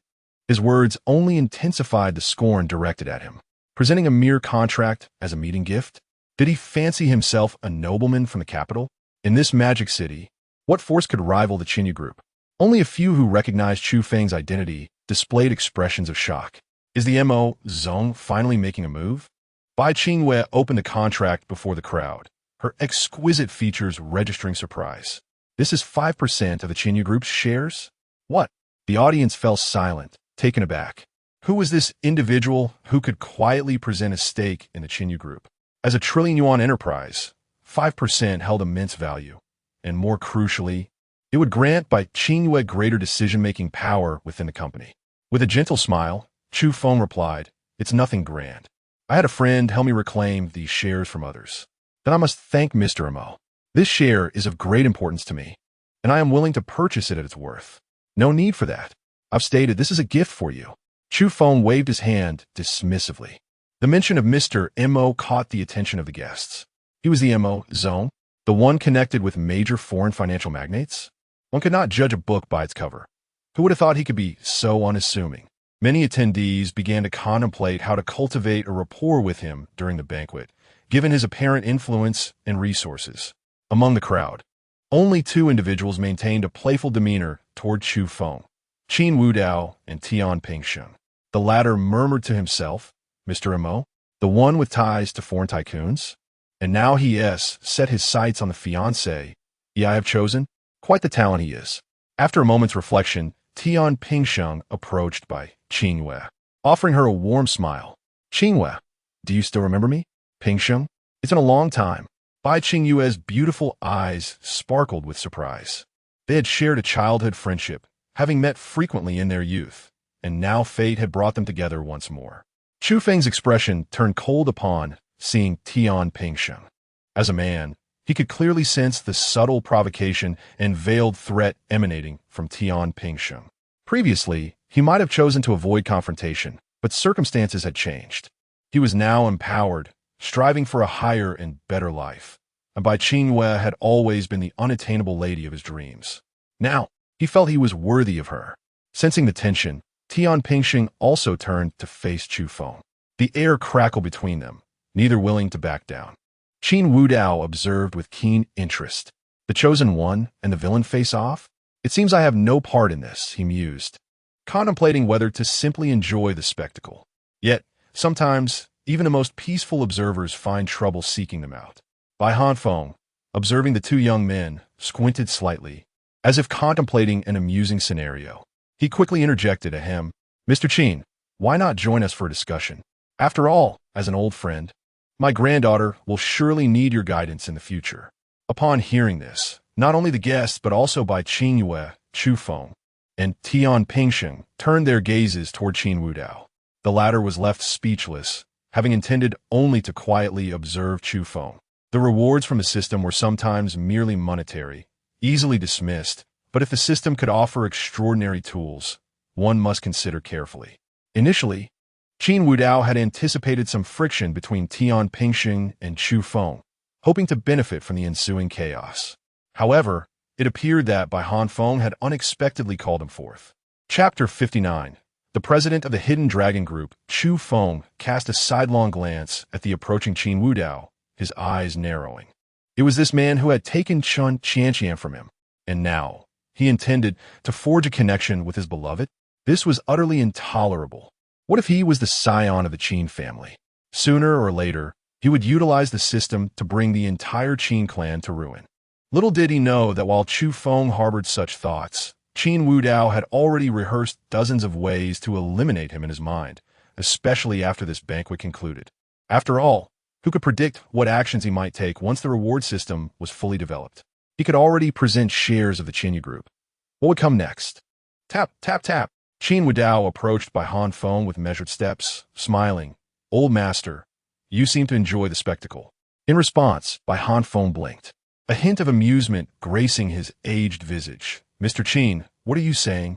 Didn't we come to an understanding earlier? As the elder and the youth engaged in conversation, the guests looked on in astonishment. Ordinarily, even if Qin Wudao possessed the identities of the two prominent families, the Li and the Qin, it was unusual for Bai Han Feng to address him as Mr. Qin. Were they truly old friends? What could this possibly mean? Chu Feng remained on high alert, while Tian Pingsheng exhibited a keen interest in Qin Wudao, even stepping forward. Mr. Qin, I had no idea you were such close friend with Elder Bai. My oversight in not greeting you earlier is truly regrettable. Qin Wudao regarded Tian Pingsheng, feeling no ill will toward the destined antagonist, especially since he approached him with a smile. He returned the courtesy with a smile of his own. Elder Bai is merely jesting. I am but a junior. Bai Qingyue soon approached Qin Wudao, her beautiful eyes reflecting curiosity. Mr. Qin, I had no idea you shared such a relationship with my grandfather. When I take charge of the Qinyu group in the future, I hope you will lend your support. Let us help one another. There is no need for formalities. Miss Bai, amidst the light-hearted exchange among Qin Wudao, Tian Pingsheng, and Bai Qingyue, Chu Feng's expression grew increasingly frigid. In his view, the spotlight should have been on him. After all, with his esteemed identity as Mo's associate and offering 5% of the Qinyu group's shares as a gift, he should rightfully be the center of attention. Suddenly, Bai Han Feng appeared to recall something, beckoning to his steward. The steward understood immediately and promptly presented a contract. Mr. Qin, please take a look at this contract regarding the collaboration between Qinyu Group and Hidden Dragon Group. If everything is in order, we can sign it right away. Very well. Qin Wudao nodded, taking the contract and scrutinizing it closely. As he perused the document, the entire hall fell into an unusual silence, which soon erupted into commotion. Hidden Dragon Group? Young Master Qin is affiliated with Hidden Dragon Group. This is impossible. Isn't he the heir of both the Qin and Li families? How could he be connected to that external Hidden Dragon Group? No wonder Elder Bai refers to him as Mr. Qin. Could it be that Qin Wudao is the enigmatic president of Hidden Dragon Group? Did you all forget? Previous reports indicated that Qin Wudao has been abroad for years. Could it be that he built Hidden Dragon Group during his time overseas? Hidden Dragon Group. Look, there are secretaries and assistants from Hidden Dragon Group. They've arrived, dressed in formal attire. Long Lin and Long Yu made their way toward Qin Wudao. As they approached, they intended to kneel and address him as Dragon King. Fortunately, Qin Wudao reacted swiftly, halting their actions. Are you planning to create an embarrassing scene for me? I told you not to kneel and call me Dragon King. I do not have a lisp. Long Yu, looking embarrassed, explained, Qin General, we were simply waiting for your smile, but you have yet to oblige. Now that your identity is revealed, you'll need the official seal for the contract, so we brought it to you. With that, Long Lin produced the official seal of Hidden Dragon Group and handed it over. Qin Wudao nodded, accepting the seal. He had already noted that the contract posed no issues. Aside from the benefits concerning the Northern District and other business operations of Hidden Dragon Group, with a calm demeanor, he signed the contract. The onlookers were nearly beside themselves with excitement. Just as Qin Zhuai entered, having vented his frustrations, he was struck dumb upon hearing that Qin Wudao was the president of Hidden Dragon Group. Qin Wudao is the president of Hidden Dragon Group? Does that mean I can obtain money from him in the future? No, I want to take money from him while flaunting my superiority. That is my plan. Qin Zhuai swaggered into the hall, feeling invincible, as though the gazes of those around him had shifted. The second son of the Qin family, now also the second brother of the president of Hidden Dragon Group, unbeatable, Qin father and mother initially displayed surprise, followed by a glimmer of pity in their eyes. How much has he suffered over the years to reach this position? All because of you. If only you'd found him sooner. He wouldn't have had to struggle so. Upon hearing his wife's lament, Qin father nodded silently, his expression tinged with guilt. In contrast, the head of the Li family wore a grave expression. Hidden Dragon Group? He is actually the president of Hidden Dragon Group? It is imperative that we bring him back to the Li family. That way, our family will only grow stronger. Surpassing Qinyu Group will be a mere formality. The most delighted of all was Chun Qianqian, who realized her gamble had paid off. On the other side, Chu Feng's pupils constricted. He had initially thought Qin Wudao was merely a frivolous young master. Such a person could easily be erased once he continued to develop his system. Yet unexpectedly, he was the president of Hidden Dragon Group, a second-generation wealthy heir transformed into a first-generation tycoon. Tian Pingxing's smile broadened. So, you are the mysterious president of Hidden Dragon Group? Mr. Qin, you are indeed a person of significance. I have some business dealings with Hidden Dragon Group as well. Why not grant me the honor of a private discussion after the banquet concludes? That is entirely agreeable. Qin Wudao nodded, accepting Tian Pingxing's invitation. Since they were not adversaries, it was only prudent to deepen their understanding. However, he needed to conclude his own matters first after the banquet. The presence of Qin Wudao and Tian Pingxing heightened Chu Feng's sense of urgency. He approached Bai Hanfeng earnestly, stating, "Old Master Bai, I have something I wish to discuss with you today." "Oh, young friend, what would you like to say?" "To be candid, I wish to establish collaboration with the Qinyu Group on all fronts. Additionally, I have long held affection for Qin Yue and hope you might grant me an opportunity." Chapter 60. A mere scoundrel. Upon hearing those words, Bai Hanfeng furrowed his brow slightly. He had not anticipated that this individual, referred to as Mo Zong, was actually interested in his granddaughter. Previously, Bai Hanfeng had decided to collaborate with Qin Wudao due to the War God Palace's covetousness toward his granddaughter. And now, another contender had emerged? Bai Hanfeng had done his research on Mo Zong and discovered that he seemed to be backed by major foreign consortiums, capable of effortlessly reclaiming 5% of the Qinyu Group's shares, a testament to his formidable means. However, regardless of this, Bai Hanfeng would never acquiesce. Beside him, Bai Qingyue shared his sentiments. Her delicate brow was slightly furrowed, her demeanor composed. Although she harbored a modicum of fondness for Mo Zong, it was merely a fleeting sentiment, far from the depths of affection. Moreover, this banquet was organized for her to inherit the Qinyu Group, and should any romantic entanglements arise, it would undoubtedly give the board members fodder for speculation. "My young friend," Bai Hanfeng spoke gravely, "I shall not impede the friendships of the younger generation. But if your intention is to court my granddaughter, I fear you shall be sorely disappointed." Chu Feng, in a state of urgency, exclaimed, "Why? Old Bai, I am sincere. This is not a matter of sincerity. My granddaughter has just taken over the group and, for the time being, has no intention of considering marriage. Her foremost priority is to manage the company effectively. Must we sacrifice Qingyue's happiness for this?" This declaration left Bai Hanfeng, accustomed to such matters, momentarily speechless. Had he become the villain who would ruin his granddaughter's happiness? Was Mo Zong perhaps not in his right mind? Qin Wudao was equally taken aback by Chu Feng's words. It seemed that Bai Qingyue had not yet developed any feelings for him. If the narrative resembled that of a heroic tale, should one not wait until affection blossomed before proclaiming such sentiments? Tian Pingxing stepped forward, his gaze icy. "Chu Feng, is it? I care not what connections you have with foreign consortiums. This is Long Country. If you wish to befriend Qingyue, you must reveal your true identity. Are you not aware that Qingyue finds herself in a predicament?" Tian Pingxing's interjection only added fuel to the fire, prompting Chu Feng, undeterred, to retort, "You will understand my identity in due time, Mr. Tian, but I believe we are not acquainted. I would appreciate it if you refrained from interrupting while I speak." "Enough," Bai Qingyue interjected calmly. She wished to put an end to this farce. She stepped gracefully before Chu Feng, her exquisite features tinged with a hint of coldness. "Mr. Chu Feng, I appreciate your attendance at my banquet. While I am fond of your gift, if your intent is to use it as leverage against me, I must ask you to take back those shares." With that, Bai Qingwei returned the previous contract to him. Chu Feng hastily shook his head. Qingwei, do you not comprehend my intentions? I have always safeguarded you. I now wish to stand openly by your side. In response, Bai Qingwei spoke in a tranquil tone. Mr. Chu Feng, I believe you have misunderstood the situation. I harbor no romantic feelings for you. Should any of my words have led you to believe otherwise, I sincerely apologize. Qingwei, Chu Feng was left dumbfounded, his mind racing as he sensed Bai Qingyue's affection for him waning.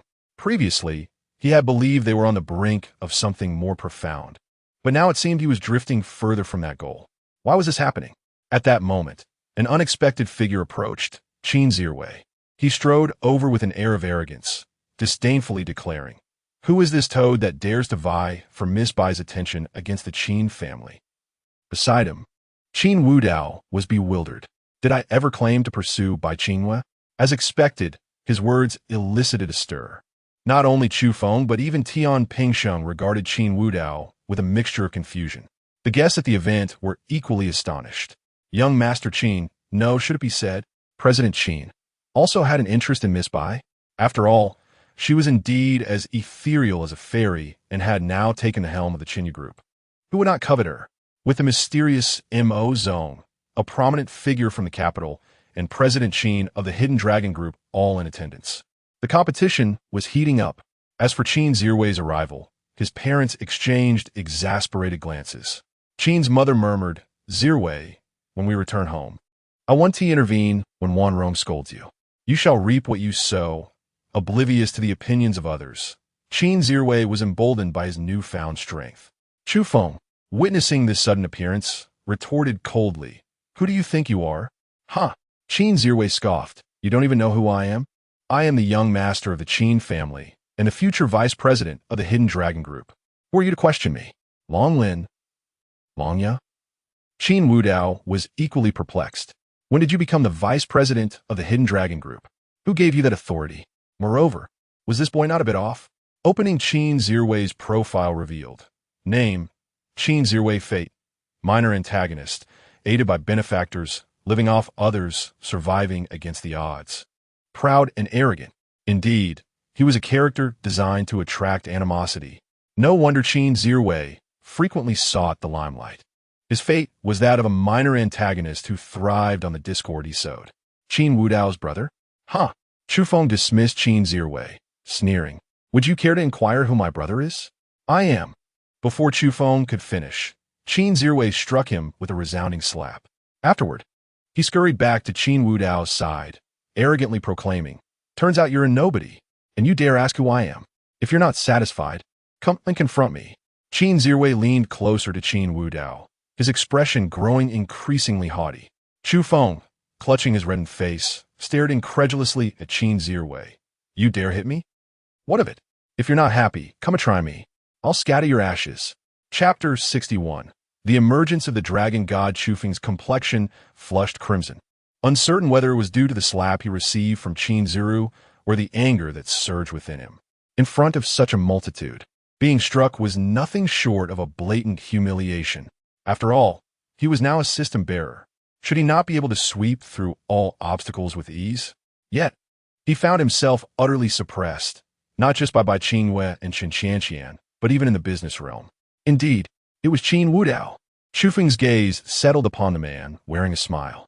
He realized that ever since the appearance of Qin Wudao, he had been consistently subdued, no matter the setting. At this moment, Qin Wudao stepped forward and chuckled softly at Bai Hanfeng, saying, "Old Bai, my younger brother's actions at your banquet are indeed a bit impolite. I hope you won't take offense." "Ha ha!" Bai Hanfeng laughed heartily. "Ah, the youth. Who hasn't had their moments of rage? It's an age of fervor, quite understandable. Thank you for your understanding, old Bai. It seems I too am feeling a surge of youthful blood, so please do not hold it against me for my actions." "Of course, Bai Hanfeng began, suddenly realizing the implication of Qin Wudao's words, but it was too late to retract. At that moment, Qin Wudao approached Chu Feng. Standing before him, Chu Feng felt the immense pressure emanating from this man.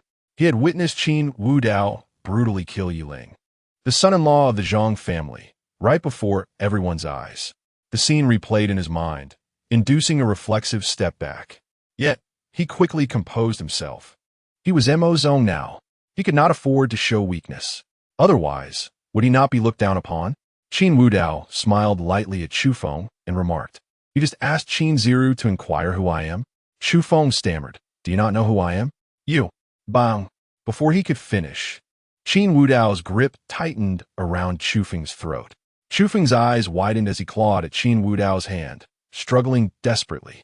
Qin Wudao leaned closer, whispering in Chu Feng's ear, "It seems you do not have the items granted by your system, do you?" Chu Feng's pupils constricted, momentarily forgetting to struggle. How did Qin Wudao know about his system? The system was Chu Feng's trump card, his sole path to strength. Without it, he would still be the same failure as before. He had not even confided in his parents about the system. How could Qin Wudao be aware? At that moment, the fear Chu Feng felt for Qin Wudao surpassed even the fear of death. Qin Wudao's grip tightened further, and Chu Feng's face began to turn shade of blue. "Stop!" Just as Chu Feng was on the brink of death, a voice commanded from the entrance of the banquet hall. A young man, accompanied by several subordinates, strode in. Long Lin and Long Yi gasped in unison. "The dragon god? Why is he here?" The young man, clad in a black suit, possessed a strikingly handsome and resolute visage, his aura impossible to ignore. He approached Qin Wudao and stated solemnly, "Wudao, release Chu Feng. If he has offended you, I will ensure he apologizes." Oh, Qin Wudao showed no intention of releasing Chu Feng. Rather, he turned to the dragon god, Chu Zichuan, with keen interest. "You dare to call me Wudao now?" Upon hearing this, Chu Zichuan frowned. "Are you aware that the elders hold significant discontent towards you? Your actions over the years could cost you the throne. Chu Feng has ties with us. Should you kill him, the elders will be even more displeased." "Is that so?" Qin Wudao replied nonchalantly. "Do those old fossils truly have any say?" "Bold!" A subordinate beside Chu Zichuan shouted in anger. "How dare you speak disrespectfully to the elders?" At that moment, Long Lin and Long Yi joined Qin Wudao's side. The guests in the hall fell silent. Sensing the tension in the air, it seemed wiser to observe rather than intervene. Long Lin narrowed her beautiful eyes, her tone laced with murderous intent. "Who allowed you to be so rude?" It was Qin Wudao who first disrespected the elders. Hearing this, Qin Wudao turned to Long Lin and commanded, "Eliminate them all." Understood. As the Dragon King's guards, Long Lin and Long Yi were not to be trifled with. They moved like phantoms, swiftly approaching the Dragon God subordinates and launching a fierce assault. Swish! The glint of blades flashed as muffled sounds erupted. In mere moments, the subordinates either lay dead or wounded. Chu Zichuan observed the scene coldly, and just as he prepared to intervene, Qin Wudao interjected, "Chu Zichuan, should you dare to act, I assure you, you too shall perish at this banquet. This is dragon country." Chu Zichuan retorted sternly, "Qin Wudao, have you truly lost your sanity? You are recklessly defying the law. The Enforcement Bureau will not let you go." Oh, Qin Wudao did not respond to Chu Zichuan, but instead cast his gaze towards Tian Pingsheng, who was nearby. "Mr. Tian, do you believe my disposal of some refuse here will attract the attention of the Enforcement Bureau?" Tian Pingsheng glanced at Chu Feng, who was still in Qin Wudao's grip, and smiled slightly. "Mr. Qin is jesting. It's merely the disposal of refuse. The Enforcement Bureau will naturally not concern themselves, especially since I am here. Am I not?" With that, Tian Pingsheng took out his phone and sent a message. Moments later, he continued, "I've already made prior arrangements, Mr. Qin. You may dispose of the refuse as you see fit." You, Chu Zichuan, well aware of Tian Pingsheng's identity, felt a vain throb on his forehead. Yet, he ultimately bore with it, taking a deep breath and addressing Qin Wudao. "What must you have in order to spare Chu Feng? I will agree to anything. Then kneel first." "Kneel?" Chu Zichuan stared at Qin Wudao in disbelief. "You want me to kneel? Are you jesting?" Qin Wudao smirked mockingly. "You a mere failure. Think you are worthy of jesting with me? I said kneel. I'm still your master, nothing more than a servant. When could you speak to your master in such a manner?" "You, fine. I will kneel." The weight of Chu Zichuan's expression darkened as he suddenly dropped to his knees with a thud. Just as Qin Wudao had said, he was the Dragon King, while Chu Zichuan was merely a defeated contender for the throne. Though he could be called the dragon god, he was no different from Long Lin and Long Ya. Kneeling on the ground, Chu Zichuan addressed Qin Wudao. Now, can you release Chu Feng? Qin Wudao, do not go too far. In response, Qin Wudao smiled faintly. I was merely deceiving you. Crack! With the sound of a bone shattering, Chu Feng, filled with resentment, gradually lost his life force. Chapter 62. The regret system is inferior to a dog ding-dong. Congratulations to the host for slaying the destined child, Chu Feng. The notification of the devouring reward goddess system reverberated in Qin Wudao's mind, soon followed by a peculiar voice. Reward, little one. Is my host doomed already? Impossible. I haven't revealed my trump card yet. If you have the ability to let me go, we can. Ox and horse, little one. Hey, buddy. You talk too much. You've arrived and still want to leave. If I don't teach you a lesson today, you'll never know what the ox and horse system is all about. Boom, boom, boom. With a thunderous sound echoing in his mind, the reward little one exclaimed, I yield. From now on, you're my boss. Just stop hitting me. I truly submit. Who are you calling boss? Remember, in our realm, there's only one boss, and that is the host of the supreme ox and horse. Keep talking, and I will take you down. I understand. The host is the boss. The host is the boss. As the two systems conversed, the regret little one also chimed in. Little reward, come here from now on. You will be the fourth, come to me. Before the regret little one could finish, the reward little one interrupted. Who do you think you are?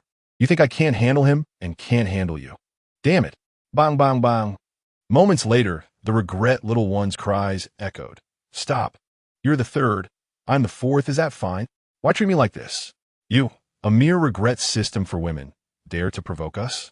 Get lost. From now on, you will eat at the same table as the dogs.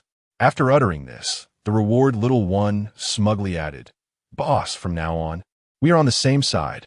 I understand the rules. You can rest assured. Ding dong. Congratulations to the host for obtaining the Dragon Kingdom Black Card, worth 100 billion Dragon Kingdom coins. Congratulations to the host for acquiring the Goddess Binding function, which allows viewing the attributes and favorability of bound women. In reality, upon witnessing Chu Feng collapsed on the ground, Chu Zichuan's pupils constricted. This was his distant cousin. After their recognition, they had developed a close bond. Chu Feng had even promised to support him vigorously in the future to become the Dragon King. Yet now, for Chu Feng, he had knelt before Qin Wudao and still failed to save him. The muscles on Chu Zichuan's face twitched slightly, his gaze filled with rage. Qin Wudao, he bellowed, rising to his feet and throwing a punch. Boom! His fist seemed to carry wisps of transparent energy, producing a thunderous sound as it struck.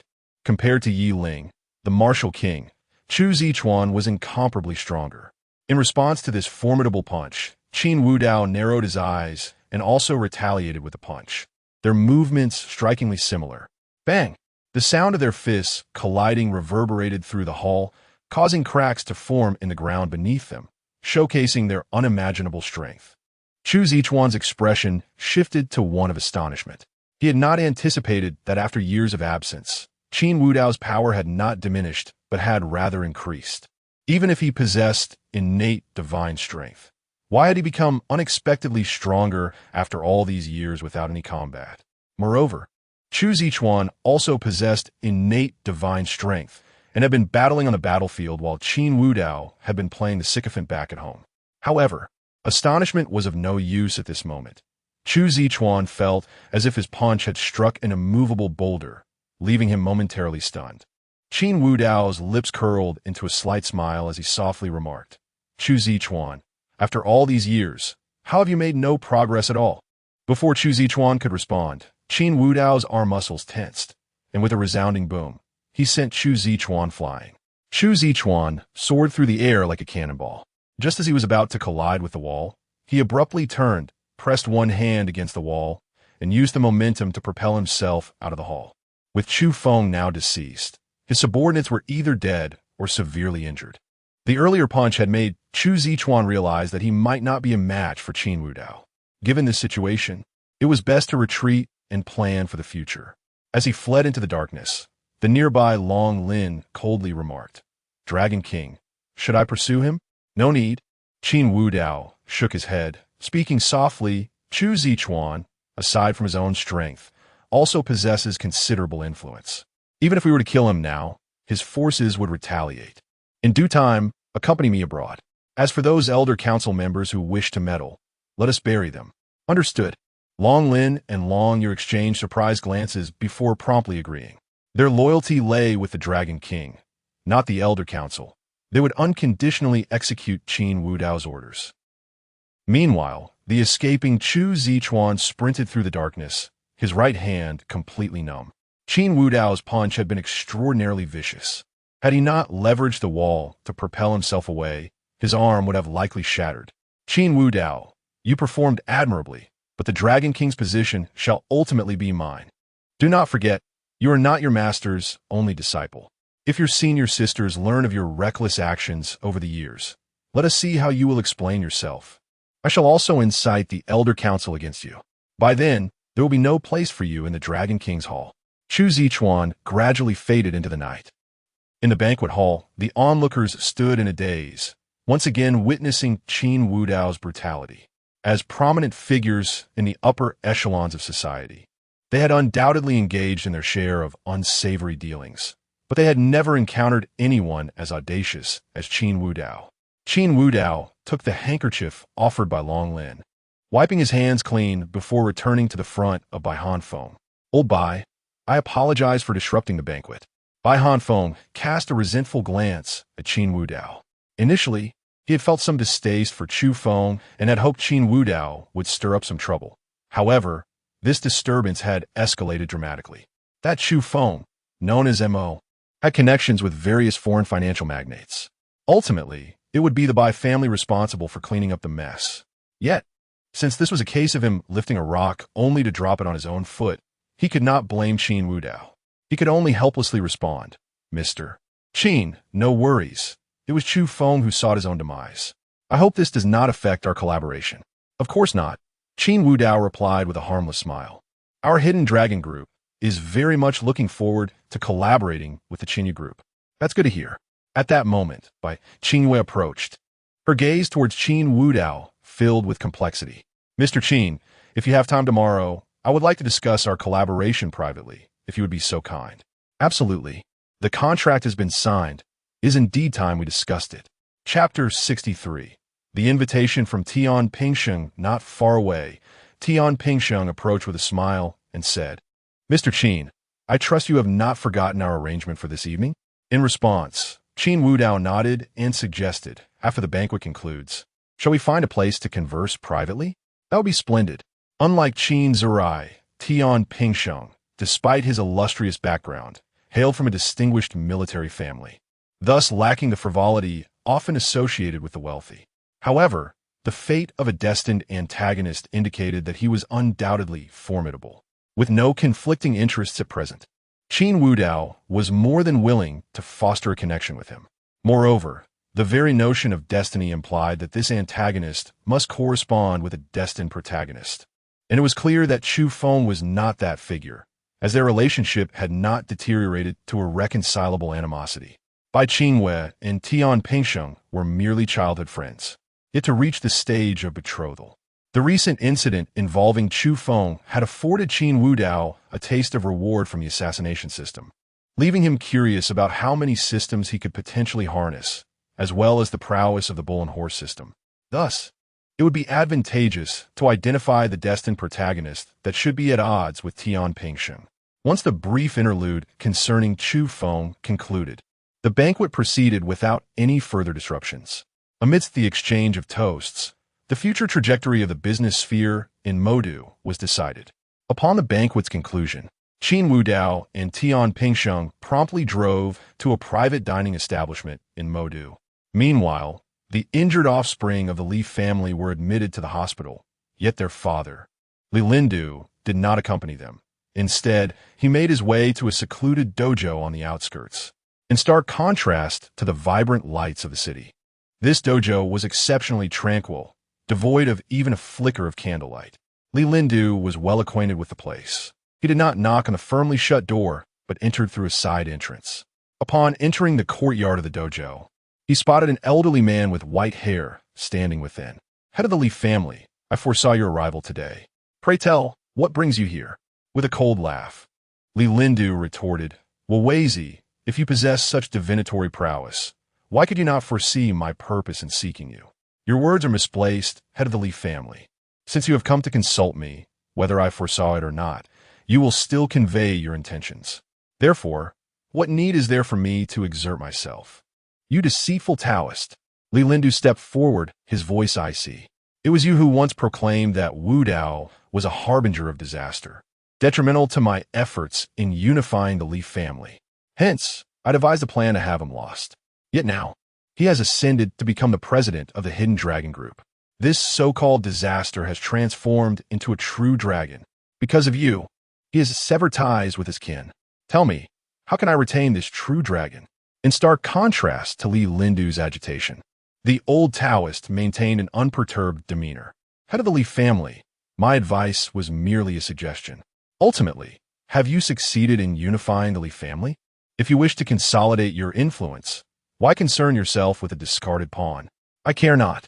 Since it was you who urged me to act, you must now bear the responsibility. Are you not adept at divination? Tell me, how can I bring him back to the Li family?" Upon hearing this, the old Taoist fell silent for a moment before a faint smile graced his lips. Now that he has become a true dragon, how could he return home? To bring a true dragon home, one must revert him to his original form. Li Lindu's voice turned cold. "How is that to be accomplished? Do not worry, head of the Li family. Since you have sought me out, I shall assist you. To be candid, I possess a disciple who has mastered the art of dragon slaying since childhood. Should he sever the true dragon's capabilities, he will naturally return home. From that point onward, I shall take care of everything." After contemplating for a moment, Li Lindu declared solemnly, "In that case, I shall place my trust in you one last time. If you succeed, I shall ensure the prosperity of your dojo for the next century. Should you fail, prepare for your demise. Do not think I jest with you." With that, Li Lindu turned and departed. The old Taoist watched his retreating figure, murmuring softly, "My disciple, if you can slay this true dragon, his fated fortune shall rightfully belong to you, and I will shoulder all the sins." In a private room of the dining establishment, Qin Wudao and Tian Pingxing sat across from each other. "Brother Qin, I am sincerely grateful for your acceptance of my invitation. There is no need for such formality, especially since you assisted me in resolving an issue earlier in the hall. It is only right that I extend my gratitude." Hearing Qin Wudao's words, Tian Pingxing chuckled lightly. "Not at all. Even without my help, you would have managed to resolve it, wouldn't you? You overestimate me. I am merely a merchant, unable to influence the decisions of the enforcement agency." "No, you certainly can," Tian Pingxing replied earnestly. "After all, it is trivial for the Dragon King to eliminate some nuisances." Qin Wudao maintained a calm demeanor, finding no surprise in Tian Pingxing's direct acknowledgement of the Dragon King's influence, given his illustrious background.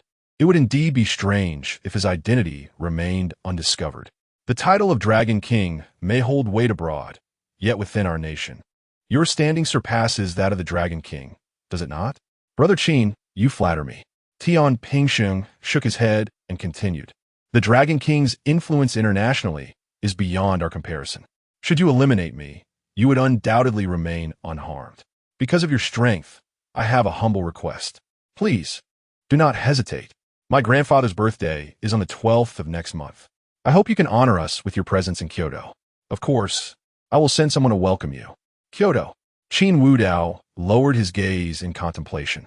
For him, as the Dragon King, Kyoto was indeed a sensitive location, representing the vast power of the Dragon King's domain. Every word and action could draw the attention of significant figures. "Rest assured, Brother Qin." Sensing Qin Wudao's apprehension, Tian Pingxing quickly reassured him. "This invitation is merely to assist me in dealing with one individual. As for everything else, I shall handle it. If I fail, you are free to dispose of me at your discretion. Once the task is accomplished, I assure you that I will wholeheartedly support your endeavors." "You are quite forthright," Qin Wudao chuckled. "Who is it that you wish for me to confront?" In response, Tian Pingxing's tone turned icy. "A descendant of a divine physician who has recently come down the mountain. He may restore my grandfather's dear friend, and I cannot allow such an outcome." Chapter 64. Qin's eyes beating upon hearing Tian Pingxing's words. Qin Wudao's gaze narrowed slightly. This script felt all too familiar. The divine doctor descending from mountain? Under normal circumstances, that divine doctor should be the fated child opposing the villain Tian Pingxiang, right? However, it seemed that Tian Pingxiang possessed some wit, as he did not resort to the typical mindless villain's taunts, only to be met with a swift rebuttal. Instead, he sought external assistance. All right, I shall grant your request. Qin Wudao directly acquiesced to Tian Pingxiang's plea. It was not out of a desire to hunt down the divine doctor, but rather the forces backing Tian Pingxiang intrigued him greatly. In the Dragon Kingdom, Tian Pingxiang's official connections were nothing short of elite. Should this arrangement allow them to owe a favor to one another, it would facilitate future endeavors for the Dragon King's Hall. Moreover, it was widely acknowledged that the fated child would likely endure various betrayals and tribulations. In contrast, the villains were generally more united. Qin Wudao found himself preferring to collaborate with Tian Pingxiang over the unacquainted divine doctor. The two exchanged a knowing smile before raising their glasses and drinking heartily. After their revelry, Tian Pingxiang seemed to have a thought and chuckled lightly. By the way, Brother Qin, if you harbor any interest in Miss Bai, do not hold back on my account. My interest lies solely in the Bai family's influence, but currently, I am more eager to collaborate with you. Are you referring to Bai Qinghua? My relationship with her is rather. Brother Qin, we are all men here. No need for explanations. The evening's festivities continued until the late hours. From the initial pleasantries to the final camaraderie, the two had grown quite close. Brother Qin, I declare you my good brother from this day forth. Let us achieve great things together. Indeed, Brother Tian, countless opportunities for collaboration await us. Their departure remained bittersweet until they reached their respective vehicles. Once inside, the seemingly tipsy Qin Wudao suddenly regained clarity. To the Qin residence. Yes, young master. The driver promptly ignited the engine, speeding toward the Qin household. Within the Qin residence at that moment, the formidable second young master Qin was kneeling in the living room, his expression one of indignation. Sister, have you lost your mind? I am your brother, and yet you dare strike me. You, smack. Before he could finish, Qin Zirai felt the sting of a belt across his back, his cries reverberating throughout the living room. Judging by the marks on his back, he had evidently endured quite the beating. Meanwhile, Qin father and Qin mother lounged on the sofa, casually munching on seeds, showing no intention of intervening. Qin Wanrong's lovely visage was clouded with fury. Qin Zirai, you've become quite bold, even introducing women to your brother. He is not my brother. Qin Zirai retorted defiantly. Besides, even if he were, why should I be thanked for introducing women to him, only to be punished instead? Is there no justice? Furthermore, smack. Before he could finish, another lash of the belt met him. Qin mother, seated on the sofa, displayed a fleeting moment of sympathy and turned to Qin father, saying, Old Qin, did you purchase a belt of exceptionally high quality? It has endured this onslaught without breaking. I specifically chose a good one. Otherwise, what is the point if it breaks after just a few strikes? Besides, this lad can take it. I previously stated that he would be punished upon his return. And look, my prediction was accurate. Sighing, Qin mother resumed her seed snacking. Bang! Just as Qin Zirai continued to wail, the living room door swung open, and Qin Wudao entered with measured steps. He paused, momentarily taken aback by the scene before him. Has Qin Zirai caused trouble again? But why is it not Qin father administering the punishment, but rather Qin Wanrong? Spotting Qin Wudao, Qin Zirai seemed to see a beacon of hope, scrambling to hide behind him while casting a wary glance at Qin Wanrong. I warn you, don't think that just because you're my sister, I want to retaliate. If not for your gender, I would have struck you long ago. The indomitable second young Master Qin radiated a fierce demeanor. Yet his grip on Qin Wudao's trousers betrayed his bravado. Qin Wanrong tossed the belt onto the floor, huffing in annoyance before ascending the staircase. Once she departed, Qin Wudao turned to Qin Zirai, inquiring, what has happened to her? Who knows? Qin Zirai shrugged dismissively. As her brother, I sensed she was in a foul mood, so I allowed her to unleash her frustration on me. Perhaps my robust physique caused her to be rattled by the recoil during her strikes. After boasting, Qin Zirai released his grip on Qin Wudao, his expression now one of anger. Qin Wudao, who permitted you to stand so close? Furthermore, this is my home, and you.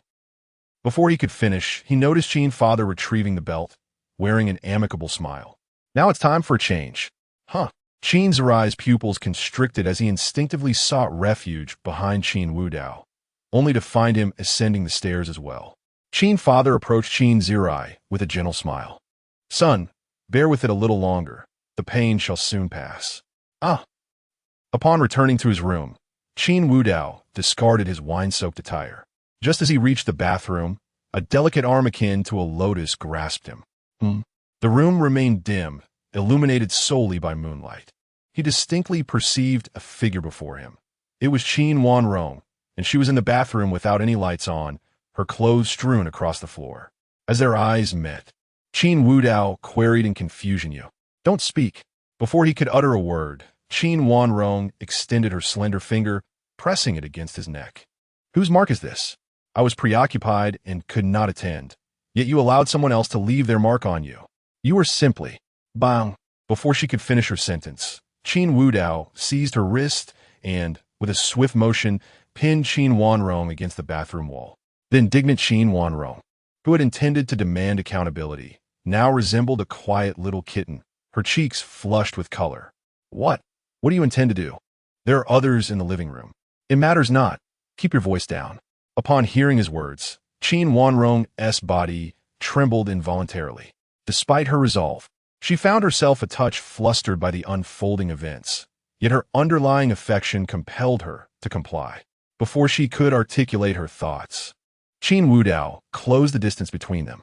You. Qin Wudao slowly shut the bathroom door, and their figures gradually merged into one. Chapter 65. I wish to collaborate with you. A night of silence passed without a word.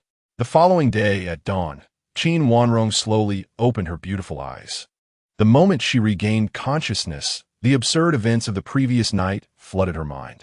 Had she not exerted great effort to control her voice, this incident might have been exposed. Moreover, Qin Wanrong's delicate face flushed with a hint of crimson. She never anticipated that her younger brother harbored such peculiar thoughts. Previously, her knowledge of such matters was merely superficial, gleaned from books and the internet, but last night had been a hands-on experience. That mischievous rascal. Qin Wanrong felt a wave of fatigue wash over her body, accompanied by a profound shyness, wishing she could simply vanish like an ostrich. Subconsciously, she glanced to the side, where Qin Wudao's deep-set eyes were fixed upon her, a mischievous smile dancing on his handsome face. You mustn't look, Qin Wanrong exclaimed, placing her hand on Qin Wudao's face, hoping to hide her embarrassment as an ostrich would. But before she could succeed, Qin Wudao gently kissed her small hand. Now you feel shy? You weren't like this yesterday, claiming you wanted to do not say that. Qin Wanrong's tone was filled with a mix of shyness and anger. She intended to retrieve her clothes, but they lay in the bathroom, and even the slightest movement sent pain coursing through her body. Very well, Qin Wudao embraced Qin Wanrong gently and said softly, "Just rest today. I will take care of matters at the company for you." Feeling Qin Wudao's tenderness, Qin Wanrong murmured in agreement, finding a comfortable position as she slipped back into slumber. When she awoke again, it was already noon. Qin Wanrong furrowed her brows, still feeling some discomfort. After dressing, she descended the stairs, only to find her mother in the living room. Instantly, she felt a pang of guilt, and as she contemplated sneaking away, her mother called her back. The two sat on the sofa, engaging in heartfelt conversation. Meanwhile, Qin Wudao had arrived at Qinyu Group. Upon seeing Bai Qingwei again, he continued to admire her ethereal and transcendent aura, though it was merely admiration. "Mr. Qin, please have a seat." Bai Qingwei and Qin Wudao faced each other.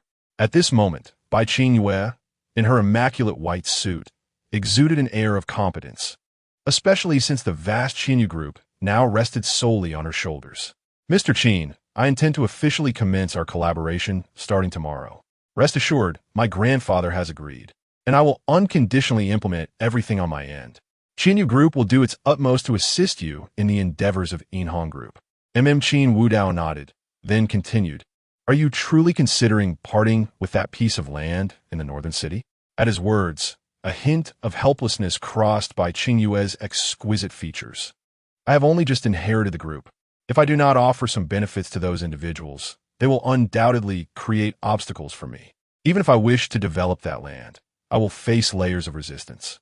Qin Wudao concurred with Bai Qing Yue's decision. It was reminiscent of the time when Yinhong Group first established itself in Modu, facing similar exclusion from various factions. If it weren't for Yinhong Group's self-sufficiency and adept utilization of foreign resources, even the most substantial financial backing would have proven insufficient. We at Yinhong Group also intend to acquire a portion of that northern land, as it is a burgeoning commercial district. Thus, feel free to propose your terms. Bai Qing Yue discerned the unmistakable ambition in Qin Wudao's expression. She found no surprise in his strong confidence, as he had deliberately revealed his identity as the president of Yinhong Group at the banquet, clearly aiming to stand out. Mr. Qin, I can grant you 30% of the development rights for that northern land, but I would like to request a favor in return. 30%? Qin Wudao's expression took on a playful tone. It was noteworthy that at the banquet, Bai Qingwei had openly stated her intention to allocate 80% for participation from various factions, and now Yinhong Group was poised to receive 30% right off the bat. This exceeded what Xinyu Group would retain for itself. Something is amiss, Qin Wudao mused. He did not believe that the woman before him had been captivated by his allure. The panel before him clearly displayed Bai Qingyue's feelings towards him. Name: Bai Qingyue, fate, daughter of destiny, business prodigy, exceptionally talented, deep-rooted hatred. Fortunate in marriage charm value, 99 affection degree, 35 friendly. This newly acquired panel allowed Qin Wudao to discern anyone's attitude towards him. Bai Qingwe's feelings were merely friendly. How could she possibly offer such substantial benefits? Seemingly sensing Qin Wudao's thoughts, Bai Qingwe promptly reassured him, Mr. Qin, do not worry. This favor will not be difficult. You are the president of Yinhong Group and have significant ties with the Qin and Li families. Here in Modu, you are among the pinnacle of society. You are aware that besides myself, I have an uncle who covets Xinyu Group and has connections with some of the shareholders. I hope you can publicly acknowledge our close relationship, even considering an engagement just for a year, allowing me to stabilize the group. Upon hearing this, Qin Wudao narrowed his eyes. As Bai Qingwe had stated, establishing a connection with him could indeed serve as a means to stabilize her group. Individuals like Tian Pingsheng, with such a lineage, could not afford to have such rumors. After all, his family was steeped in history, and a single misstep could ignite a firestorm. Qin Wudao, the suddenly prominent president, was precisely the ally Bai Qingyue could rely upon. Bai, I wish for you to understand that collaborating with Yinhong Group is mutually beneficial. As for the 30% of the Northern Development Project, it merely covers the compensation owed to Bai Lao. I am not averse to assisting you, but it requires additional remuneration. Bai Qingwei could only smile wryly at the serious expression on Qin Wudao's face. Typically, her beauty afforded her numerous advantages, but in the presence of this man, it seemed of little use. After a moment's contemplation, she slid a contract across the table. This represents 5% of Qinyu Group's shares, a portion previously gifted to me by Chu Feng. I believe this compensation should suffice, no? Qin Wudao opened the contract and began to peruse its contents. Bai Qingyue rolled her eyes at him, muttering under her breath, stingy, do you think I would deceive you? Bai Qingwei could hardly fathom that her almost inaudible whisper had reached Qin Wudao's ears, and he even acknowledged it. Chapter 66. Trouble knocking at the door. Bai Qingwei felt a surge of frustration, yet she was uncertain about the cause of her ire. After a brief moment, as Qin Wudao perused the entire contract, he turned to Bai Qingwei with a smile and said, pleasure to collaborate. Bai Qingwei responded with an awkward silence. The establishment of their partnership was ostensibly a joyous occasion, yet for reasons unknown, she found herself devoid of happiness, even feeling a tinge of anger. Nevertheless, with Qin Wudao extending his hand, she could only muster a strained smile, replying, pleasure to collaborate, President Qin. You, Bang. Just as Bai Qingwei and Qin Wudao were about to shake hands, the office door was flung open and strode a middle-aged man accompanied by a throng of individuals. Qingwei, Are you truly going to relinquish 80% of the development rights for the Northern District? This is utter madness. The intruder was none other than Bai Xiaoming, the second son of the Bai family. Following him were several elegantly dressed individuals who appeared to be shareholders of Qinyu Group. Bai Xiaoming approached the desk directly. Upon spotting Qin Wudao, he merely nodded, though he harbored intentions of forming a connection with the president of Yinhong Group. Witnessing the handshake between Qin Wudao and Bai Qingyue ignited a rage within him that dulled his rationality. Desing Bai Xiaoming, Bai Qingwei Gunli Zimak, Dai Zet Bai. This is a company. Remember to address my position appropriately. Bai Xiaoming's smile dripped with disdain. Qingwei, no, President Bai. Do you genuinely believe that becoming president grants you unilateral control over the entire group? We have invested immense effort and capital into the Northern District. Now, with a mere word from you, you wish to discard 80%? What losses will this inflict upon the group? I have brought the shareholders here to convene a board meeting. If you cannot fulfill your duties as president, then let someone capable take your place. In response, Bai Qingwei remained composed, her voice steady as she replied, Director Bai, the capable individual you refer to must be you, I presume. Of course, Bai Xiaoming declared with no hint of modesty. Having been with the group for so many years, I possess a comprehensive understanding of its operations. Most importantly, I shall not relinquish the meat that is just within my grasp. Bang! Bai Qingyue slammed her delicate hand upon the desk. After doing so, she turned her back, exuding an air of authority, though her other hand was discreetly rubbing her stinging palm. How painful! Bai Qingyue's face was etched with frost as she exclaimed, Bai Xiaoming, do you comprehend the gravity of your words? If Qinyu Group were to absorb the Northern Project, not only would other groups covet it, but even the officials of Modu would not remain idle. That is merely because your methods are lacking. Bai Xiaoming dismissed her warning, unperturbed. You now face a choice. Either surrender your position as president or reclaim those benefits. Bai Xiaoming was well aware of the potential ramifications. Yet he sought to coerce Bai Qingwei into either stepping down or retrieving the project, knowing her position was equally precarious. This was a blatant and inescapable scheme, and he reveled in the advantage he held. However, just as Bai Xiaoming anticipated Bai Qingyue's collapse, Qin Wudao, who had remained silent, interjected, I cannot simply ignore that statement.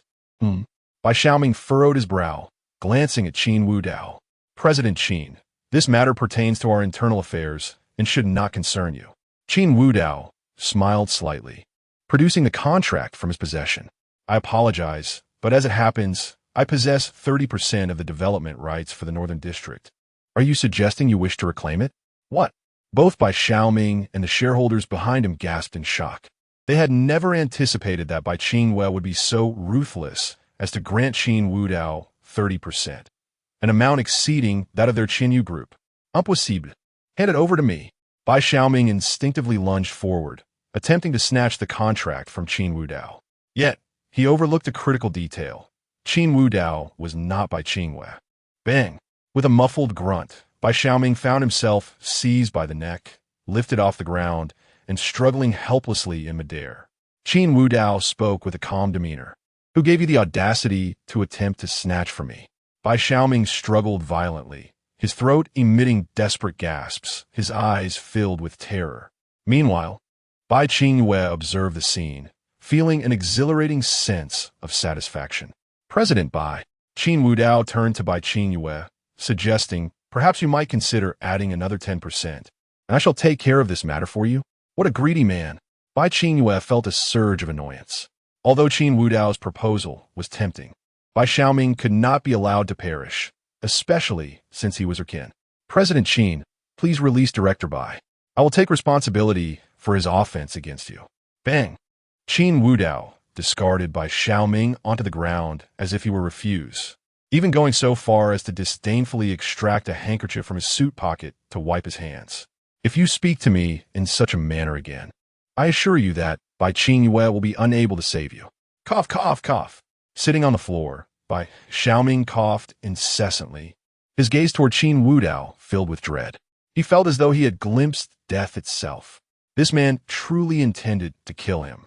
As Bai Qingwei approached slowly, amidst the astonished gazes of onlookers, she entwined her arm with Qin Wudao's. The collaboration between Yinhong Group and our group is a mutual benefit. Only in this way can we silence all dissenters. Moreover, he is my boyfriend. What issue arises from my conceding a portion of the profits? Boyfriend. Bai Xiaoming's pupils constricted in disbelief. He had never imagined that Bai Qingyue would become involved with Qin Wudao. Now, Huan Modu was unaware of Qin Wudao. He was the president of Yinhong Group, a scion of the Qin and Li families, known for his ruthless methods and decisive actions. To provoke such an individual was tantamount to sealing one's fate in Modu. But when had Bai Qingyue and Qin Wudao entered into a romantic relationship, at that moment, a youth among the crowd, who had appeared rosy-cheeked until now, suddenly turned pale. President Bai, she really has a boyfriend? A voice echoed in his mind. Strategist, the system warns you that should you fail to win over your target, you will revert to a state of illness and lose everything. Chapter 67. Insatiable greed. Upon hearing the system's notification, the young man's complexion grew increasingly pale. He had never anticipated that the woman he aimed to pursue had a boyfriend, which undoubtedly escalated the difficulty of his endeavor. Particularly, the boyfriend was the ruthless Qin Wudao. However, if he did not succeed in his pursuit, his cancer would remain incurable. Moreover, if he were to triumph, he could acquire wealth that would take several lifetimes to amass. Determined, the youth gritted his teeth, his eyes brimming with resolve. Meanwhile, Bai Xiaoming stood frozen in place, and after a moment, he bellowed, "Impossible! You must be lying. How could he possibly be your boyfriend?" In stark contrast to Bai Xiaoming's impotent fury, Bai Qingyue appeared remarkably composed. She tightened her grip on Qin Wudao's arm. The expressions of the board members fluctuated between uncertainty and concern. They had aligned themselves with Bai Xiaoming purely for profit. And with Bai Qingyue having just ascended to the position of chairperson of Qinyu Group, she was essentially a rootless drifter.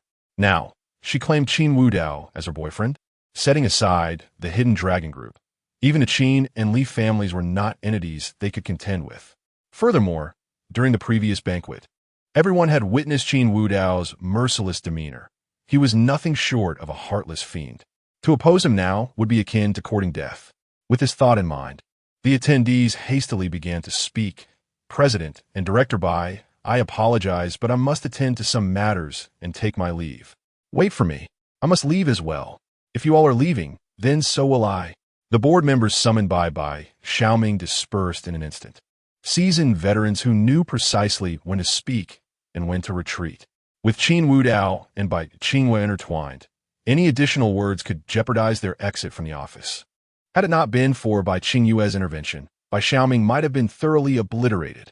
The office door stood ajar, and several employees discreetly observed the unfolding drama, too intimidated to voice their opinions. Bai Qingyue released Qin Wudao's arm and approached Bai Xiaoming, her ethereal beauty adorned with a smile. Director Bai, you ought to return to work. I hope such incidents do not recur. You are merely a director, while I am the chairperson and president of Qinyu Group. If you find this unacceptable, you are free to resign at any time. Very well, Bai Xiaoming retorted with a bitter laugh. The once weeping little Qingyue has finally grown up and learned the ropes.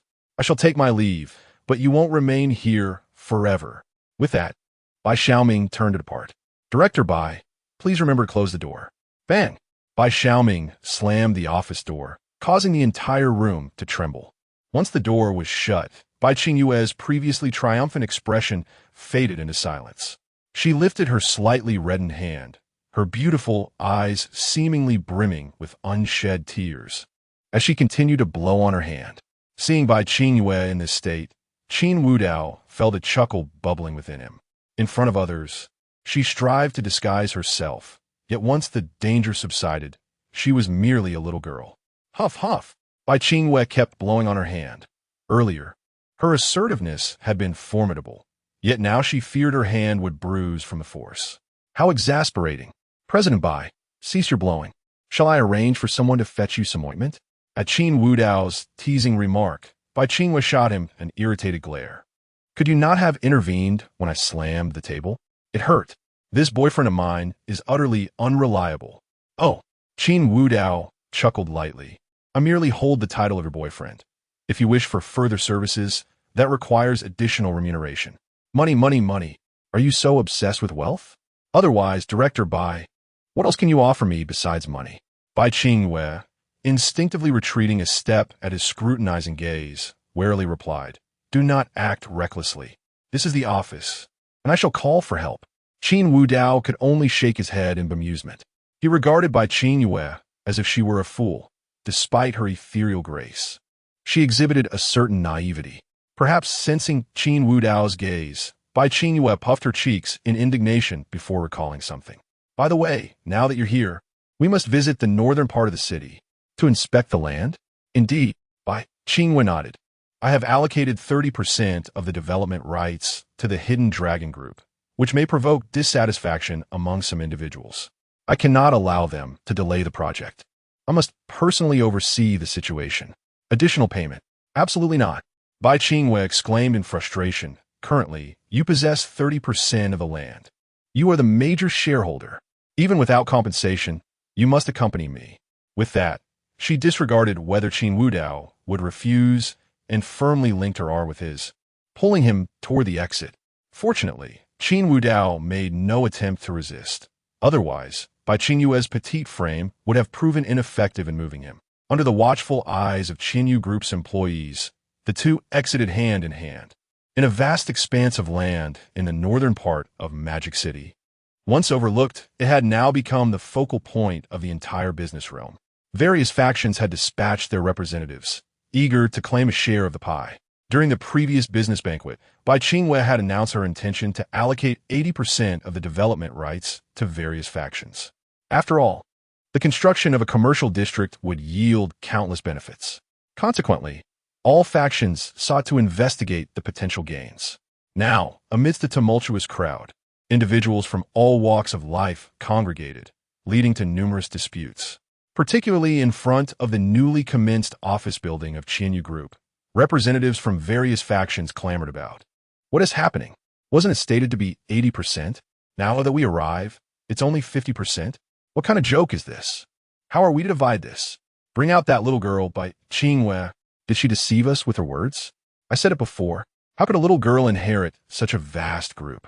It would be better for the second master of the Bai family to take over. How absurd. To go back on her word, Bai Qingwei has truly opened my eyes. Surrounding discussions echoed incessantly, while Qinyu Group's project manager greeted everyone with a smile, though inwardly, he cursed under his breath. This was clearly a cake that Qinyu Group had distributed, yet they were now being blamed for the size of the cake. Their greed was insatiable, akin to a serpent attempting to swallow an elephant. Chapter 68. Unreasonable disturbance. If he had his way, he would expel all these individuals without hesitation. If you find it insufficient, then do not partake. However, he was merely a project manager and would never truly confront these people. He could only patiently explain the situation to everyone. Boom! Suddenly, a deafening roar erupted from outside. The project manager's brow furrowed as he hurriedly stepped outside, only to witness a semi-truck colliding with a crane not far from the office building. The construction workers hurriedly scattered, unwilling to continue their work. A group of intimidating individuals swaggered over, led by a man who flashed a toothy grin, revealing several gold teeth. Manager Lee, he chuckled. Didn't we previously agree that this demolition work would be entrusted to us? What does it mean now that you've suddenly switched teams? Suppressing his inner fury, Manager Lee began to explain, Mr. Wong, it's not that I don't want to give it to you, but your Joe Group has been progressing far too slowly. We've already assigned this plot of land to someone else, so we must complete the work promptly. Since your pace is lagging, we naturally had to make change. Mr. Wong, clearly displeased with Lee's explanation, sneered, who doesn't know that Joe Group is the most efficient in demolition work? If you haven't paid us adequately, of course, our progress will be slower. You say you've handed this land to someone else? Fine. Tell me which company it is. Let me see who dares to disregard my authority in the northern part of the city. Manager Lee's eyes glimmered with a hint of mockery.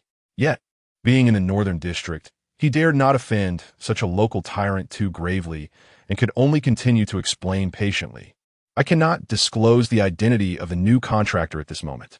If Mr. Wong is interested in the demolition work, perhaps you could wait for the principal to arrive and discuss it with him? Just then, a middle-aged woman dressed in professional attire approached briskly.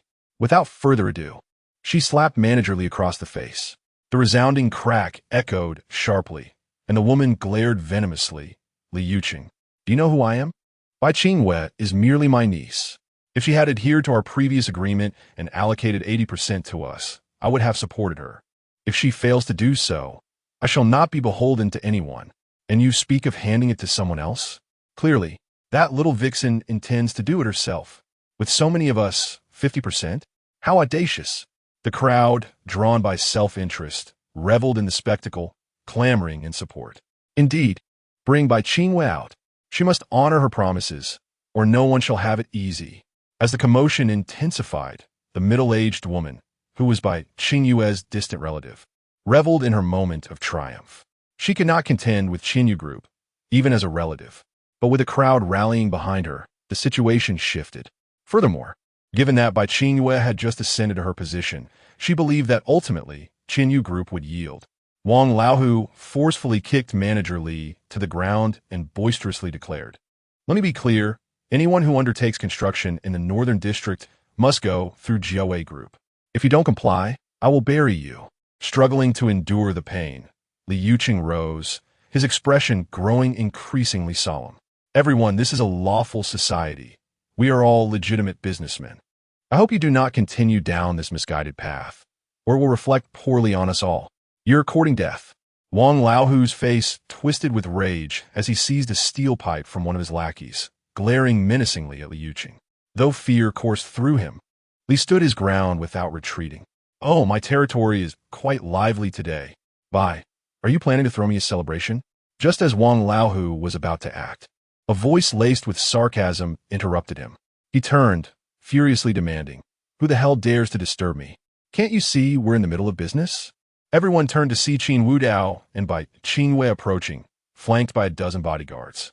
As the president of Qinyu Group, Bai Qingwei would not venture out alone. Among the crowd, some recognized Qin Wudao and instinctively stepped back, shocked that such a formidable figure had arrived. The others, however, were only aware of Bai Qingwei, having learned of her true appearance through various channels in anticipation of collaborating with Qinyu Group. The new president of Qinyu Group has arrived. Are you here to give us an explanation?"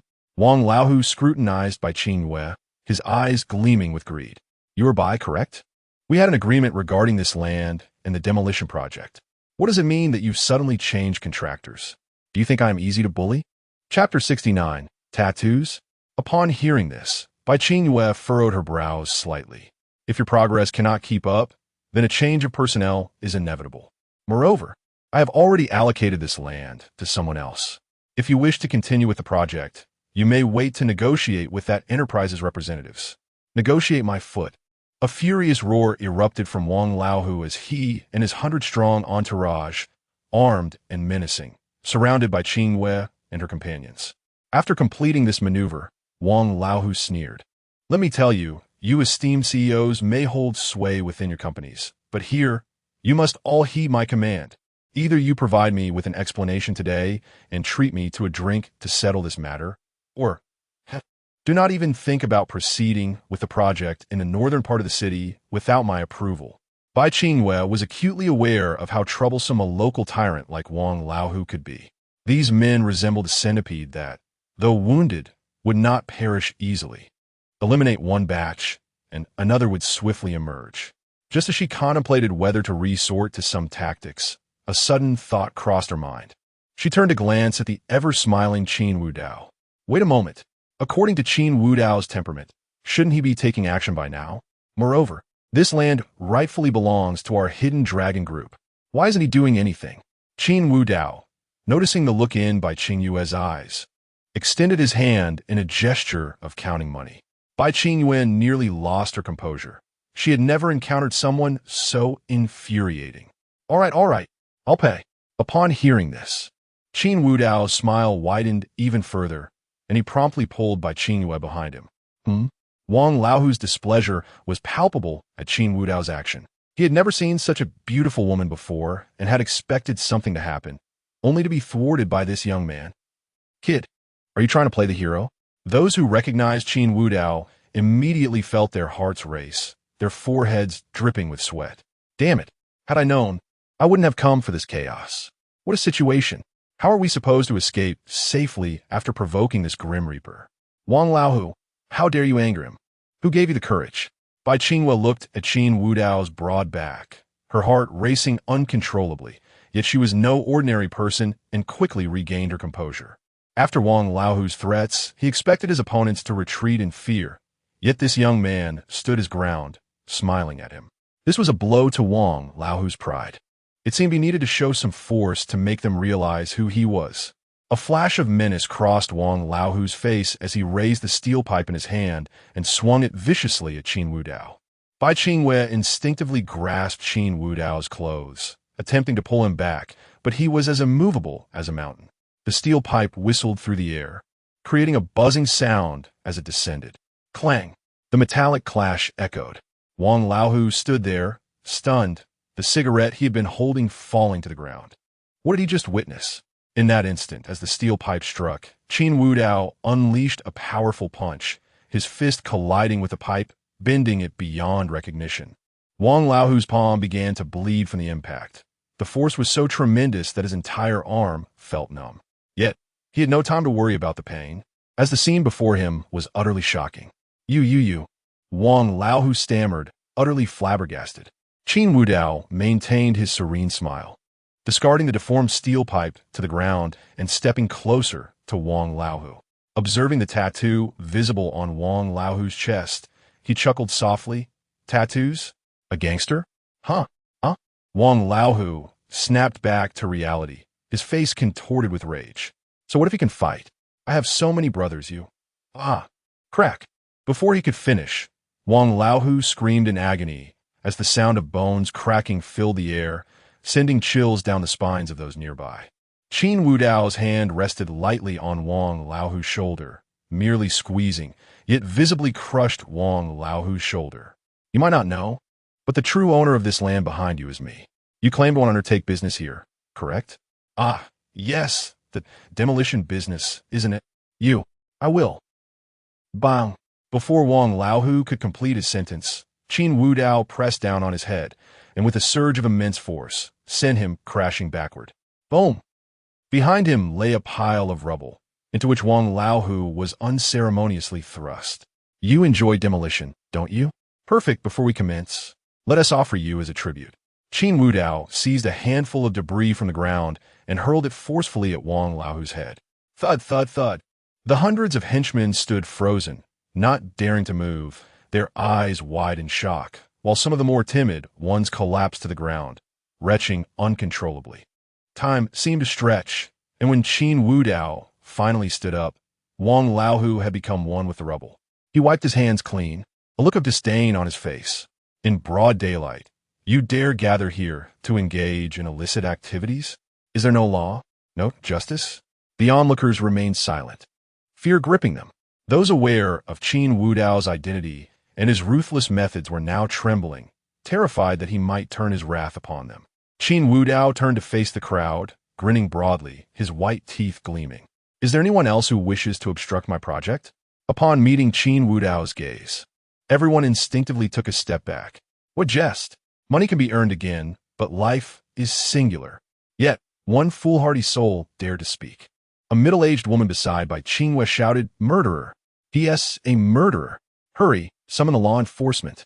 Qingwe, why are you still standing there? P.S. Killing people in our territory, and you won't let anyone take him away? Initially, Bai Qingwe had turned pale at Qin Wudao's brutality, but upon hearing the woman's frantic cries, she felt a wave of dizziness. Silence. Bai Qingwe rebuked, He is my boyfriend. How could I allow anyone to apprehend him? Your boyfriend? Wang Laohu is still my man. Today, if you do not give me an explanation, you shall not leave here. While the middle-aged woman shouted, she reached out to grab Bai Qingwe. Just as she lunged forward, her collar tightened, and she was lifted as if by the grip of a young chick. Turning around, she was met with a visage akin to that of a demon. Qin Wudao chuckled softly. You seek an explanation, do you? Unfortunately, I have no tape on hand. Would a belt suffice? Rest assured, in my presence, gender equality prevails. I will exert my full effort. Chapter 70. resolving matters with force, though Qin Wudao wore a smile. The middle-aged woman trembled in fear.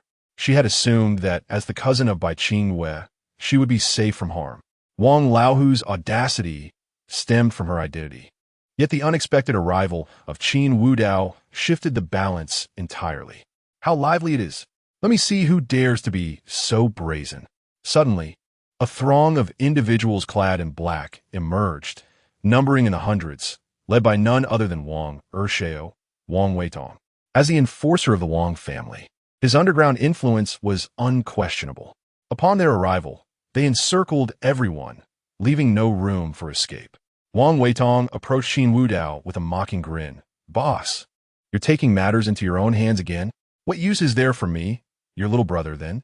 Come, let me handle this woman." With that, Wang Weitong seized the middle-aged woman from Qin Wudao's grasp. Slap!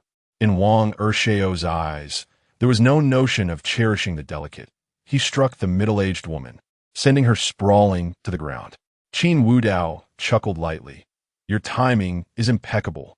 "Indeed," Wang Weitong shrugged, gesturing toward the pile of rubble where Wang Laohu lay. "That brat was as elusive as a worm in the northern city. I came here specifically to settle scores with him. Who would have thought he would provoke the boss? He is truly doomed. However, now that he is dead, this woman must be his mistress, right? Perfect. Let us deal with her as well. Remember to use a belt." Wang Weitong appeared puzzled by the mention of a belt, clearly not grasping Qin Wudao's intent. Qin Wudao calmly clarified, "This woman has a penchant for dying by a belt. Such a peculiar preference." Wang Weitong seemed to have discovered a new curiosity, then turned to his two underlings. "You two, go and drag her away. Remember, use the belt to finish her off, and also check if Wang Laohu has any children, parents, or the like. If I can't ensure their family reunites in the afterlife, I want to be able to sleep soundly." "Yes." Amidst the middle-aged woman's cries, the two underlings hoisted her away, carrying her off into the distance. Bai Qingwei appeared to want to interject, but ultimately remained silent. Qin Wudao turned to Bai Qingwei and spoke softly, feeling a twinge of compassion. "It's precisely this weakness that allows others to tread upon you. You are the president of Qianyu Group. Shouldn't you engage in actions befitting your position? If my partner were in such a state, I would consider replacing them." Bai Qingwei bit her lip in contemplation, her beautiful eyes reflecting a newfound determination. Have someone investigate what Bai Yufan has been doing within the company, and conduct a thorough review of the entire organization. Expel everyone who entered through backdoor connections.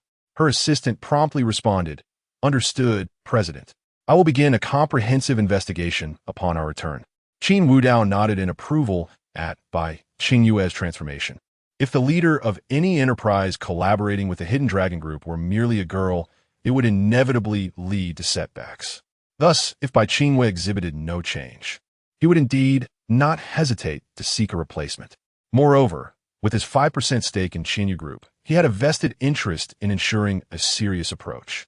The sounds of a belt cracking and the ensuing cries sent shivers down the spines of those surrounding them. They had come seeking trouble, expecting Qianyu Group to be an easy target, only to find themselves kicking against a solid wall in Qin Wudao. Had they known that 30% of the stakes were allocated to Qin Wudao, they would have thought twice before taking such actions. Observing the hundreds encircling them, they instinctively swallowed hard. Calling the Enforcement Bureau? That would be futile. The Wang family, Qianyu Group, and even Qin Wudao could easily ensure that no help would arrive. "Boss, how shall we deal with these individuals?" Wang Weitong approached Qin Wudao, surveying the crowd without a hint of concern. He had deftly shifted roles. Previously, as Wang Ershao, he might have felt intimidated, but now, as Qin Wudao's subordinate, he felt emboldened. "Dispose of them?" Qin Wudao replied, perplexed. "We are not unreasonable, nor we the enforcers. What right do we have to dispose of them? Send someone to reason with them. After all, don't they have projects to complete? We can collaborate, and I shall assign someone to oversee the work. Remember, we must persuade them with kindness, ensuring they sign the contracts." "I understand." Wang Weitong nodded. "You wish to undertake the project, but not pay for it. Is that correct?" "Aye." Slap. Before Wang Weitong could finish, Qin Wudao playfully smacked the back of his head. "What nonsense is that? They are merely assisting because they see our hidden dragon group in financial straits. Surely, you can negotiate with them properly? Besides, with so many people here, if each contributes a little, it will suffice. He understood. Wang Weitong nodded, then turned his gaze to the crowd, jesting. Everyone has heard. Our esteemed Qin is a reasonable man. How about this? I'm willing to sign. Before Wang Weidong could finish, someone in the crowd raised their hand in agreement with Qin Wudao's proposition. With so many present, collaborating on the Hidden Dragon Group's territory would not demand much from them. The sooner they agreed, the easier it would be. Oh, you are quite astute. Once you sign the contract, you may leave. Wang Weidong's eyes sparkled with realization. This was indeed convenient. Just as he was about to call for the contract, Qin Wudao interjected. What are you saying? You haven't even reasoned with them yet, and you want them to sign a contract? If they didn't know better, they might think I was coercing them. First, go reason with them. Then we can discuss signing the contract. Understood. Wang Weitong recognized that his boss did not intend to let them off easily. Well, it was merely an additional step. He waved his hand, and his underlings rushed forward, filling the air with screams of distress. Qin Wudao observed the scene unfolding before him, feeling a mix of nostalgia and reflection. With his previous life's business acumen combined with his current sharp intellect, he had numerous methods to handle these individuals. Yet his keen mind advised that resolving matters through force was the simplest approach. Since using force was the simplest solution, why overthink it? Those who arrived later witnessed the chaos and quickly turned to flee. There was no need to present themselves as sacrifices at this moment. Chapter 71. The coercion of a marriage contract, a conference aimed at reasoned discourse, gradually came to a close, with attendees moved to tears of joy. Before Wang Weidong lay a thick stack of contracts. Those responsible for materials, renovations, and construction all performed their respective duties with remarkable cooperation. This was the smoothest business contract he had ever signed, comprising hundreds of copies. Wang Weitong even contemplated whether to adopt such an approach in the future, but ultimately shook his head. After all, he was not Qin Wudao. Qin Wudao was backed by the prominent Qin and Li families, as well as the vast Hidden Dragon Group. In fact, Tian Pingsheng had released news before departing from Modu today, announcing that the Hidden Dragon Group was his partner. Such a formidable background allowed for unrestrained actions. However, Wang Weidong had only the Wang family behind him, and he was not even the heir. Yes, the heir. The thought of the word heir made Wang Weidong's eyes narrow. After Qin Wudao revealed his identity, his standing in the Wang family had risen sharply. Although the current heir was still Wang Weixin, some branches of the family had begun to openly support him. After all, he was a close brother to Qin Wudao. If he wished to remain by this good brother's side, he must secure the Wang family inheritance. With this in mind, a series of plans began to materialize in Wang Weidong's mind. Looking at everyone signing the contracts, Qin Wudao nodded, exclaiming, "What a thoroughly invigorating business negotiation. I am positively famished." Bai Qingyue rolled her eyes. She had never witnessed such a business negotiation. However, today's events gradually brought clarity to her mind. Kindness should not govern military affairs, nor should righteousness govern wealth. She needed to recognize her position as the president of Qinyu Group. If she were reduced to being threatened by a group of rogue companies, she would stand no chance against her formidable uncle. Thus, she too needed to learn from Qin Wudao's methods. Clenching her small fist, determination shone in her beautiful eyes. "I invite you to—" "No need." Qin Wudao interrupted before Bai Qingyue could finish. "Dining with you is out of the question. Given your current demeanor, I fear I might lose my temper." With that, Qin Wudao patted Wang Weitong on the shoulder and departed with him. Watching Qin Wudao's retreating figure, Bai Qingyue furrowed her brows. "Do you look down on me? Just wait. One day, I shall make you see me differently." Qin Wudao, having rejected Bai Qingyue, settled into Wang Weidong's car. "Let's find a place to eat. I am quite hungry." Certainly, Wang Weidong transformed into a driver, taking Qin Wudao to a restaurant. In a restaurant in Modu, Liao Wenfeng had just received a phone call, his expression darkening. Liao Fu, beside him, asked in a solemn tone, "Wenfeng, what has happened?" "The people we dispatched to the northern part of the city were coerced into signing a contract, providing materials to the Hidden Dragon Group without compensation." What? Liao Fu's brows knitted tightly. If it were anyone else, he would have sent people to retaliate long ago. However, given the Hidden Dragon Group's stature and their family's previous absence from the business banquet, he was well aware of the unfolding events. The emergence of Qin Wudao had sent shockwaves through the commercial circles of Modu. Currently, the Liao family was ill-equipped to confront him. Let be. We cannot afford to offend the Hidden Dragon Group or Qin Wudao at this time. Allow him to stir things up. It is merely a matter of materials, and our family can manage that. However, we cannot delay your matter any longer. Has Shireen resolved her situation?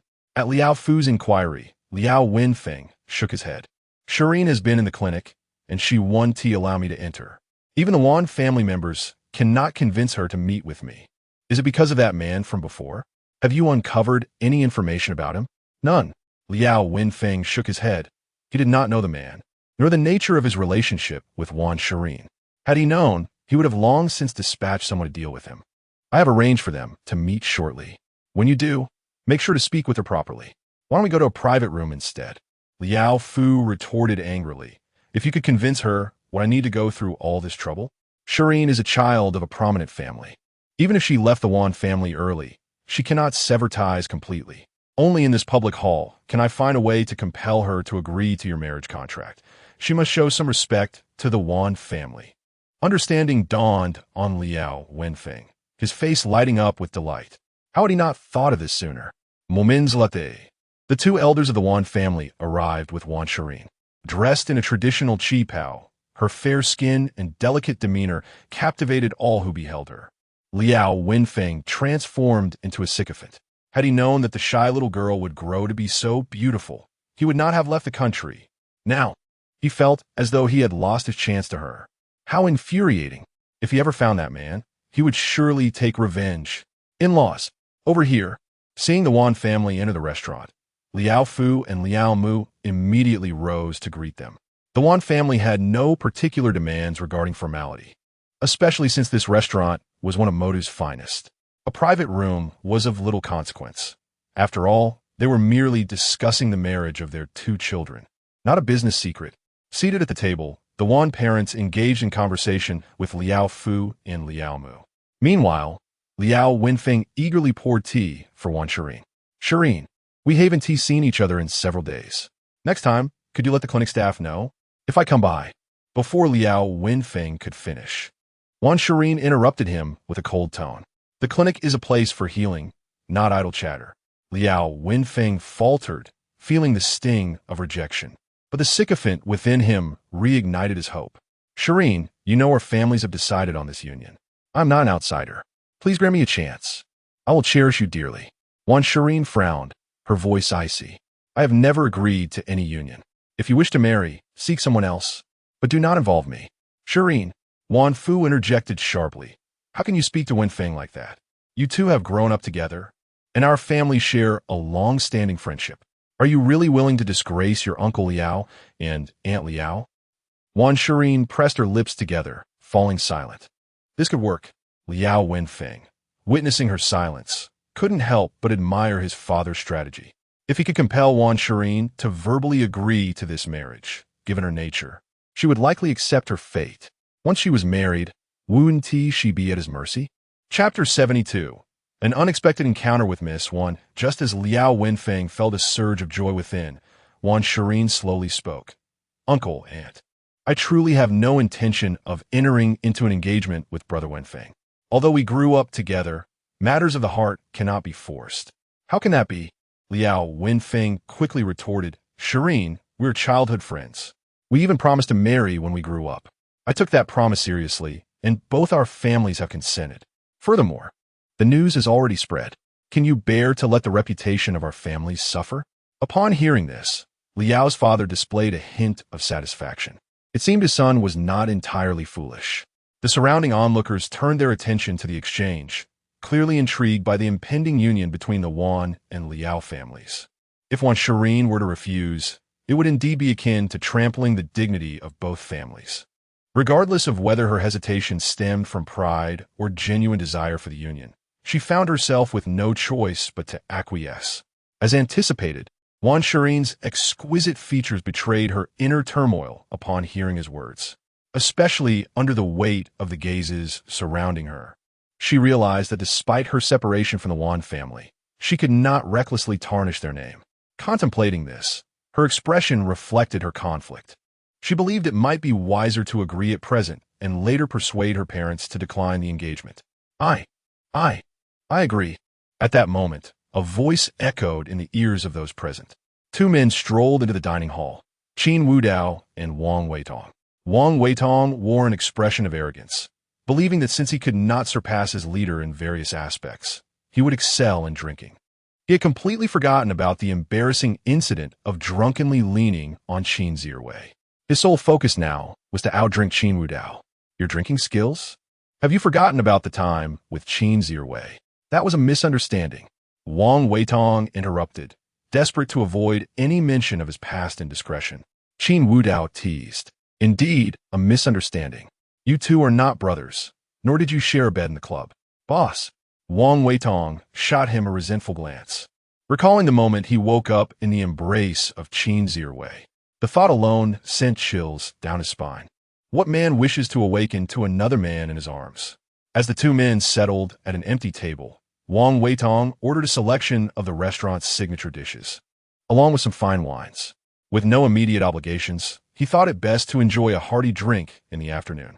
Seated comfortably, they overheard Wan Shirin's reluctant agreement to the engagement. Wang Weitong's keen ears caught her words. As a prominent figure in the underworld, he was well acquainted with the heirs of various factions in the city. He turned to Qin Wudao and whispered, the Liao and Wan families are set to unite. They seem to hold considerable influence in the northern sector. What do you think, boss? Qin Wudao replied nonchalantly, I shall merely observe. Meanwhile, Wan Shirin caught sight of Qin Wudao, her beautiful eyes reflecting a hint of anxiety as she contemplated standing to explain. At that moment, Liao Wenfeng interjected, Shirin, since you've agreed to our engagement, please disregard others, all right? Our parents are present, and you must also consider your family. Upon hearing this, Wan Shirin bit her lip, and after a moment of contemplation, she firmly declared, I never intended to engage with you. Liao Wenfeng. Can you please stop bringing it up? Why? Liao Wenfeng exclaimed, panic evident in his voice. What is the reason?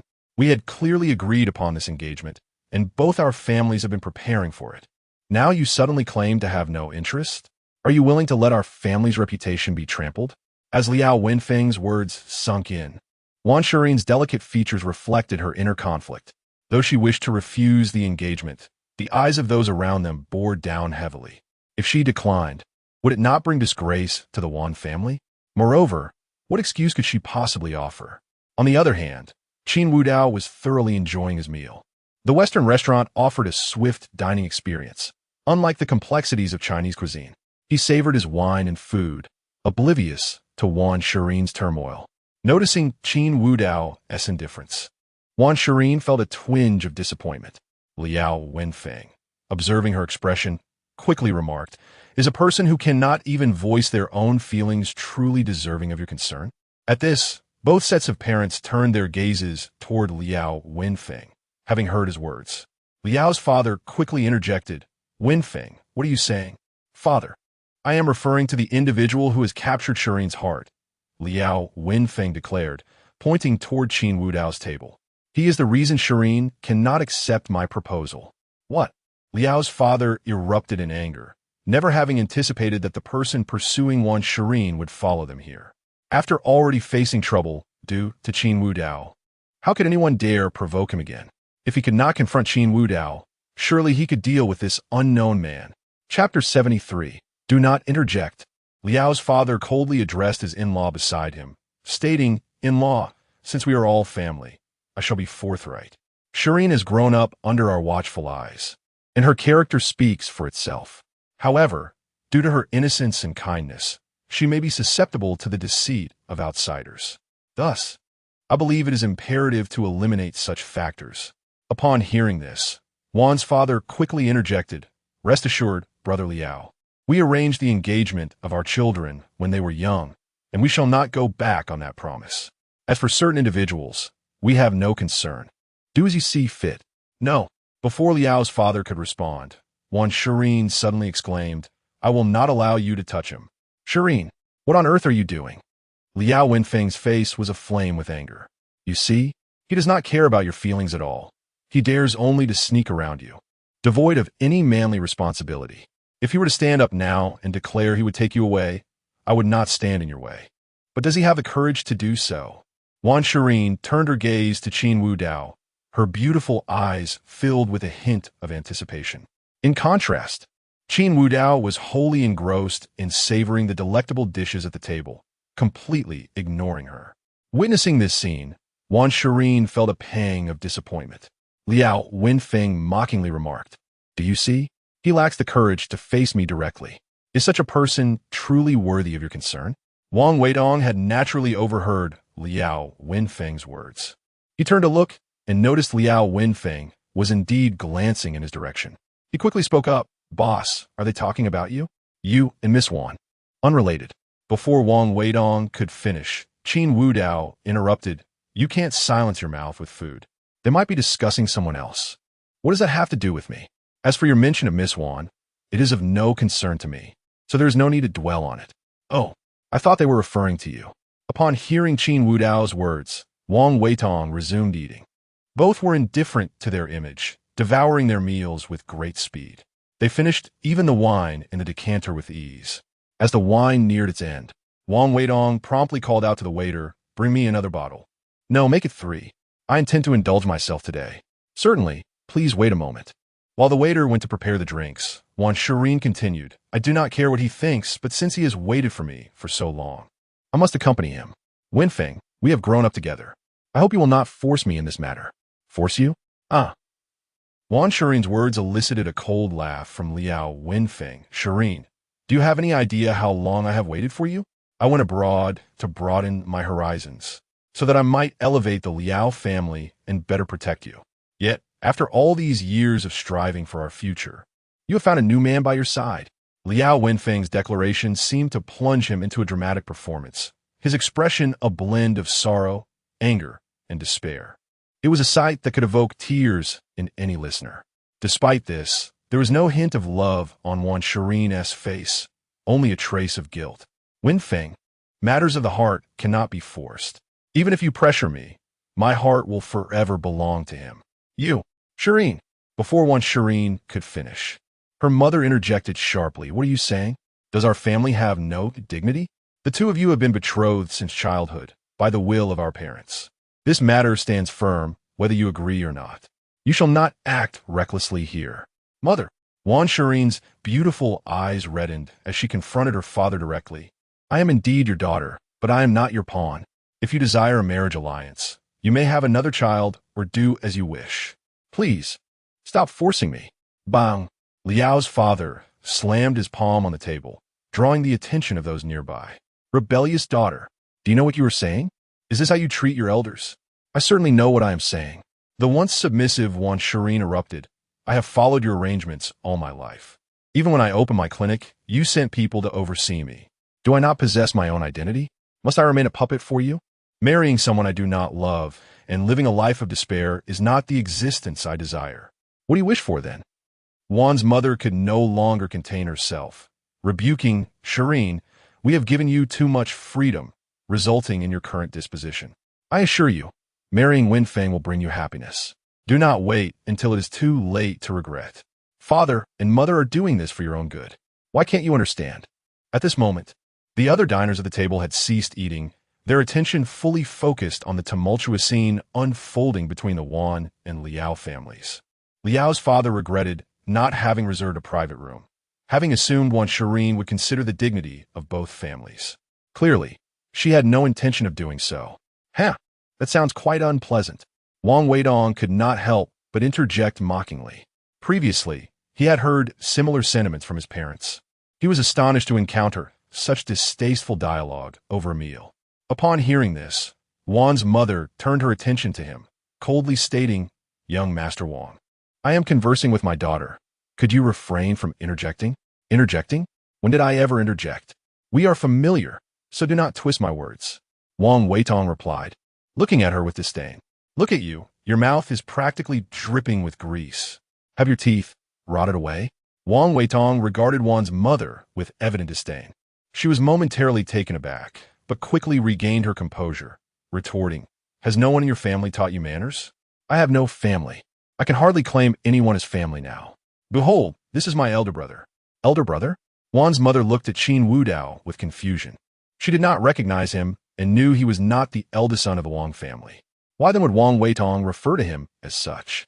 At that moment, Liao Wenfeng spoke up, "Uncle and aunt, this man is the one Shireen has been pining for."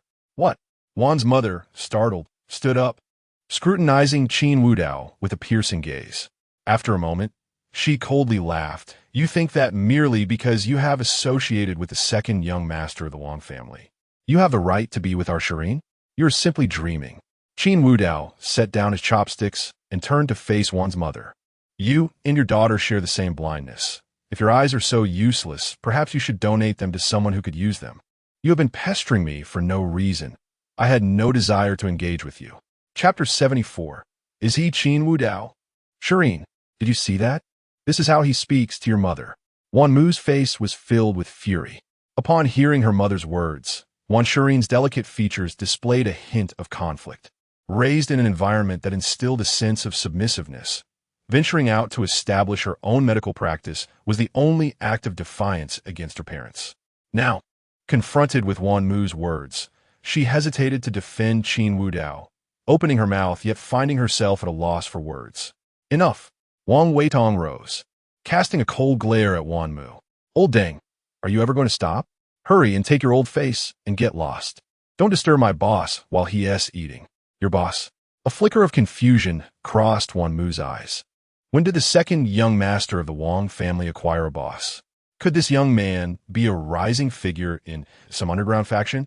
After all, Wang Weitong was the Wang family's enforcer, and anyone he referred to as boss must be a major player in the underworld. "Huh, a shadowy little brat like you could never be worthy of my daughter. Don't even think about it. Shireen will only be with Wenfeng." "Mom." Wan Shireen stood up. Her beautiful eyes slightly reddened, her expression resolute. "I want to be with Wudao." "Wudao." Both Wan Fu and Liao Fu's pupils constricted. Although they had not attended that particular banquet, they distinctly recalled that the event's focal point was none other than Qin Wudao. The young man before them was referred to as boss by the second young master of the Wang family, and Wan Shireen called him Wudao. Could this truly be the heir of the Qin family? Impossible. It cannot be. Liao Fu shook his head, recalling Liao Wenfeng's words about a man who had once been Wan Shireen's devoted admirer. If he were indeed the heir of the Qin family, the president of the Hidden Dragon Group, how could he have ever played the role of a sycophant? It simply could not be Qin Wudao. Despite his attempts to reassure himself, Liao Fu couldn't refrain from asking, "Shireen, what is the name of your friend?" Upon hearing Liao Fu's inquiry, Wan Shireen sensed an underlying tremor in his voice, yet she firmly replied, "He is my boyfriend, Qin Wudao." "Uncle Liao, if there are any issues, direct them to me alone. Do not harm him. It is truly Qin Wudao." Liao Fu nearly lost his balance, almost toppling from his chair. "What is wrong?" Liao Mu rushed forward to steady her husband, who trembled as he pointed at Qin Wudao, whispering, He is Qin Wudao." "What is wrong with that name?" Liao Mu asked, puzzled, clearly unaware of her husband's reaction. Liao Wenfeng, meanwhile, appeared as if his eyes were bloodshot, disregarding his parents' conversation. He abruptly stood, exclaiming, "I don't care who you are, keep away from Shireen. She is mine." "Liao Wenfeng, do not speak recklessly," Wan Shireen scolded, quickly turning her gaze to Qin Wudao, concerned that Liao Wenfeng's words might lead him to misunderstand. However, upon glancing back, she discovered that Qin Wudao bore no trace of anger. Instead, he wore an expression tinged with mild disdain, as if observing a fool. Wan Fu was momentarily stunned, but soon a realization dawned upon him, prompting a broad smile. "Ahem. Well, old Liao, I believe we should reconsider this marriage arrangement. After all, Shireen is opposed, and you know I cherish her above all. How could I allow her to suffer?" You. Liao Fu stammered in disbelief, struggling to articulate his thoughts. He knew Wan Fu was shameless, but he never anticipated such flagrant disregard. Now that he realized Qin Wudao might be the president of the Hidden Dragon Group, Wan Fu immediately shifted his stance on the marriage proposal. It was utterly absurd. No. Wan Mu turned, her aging features contorted in anger. Old Wan, are you out of your mind? Do you wish for our daughter to be with this little scoundrel? Are you insane? The Liao family can offer us far greater advantages. In her desperation, Wan Mu blurted out her innermost thoughts. We raised Shireen to assist our family, didn't we? And now you wish to throw this away. Shut your mouth. Upon hearing Wan Mu insult Qin Wudao, Wan Fu abruptly stood. Slap. He struck Wan Mu across the face. A woman, do you think you have the right to speak here? As he spoke, Wan Fu shot her warning glances. However, Wan Mu, in disbelief, retaliated, scratching at Wan Fu's face. Within moments, he bore numerous scratches. Mom and Dad. Although Wan Shireen felt heartbroken by her mother's words. Witnessing her parents in conflict compelled her to intervene. Wang Weitong turned to Qin Wudao, saying, Boss, should I step in? It seems you and Miss want to have a bit of history. In response, Qin Wudao spoke in a calm tone. Some people are simply foolish. This is her own doing.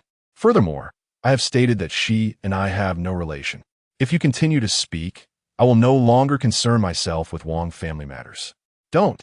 Wang Weitong immediately adopted a pitiful demeanor.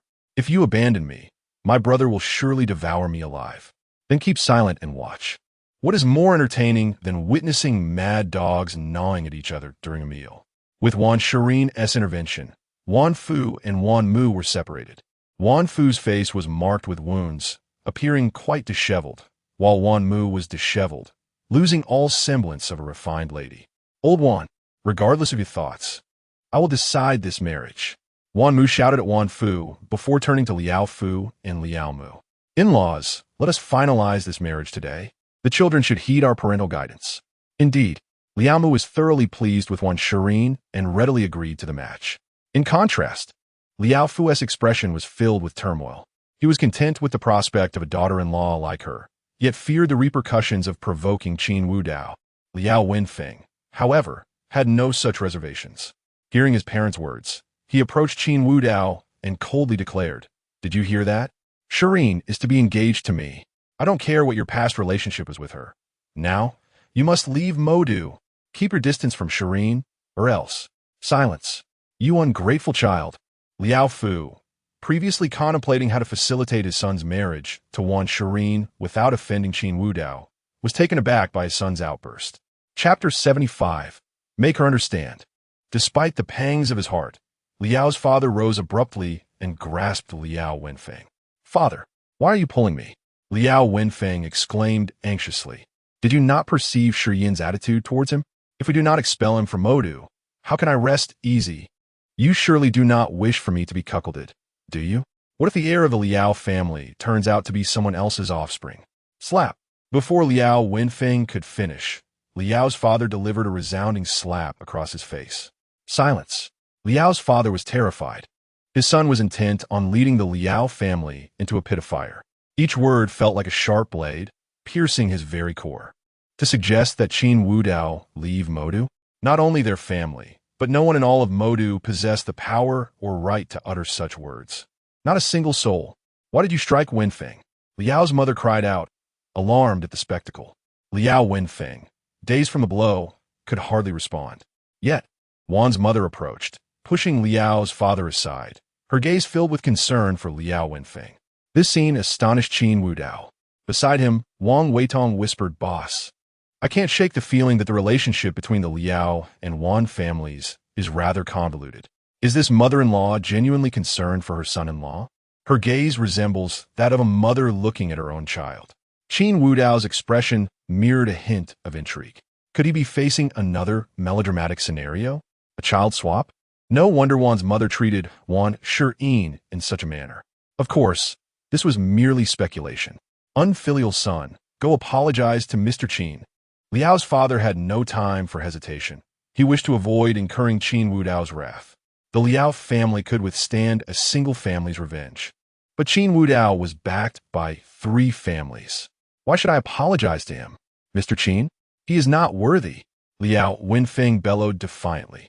Sighing, Qin Wudao gradually rose to his feet, prompting Wang Weitong to do the same. What are you two planning? Liao's mother exclaimed. alarmed as she noticed Qin Wudao advancing toward her son. Liao's father shared her apprehension. He had heard tales of Qin Wudao's ruthlessness and could now see his intent was to act. However, this was in public. Surely the Liao family was not so easily intimidated, and Qin Wudao would not be so impulsive, would he? Wudao. Wan Shiyin stepped beside Qin Wudao, her beautiful eyes pleading. Please leave, they are my family. I understand this situation. Get away. Qin Wudao snapped, pushing Wan Shiyin aside. With a thud, she collided with the table, the pain rendering her unable to stand upright. You little beast. Have you lost your mind? Wan's mother rushed towards Qin Wudao, her husband unable to intervene in time. With claws outstretched, she lunged at him. For Wan's father, her attack was sudden and unexpected, but for Qin Wudao, it was as if time had slowed. He effortlessly seized both of her hands. Startled, Wan's mother attempted to pull away, only to find his grip unyielding as if it were iron. The faint smile on Qin Wudao's face sent a wave of panic through her. You don't act recklessly. I am Yin's mother. If you harm me, I assure you Yin will never forgive you. Upon hearing her words, Qin Wudao's smile broadened. Forgive me? What is Wan Shiyin to me? Crack! A scream echoed throughout the restaurant as Qin Wudao brutally crushed Wan's mother's hands. Tears streamed down her face, disbelief coursing through her. She never imagined the man before her could be so merciless. Mother! Wan Shiyin cried, her heart racing at the sight of her mother's injury. She yearned to rush forward, but the pain in her waist rendered her nearly immobile. Wan's father trembled, wanting to intervene, but the mocking glint in Qin Wudao's eyes left him rooted to the spot. The Wan family was no match for the Liao family. They were already on the decline, which was why they sought a marriage between Wan Shiyin and Liao Wenfeng, hoping to pull themselves up through the Liao family's strength. Aunt Liao Wenfeng, alarmed by his mother's scream, tried to move forward, but Liao's father held him back fiercely. Father, let me go. Can't you see Anne is being bullied? He's Qin Wudao. Are you mad? Do you think you can intervene? And what of Qin Wudao? Just a name. Is our Liao family to fear him? He is the infamous Qin Wudao.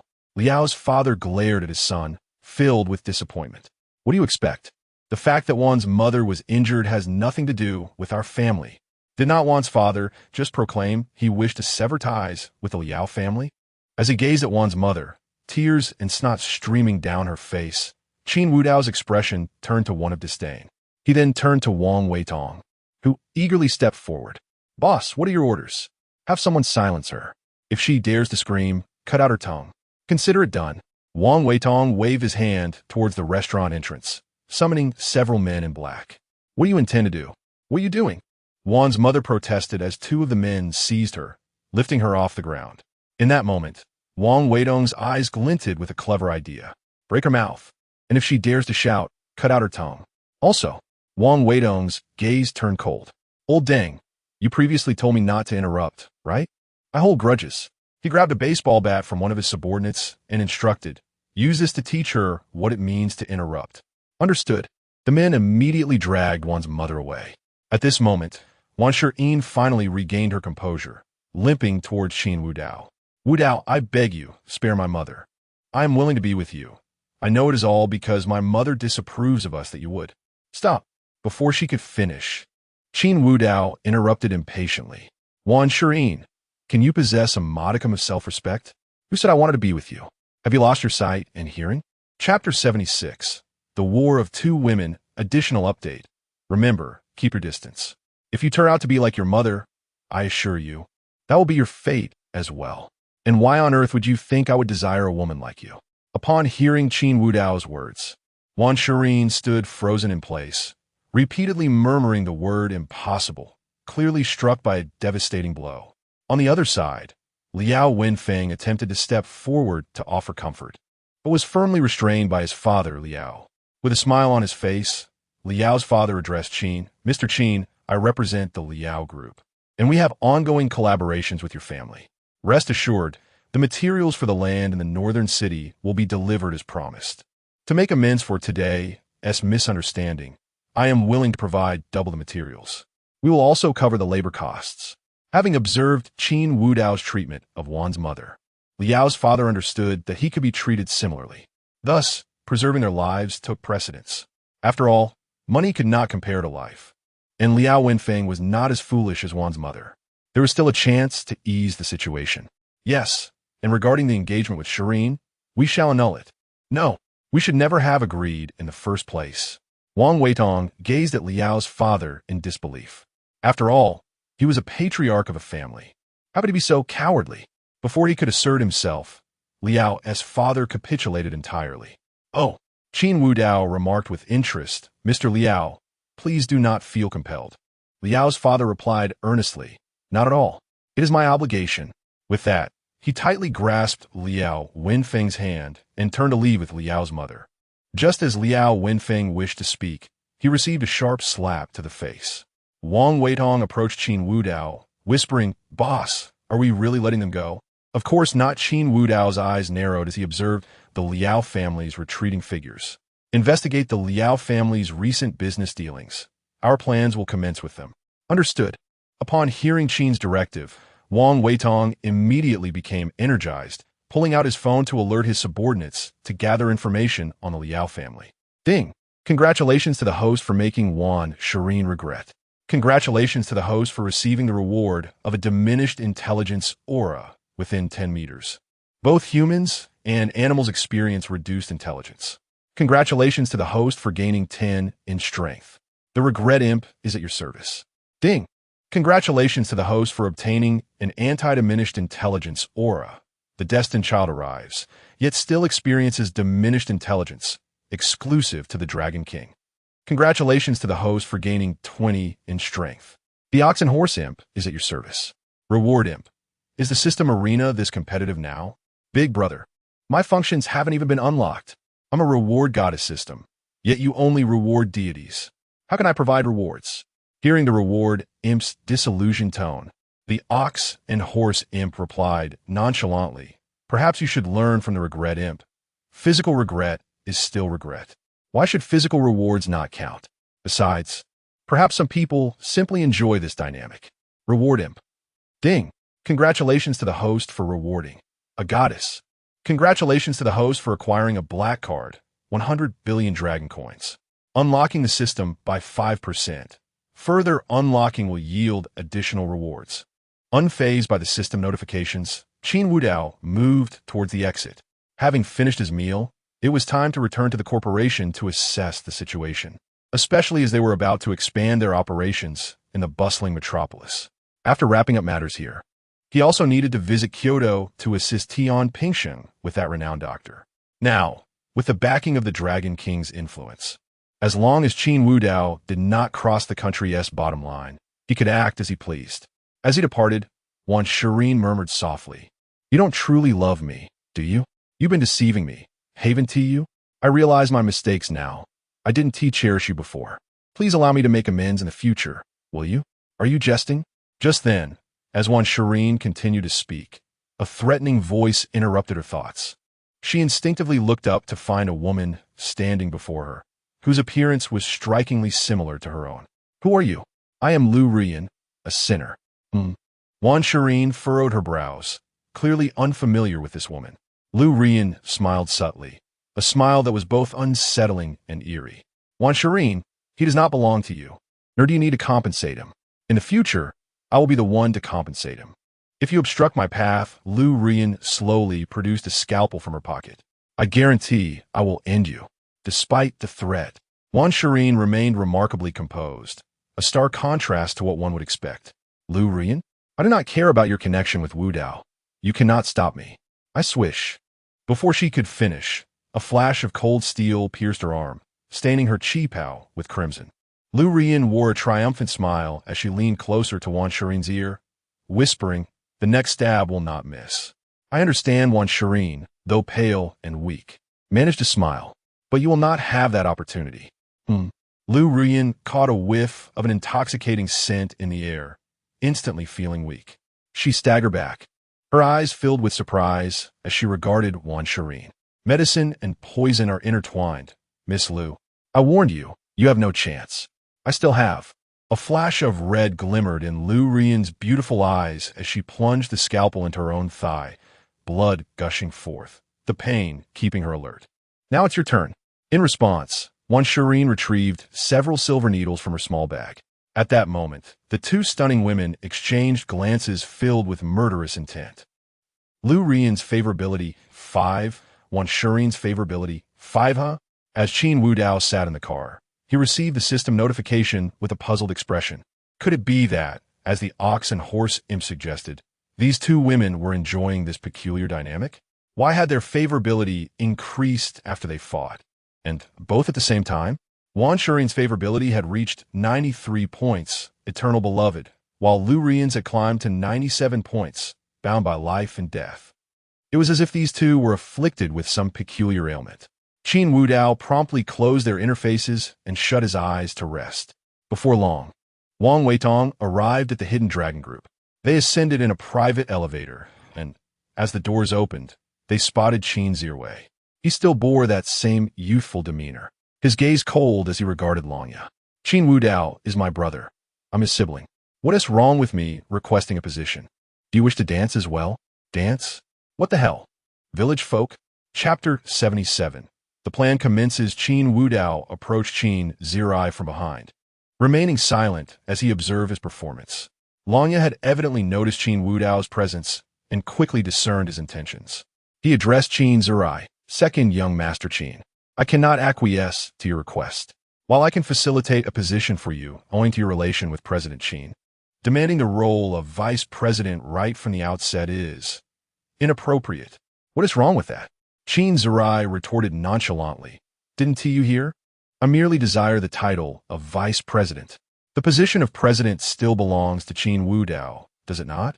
Besides, tell me plainly, what position do you believe I am capable of holding? After a moment's contemplation, Longya replied earnestly, a janitor. Excuse me. Qin Zirwei was momentarily taken aback, his face flushing with anger as he pointed an accusatory finger at Longya. Very well. Do you realize I am the brother of Qin Wudao? Of course. Longya responded with a sense of inevitability. It's solely because you are President Qin's brother that I entertain this notion. Without that identity, I must candidly state. Second young Master Qin, you wouldn't even qualify for the janitorial position in our Hidden Dragon Group. What? No way. This is absurd.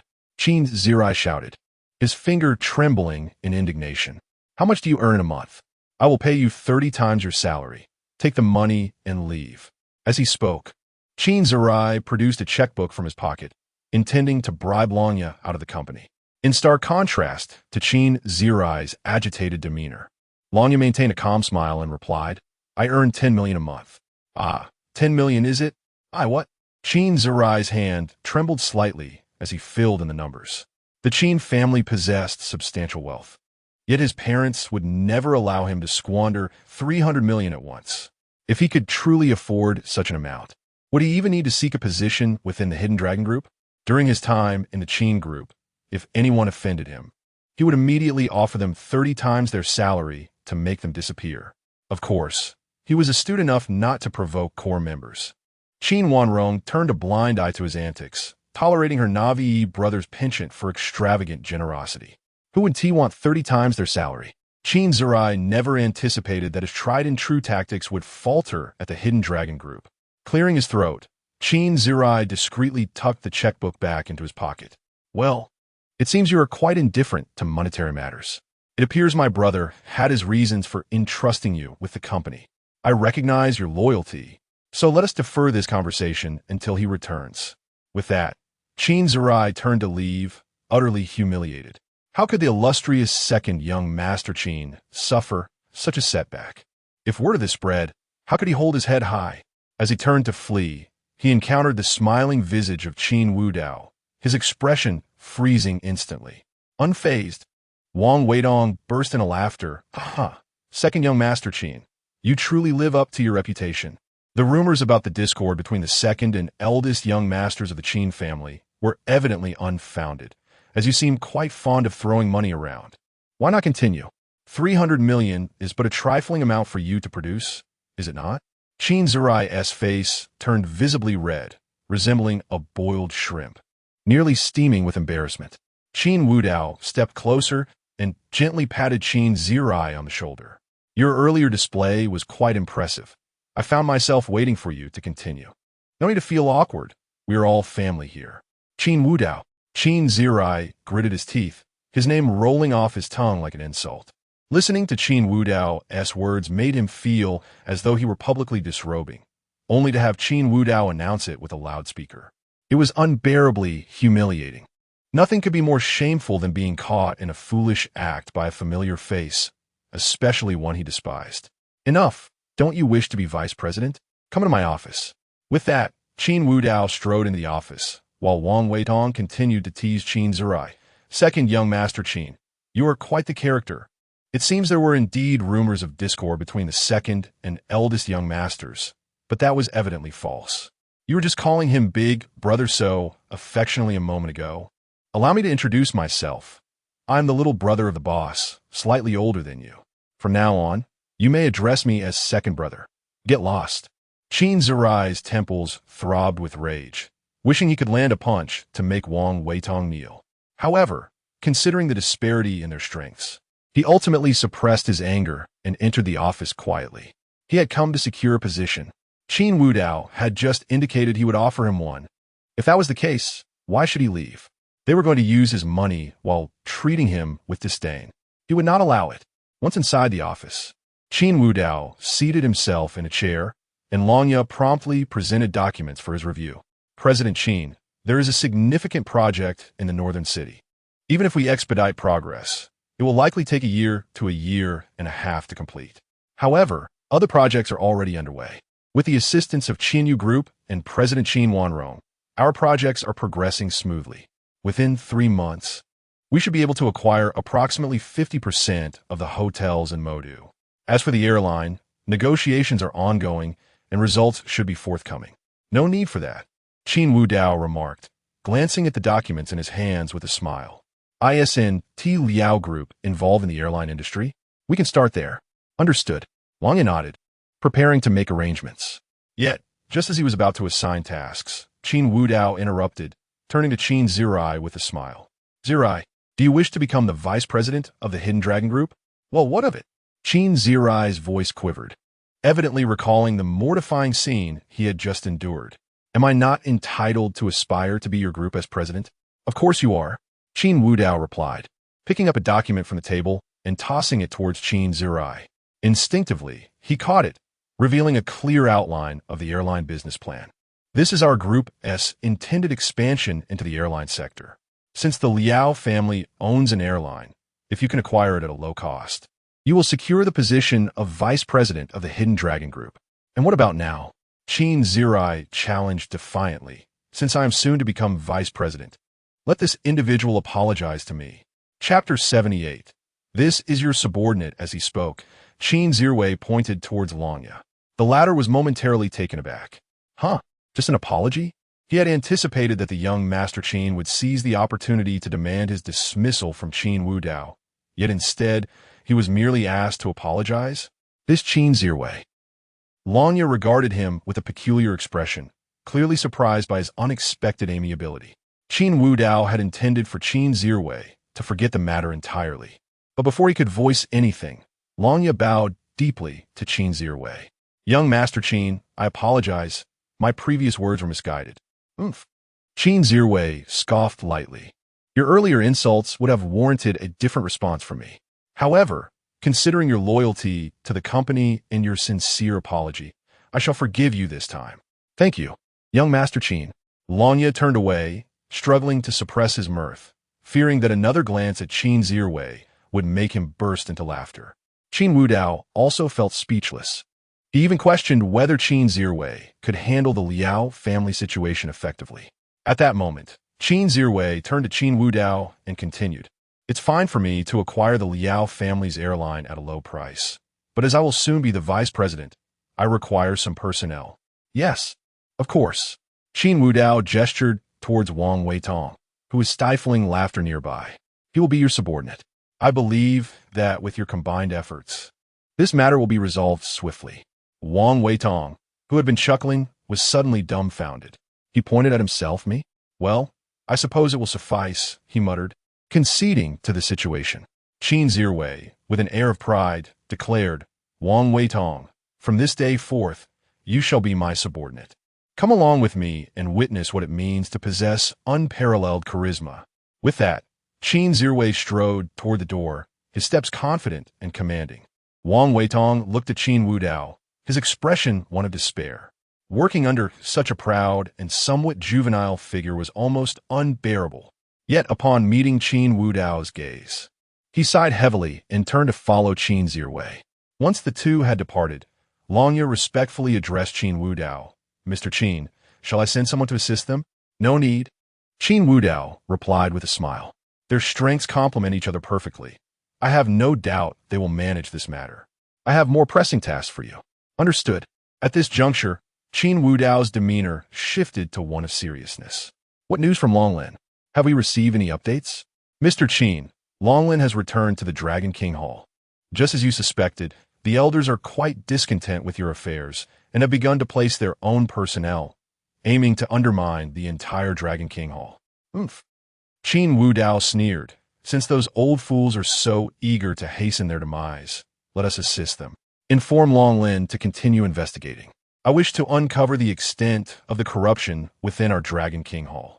Upon my return, a thorough reckoning will ensue." "Yes." Upon hearing Qin Wudao's words, Longya felt a tightening in his chest. He knew that such a reckoning would cost many lives. Yet, those who perished would be mere parasites, ultimately allowing the Dragon King Hall to be reborn. As Qin Wudao organized matters at the Hidden Dragon Group, night had fallen. He rose and stepped outside.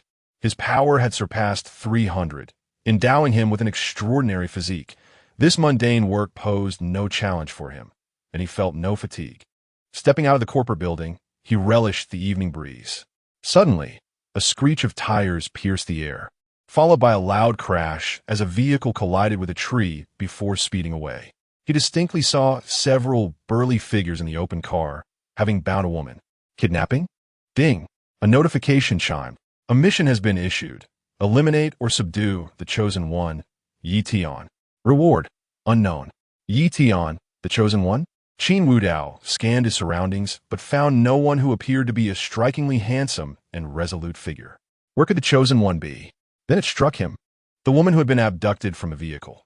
If the Chosen One were to appear, it would surely resemble a classic tale of hero rescuing damsel in distress. With this thought, Qin Wudao retrieved his phone and dialed Longya's number.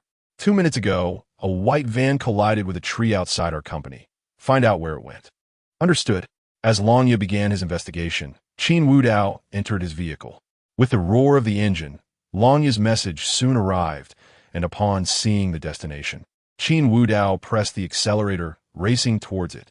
Meanwhile, within an abandoned factory, don't ask me why there are so many abandoned factories. It's just the way it is. Several rugged men tossed the bound woman onto the ground. The leader spat in frustration. "Damn it, this job cost us 3 brothers.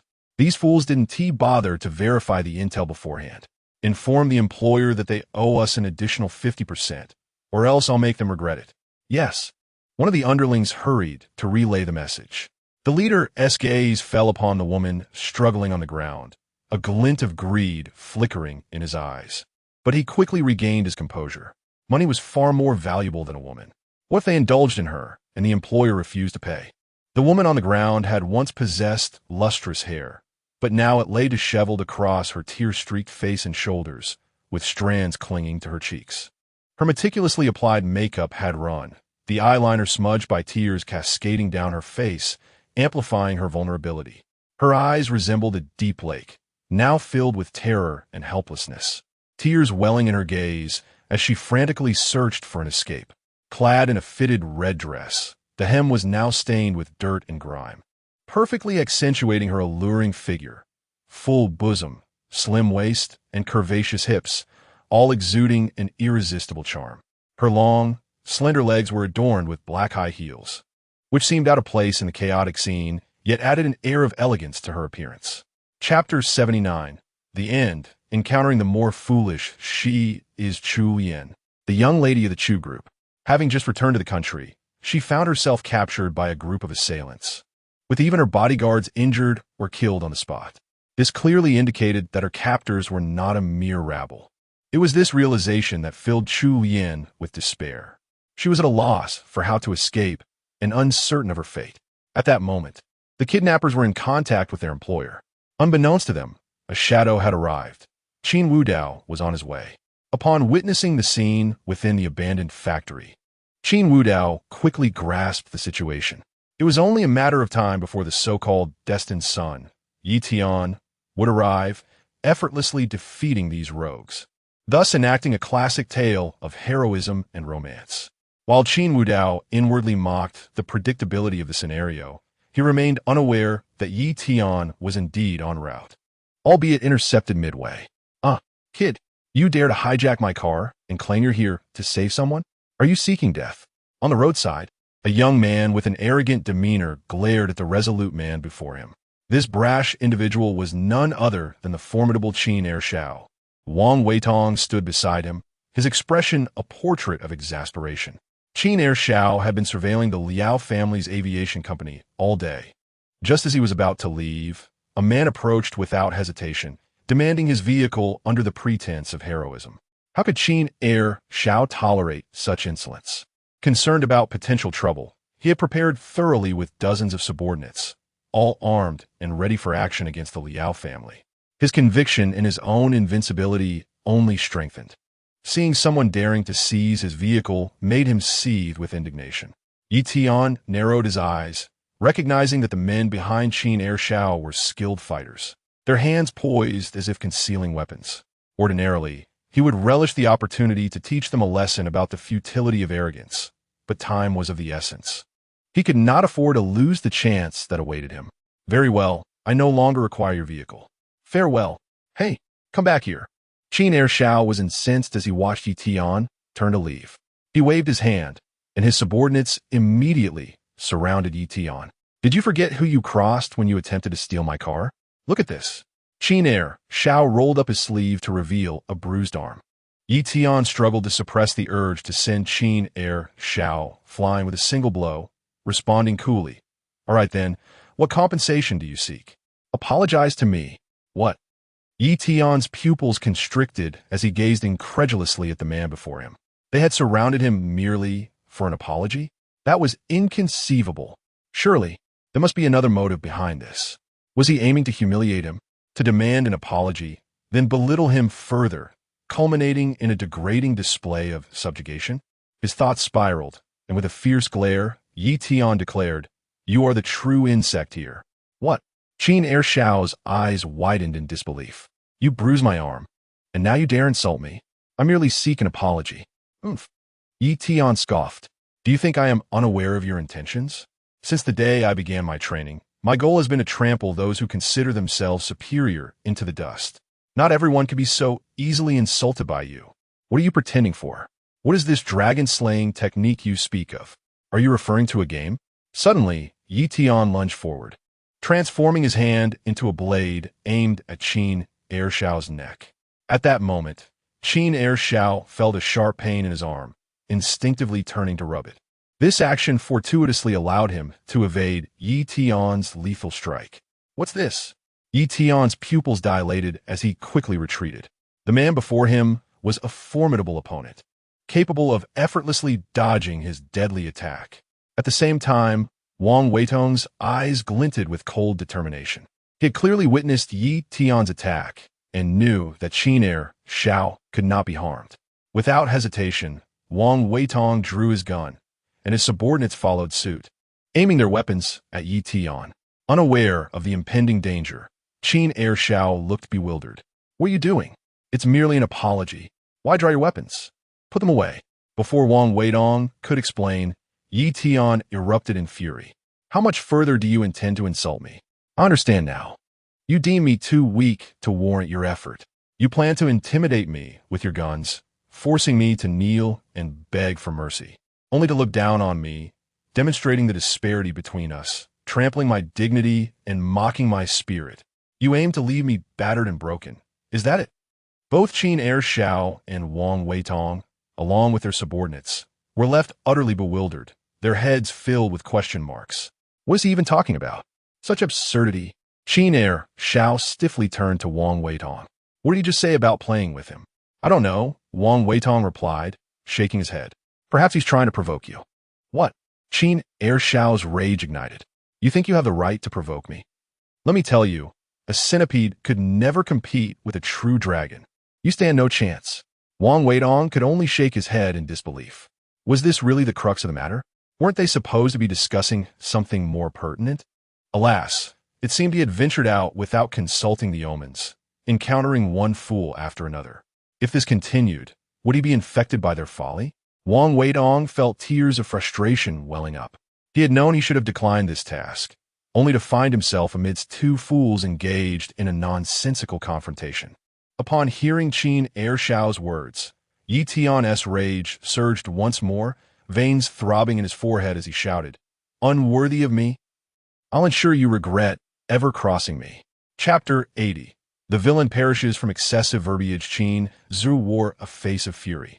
He had not anticipated such audacity from the individual before him. Did this young man not recognize the formidable Qin Airshao? "Young man, I advise you to—" he began, but before he could finish, Yi Tian surged forward, his hands creating afterimages in the air. Surrounded by dozens of guns, he knew he must capture the leader first. In Yi Tian's eyes, Qin Zhu was unfathomable. Thus he unleashed his most lethal moves right from the outset. Swish! The sound of slicing air echoed. Yi Tian's hands sealed off all avenues of retreat for Qin Zhu, his gaze fixated intently on him, seemingly awaiting a counterattack. However, Qin Zhu stood there, seemingly frozen, showing no intent to retaliate. Just as Yi Tian's hands were about to make contact with Qin Zhu, the latter suddenly withdrew, hurriedly dissipating the force, causing a surge of blood to rush within him, reddening his face. "You possess no flaws. Truly a master." Upon hearing Yi Tian's words, Qin Zhu was momentarily taken aback, then broke into a grin. "Young man, you're quite perceptive. I never expected my identity as a master to be unveiled by you. Very well, since that is the case, you may leave. There is no need for an apology." Wang Weidong, standing behind, watched their exchange with a bemused expression. He had clearly seen Qin Zhu's trembling legs, paralyzed by fear, yet he still claimed to be a master. Wang Weidong silently retracted his gun and a hidden dart from his sleeve. Had Yi Tian truly attempted to apprehend Qin Zhu, he would have been the first to demonstrate what a true underhanded maneuver entailed. After years of being the head of such operations, it was no mere coincidence. Yi Tian squinted, his gaze unwavering on Qin Zhu. If there were no flaws to exploit, he would create his own. He casually produced two buttons from beneath his shirt. Swish, swish. The buttons arced through the air as Yi Tian launched himself forward. The buttons aimed straight for Qin Zhu's throat and heart, while Yi Tian transformed his fist into a claw, targeting Qin Zhu's eyes. At that moment, Qin Zhu, feeling a tingling in his legs, bent slightly, and in that moment of vulnerability, the buttons sailed harmlessly past him. Yi Tian, too, slipped, spinning like a top and crashing into Qin Zhu's embrace. Bang! With a muffled thud, the two tumbled together, rolling several meters away. Wang Weidong, gun in hand, stood speechless, realizing that Qin Zhu's luck was astonishing. Regardless of Yi Tian's evident skill and formidable presence, none of his attacks had found their mark. Ironically, it was a slip that led to their accidental collision. What a curious principle. Wang Weidong instinctively tightened his clothing. In the past, he had dismissed superstitions, but witnessing Qin Zhu's extraordinary attributes made him reconsider. Perhaps next time he embarked on a mission, he should bring Qin Zhu along, treating him like a bulletproof vest. Wouldn't that be invincible? Meanwhile, Qin Zhu lay on the ground, a swollen head causing tears to well up in his eyes. Ouch! Are you a bull? You just barreled into me? And you dare call yourself a master? Is your nickname the locomotive? I'm in agony. In stark contrast to Qin Zhu's lamentations, Yi Tian, equally battered, appeared momentarily stunned before erupting into laughter. Ha ha ha. So what if you're a master? You've still been outmaneuvered by me. I am invincible. Ouch. It doesn't hurt. Not at all. Viewing the spectacle of this eccentric individual, simultaneously laughing and crying, with a swollen head, Qin Zhu nearly broke into tears himself. Damn it, just you wait. I'll tell my brother about this. Don't you dare leave. At this juncture, Qin Zhu turned to Wang Weidong, pleading with a quavering voice. Send someone to help me. I'm bleeding. Hurry, take me to the hospital. Are you all blind? Wang Weitong waved his hand. A group of subordinates rushed forward to assist Qin Zuru, even Yi Tian being helped up. Let us go to the hospital. Yes. The entourage helped both men into a vehicle and sped towards the hospital. Meanwhile, hidden in the shadows of an abandoned factory, Qin Wudao was on the verge of falling asleep. He had been waiting for ages, yet the so-called child of destiny appeared to be as dead as a doornail, showing no intention of arriving. The bandits seemed to have settled on their price with their employer, now boiling water for instant noodles. After waiting so long, perhaps. Achoo! Suddenly, Qin Wudao sneezed. Logically, with his constitution, he should not catch a chill. Someone must have been meddling behind his back. Just as he pondered this, a bandit kicked the noodle pot away. Who the hell? Several bandits, armed and alert, turned their attention to the entrance of the abandoned factory. Qin Wudao rubbed his nose and stepped out from the shadows, awkwardly addressing them. Gentlemen, are you busy? It would be a pity to waste the noodles. Bang! At that moment, gunshots reverberated through the abandoned factory.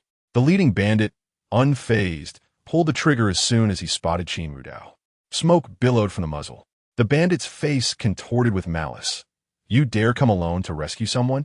I know all too well that villains perish from excessive chatter. So I shall dispose of you first. Yet, as the bandit anticipated Qin Wudao's collapse, a tense silence ensued for several seconds, revealing that Qin Wudao remained steadfast in his position. Bang, bang. 2 more shots rang out. To the astonishment of the bandits, the man who should have succumbed to the bullets advanced steadily. Truth be told, this was my first attempt to see if I could withstand this. Though I succeeded, my hand has been grazed. Qin Wudao spoke with a hint of melancholy, extending his hand to reveal 3 bullets. With strength surpassing 300 and the enhancement of a suit-wearing thug, he had caught the bullets barehanded. His palm was slightly reddened, whether from the heat or the force of the bullets, causing a minor abrasion. The bandit leader's eyes widened in disbelief. An abrasion? Even if he wielded a lower-caliber pistol, catching bullets with bare hands was beyond human capability. Had a superhuman arrived? But he wasn't wearing his underwear outside. Who the hell are you? Swish! Just as the bandit leader finished his inquiry, a figure materialized before him. Villains perish from excessive chatter. This is a lesson you imparted to me. Chapter 81. Encountering a scam. Qin Wudao spoke with a hint of nonchalance, delivering a line that had become iconic. His fist collided directly with the chest of the gang leader. Crack! This singular blow shattered the leader's sternum, sending him hurtling backward like a cannonball, flying over 10 meters. Witnessing this scene, the other bandits frantically opened fire on Qin Wudao, their weapons clutched tightly in hand. Yet at that moment, Qin Wudao moved like a specter, leaving behind trails of afterimages as he darted across the open ground. In the blink of an eye, he was before one of the gang members, executing a swift roundhouse kick. Boom! The bandit was sent sprawling, his body contorting grotesquely before he was flung aside. Boom! A second. Boom! A third. The surrounding bandits were utterly outmatched. Within less than a minute, the gunfire that had erupted in the abandoned warehouse ceased, and the bandits fell without so much as a whimper, meeting their gruesome demise. Their deaths were horrifyingly tragic, blood oozing from all orifices, their bodies twisted at unnatural angles. Their wide-eyed expressions suggested they had faced unimaginable terror, having initially thought the situation was merely a straightforward kidnapping. Little did they know they were up against a monster, with the ability to catch bullets barehanded and create illusions while moving. The only distinction between this sudden apparition and a superhero was that he wore no spandex and did not soar through the skies. Rather, it was they who were sent flying. After completing this feat, Qin Wudao shook his hands. Indeed, he had unexpectedly caught a bullet. Who would have anticipated that a gang leader possessed such advanced thought processes? Firing without hesitation, Qin Wudao's mind cautioned him. It seemed that after casually dispatching 2 fated children recently, he had begun to grow complacent, which was inadvisable. While catching bullets was manageable, what if a cannon were to be fired, or a weapon of greater potency? Qin Wudao had no inclination towards self-harm and certainly did not plan to rely on his hands each time. It appeared that a shift in mindset was necessary. Speaking of madness, How should he suppress it without resorting to the self-deprecating behavior of his former self? As Qin Wudao contemplated the intricacies of his bloodline, a figure resembling a pupa writhed at his feet. Who else could it be but the young lady from the Chu family? Previously, she had witnessed Qin Wudao descend like a divine warrior, only to have her heart plummet as the gang leader opened fire. In that moment, she had cursed him as a fool. Yet, the turn of events had slapped her in the face. He was nothing short of a monster. He had caught bullets barehanded and dispatched those bandits who had bested even the finest bodyguards with ease. Yet now he merely stood there. "I'm still here." Chu Yin squirmed desperately, attempting to attract Qin Wudao's attention. Fortunately, he snapped back to reality and noticed her below. He bent slightly to tear the cloth from her mouth. Huff, huff, huff. Chu Yin inhaled deeply, her eyes reflecting a mixture of relief and disbelief at her narrow escape. "You are." Silencing her with a firm grip over her mouth, Qin Wudao spoke coolly. "I ask, you answer. Do you understand?" Though bewildered, Chu Yin nodded vigorously, her inner fear compelling her to comply. "Very well." A faint smile graced Qin Wudao's lips as he released her. "Who are you and who were they? Why did they attempt to abduct you?" I am from the Chu family in Kyoto. I came here to meet a friend, but as soon as I disembarked from the plane, I was kidnapped. I do not know who they are." Despite her stunning beauty, Chu Yin appeared utterly forlorn, reminiscent of a lost child, creating a striking contrast. The Chu family. Qin Wudao pondered for a moment, unable to recall any mention of this family. After all, in Kyoto, there were undoubtedly many with the surname Chu, and some aristocratic families preferred to remain discreet, so ignorance was not uncommon. He had anticipated encountering a fated child today, only to find that the individual had seemingly taken the day off, never making an appearance. With a sigh, Qin Wudao proceeded to untie Chu Yin's bindings. After doing so, he stood and walked towards the door, with Chu Yin following closely like a timid kitten. As it walked, they soon arrived at Qin Wudao's vehicle. Turning to see Chu Yin still trailing behind, he remarked, "Miss Chu from the Chu family, you may leave now. You are safe, are you not?" Chu Yin bit her lip, a faint blush creeping across her striking features. "Could you possibly take me to the city? It's rather dark here, and I don't know where my phone is. I can't get back." Qin Wudao merely glanced at her before softly replying, "Get in the car. Just wait a moment. I have something to attend to." Noticing Chu Yin clenching her legs tightly, Qin Wudao nearly burst into laughter, realizing she was quite shaken. His amusement only deepened her embarrassment and anger. All right, hurry up. And remember to brush off your clothes before getting in. Otherwise, my car will get dirty." "I know." With that, Chu Yin dashed into the thicket.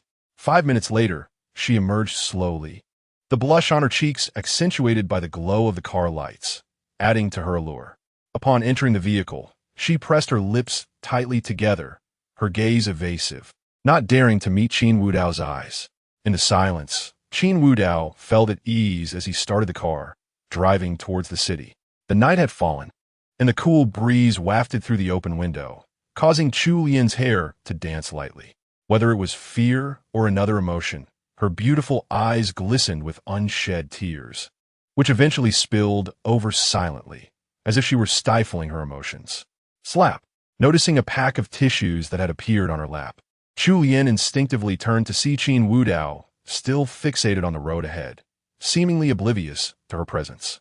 Lowering her head, she whispered, "Thank you," before gently opening the tissues to dab at her tears.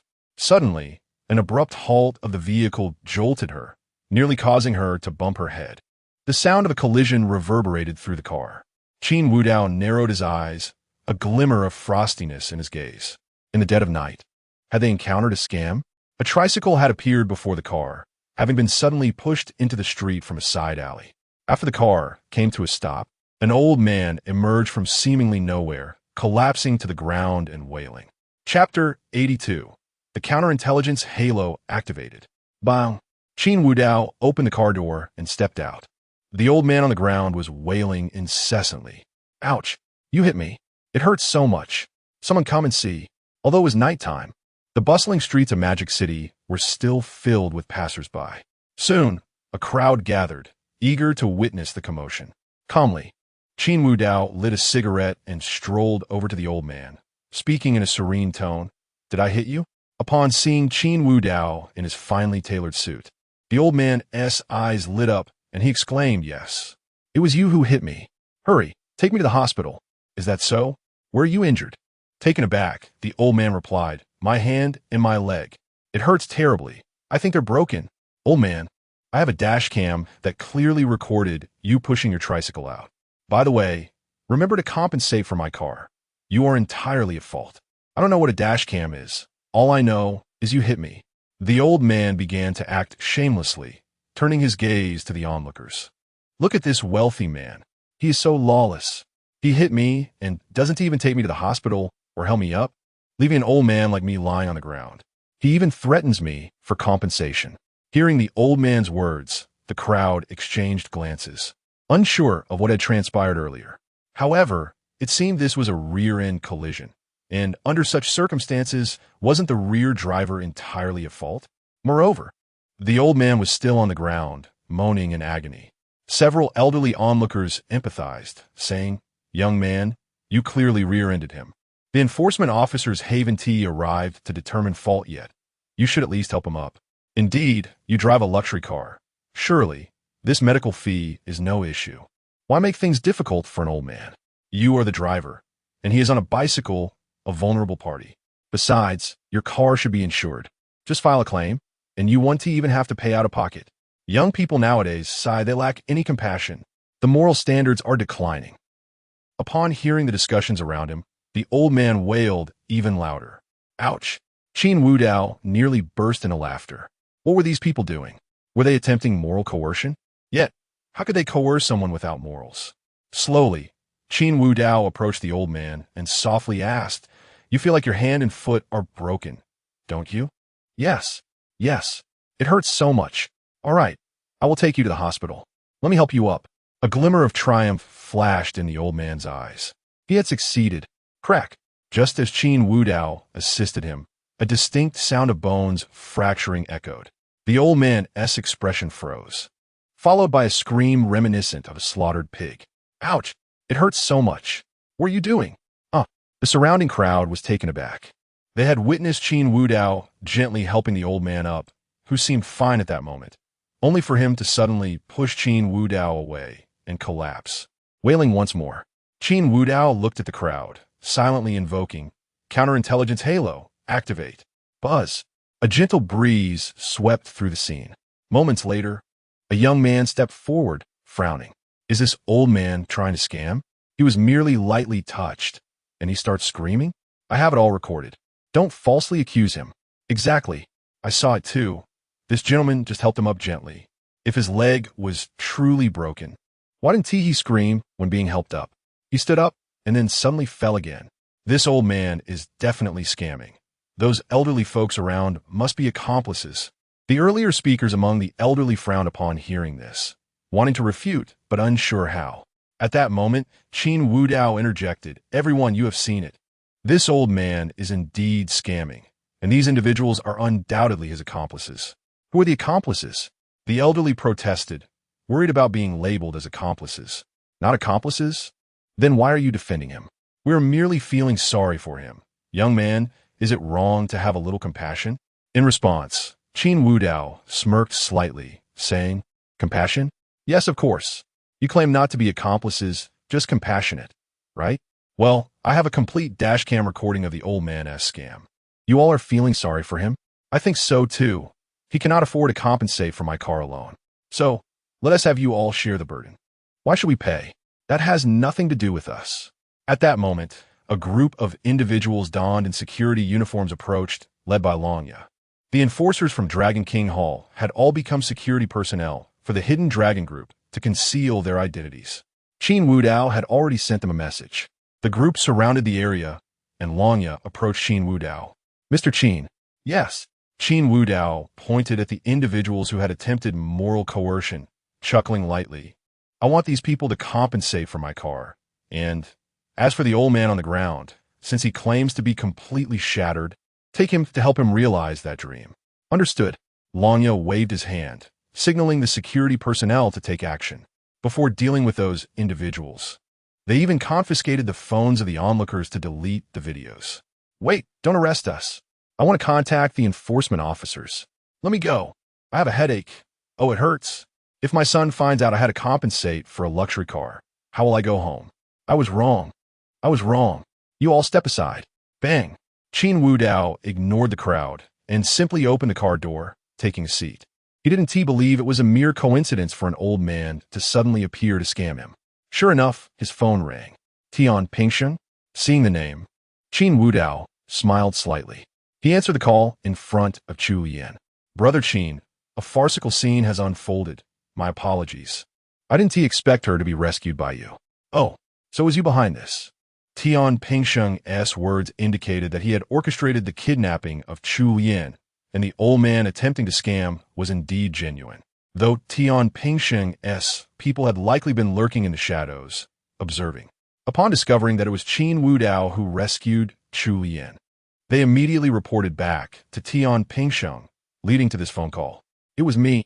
Tian Pingsheng had nothing to hide and directly admitted. I didn't expect you to be involved in this matter. It's my oversight. It's all right. I should be the one apologizing. It seems I disrupted your plans. Haha. Then I must trouble you, Brother Qin, to keep her occupied for one night. After tonight, you can let her go. Chapter 83. Doctor. So after exchanging a few words with Tian Pingsheng, the two hung up.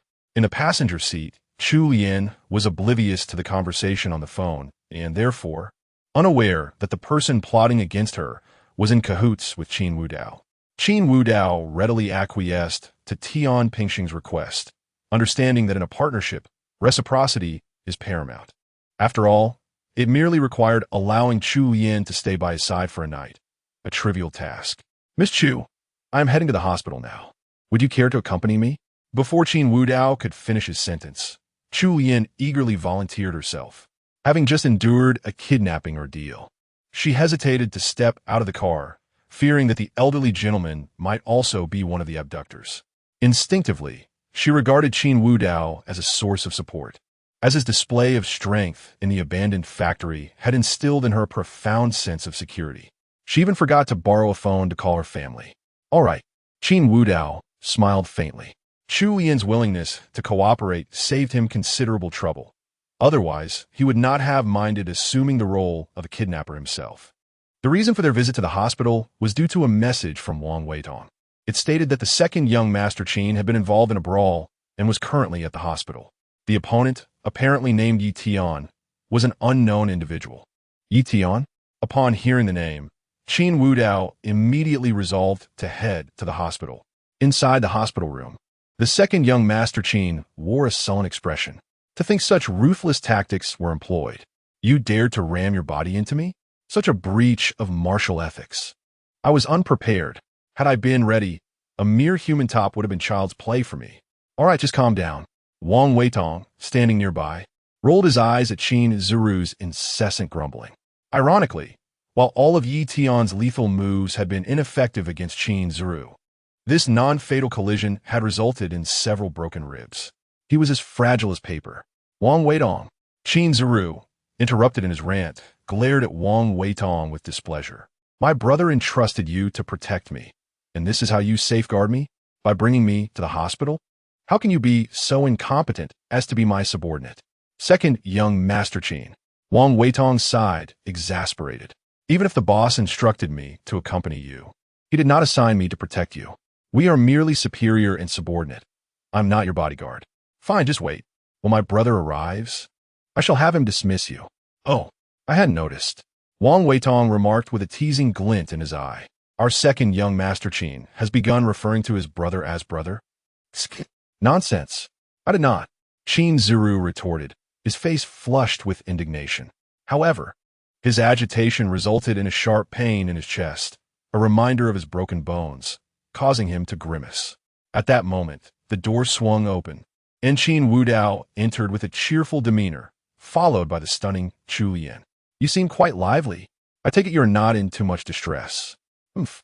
Upon seeing Qin Wudao, Qin Ziru huffed, this is a work-related injury. Remember to reimburse my medical expenses. I estimate it to be around 200 million. 200 million? Qin Wudao burst into laughter. Ha ha. Your estimation is indeed quite rough. Just tell me if you will reimburse me or not. At this, Qin Wudao extended his hand. Come on, hand over your phone. Qin Wudao, are you really going to pull this on me again? Qin Zuru nearly leapt up, his forehead veined with tension, vividly recalling the time Qin Wudao had facilitated a loan for him. Back then, Qin Wudao had worn a similar smile and asked for his phone, leading to a shocking 20,000 loan notification. Now he was constantly pestered by loan agents asking if he needed financial assistance. The dignified second young master of the Qin family was reduced to being questioned about loans, a humiliation he could hardly bear, especially with the prospect of facing his father's wrath. Seeing Qin Zuru's contorted expression, Qin Wudao seized the phone and swiftly executed a transaction. You wanted 200 million, right? Here you go. Skeptically, Qin Zuru accepted his phone, cautiously examining the screen. Indeed, a transfer notification indicated the arrival of 200 million. Wait, I need to scrutinize this further. What if it's a loan? He declared with a serious demeanor. Meanwhile, Qin Wudao turned to Wang Weidong. What about that fellow named Yi Tian? Unknown. Wang Weidong shook his head. The guy is quite skilled. After a brief treatment at the hospital, he left without anyone stopping him. Qin Wudao was hardly surprised by this turn of events. After all, it was only natural for a chosen one to possess some form of advantage. While the two conversed, the door to the room opened once more, and a beautiful doctor entered, clad in a pristine white coat, the collar slightly unbuttoned to reveal a simple light blue shirt beneath. She exuded an aura of both professionalism and elegance. Her hair was glossy and neatly tied in a high ponytail, her skin fair as snow, and her features strikingly beautiful.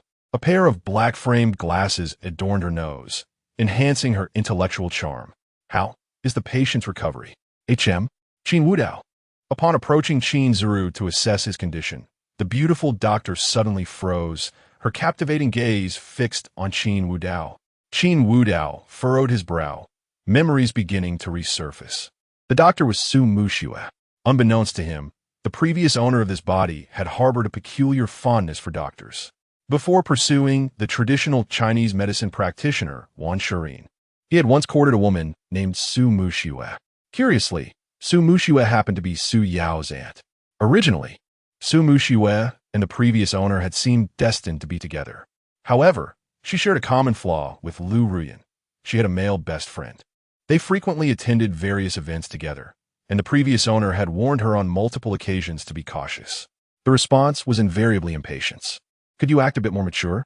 He is merely my best friend. What are you so jealous of? If you cannot handle it, then do not pursue me. I have told you before, I will not neglect my friend for the sake of a boyfriend. On the day of the previous owner's birthday, Su Muxue had been out dining with that male friend, leaving the previous owner feeling disregarded. Only a man could truly understand the thoughts of another man. Repeated warnings had yielded nothing but disdainful rebukes. Chapter 84.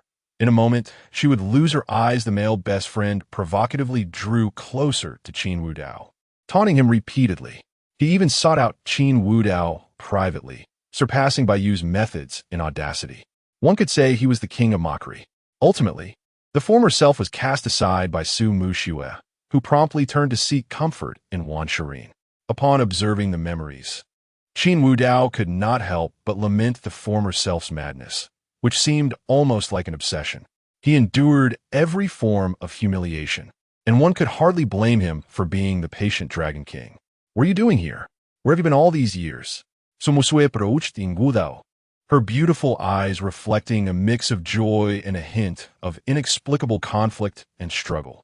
Dr. Su, Qin Wudao replied, a flicker of disdain crossing his features. If I am not mistaken, you are here to see a patient, correct? Why question me? Are you still blaming me?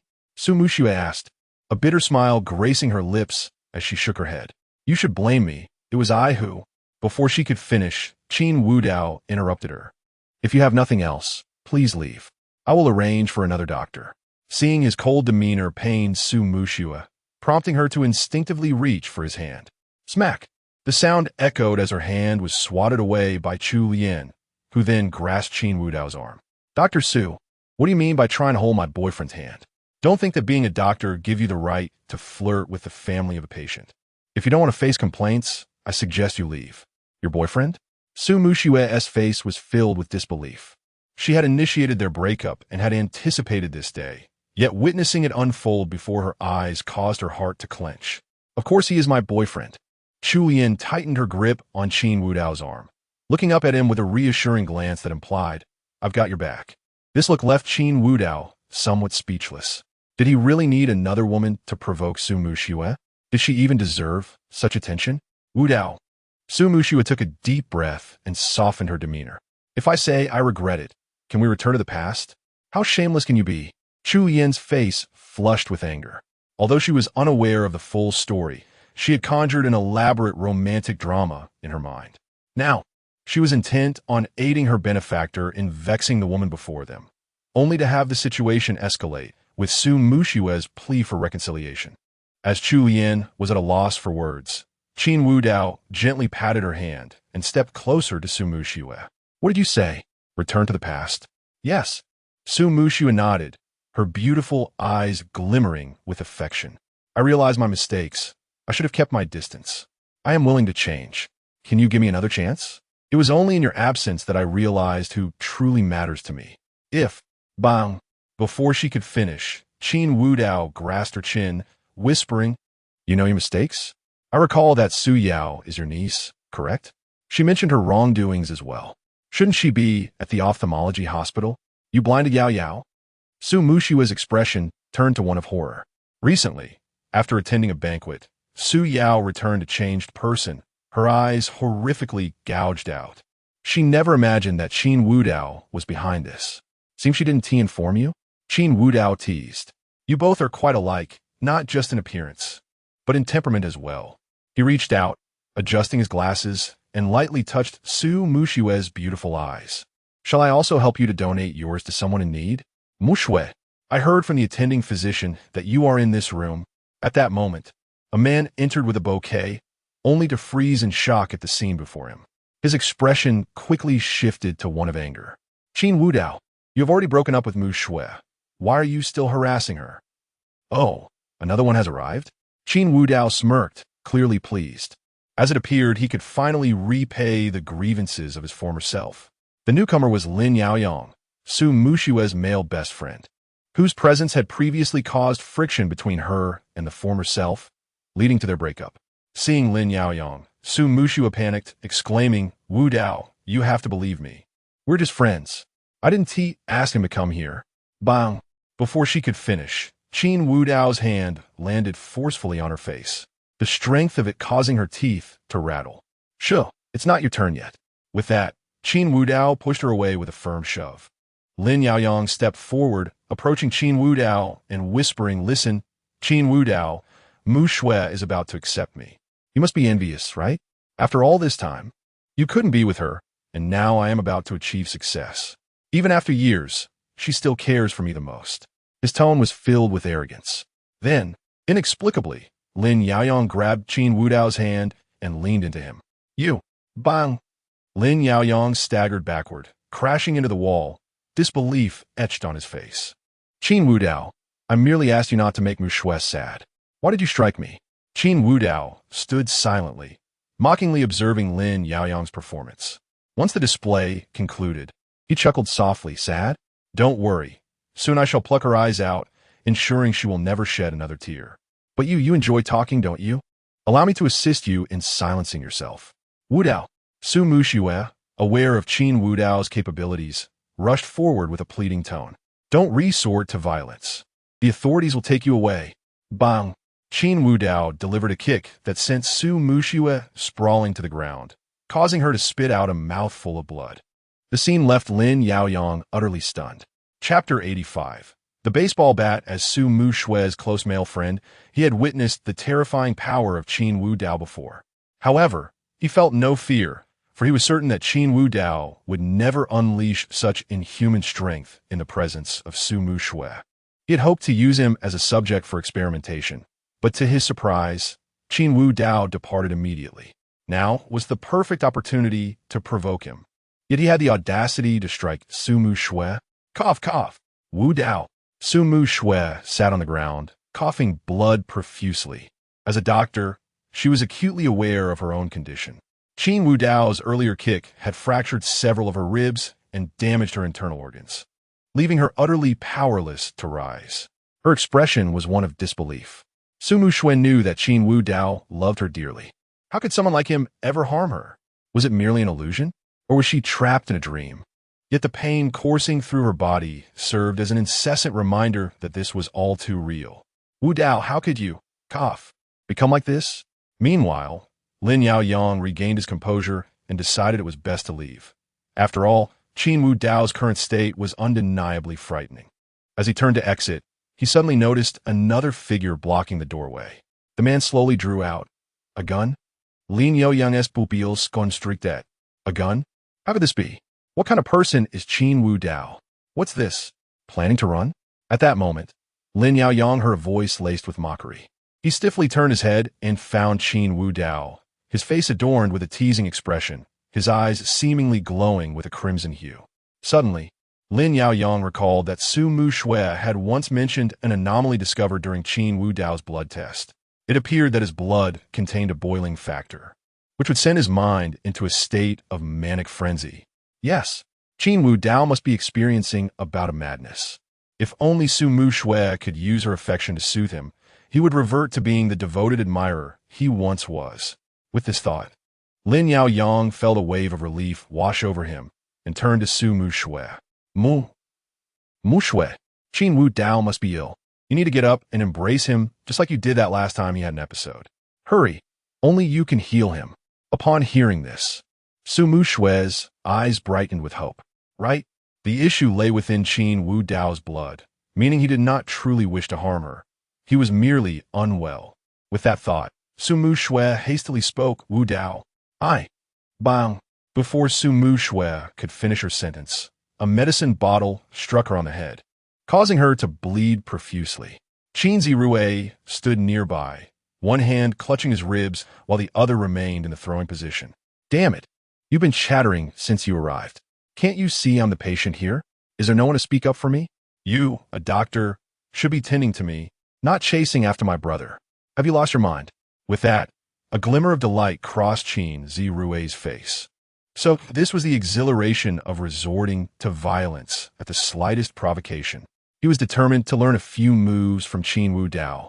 In the future, he would need to resort to money to deal with others. He could use his fists instead. What if he turned out to be a martial arts prodigy? While Qin Zirue indulged in such fanciful thoughts, Qin Wu Dao had already approached Lin Yaoyang. The latter trembled as he stammered, Qin Wu Dao, please don't act impulsively. Muxue is injured. You need to calm down and take her away for treatment. Her? Qin Wu Dao smiled. She yes in no rush. But you, standing there, must be quite fatigued. Allow me to assist you. I'm not tired. Lin Yaoyang's face was a mask of panic. He believed Qin Wu Dao was out of his mind. The best solution was Su Muxue. With this thought, he lunged towards her side. With a thud, he fell awkwardly, wincing in pain, yet he paid no heed to his injuries. He turned to Su Muxue and exclaimed, Muxue, Qin Wu Dao is sick. He actually wants to kill me. I may have interrupted your relationship. I realize my mistake and promise never to disturb you again. Just let me Before Lin Yaoyang could finish, Qin Wu Dao seized it by the collar and hoisted him up. Nearby, Chu Yin's face flushed with excitement. Earlier, at the abandoned factory, she had seen Qin Wu Dao in action and had idolized him ever since. Now, witnessing her idol's prowess once more, how could she possibly contain her enthusiasm? Lin Yaoyang, you have a face that is utterly detestable. Do you know that I despise green tea the most? What tea? Lin Yaoyang struggled as he was lifted into the air, utterly disregarding Qin Wu Dao's words. In the next instant, a resounding bang echoed through the ward. Lin Yaoyang could not even scream as his face was reduced to a bloody pulp, blood splattering everywhere, even on his Su Muxue, whose face was now adorned with droplets of crimson. She sat there, dazed and slumped on the ground, her beautiful eyes filled with terror. Wu Dao, please. Stop. Taking a life comes with a price. I almost forgot about you.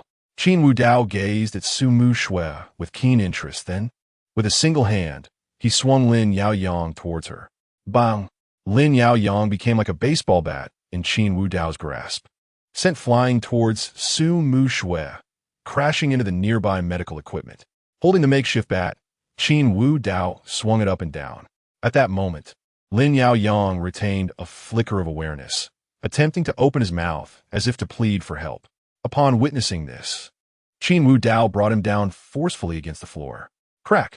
The pristine white tiles shattered upon impact, and along with them, so did Lin Yao Yang's bones. After this display, Qin Wu Dao approached Qin Zi Rue, wiping his hands on the blanket. The invincible Qin Shao chose to remain hidden, constantly reassuring himself that it was all right. He had already received his allowance. Perhaps once Qin Wu Dao departed, he could change to a different blanket. Do not speak, otherwise. What if I end up being beaten to a pulp? In the face of the fierce and formidable Qin Wu Dao, Qin Shao decided to remain silent. After wiping his hands, Qin Wu Dao gazed around at the chaos with indifference, lighting a cigarette. As the smoke curled around him, the crimson glow in his eyes gradually faded. Indeed, Qin Wu Dao sighed. The madness has intensified. But should I let my super brain dictate my actions or allow the madness to lead the way? Either way, the outcome remains unchanged. Ding dong. Congratulations to the host for successfully rewarding the goddess. Chapter 86. Special Operations Department. Congratulations to the host for obtaining the black card, 100 billion Longwo coins, and unlocking 10 of the system. Congratulations to the host for making the female lead regret her decisions. Congratulations to the host for acquiring the frenzied blood suppression ring. Congratulations to the host. No more congratulations. It's just a gift. Congratulations to the host for obtaining the frenzied blood rampage ring. Wearing it increases critical strike chance by 100. A series of system notifications rang out, while the Nyoma system merely followed suit, responding to the rewards of the other systems. It seemed as if it was specifically tailored to the regret system, mimicking its offerings and even surpassing them. Truly, a system pushed to its limits. Qin Zirwei sighed in relief as he observed Qin Wu Dao cleaning the blood from his hands, thinking that by dealing with them, they could no longer harm him. Wang Weidong, standing nearby, shook his head. He understood Qin Wu Dao's frenzied blood state, but felt immense joy at his brother's transformation. After all, he had been genuinely frustrated when Qin Wu Dao played the sycophant. There were times he wished to eliminate those women, yet he feared Qin Wu Dao's wrath. Now, there is no need for him to intervene. Qin Wu Dao dealt with everyone equally, regardless of gender. Having wiped his hands, Qin Wu Dao turned to Wang Weitong and instructed him to tidy up the place and prepare a new hospital room for Qin Zirwei. All right, boss. I'm always busy anyway. Bang. Just as Wang Weitong was about to exit, the door was suddenly kicked open, and a group of individuals clad in black entered, immediately aiming their guns at the 3 occupants of the room. The leader was a striking woman, her elegant appearance accentuated by a sleek black suit that exuded professionalism. Holding a handgun, she radiated both charm and danger. With one hand on her gun, she produced her identification. I am Du Jue from the Special Operations Department. Qin Wu Dao, Wang Weitong, Qin Zirwei, you 3 must accompany us back to the department. I have questions for you. HM. At that moment, Du Jue noticed the gruesome scene in the hospital room. Her gaze toward Qin Wu Dao filled with disgust and anger. Clearly, there was no need for inquiries now. Qin Wu Dao, you are under arrest. Huh? Wang Weitong, perplexed, interjected, I must say, beauty, you've piqued my interest. How did you know these 2 were dealt with by my boss? What if it was me? Since you call him boss, can it be anyone else? Enough chatter, come with me.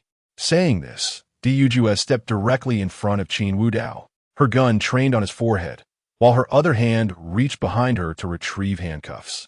At that moment, Qin Wu Dao extended a slender finger and pressed it against the barrel of the gun. What do you intend to do?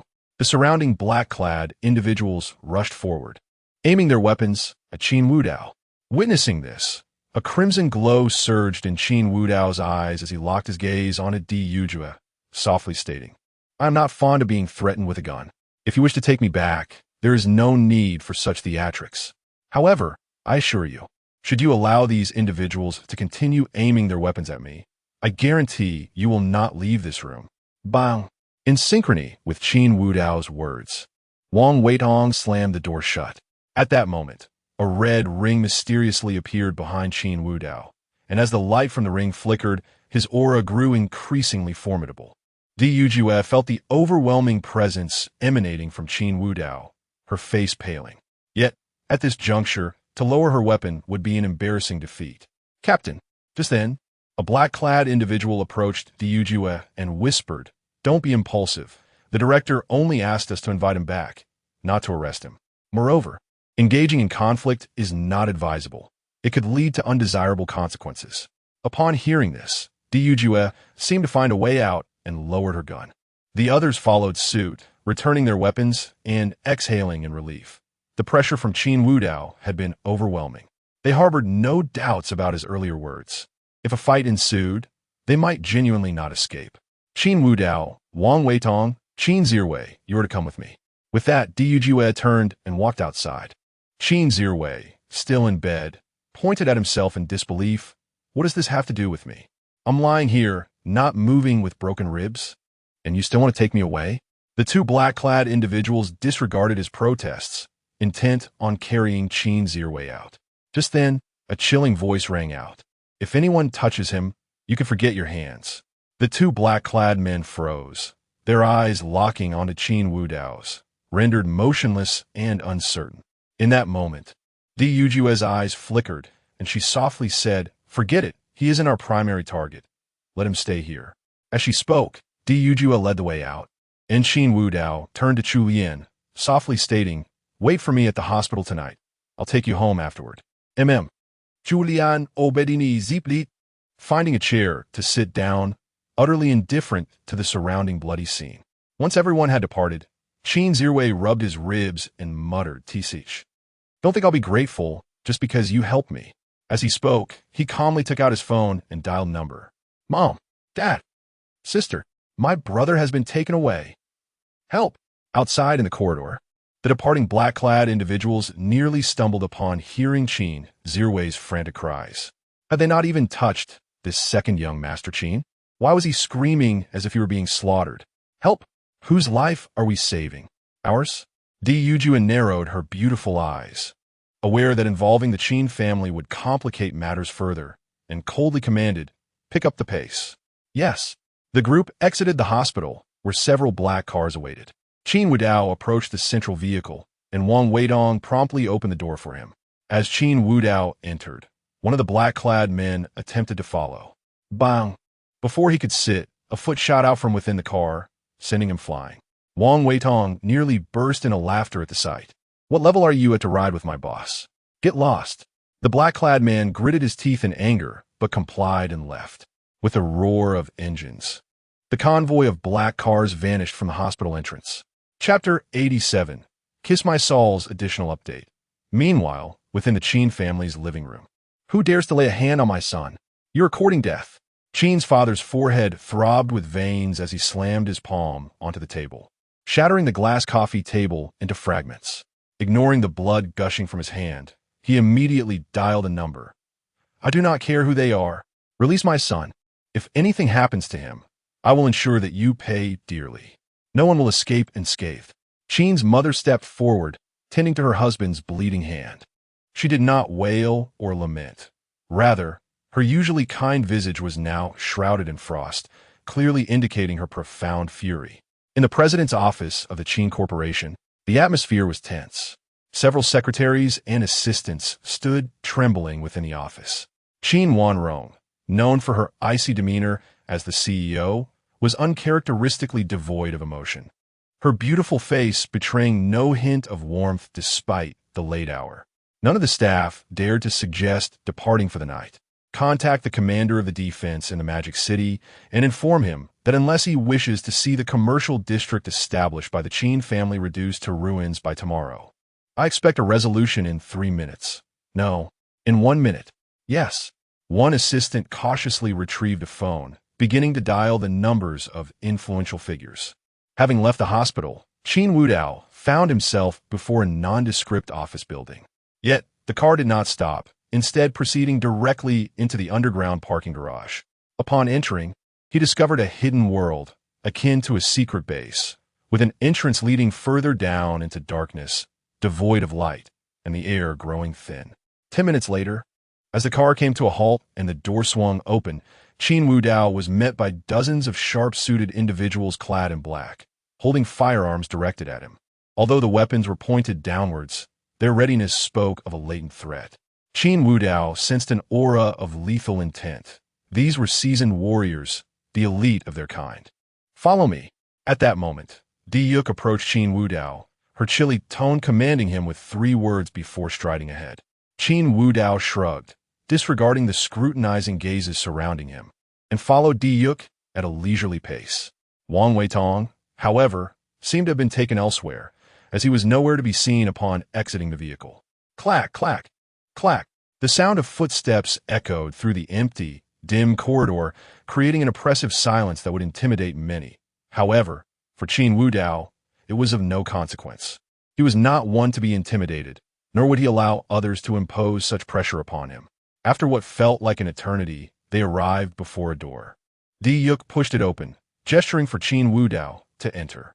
The room's decor was starkly simple, featuring only a table, a few chairs, and a solitary lamp, resembling an interrogation room.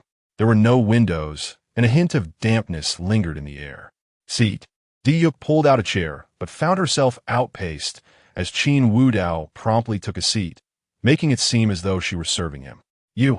Di Yuk's frustration boiled over, and she inhaled deeply to regain her composure before sitting across from him. "I am the captain of the Special Operations Team, Di Yuk, as I have already informed you." "Special Operations?" "Indeed, the Special Operations Department." Upon hearing this, Qin Wudao chuckled lightly. "If you're to shorten it to Special Ops, it does sound rather unrefined. Trust me, Special Actions would be a more fitting title." Bang! Di Yuk slammed her palm on the metallic table, exclaiming, "Qin Wudao, do you believe this is a place for your insolence? I must remind you that your presence here is due to your misconduct.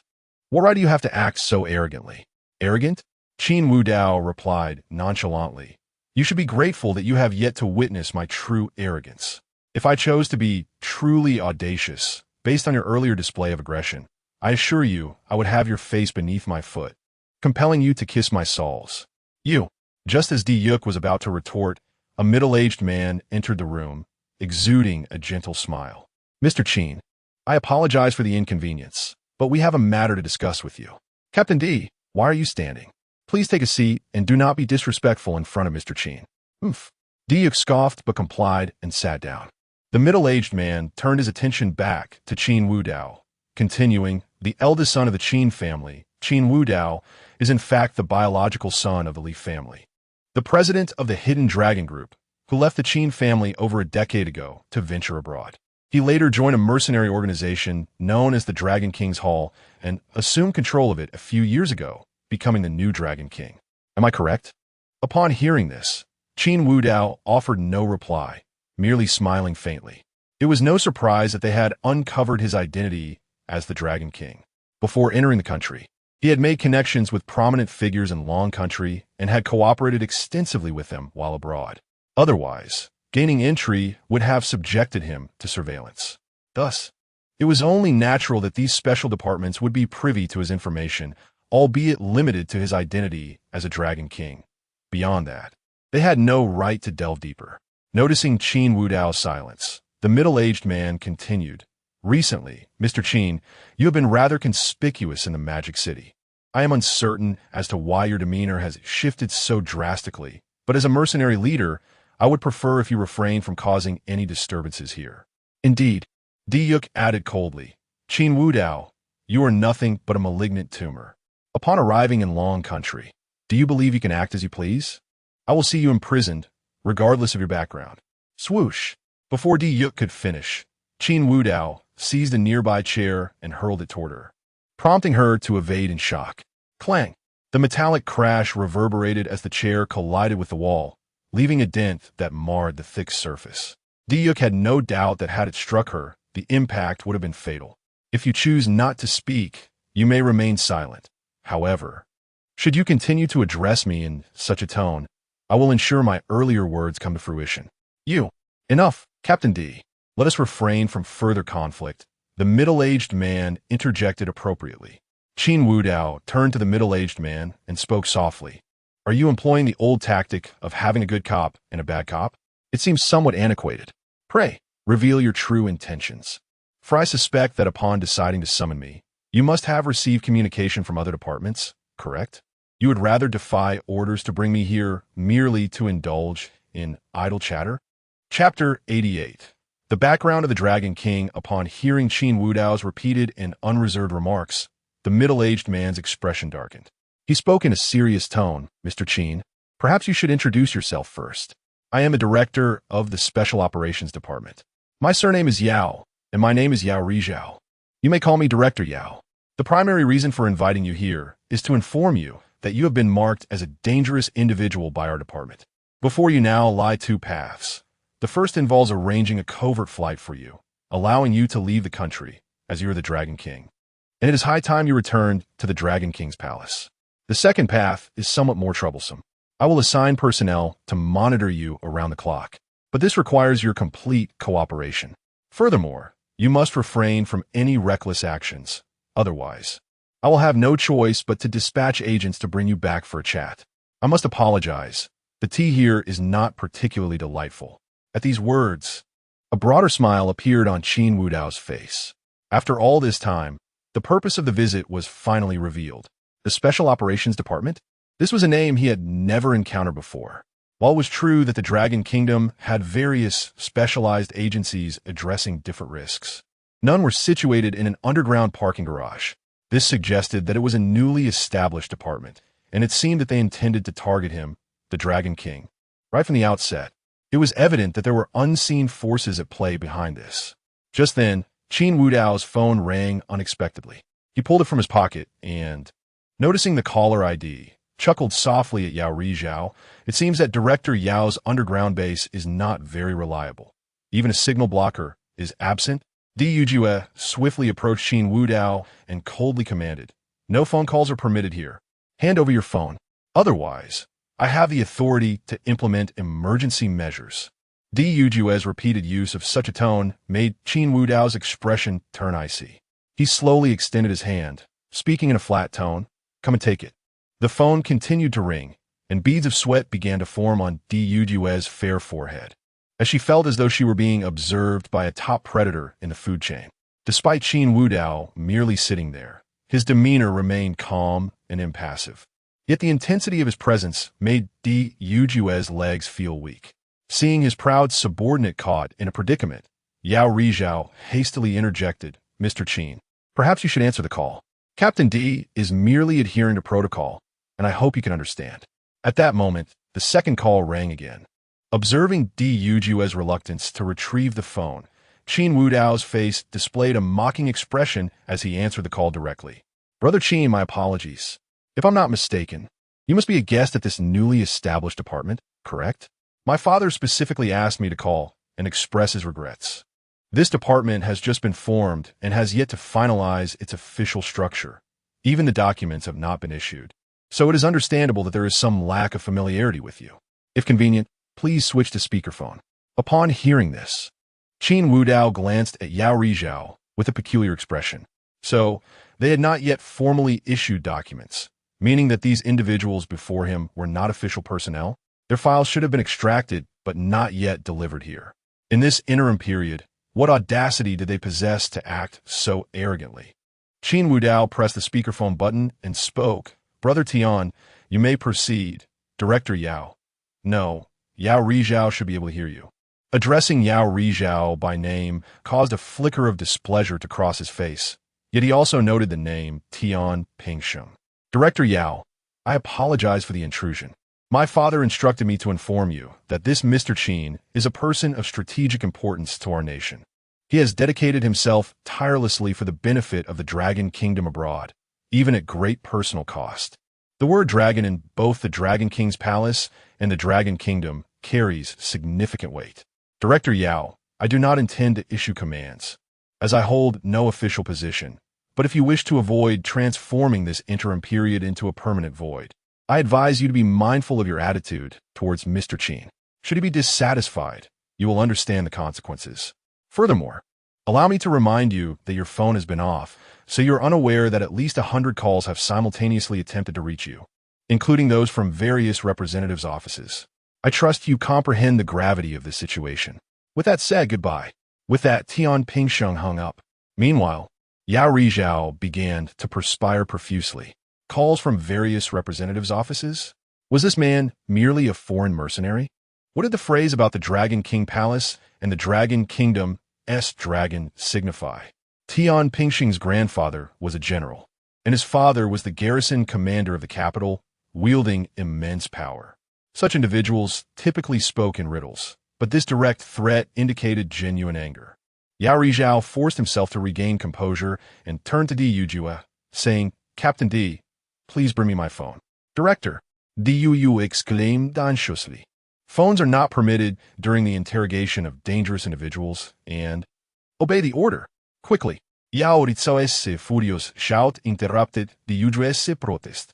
While he previously had the patience to collaborate with his subordinate, he no longer possessed such tolerance. 100 calls? He was uncertain what would become of his so-called Special Operations Department after today. Di Yujue bit her lip, but ultimately turned and exited, returning shortly with Yao Rizhao's phone. Trembling, he activated the device, and upon powering it on, he was met with a barrage of missed calls, all from confidential numbers, along with various text notifications. The more he examined it, the paler his complexion became.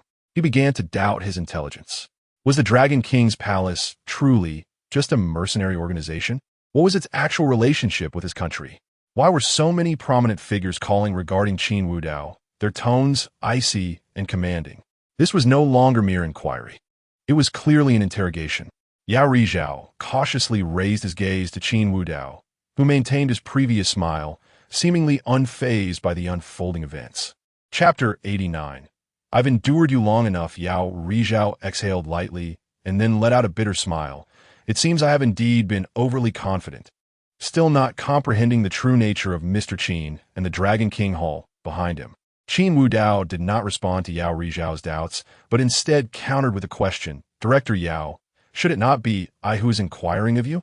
Could you enlighten me as to who revealed my information to you and prompted you to bring me here?" Upon hearing Qin Wudao's inquiry, Yao Rizhao's complexion grew increasingly pale, his facial muscles trembling slightly. "Mr. Qin, no one instructed me to do this. I uncovered your information on my own, so—" It seemed unnecessary to utter such a falsehood. Before Yao Rizhao could finish speaking, Qin Wudao interrupted him directly. Tian Pingsheng had previously mentioned over the phone that this department had not yet received formal documentation, indicating that it was merely a shell at present. What a coincidence that Yao Rizhao's first investigative target happened to land upon the head of the Dragon King. Moreover, the Dragon King Hall was no trivial matter. How could one carelessly investigate it? It was absurd. "Director Yao, I hope you understand that the Dragon of the Dragon Kingdom and the Dragon of my Dragon King Hall share the same character. If you cannot clarify this, should I notify the Dragon Group to come and speak with you?" At the mention of the Dragon Group, Yao Rizhao's pupils constricted. That was the true special department targeting national security in the Dragon Kingdom, a comparison akin to an elephant confronting an ant. Once taken away for questioning by them, Yao Rizhao would likely never see the light of day again. With this thought, Yao Rizhao gritted his teeth and replied in a low voice. "It was someone from the War God Hall who informed me." Just as expected, Qin Wudao's gaze revealed a hint of understanding. He had suspected that under normal circumstances, this special department could not have approached him directly. It turned out to be the War God Hall's doing. Due to the matters concerning the Qinyu group, Qin Wudao had originally intended to deal with the so-called War God, but unexpectedly, before he could act, the latter had come knocking. "May I inquire how the individuals from the War God Hall made contact with you, Director Yao?" "I encountered danger abroad, and an elder from the War God Hall rescued me. This time, he did not instruct me to take action against you, but handed me the information regarding the Dragon King Hall, indicating that this was the first shot fired by my special department. It appeared that the shot indeed had been fired, but the one wielding the weapon was not him." Yao Rizhao wore a bitter smile. He had been used as a pawn. "Very well, I shall repay this life-saving grace," he thought.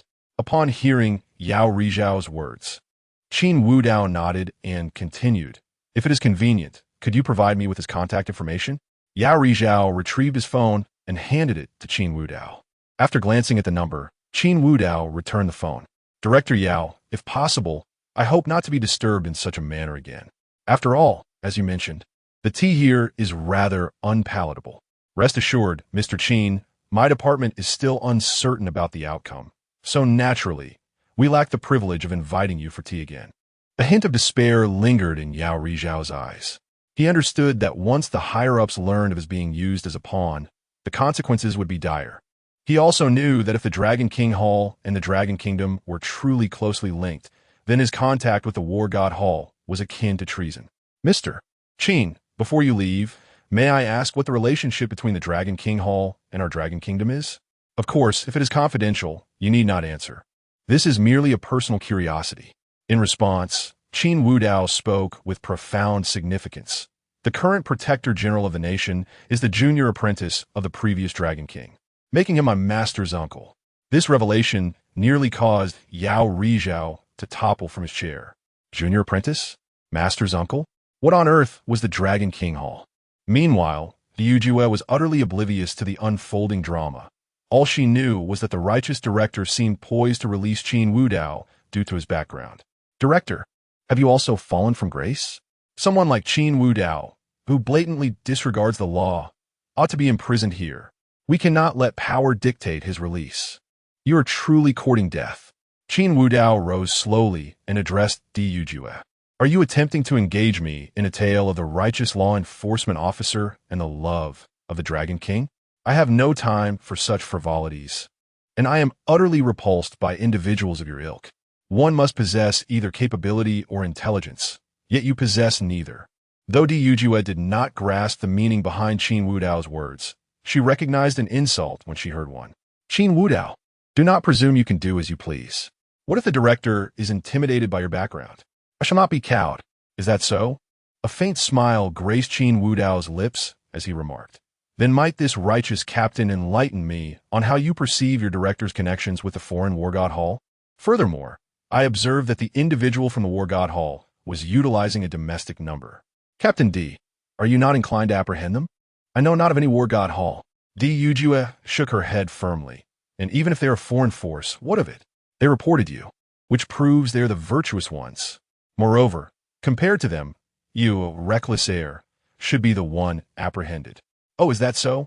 Qin Wudao nodded, then turned his gaze towards Yao Rizhao. Director Yao, let me confirm. Your department has yet to be officially established, correct? Indeed, Yao Rizhao replied softly. Did not Tian Pingxing inform you? Our department has not yet been formally established. In other words, none of you currently belong to the law enforcement agency, and thus, we are not of the same ilk. Fortunately, to be frank, I am not particularly fond of taking action against my own. Before Yao Rizhao could fully comprehend the implications of Qin Wudao's words, the latter transformed into a fleeting shadow, appearing beside Liu Jue. Before she could react, he pressed a hand against her face and forcefully pushed. Boom! With a resounding crash, Qin Wudao pressed Liu Jue against the wall with such force that it caused a faint crack to appear. The red glow flickered in his eyes. He had yet to don the ring that suppressed the madness within him. Looking at Liu Jue, who was now teetering between life and death, Qin Wudao spoke softly.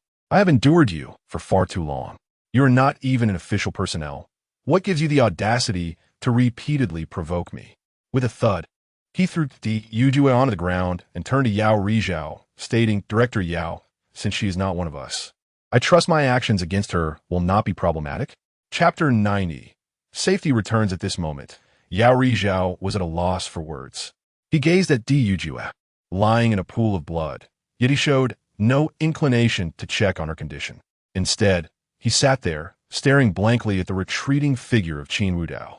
As Qin Wudao had stated, the special department had yet to complete its procedures. Hence, both he and Liu Jue were reduced to mere ordinary individuals without any official status. As ordinary people, apprehending Qin Wudao and subjecting him to an individual interrogation was a precarious endeavor. Even if Liu Jue faced dire consequences, or if the entire underground base were to fall victim to Qin Wudao's wrath, no one would dare to voice a complaint. After all, the magnitude of Qin Wudao's influence was overwhelming. Dragon King Hall, Dragon Country, the National Guardian General, Eliza cascade of terms associated with Qin Wudao flooded Yao Rizhao's mind. Moments later, veins throbbed on his forehead, and his lips quivered uncontrollably. Wargot Hall. How do you do? Yao Rizhao's utterances were lost on Qin Wudao, who had already leisurely made his way to the underground base's parking lot, where Wang Weidong had been waiting for some time. The so-called members of the special department stood frozen, their gazes towards Qin Wudao and Wang Weidong tinged with complexity. They were unaware of the events that had transpired. Only 2 minutes earlier, they had received a notification from their director instructing them to escort Qin Wudao and Wang Weidong out, emphasizing that they were not dangerous individuals, but rather it was imperative to remember to treat them with respect. From the perspective of these special department personnel, their director had undoubtedly compromised due to the backgrounds of Qin Wudao and Wang Weidong. Consequently, they all harbored a sense of unease, particularly those who had previously accompanied Du Jue in bringing Qin Wudao back. They feared retribution from Qin Wudao, aware that they were merely obedient subordinates. If targeted by someone of high stature, their lives could be irrevocably altered. Qin Wudao paid no attention to anyone and directly took a seat in the back of a car, calmly instructing, "Take me back to the Qin residence." One of the special department personnel eagerly volunteered to drive. Wang Weidong, witnessing this, similarly decided to return to his own family. Having been taken away by these individuals from the hospital, he anticipated that his family, especially his younger brother, would likely take action in response to his absence. He needed to return swiftly to regain control of the situation. As the engines roared to life, the outer gates slowly opened, and the two cars headed towards the Wang and Qin residences. Within the Qin family's villa, Qin's father, mother, and sister, Qin Wanrong, sat on the sofa, their expressions dark and cold, clearly still troubled by Qin Wudao's earlier apprehension. Although some prominent figures had apologized and assured them that such an incident would not recur, the discomfort lingered in their hearts. At that moment, Uncle Lu hurried in, his face alight with joy. "Master, Madam, Miss, the young master has returned." "Really?" The three of them sprang to their feet, their faces lit with delight. Moments later, Qin Wudao walked in. His mother rushed forward and enveloped him in a tight embrace. "My dear child, were you frightened? Did they mistreat you? If anyone bullied you, just tell me, and I shall seek justice for you." Qin's father wore a similarly concerned expression. In the face of their family's affection, Qin Wudao gently reassured, "Mom, Dad, I'm fine. They did not harm me. You need not worry." "That's good." Qin's mother breathed a sigh of relief, her anxieties alleviated upon hearing that her son had not been mistreated. Just then, she sensed something and turned her head. True to her instincts, she noted the worry etched on her daughter's exquisite face, her beautiful eyes shimmering with unshed tears. That silly child still feeling shy. Understanding her daughter better than anyone, Qin's mother released Qin Wudao and turned to grasp her husband's arm, leading him upstairs. Uncle Lu waved to dismiss the surrounding servants. The living room was left with only Qin Wudao and Qin Wanrong. At that moment, Qin Wanrong could no longer contain herself and leaped forward, embracing Qin Wudao tightly, her voice trembling.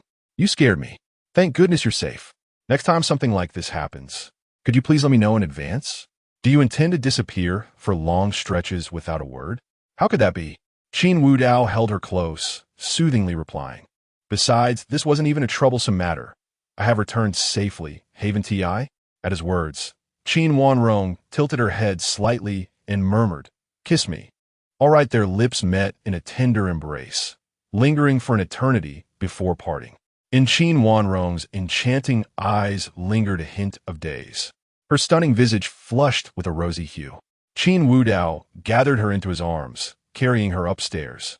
As they entered the room, Qin Wanrong had already discarded her outer garment, carelessly tossing it aside, while the buttons of her shirt were gradually undone, revealing a glimpse of pristine white against the darkness. They kissed again, Qin Wanrong gently lowered onto the bed, their hands exploring each other's forms. "Give me a mem." Meanwhile, in a hospital room in Modu, Qin Zirwei lamented with a face devoid of hope. "May I inquire where the doctor treating me is? I'm in dire pain." Outside, Chu Yin, hearing the commotion from the second young master of the Qin family, paid him no heed. Her cheeks flushed as she recalled the moment Qin Wudao had rescued her. Despite her mature and alluring appearance, she possessed a heart filled with youthful innocence. To her, Qin Wudao's heroic entrance mirrored the figure of her dreams. I remember reading online that if someone is of average appearance, one should repay them in the next life by working like an ox. But if they are handsome and remarkable, one should offer oneself in return. Should I offer myself to him? Lost in her thoughts, Chu Yin paid no attention to the ruckus erupting in the hospital room. By the time Qin Zirwei was discovered by the hospital staff, it was already late at night. The agonizing pain from his fractured bones made him want to lash out in anger.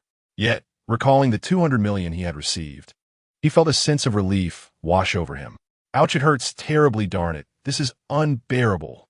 The doctor observed the man before him, alternating between tears and laughter, silently signaling to the nurse to notify a psychiatrist to come take a look. The nurse promptly exited the room. Chapter 91. The bewildered Qin Zirwei.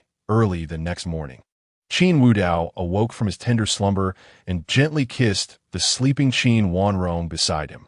She let out a soft murmur, her delicate features tinged with a hint of shyness. Previously, Mother had already discovered our affair. Now, it is likely Father has too. This is all your fault. My fault? A mischievous smile danced upon Qin Wudao's lips. It seems it was you last night. Don't say that. Before he could finish, Qin Wanrong swiftly covered his mouth with her hand. Just as she contemplated biting him to vent her frustration, she suddenly gasped in shock. You! Qin Wanrong pulled Qin Wudao's hand out from under the covers, realizing he had been groping her. Get up. No more mischief. What if Mother sees us? How am I supposed to face her then? They hastily dressed and made their way downstairs. Upon reaching the living room, they found Qin Father and Qin Mother waiting for them, with a glint of mischief in Mother's eyes, causing Qin Wanrong to feel a wave of embarrassment. Qin Father, however, pretended not to notice. They settled onto the sofa, and just as Qin Mother was about to make a teasing remark, the door swung open, and Qin Zirwei was carried in by others. He was wrapped in thick bandages, resembling a mummy, his small eyes filled with deep resentment. The sight of his pained expression made the four in the living room avert their gazes in unison. What have we forgotten? They had entirely overlooked Qin Zirwei. Fortunately, Qin Mother was the first to react, stepping forward to embrace Qin Zirwei. Are you all right, my dear son? Tell me who bullied you. I shall seek justice for you. In the warmth of his mother's embrace, Qin Zirwei felt a bit more at ease. With a hint of grievance, he replied, It's fine. I've already gotten my revenge. Your son is now quite the expert. A mere child is no match for me. Qin Father and Qin Wanrong exchanged looks of disdain. Meanwhile, Qin Mother watched her son with a gentle smile, amused by his bravado. At that moment, Qin Zirwei turned to Qin Wudao, his voice cold. You're back. Oomph. That's good. It prevents rumors from spreading about our family being taken away. Stay out of trouble and don't tarnish the Qin family's name. While Qin Zirwei was still being haughty, Qin Wudao waved his phone, interrupting him. I have the authority to freeze the 200 million intended for you. That's not acceptable. That's my medical expenses. 200 million. Qin Father exclaimed, his tone heavy. You are asking your elder brother for 200 million. Your mother and I can barely support you as it is. And now you want to rely on your brother for money? What? Qin Zirwei exclaimed with a sorrowful expression. That's the medical fee Qin Wudao promised me. I was injured while helping him, and besides, I am about to become the vice president of the Hidden Dragon Group. What is wrong with me taking some money? Nonsense. Qin Father showed no leniency. Look at yourself, vice president. Don't think your brother indulges you. I won't either. Enough. At Qin Father's sternness, Qin Mother interjected. Wudao is his brother. What is wrong with an elder brother spoiling his younger sibling? Moreover, she glanced at Qin Wudao and Qin Wanrong, her eyes sparkling with delight. If Wudao is happy and sends his brother a red envelope, what is the harm? Isn't that customary? Upon hearing this, Qin Wanrong's cheeks flushed crimson, and she instinctively squeezed Qin Wudao's hand. Customary? Qin Zirwei asked, bewildered. What do you mean? You want to call him brother? Never. I have no brother. Whether you accept it or not, he is your brother. But after this, Mother, Qin Wanrong, sensing her mother was about to reveal too much, quickly interjected to halt her. Qin Zirwei gazed at Qin Wanrong and Qin Wudao with suspicion, as if trying to discern something. Noticing his inquisitive gaze, Qin Wanrong threatened, "What are you looking at? Do you wish to break another couple of ribs?" Meanwhile, in stark contrast to the harmonious atmosphere of the Qin family, the Li family's villa was enveloped in gloom. Li father and Li mother sat on the sofa, their brows furrowed in worry. Li Sisi was hospitalized due to her severe injuries, and Li Jingyu had taken over some of her responsibilities, but he was utterly failing at it. "Dad, Mom, I understand my mistakes." Li Jingyu stood before his parents, his face a mask of grievance. "But this isn't entirely my fault. It was all because Qin Wudao returned. And now the people in the company say I will soon be kicked out. They refuse to cooperate with me. Who dares treat my xiaoyu like that?" Li mother, concerned, approached her son to offer comfort, but Li father's voice cut through the air, cold and commanding. "Sit down." Hearing her husband's tone, Li mother had no choice but to return to her seat. Li father fixed a frosty gaze on Li Jingyu. "Put away your petty thoughts. Do you think I am unaware of your intentions? It was only because I was indifferent before, but now that Wu Dao has returned, you should recognize he is my biological son. You are merely an adopted son. Even if I treat you like my own, you will always be an adopted child." "Dad!" Li Jingyu could hardly believe his ears. He had never anticipated Li Lindu would speak to him in such a manner. Though Li mother felt her heart ache for her son, she dared not interrupt Li father. As his closest confidant, she understood that opposing him at this moment would be unwise. "Dad, Mom." Tears welled in Li Jingyu's eyes. "I understand now. I will never be your son. If you do not want me, I shall leave." With that, he turned and fled from the villa. Li mother attempted to rise and follow, but Li father restrained her. "Let him suffer a little. He needs to stop this incessant whining. What a disgrace. He is still just a child. Be quiet." As Li Jingyu burst out of the villa, the expression of grievance vanished from his face, replaced by a sinister glare. "Qin Wudao, why did you come to obstruct my path? Could you not just die quietly abroad? The Li family should rightfully belong to me. Now my parents treat me this way. I still have an elder sister. I will seek her out to deal with you." Completely oblivious to the fact that Li Sisi had nearly been killed by Qin Wudao, Li Jingyu viewed her as his only salvation. As he entered the hospital, a handsome young man was seen collecting medication. Simultaneously, several people in the hospital seemed to recognize Li Jingyu and whispered amongst themselves, "Isn't he Qin Wudao's younger brother?" Chapter 92. The little green tea is once again brutally beaten. Additional update. The young man retrieving the medicine was none other than Yi Tian. Upon hearing this remark, he turned and approached the group engaged in discussion. "Who do you say he is?" "He is the brother of Qin Wudao. He is." Before the speaker could finish, Yi Tian had already turned towards Li Jingyu, his gaze glinting with a chilling intensity. "I had previously predicted that I would encounter a family member of Qin Wudao. It was supposed to happen yesterday. However, I unexpectedly encountered a formidable opponent, whose fate must have obstructed mine and robbed me of my fortune. Now, I find myself face to face with Qin Wudao's kin, his brother." You must be Qin Zirwei." Yi Tian sneered as he approached Li Jingyu. Initially intending to visit Li Sisi, Li Jingyu was suddenly obstructed by Yi Tian. Confusion etched across his face. "Who are you? Why are you stopping me?" "Nothing much. I merely wish to converse with you." "Rest assured, it will not take long."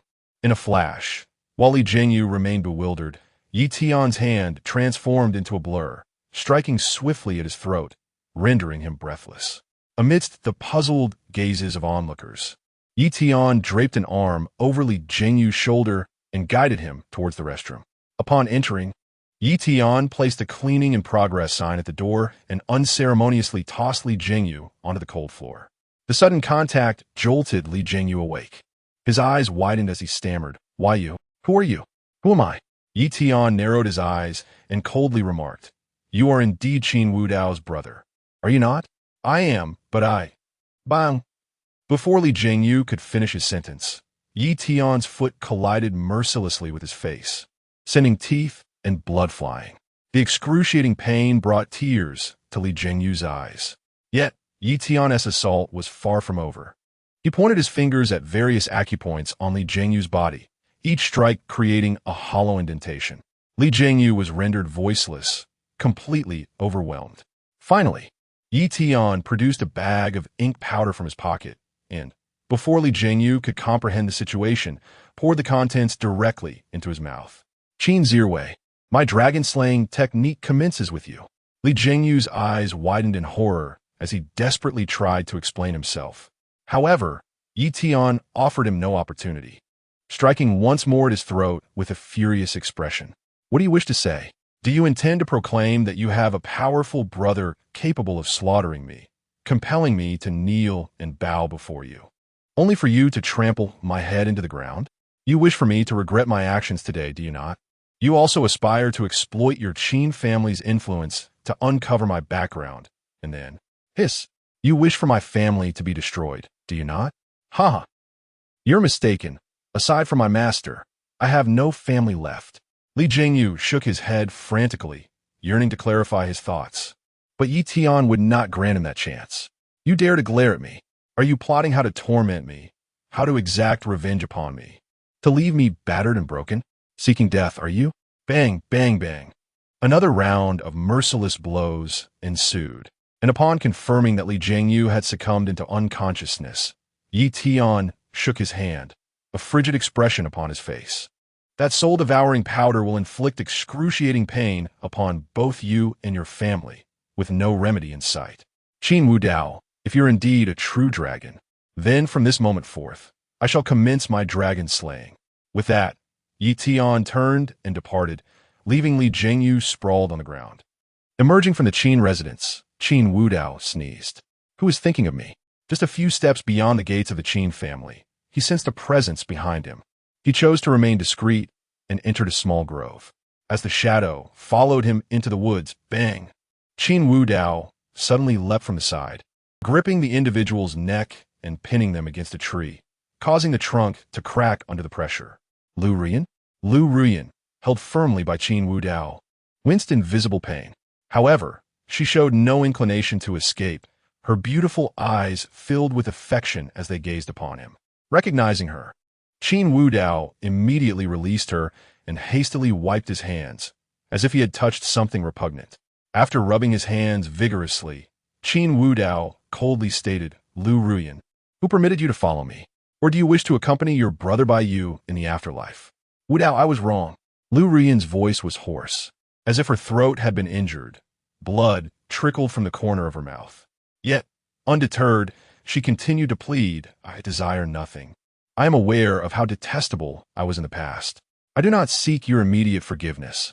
I only wish to see you. I will do anything you ask. You adore black stockings, do you not? I shall wear them. Whatever you desire, I will fulfill. Please, just allow me to gaze at you from afar. Her tone was abjectly humble, almost to the ground.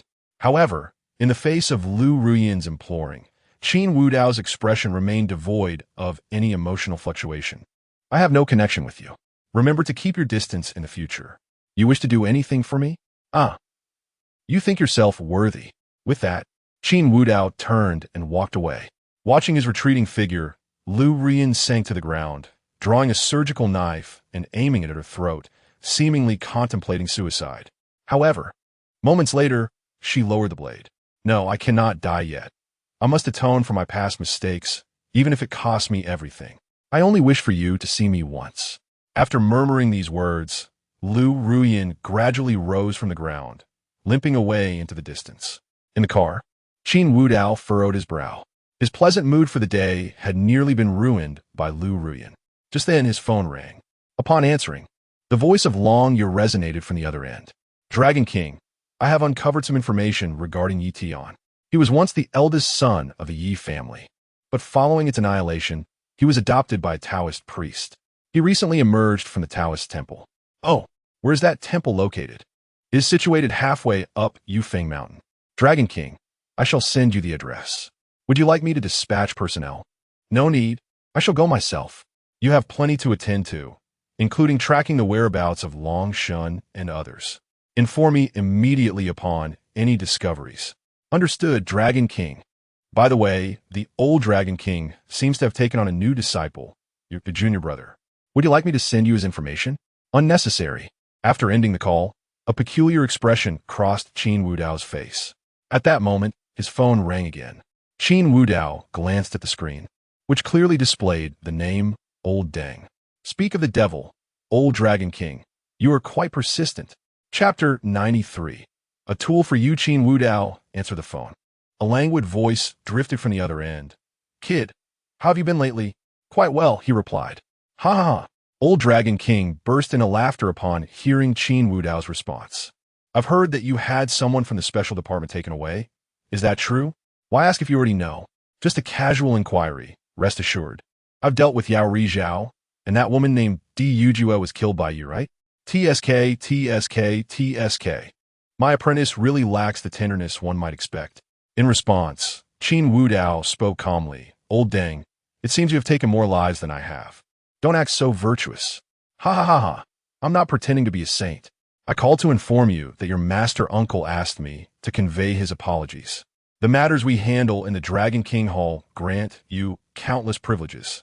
Moreover, you are the most exceptional Dragon King in history. The future of the Dragon King Hall relies on you.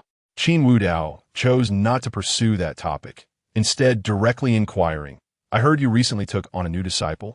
Are you worried he might vie for power against you? Worried? Qin Wudao chuckled lightly. What is there to worry about? If he's stubborn enough to challenge me, let him try. You should know how I ascended to the position of Dragon King, Old Deng. Ha ha, I knew it. You could never become a sycophant. Your submission to those women stems from your wild blood, right? Well, it doesn't matter now. That's good. After a moment of silence, Old Dragon King's tone suddenly darkened. Kid, I only acknowledge you and your master sister as my disciples. As for your so-called second senior sister and junior sister, they're merely looking for a warm place to stay. After all, it's quite normal for a man to have multiple wives. As for your junior brother, I see potential in him, but if he cannot be of use to you, I shall personally dispose of him. Of course, it should be fine since that lad admires you greatly. If he does anything to displease you, feel free to deal with him as you see fit. You are the Dragon King. Even I, this retired old man, must heed your command, let alone a mere tool. When Old Dragon King spoke these words, there was no hint of emotional fluctuation in his tone. To him, the new disciple was merely a tool. I understand. Qin Wudao nodded, fully aware of Old Dragon King's character. For his master sister and him, Old Dragon King was like a benevolent father, but for other disciples, he was akin to a cold, living embodiment of death. Also, since you called me, it must be because you have a task for me. You caught me. Old Dragon King chuckled before continuing. You need not worry about the War God Hall. They will eventually walk into their own traps. In a few days, you need to handle a matter. It seems several small nations in the south are in contact with the United States, procuring formidable firepower. You must take care of them. I will have your master sister, junior sister, and that little tool assist you. If any of them disobey you, deal with them on the spot. Furthermore, you should also resolve matters with the Elder Council. They're just a few old fools. If I weren't busy, I would have already strung them up by their intestines. Qin Wudao inquired, what are you busy with? You. My dear. Before he could finish, a sickly sweet voice came from Old Dragon King's end. Qin Wudao. Cough cough. Old Dragon King cleared his throat to mask his embarrassment and promptly replied with a serious tone, I've been occupied with a significant event involving billions of people, so I've been quite busy. Well, I must go now. I have matters to attend to, dear. Quickly change into black stockings. Today, I want you to... Huff. Qin Wudao exhaled a cloud of smoke, staring at the already disconnected phone, feeling a surge of exasperation. It was evident that their bond as master and disciple extended even to their peculiar preferences. Never mind. I shall visit abroad in a couple of days, and it would be a good opportunity to resolve matters with choose each one. But before that, Qin Wudao activated the navigation and sped towards the coordinates sent by Longya. Yufeng Mountain was situated on the outskirts of the magical metropolis, a desolate peak, devoid of any roadways, surrounded by towering trees.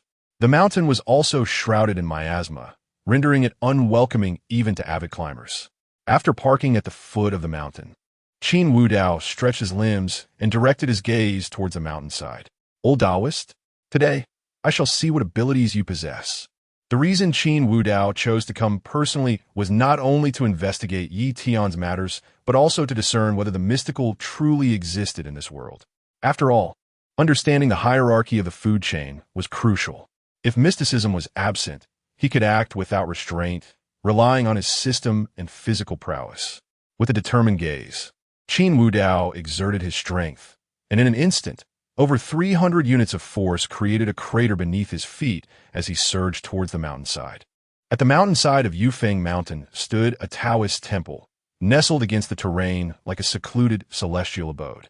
The temple's entrance was ancient and imposing, constructed from enormous green stones. A plaque hung prominently, inscribed with the words I Qian, the characters robust and vigorous, still exuding an air of antiquity despite the ravages of time. Flanking the entrance were two stone lions, fierce and poised, as if guarding this tranquil sanctuary. Though the temple appeared formidable, the ground before it was littered with fallen leaves, indicative of its infrequent visitors. The greenstone bricks were blanketed in a thick layer of moss. Qin Wudao surveyed the temple before him, narrowing his eyes. After observing the surroundings, he stood before the grand entrance. With a slight smile curling at the corners of his mouth, he focused intently on the ancient, heavy door. With a sudden burst of energy, he lifted his right leg high, the muscles taut like a bowstring, brimming with latent power. Then, with the force of a cannonball, his right leg struck out with incredible speed, the air slicing sharply beneath the force of his kick, as if it were being cleaved by a blade. This kick, imbued with immense strength, collided heavily against the temple door. A thunderous roar echoed, akin to thunder erupting from the ground, causing the surrounding foliage to rain down. The once indomitable door, bearing the scars of time, crumbled like fragile parchment under the impact of this overwhelming force.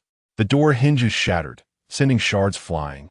As the entire door dislodged from its frame, hurtling into the temple, enveloped in dust before crashing heavily onto the stone pathway, raising a cloud of dust into the air. Chapter 94: The Truth of Those Years Inside the Taoist Temple. Moments ago, a venerable old priest, embodying the essence of celestial wisdom, was engaged in conversation with a few individuals before him. These individuals, adorned in exquisite garments, clearly belonged to a distinguished class, for it was evident that ordinary folk would not venture to this secluded temple. Among them were familiar faces to Qin Wudao, by Qin Yue, Li Lindu, Yi Tian, and an unremarkable young man, the previous strategist, whose exceptional talent had led by Qin Yue to elevate him beyond the norm, thus granting him the privilege to stand here. Accompanying them were several bodyguards as they deliberated the mineral development of Yufeng Mountain. I Cheng, are you certain there are minerals here? Li Lindu inquired, to which the old priest responded with a slight smile. Rest assured, Master Li, if there were none, I would not have summoned you all here. Bai Qingyue furrowed her brows. Since you and this gentleman are so well acquainted, why not develop Yufeng Mountain yourselves? Why disclose this information to us at Qinyu Group? With a chuckle, Li Lindu replied, Qingyue, there is no need for overthinking. Your grandfather is a senior of mine and has aided me in the past. This is merely an act of gratitude. Despite the sincerity in his tone, Bai Qingyue's beautiful eyes still held a trace of vigilance. Suddenly, a deafening crash interrupted their exchange. The heavy door of the temple flew inward. The bodyguards reacted instantaneously, shielding their employers. I Cheng's pupils constricted. He had summoned Bai Qingyue because he had divined a connection between her and the true dragon of the Qin family. In this scenario, if he could draw Bai Qingyue into the fray, perhaps his disciple could intercept and diminish the dragon's fortune. However, he had calculated only this connection, neglecting to foresee the calamity that would ensue today. Dust billowed as a man emerged from the haze. It was Qin Wudao. Upon recognizing him, both Li Lindu and Bai Qingyue were momentarily stunned. Qin Wudao entered with a smile, greeting the assembly. Everyone gathered here. Mind if I join? Yi Tian, standing at the forefront with a wary expression, coldly asked, Who are you? As he scrutinized Qin Wudao, the latter simultaneously activated his panel. Name, Yi Tian. Age, 20. Fate, child of destiny, delusional victim, erratic, steeped in blood feuds, solitary star. Who am I? Qin Wudao's smile broadened in response to Yi Tian's question. Perhaps you should inquire of Masterly beside you, and you shall discover my identity. Yi Tian refrained from asking Li Lindu, opting instead to calculate with his fingers. Moments later, he gasped, "You are the true dragon, Qin Wudao." Qin Wudao furrowed his brow, uncertain of the term true dragon. If it referred to the Dragon King, then it undoubtedly pertained to him. "It seems you recognize me," he remarked, stepping closer to Li Lindu with a light chuckle. "Masterly, care to explain? What schemes are you and your associates concocting here?" Qin Yue quickly interjected. "President Qin, I was merely summoned to discuss the development rights of Yufeng Mountain. I am entirely unaware of any grievances between you." She spoke truthfully, her urgency stemming from having witnessed Qin Wudao's formidable combat prowess. She surmised that the bodyguards surrounding them would be no match for him. Clearly, Qin Wudao harbored animosity towards Li Lindu and the priest, as evidenced by his forceful entrance. To clarify the dynamics, Qin Yue promptly declared her stance. She had no desire to be caught in an inexplicable altercation, especially since Qin Group and the Hidden Dragon Group were still partners. Wudao Li Lindu's tone was laden with nostalgia. "I never anticipated you would find your way here. It seems you've uncovered the truth of those years. Have you not?" "Indeed," Qin Wudao nodded. "Pray tell, what is the reason?" "Discovering the truth?" He had unearthed nothing substantial. His visit to Yufeng Mountain was merely to ascertain the identity of Yi Tian's master. However, Li Lindu's words hinted at an underlying issue, prompting Qin Wudao to inquire further. Seeing Qin Wudao's cheerful demeanor, Li Lindu sighed and explained, "The events of the past were indeed my misdeed. I should not have heeded Yi Cheng's counsel to orchestrate your abduction by the enemies of the Li family. But believe me, my intent was solely to strengthen the Li family. Now that you have matured, return with me to the Li family, and I shall ensure you inherit it all tomorrow. Wudao, you are my biological son, and I wish to make amends." "Is that so?" Qin Wudao nodded, realizing that in his previous life, he had not been abandoned amidst battle, but rather had been cast aside as an orphan due to Li Lindu's machinations. As the child of destiny, such a tragic origin was indeed profound.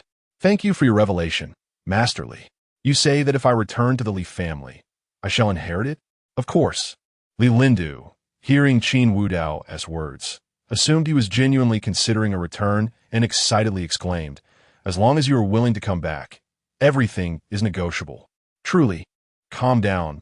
Don't get so excited that you spray me with saliva," Qin Wudao retorted, taking a step back. He continued, "However, you are still alive. How about this? When you pass, I shall absorb the Li family. After all, we share blood ties, and I wish to honor my filial duty.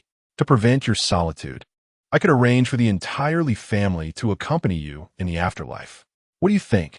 Upon hearing this, Li Lindu was incensed. "Qin Wudao, you are utterly ungrateful. Well, I've already called myself Wudao. What do you expect?" Qin Wudao regarded Li Lindu as though he were a specter. Initially, he had no intention of harming the Li family. Even if they were unjust, they were still kin. Yet, with Li Sisi and Li Jingyu frequently emerging like clowns, coupled with Li Lindu's shameless remarks, it would be unnatural for Qin Wudao not to harbor thoughts of vengeance. At that moment, realization struck him, and he turned to Yi Cheng. "Old man, Li Lindu claims you led him to believe your words, which means you were the one who orchestrated my abandonment, correct?" "It was indeed I," Yi Cheng admitted without hesitation, acknowledging the truth. "I had once cast your fate." Chapter 95, Nurturing the Great Tree, additional update. You are a true dragon. While the Li family embodies the ruthless and avaricious wolf-like disposition, should you remain with the Li family, it is likely that you would become a general whose bones are scattered among thousands, and the entire Li family would serve as a mere stepping stone for your destiny. Hence, I, a humble Taoist, urge the head of the Li family to send you away. Regrettably, when the Li family had intended to send someone to eliminate you, you had already vanished. Otherwise, you would not be in this predicament today. Yi Cheng.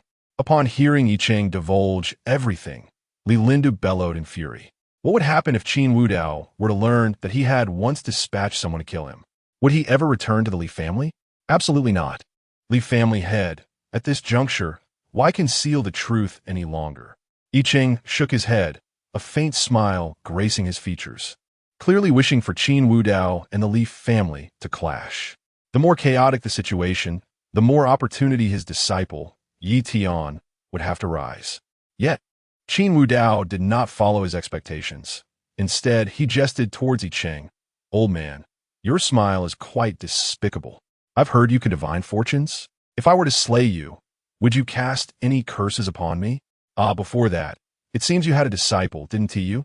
Qin Wudao turned his gaze towards Yi Tian. Hearing this, I Ching's smile faltered. He might face danger, but his disciple must not. Qin Wudao, if it comes to you. Swish. Before he could finish, Qin Wudao had already traversed the air, appearing directly before Yi Tian. The latter was taken aback. With no time to ponder, he summoned all his strength and struck out with a punch, the force so tremendous that his sleeves fluttered audibly. Witnessing this, a cruel smile formed on Qin Wudao's face. Competing in strength are we? He retaliated with a punch of his own, causing the very ground beneath him to shatter. Boom! A sound akin to thunder erupted, and in the next instant, Yi Tian was propelled backward like a cannonball. His feet contorted grotesquely. With a resounding crash, he crashed into the Taoist temple, shattering a statue of a sage within. You seek death. I Ching, witnessing his disciple being sent flying, could no longer restrain himself. He leaped forward, charging at Qin Wudao. Here it comes. Qin Wudao sensed the momentum emanating from I Ching, excitement gleaming in his eyes. Finally, a worthy opponent had arrived. Clad in a gray Taoist robe, I Ching floated gracefully through the air, seemingly exerting no effort, yet ascending effortlessly. Holding a whisk, he flicked it forward, the air bursting forth with a thunderous crackle, the delicate whisk transforming into a formidable iron whip. Deceptively gentle, yet brimming with immense power. Qin Wudao radiated an aura of ferocity, his collar open, hair disheveled, eyes ablaze with a frenzied fire, resembling a wild beast. In response to the air-splitting whisk, he positioned one hand to the side while raising the other in a powerful punch, slicing through the air with a fierce wind, aimed directly at I Ching's face. The punch was fierce, seemingly capable of tearing the very fabric of air itself, stirring the dust upon the ground. With a muffled thud, the iron-like whisk struck Qin Wudao's arm, shredding his sleeve, and a flush of crimson appeared, with blood seeping forth. Simultaneously, Qin Wudao's right fist crashed forward. Unfazed, I Ching countered, one hand pressing against his chest in an attempt to neutralize Qin Wudao's force with softness, enveloping his fist within his palm. Yet, the moment the fist connected, I Ching's countenance shifted to one of horror. With a thunderous sound, I Ching was forced backward, carving two deep imprints into the ground. He retreated several meters before finally dissipating the overwhelming force, his robe torn and blood trickling from the corner of his mouth. His palm deformed, hair disheveled. He bore no resemblance to the ethereal figure he once was. How can you be so powerful, without any discernible technique, relying solely on your physique to unleash such unmanageable strength? I Ching felt as if his very insides had been rattled. He stared incredulously at Qin Wudao. A true dragon. A true dragon. Even a being of such a fate, endowed with innate divine strength, should not possess such exaggeration. This strength transcends the limits of humanity. In response to I Ching's incredulity, Qin Wudao shook his reddened arm and chuckled lightly. How can I be this strong? Did you think that was my utmost power? I Ching's pupils constricted, realizing that the previous punch had not been Qin Wudao's full strength. What devastation could he unleash if he fought with all his might? Is he even human?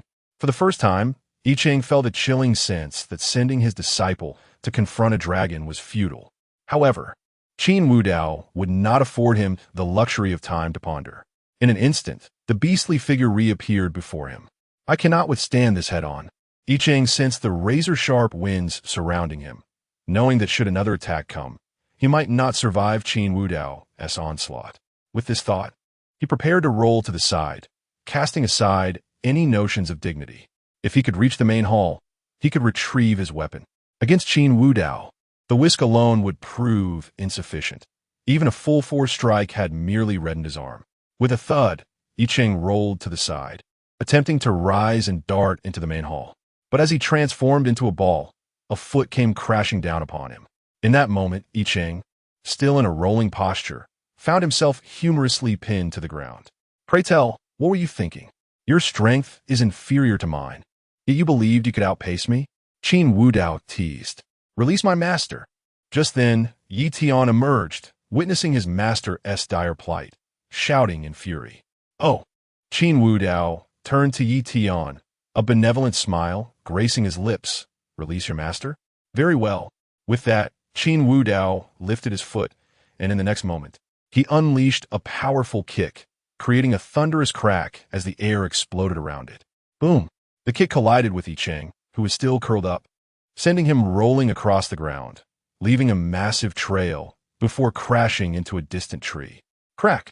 The tree splintered with a resounding crash, sending plumes of dust swirling. Qin Wudao! Yi Tian's eyes blazed with fury, his voice breaking as he cried out the name of his adversary. Hearing this, Qin Wudao frowned slightly. Why the commotion? You are making me sound like the villain. Come, I shall promptly send you and your master to reunite. Surely, you wouldn't want your master to become fertilizer, nurturing trees all alone, would you? Chapter 96.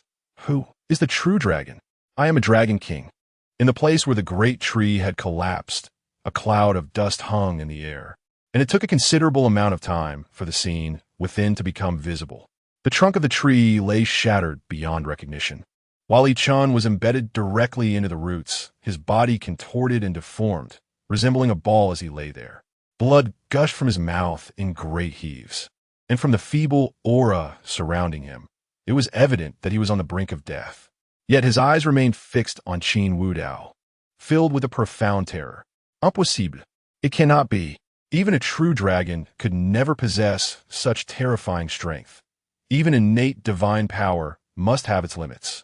My dragon-slaying technique is flawless. As long as Yi Tian employs it, he will eventually be able to slay this true dragon. Qin Wudao's hearing was remarkably acute, and he naturally caught wind of Yi Chen's mutterings.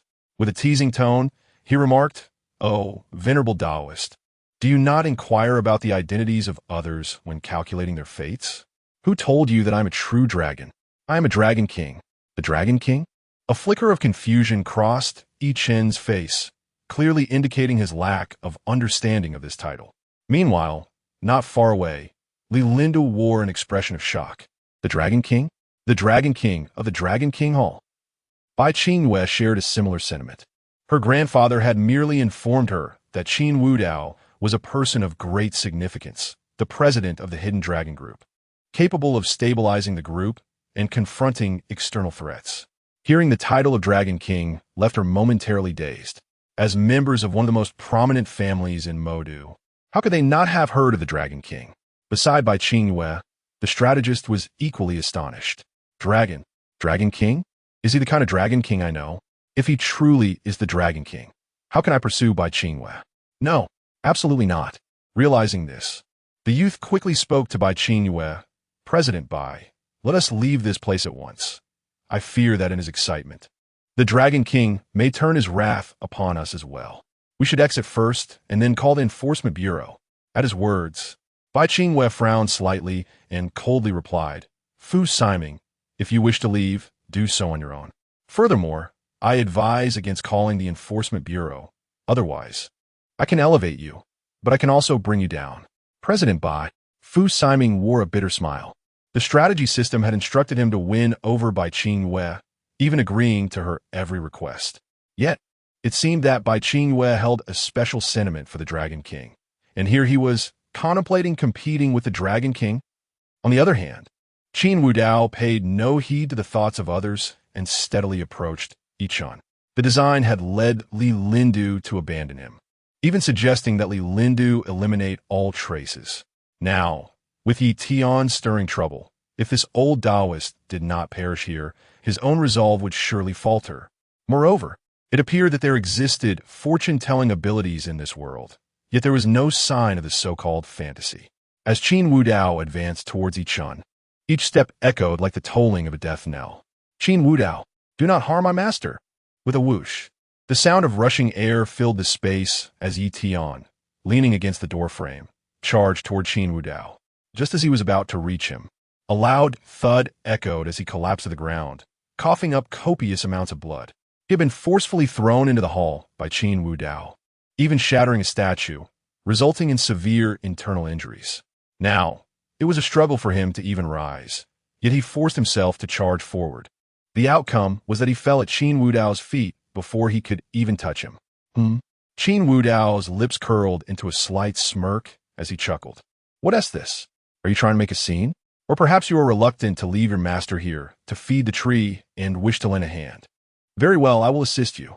With that, Qin Wudao seized Yi Tian by the collar and hoisted him up, bringing him before Yi Chun and unceremoniously throwing him to the side. Old Taoist, enlighten me. What exactly is this dragon-slaying technique? Oh, not speaking? Playing the part of master? Noticing Yi Chen's silence, Qin Wudao turned his attention to Yi Tian before stepping forward. Crack! Yi Tian's ankle was instantly crushed underfoot, and despite being unconscious, the pain jolted him awake, eliciting a cry of agony. Do not harm him, Yi Chun bellowed in fury, enduring his own pain as he explained to Qin Wudao. The dragon-slaying technique is an ancient art passed down by a master of old, encompassing myriad aspects: medicine, sorcery, astronomy, geography, internal governance, military strategy, and all things in existence. The most extraordinary of these is the art of fortune manipulation. If you are a dragon in the realm of fate, I can enable my disciple to utilize the dragon-slaying technique to slay you, thus transferring your fortune to him. Upon hearing Yi Chen's words, Qin Wudao's interest was piqued. This sounded rather fantastical. No wonder Yi Tian lacked any so-called system. It seemed his golden opportunity lay in this dragon-slaying technique. If, according to fate, Qin Wudao was the child of destiny referred to as the true dragon, then what of the destined antagonist? With both fates combined, how could a mere dragon-slaying technique possibly succeed, especially with 2.5 systems in play, with a so-called regret counted for half? Yi Chun divulged this information, knowing he had reached the end of his road. Escaping was no longer an option. He preferred to leave Yi Tian a chance at survival. The prior mistakes were those of himself and Li Lindu. Should Qin Wudao wish to learn the dragon-slaying technique, he could simply keep Yi Tian alive. Old man, you reveal such crucial information so readily. Do you wish for me to release Yi Tian? Yi Chen looked up, surprised that Qin Wudao had seen through his intentions. Indeed, I hope you will spare this child, for he is already somewhat deranged, bearing a deep-seated vendetta against the Chu family, who have caused him to lose everything. If you are willing to let him go, I will ensure he remains loyal to you, becoming your swiftest blade. I implore you. The once proud Yi Chun now bowed his head, seemingly offering Qin Wudao a gesture of reverence. Qin Wudao regarded Yi Chun with a hint of amusement. At that moment, Yi Chun suddenly looked up, opening his mouth to unleash a dark light that shot towards Qin Wudao. Clang! The sound of metal clashing echoed as the hidden weapon was deftly caught between Qin Wudao's fingers. Chapter 97. Speak another. Old man, are you still bringing this out to embarrass yourself? With a smile, Qin Wudao casually tossed the hidden weapon onto the ground. The saying that villains perish from excessive talk holds some truth, yet it does not apply to him. In the next moment, Qin Wudao stepped forward. Boom! With a resounding explosion, tree roots and dust were utterly crushed, blood mist, and with chips swirling in the air. As the ground trembled from the immense force, several figures suddenly dashed out from the temple. 2 of them seized Yi Tian and fled, while the others positioned themselves directly in front of Qin Wudao. Qin Wudao furrowed his brow at the unexpected appearance of these individuals. They were from the Dragon King's hall. What are you doing? In the face of the Dragon King, the remaining few instinctively swallowed hard. They understood how terrifying this living nightmare had been during his reign abroad, but they were bound to obey their leader's orders. The Dragon King, Long Shun, stated that Yi Tian was seeking revenge against him. Hence he hoped the Dragon King would hand Yi Tian over for him to deal with. Rest assured, he would not allow Yi Tian to live. The old priest had previously mentioned that the Chu family were enemies of Yi Tian. Now it seemed that Chu Zichuan and that Chu Feng must also belong to the Chu family. Where's Chu Zichuan gone? Hearing Qin Wudao's indifferent tone, one of them mustered the courage to respond. It seems Long Shun has returned to headquarters. You whoosh. At that moment, Qin Wudao suddenly struck. An aura of chilling ferocity emanated from him as his right fist surged forward like a meteor, aimed directly at the face of the foremost individual. This punch carried a terrifying sound of breaking air, the force of the fist slicing through the surrounding atmosphere, raising dust in its wake. With a dull thud, akin to a heavy object colliding with a wall, the victim's head was struck as though by a heavy hammer, sending him flying backward. His face instantly a grotesque mess. The bridge of his nose caved in, and teeth mixed with blood spraying from his mouth, tracing an eerie arc through the air. Before others could react, Qin Wudao, like a ghost, closed in, his left fist following up with a powerful strike to the chest of another individual. The force was tremendous. It felt as if a speeding car had smashed into the victim, whose ribs audibly cracked. With several sharp sounds, his body flew back like a kite with a severed string, crashing heavily against the temple wall, which crumbled under the impact. He lay amidst the ruins, blood gushing from his mouth, his eyes filled with fear and despair. At that moment, another individual attempting to flee turned to take a few steps when Qin Wudao lunged forward, leaping high, his right knee descending like a sharp battle axe upon the person's back. With a creak, it sounded as if the victim's spine had been forcibly snapped. His body twisted grotesquely, crashing face first onto the stone floor, which was stained with blood from the impact. His limbs twitched a few times before falling still. In mere seconds, the ground was a gruesome sight, splattered with blood, victims sprawled in disarray, their deaths horrific. Qin Wudao's eyes, glowing with a menacing red hue, radiated a brutality that permeated the air, mingling with the scent of blood and an eerie silence that could not conceal his chilling aura. Zhu Zijuan, I care not what animosity exists between you and Yi Tian, nor whether you intend to kill him, but you have stolen my prey, and I shall deal with both you and him. Headquarters? How fortuitous. You certainly have a knack for choosing locations. At that moment, Bai Qingwei approached with her bodyguards. Even as a descendant of a prominent family, she trembled before the overwhelming aura of Qin Wudao. Nevertheless, she steeled herself against her fear and approached him. Just as she was about to speak, Fu Siming stepped forward. He could not allow Bai Qingwei to be harmed. Furthermore, this was an excellent opportunity. The Dragon King was so brutal that he must have frightened her, providing Fu Siming with the perfect moment to insert himself. The Dragon King, after all, was best known for his restraint when it came to his woman. Fu Siming, as a strategist, understood this well. With Bai Qingwei present, he believed Qin Wudao would not act against him. Moreover, stepping forward might leave a gallant impression in Bai Qingwei's heart. With this thought, Fu Siming boldly positioned himself in front of Bai Qingwei, confronting Qin Wudao. However, he failed to notice the red glow in Qin Wudao's eyes intensifying. Mr. Qin, this shouldn't concern us, should it? Rest assured, we will not notify the Enforcement Bureau, but I hope you refrain from such reckless disregard for life in the future. Even if they struck first, do you not bear any responsibility? Thus, I hope there will not be a next time. Otherwise, should I find out, bang. With a muffled sound, Fu Siming's voice abruptly vanished. Simultaneously, a cloud of blood mist enveloped the surroundings. Qin Wudao maintained his stance, fist poised to strike. Bai Qingyue's beautiful eyes widened in shock, nearly gasping in horror. She quickly covered her mouth with her hand, as did her bodyguards, none daring to move. Crack! Qin Wudao slowly retrieved a cigarette and lighter from his pocket, a few traces of blood adorning his face, appearing even more fearsome in the flickering light. As the smoke ignited, the red glow in Qin Wudao's eyes gradually receded. With a sigh, the smoke began to rise, and the expression on Qin Wudao's face returned to his previous gentle smile, as if the brutal and terrifying figure was not he at all. Ding dong. Congratulations to the host for slaying the strategist Fu Siming. Congratulations to the host for acquiring the strategy system. Congratulations to the host for gaining 10 strength. Congratulations to the host for obtaining the complete dragon slaying technique. The servant spirit is at your service. Ding dong. Where's this place? Immediately after the rewards were dispensed, a cold system voice echoed. My host has been killed by you. Thus, you are now the new strategist. A task is hereby issued. Please strategize by Qingwei. Failure will result in annihilation. Please strategize, Chu Lian.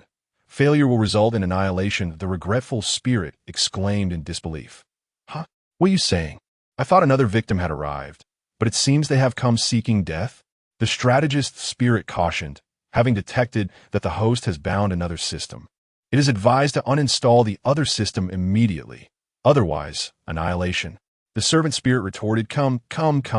Speak again. Chapter 98. This is what we call reputation. Additional update. Strategist child. So it turns out you are all intelligent systems. In that case, you may choose self-destruction. I will protect the host. Otherwise, I shall erase the host, and you shall all perish as well. Donor child, damn. I have never encountered such arrogance. A female-oriented system, and a strategizing one at that. What audacity you possess to utter such words. Regretful child, perhaps he is not quite normal? Strategist child, commencing host eradication, countdown, 3. Boom! Before the strategist child could finish speaking, a deafening explosion interrupted him. Bull and horse child, damn. I was just about to show off. I have yet to even begin, and you've already gone ahead and done it. I told you to show off. Where's that heavy artillery of yours? Bring it to me. Regretful child. Huh? Donor child, useless, get aside. Bull and horse boss, I present you with a knife. Come on. With a series of slashing sounds, the system realm returned to tranquility once more. Regretful child, is this truly the end? How can you possess such a similar disposition to the host? He is a female-oriented system, and you. Bull and horse child, enough chatter. The host declared equality between genders. Regret, come here. Such worthless remains do not deserve to linger in the host's mind. Devour them piece by piece. Hurry, or I shall dismember you too. Regretful child, I will eat right now. Oh. At this moment, within the Qin residence, Qin Ziru and Wang Weitong were engaged in conversation when a subordinate rushed in. Young masters, we indeed intended to abduct Li Jingyu, but before we could do so, we discovered that he and Li Sisi were taken back to the Li family. They are both severely injured and may not emerge for some time. Huh? Wang Weidong wore a puzzled expression. What does severe injury mean? Has someone already laid hands on him before us? Who is it? Send someone to express our gratitude. I don't know, but according to our informant within the Li family, it was due to Lord Qin's actions. Lord Qin made a move. As he spoke, the subordinate produced a photograph of Li Jingyu lying on a hospital bed. In the image, Li Jingyu lay on the bed, seemingly with a broken arm, bruised all over, and missing several teeth, his face a portrait of misery, tears streaming down. Qin Ziru snatched the photos, glanced at them, and promptly discarded them to the floor. Sneering, he remarked, "This is definitely not the handiwork of Qin Wudao." Wang Weitong nodded in agreement, affirming the sentiment. Huh? The subordinate looked at the two young masters in confusion, unable to comprehend their certainty that this was not the work of Qin Wudao. Qin Ziru disdainfully stated, "Look at Li Jingyu in the photograph. Though he appears wretched, bruised and battered, if this were truly the work of Qin Wudao, he would be in pieces, not lying in bed. He could be assembled like a jigsaw puzzle." Wang Weitong chuckled lightly. Do you see? This is what we call reputation. By the way, if we find the opportunity, retrieve both him and Li Sisi from the Li family. I wish to bury them alive with my own hands. Understood? Within the Taoist temple, Qin Wudao extinguished a cigarette, but underfoot, and turned to bite Qin Yue with a smile. You want to hold it against me for eliminating your little underling, will you? Of course not. Bai Qin Yue's head shook vigorously, fearful that a delayed response might lead to her own punishment. He is not my underling. I merely recognized his talent and wanted him to handle certain tasks. However, you can dispose of him as you wish. I will take care of matters with the Law Enforcement Bureau and his family. No need. With the number of people Qin Wudao had already dealt with, there was no requirement for post-event cleanup. The prior incident with special operations had already incited fury among the higher-ups. As long as Qin Wudao did not contravene national boundaries, there would soon be professionals to handle the aftermath. Not an underling at all. Bai Qingwe was anxious. She had conducted a brief investigation into Qin Wudao and was aware of Lu Rian's fate. She was still nominally Qin Wudao's girlfriend and wished to avoid any misunderstandings.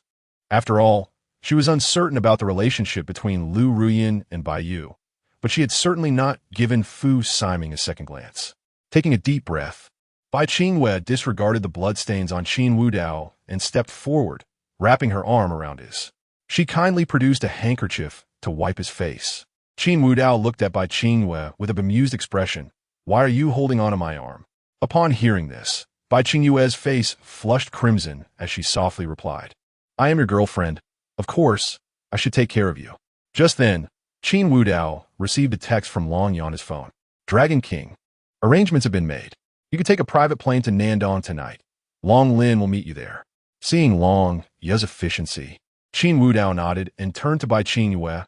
"Regarding our collaborative project, you will liaise with Long Ya from now on. I have matters to attend to abroad." Abroad? Now that Bai Qingwei was aware of Qin Wudao's identity as the Dragon King, her eyes widened in alarm at the mention of foreign lands. What lies abroad is no secret. The world is currently in turmoil, with major powers in constant friction and smaller nations engaged in open warfare. Where there is conflict, there is bound to be the Dragon King's Hall. The purpose of the Dragon King's Hall is self-evident, and Qin Wudao's decision to venture abroad must pertain to such affairs. Bai Qingwei had witnessed Qin Wudao's formidable prowess firsthand. She could scarcely imagine the kind of scene that would unfold should such a terrifying figure step onto the battlefield. "What are you thinking?" Noticing Bai Qingwei lost in thought, Qin Wudao inquired directly. "Huh?" Bai Qingwei snapped back to reality, her cheeks even more flushed, and inadvertently said, "It's nothing. Just be careful while you're abroad." "I understand." Qin Wudao nodded, then released Bai Qingwei, heading toward the temple's exit. The head of the Li family had long since fled amidst the earlier chaos, as Chun had informed Qin Wudao that he had previously sent someone to pursue him. Moreover, having clearly seen the crimson glint in Qin Wudao's eyes, he understood that the latter's madness had returned. If he did not escape swiftly, Qin Wudao might very well eliminate him. Bai Qingwei gazed blankly in the direction Qin Wudao had departed, her thoughts a mystery. As a side note, no dragging. Yi Tian remains alive because I find him useful. I'm not pulling any strings. I have explained, so you can't scold me. Furthermore, as Qin Wudao heads abroad, he will truly demonstrate the might of the Dragon King. Previously, someone mentioned wanting to create a new world of chaos, but that can only unfold overseas. It will be sealed domestically. I have been diligently adding updates for several days, and as a hard-working and obedient author, don't you love me? 3. Chapter 99. Matters of the Dragon King Hall. After leaving the Taoist temple, Qin Wudao proceeded directly to the private airport. En route, he sent several messages to his family. Qin Wanrong immediately expressed her desire to accompany him, but he declined. "I have matters to attend to abroad and will certainly return within a month. You must stay at home and wait for me obediently." What if some unscrupulous individuals abroad attempt to seduce you? Upon hearing the slight hint of jealousy in Qin Wanrong's tone, Qin Wudao couldn't help but laugh. "During my absence, remember to purchase plenty of stockings for my return. You are becoming increasingly wicked." After a playful exchange, the call ended. However, the smile on Qin Wudao's face gradually faded as he began to peruse the information he had received on his phone. In recent years, upon his return to the country, the Dragon King Hall had undergone a significant reshuffling.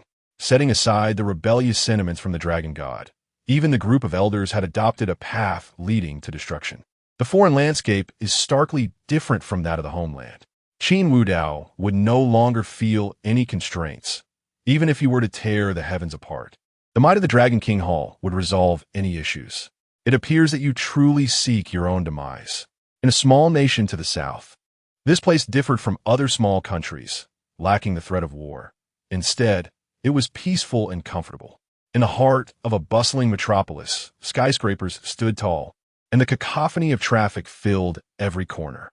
A myriad of ethnicities traversed the streets in silence, and their gait revealed their military backgrounds, their blood-stained aura confirming they were no ordinary individuals. This country is known as the neutral nation. a simple and casual name. It is termed neutral because it is a nation established by mercenaries, serving as the headquarters of the Dragon King Hall. The absence of conflict here is due to the fact that no one wishes to provoke a nation filled with mercenaries. After all, angering them is akin to stirring a hornet's nest, and furthermore, the neighboring small nations require the Dragon King Hall's assistance to win their wars. Thus, the Dragon King Hall prospered, constructing this mercenary city in opulence. At the center of the small nation, the Dragon King Hall rises with a unique majesty, akin to a solitary pearl in a forgotten world, exuding an air of mystery and authority. The architectural design is strikingly distinctive, blending classical and modern elements. The main structure resembles an ancient palace, with towering red pillars supporting the magnificent roof, its glazed tiles shimmering with golden light under the sun, harmoniously complementing the modern glass facades surrounding it, without appearing out of place. It would not be an exaggeration to describe it as a fusion of an ancient palace and a modern fortress, as a hallmark edifice. Only the upper echelons of the Dragon King Hall could work here. However, today the entire Dragon King Hall was under tight security. Mercenaries patrolled the premises, and unlike in Homeland, these were truly armed with live ammunition, with armed helicopters constantly patrolling the skies. The reason for this heightened alert was that all the elders had convened for a meeting within the Dragon King Hall. The future direction of the Dragon King Hall was at stake. Aside from the Dragon King and the Dragon God, all the other elders had gathered. Without such precautions, should any enemies seize the opportunity to infiltrate, it would spell disaster. The battlefields abroad are never devoid of brainwashed lunatics. On the highest floor of the Dragon King Hall, there lies a conference room. This room is lavishly and solemnly adorned, with a massive round table made of redwood occupying the center, adorned with exquisite tea sets and documents. The walls are decorated with maps symbolizing the glory and territorial influence of the Dragon King Hall over the years, alongside portraits of past Dragon Kings. Crystal chandeliers cast bright light, illuminating the faces of all present. The room was enveloped in swirling smoke. As dozens of elders seated around the grand table wore expressions of grave concern. At the forefront stood a chair resembling a dragon throne, entirely black and emanating a dark sheen. The individual presiding over the meeting dared only to stand before the throne, not daring to sit. This chair represented the utmost authority of the Dragon King Hall, the Dragon King himself. Thus, even in his absence, the elders had no choice but to yield the chair. Seated closest to the dragon throne was a woman. She sat quietly, her beauty striking, with a prominent red flower ornament gracing her forehead, reminiscent of a splendid poppy blooming in the dark of night, instantly capturing the attention of those nearby. Her eyes, artfully lined in deep black, were enchanting and alluring, with a slight upward tilt at the corners, as if they could weave invisible threads to ensnare hearts. Each glance she cast seemed to possess a captivating power. Clad in an exquisite Miao-style gown, with a silver hair crown signifying her extraordinary status, this mesmerizing woman was none other than Wu Qingxi, the eldest disciple of the Dragon King. To her left sat two equally enchanting women. The Dragon King's second disciple, Yu Yunshi, possessed an ethereal grace, her exquisite white visage currently marred by a hint of anger. Her fury contrasted sharply with that of her junior sister, Ji Linger, who resembled a lively and adorable sprite, her youthful face radiating charm, with playful little tiger teeth peeking out as she smiled. All three of the old Dragon King's female disciples were present. Additionally, there was a new disciple recently taken under the old Dragon King's wing, a resolute young man named Xiaoyu. Any disciple of the old Dragon King holds significant influence within the Dragon King Hall, especially the eldest disciple, who, apart from the Dragon King, is another figure of authority. The presence of all four disciples indicates the gravity of the matters to be discussed today.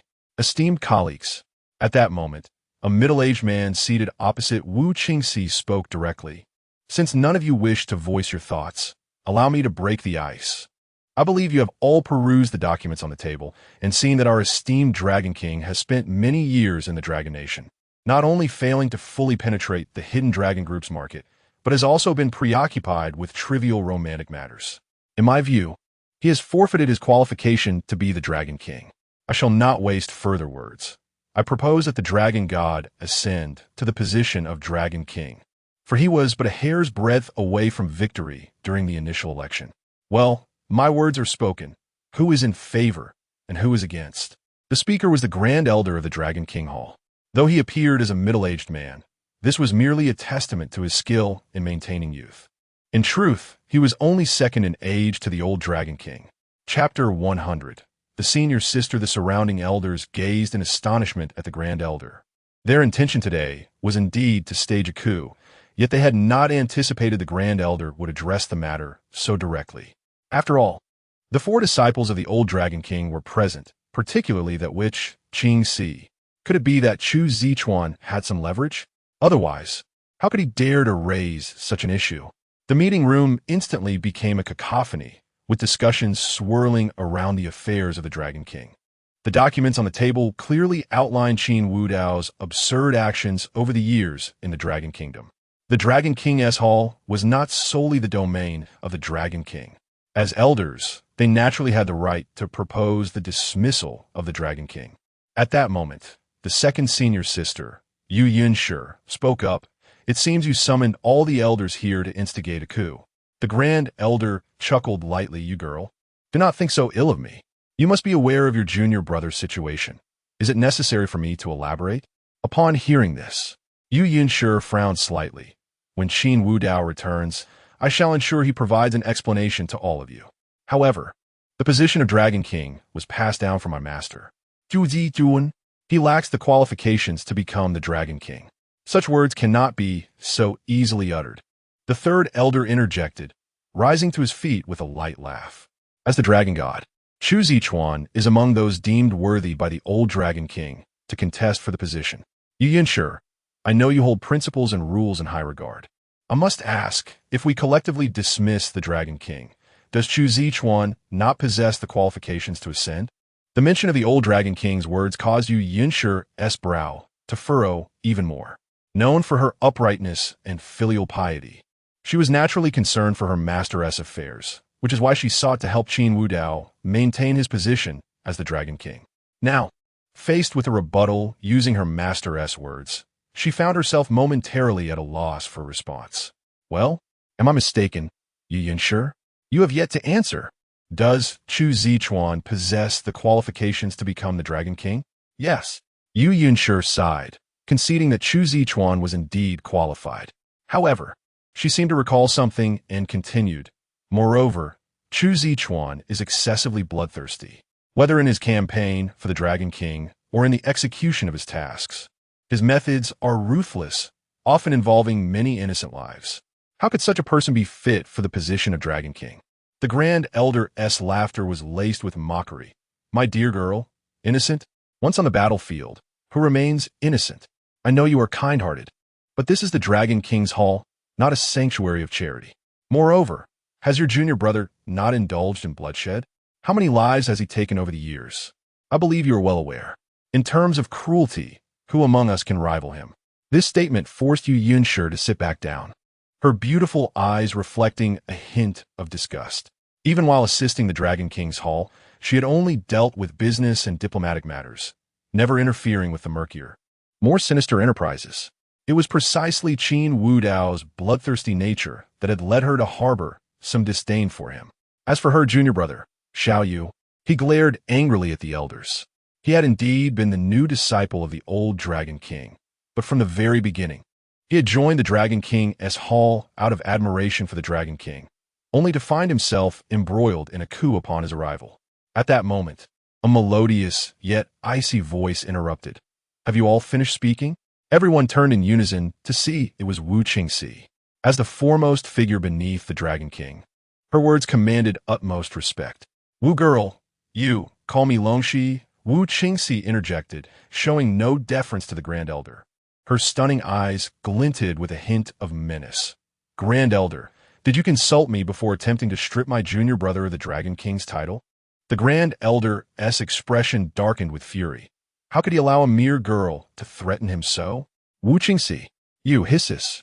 Just as the Grand Elder was about to retort, several snakes, appearing from nowhere, coiled around him. Given their coloration, they were undoubtedly venomous. What are you planning to do? Despite being surrounded by a multitude of venomous snakes, the Grand Elder remained composed, for he was a survivor of the battlefield. He glared at Wu Qingxi. Longxi, are you attempting to threaten the elders? Yu Yinshi quickly chimed in. Senior sister, this is against the rules. Please release the Grand Elder. Upon hearing Yu Yinshi's words, Wu Qingxi turned slightly to glance at her.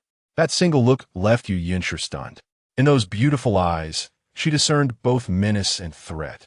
Was the senior sister now threatening her, the junior sister? Second senior sister, your senior sister is furious. Jiling seized Yu Yinshi's arm and playfully stuck out her tongue, saying, if you wish to avoid a beating, it's best to remain silent. And be careful tonight when you go to sleep. You might find your bed filled with snakes, centipedes, and spiders. Enough. The thought of such a scenario paled Yu Yinshi's complexion further. Yet, from her gaze, it was evident she was still quite perturbed by Wu Qingxi's breach of decorum, though she dared not voice her concerns at that moment. Grand Elder, I oppose this matter. If you bring it up again, do not blame me for silencing you in my own way. Wu Qingxi's tone was calm, but with the multitude of snakes surrounding the office, none dared to speak further, and the atmosphere became tense. Just then, several unexpected guests entered the meeting room. Meanwhile, on a private plane, Qin Wudao descended swiftly onto private territory, clad in a black suit. All hail the Dragon King. At the forefront was Long Lin, followed by 100 fully armed mercenaries, their gazes towards Qin Wudao aflame with fervor. These were the elite few who had fought alongside Qin Wudao from the beginning, their loyalty unquestionable. Dragon King. Long Lin approached, her beautiful eyes filled with admiration. What is the situation in the Dragon King's hall? All the elders have assembled. Long Lin quickly adopted a serious demeanor. They're staging a coup, although Miss Wu is present. It seems they have also summoned the Dragon Guards this time. Oh, Qin Wudao chuckled. So those old codgers have decided to show themselves? Very well. We shall eliminate them all. Yes.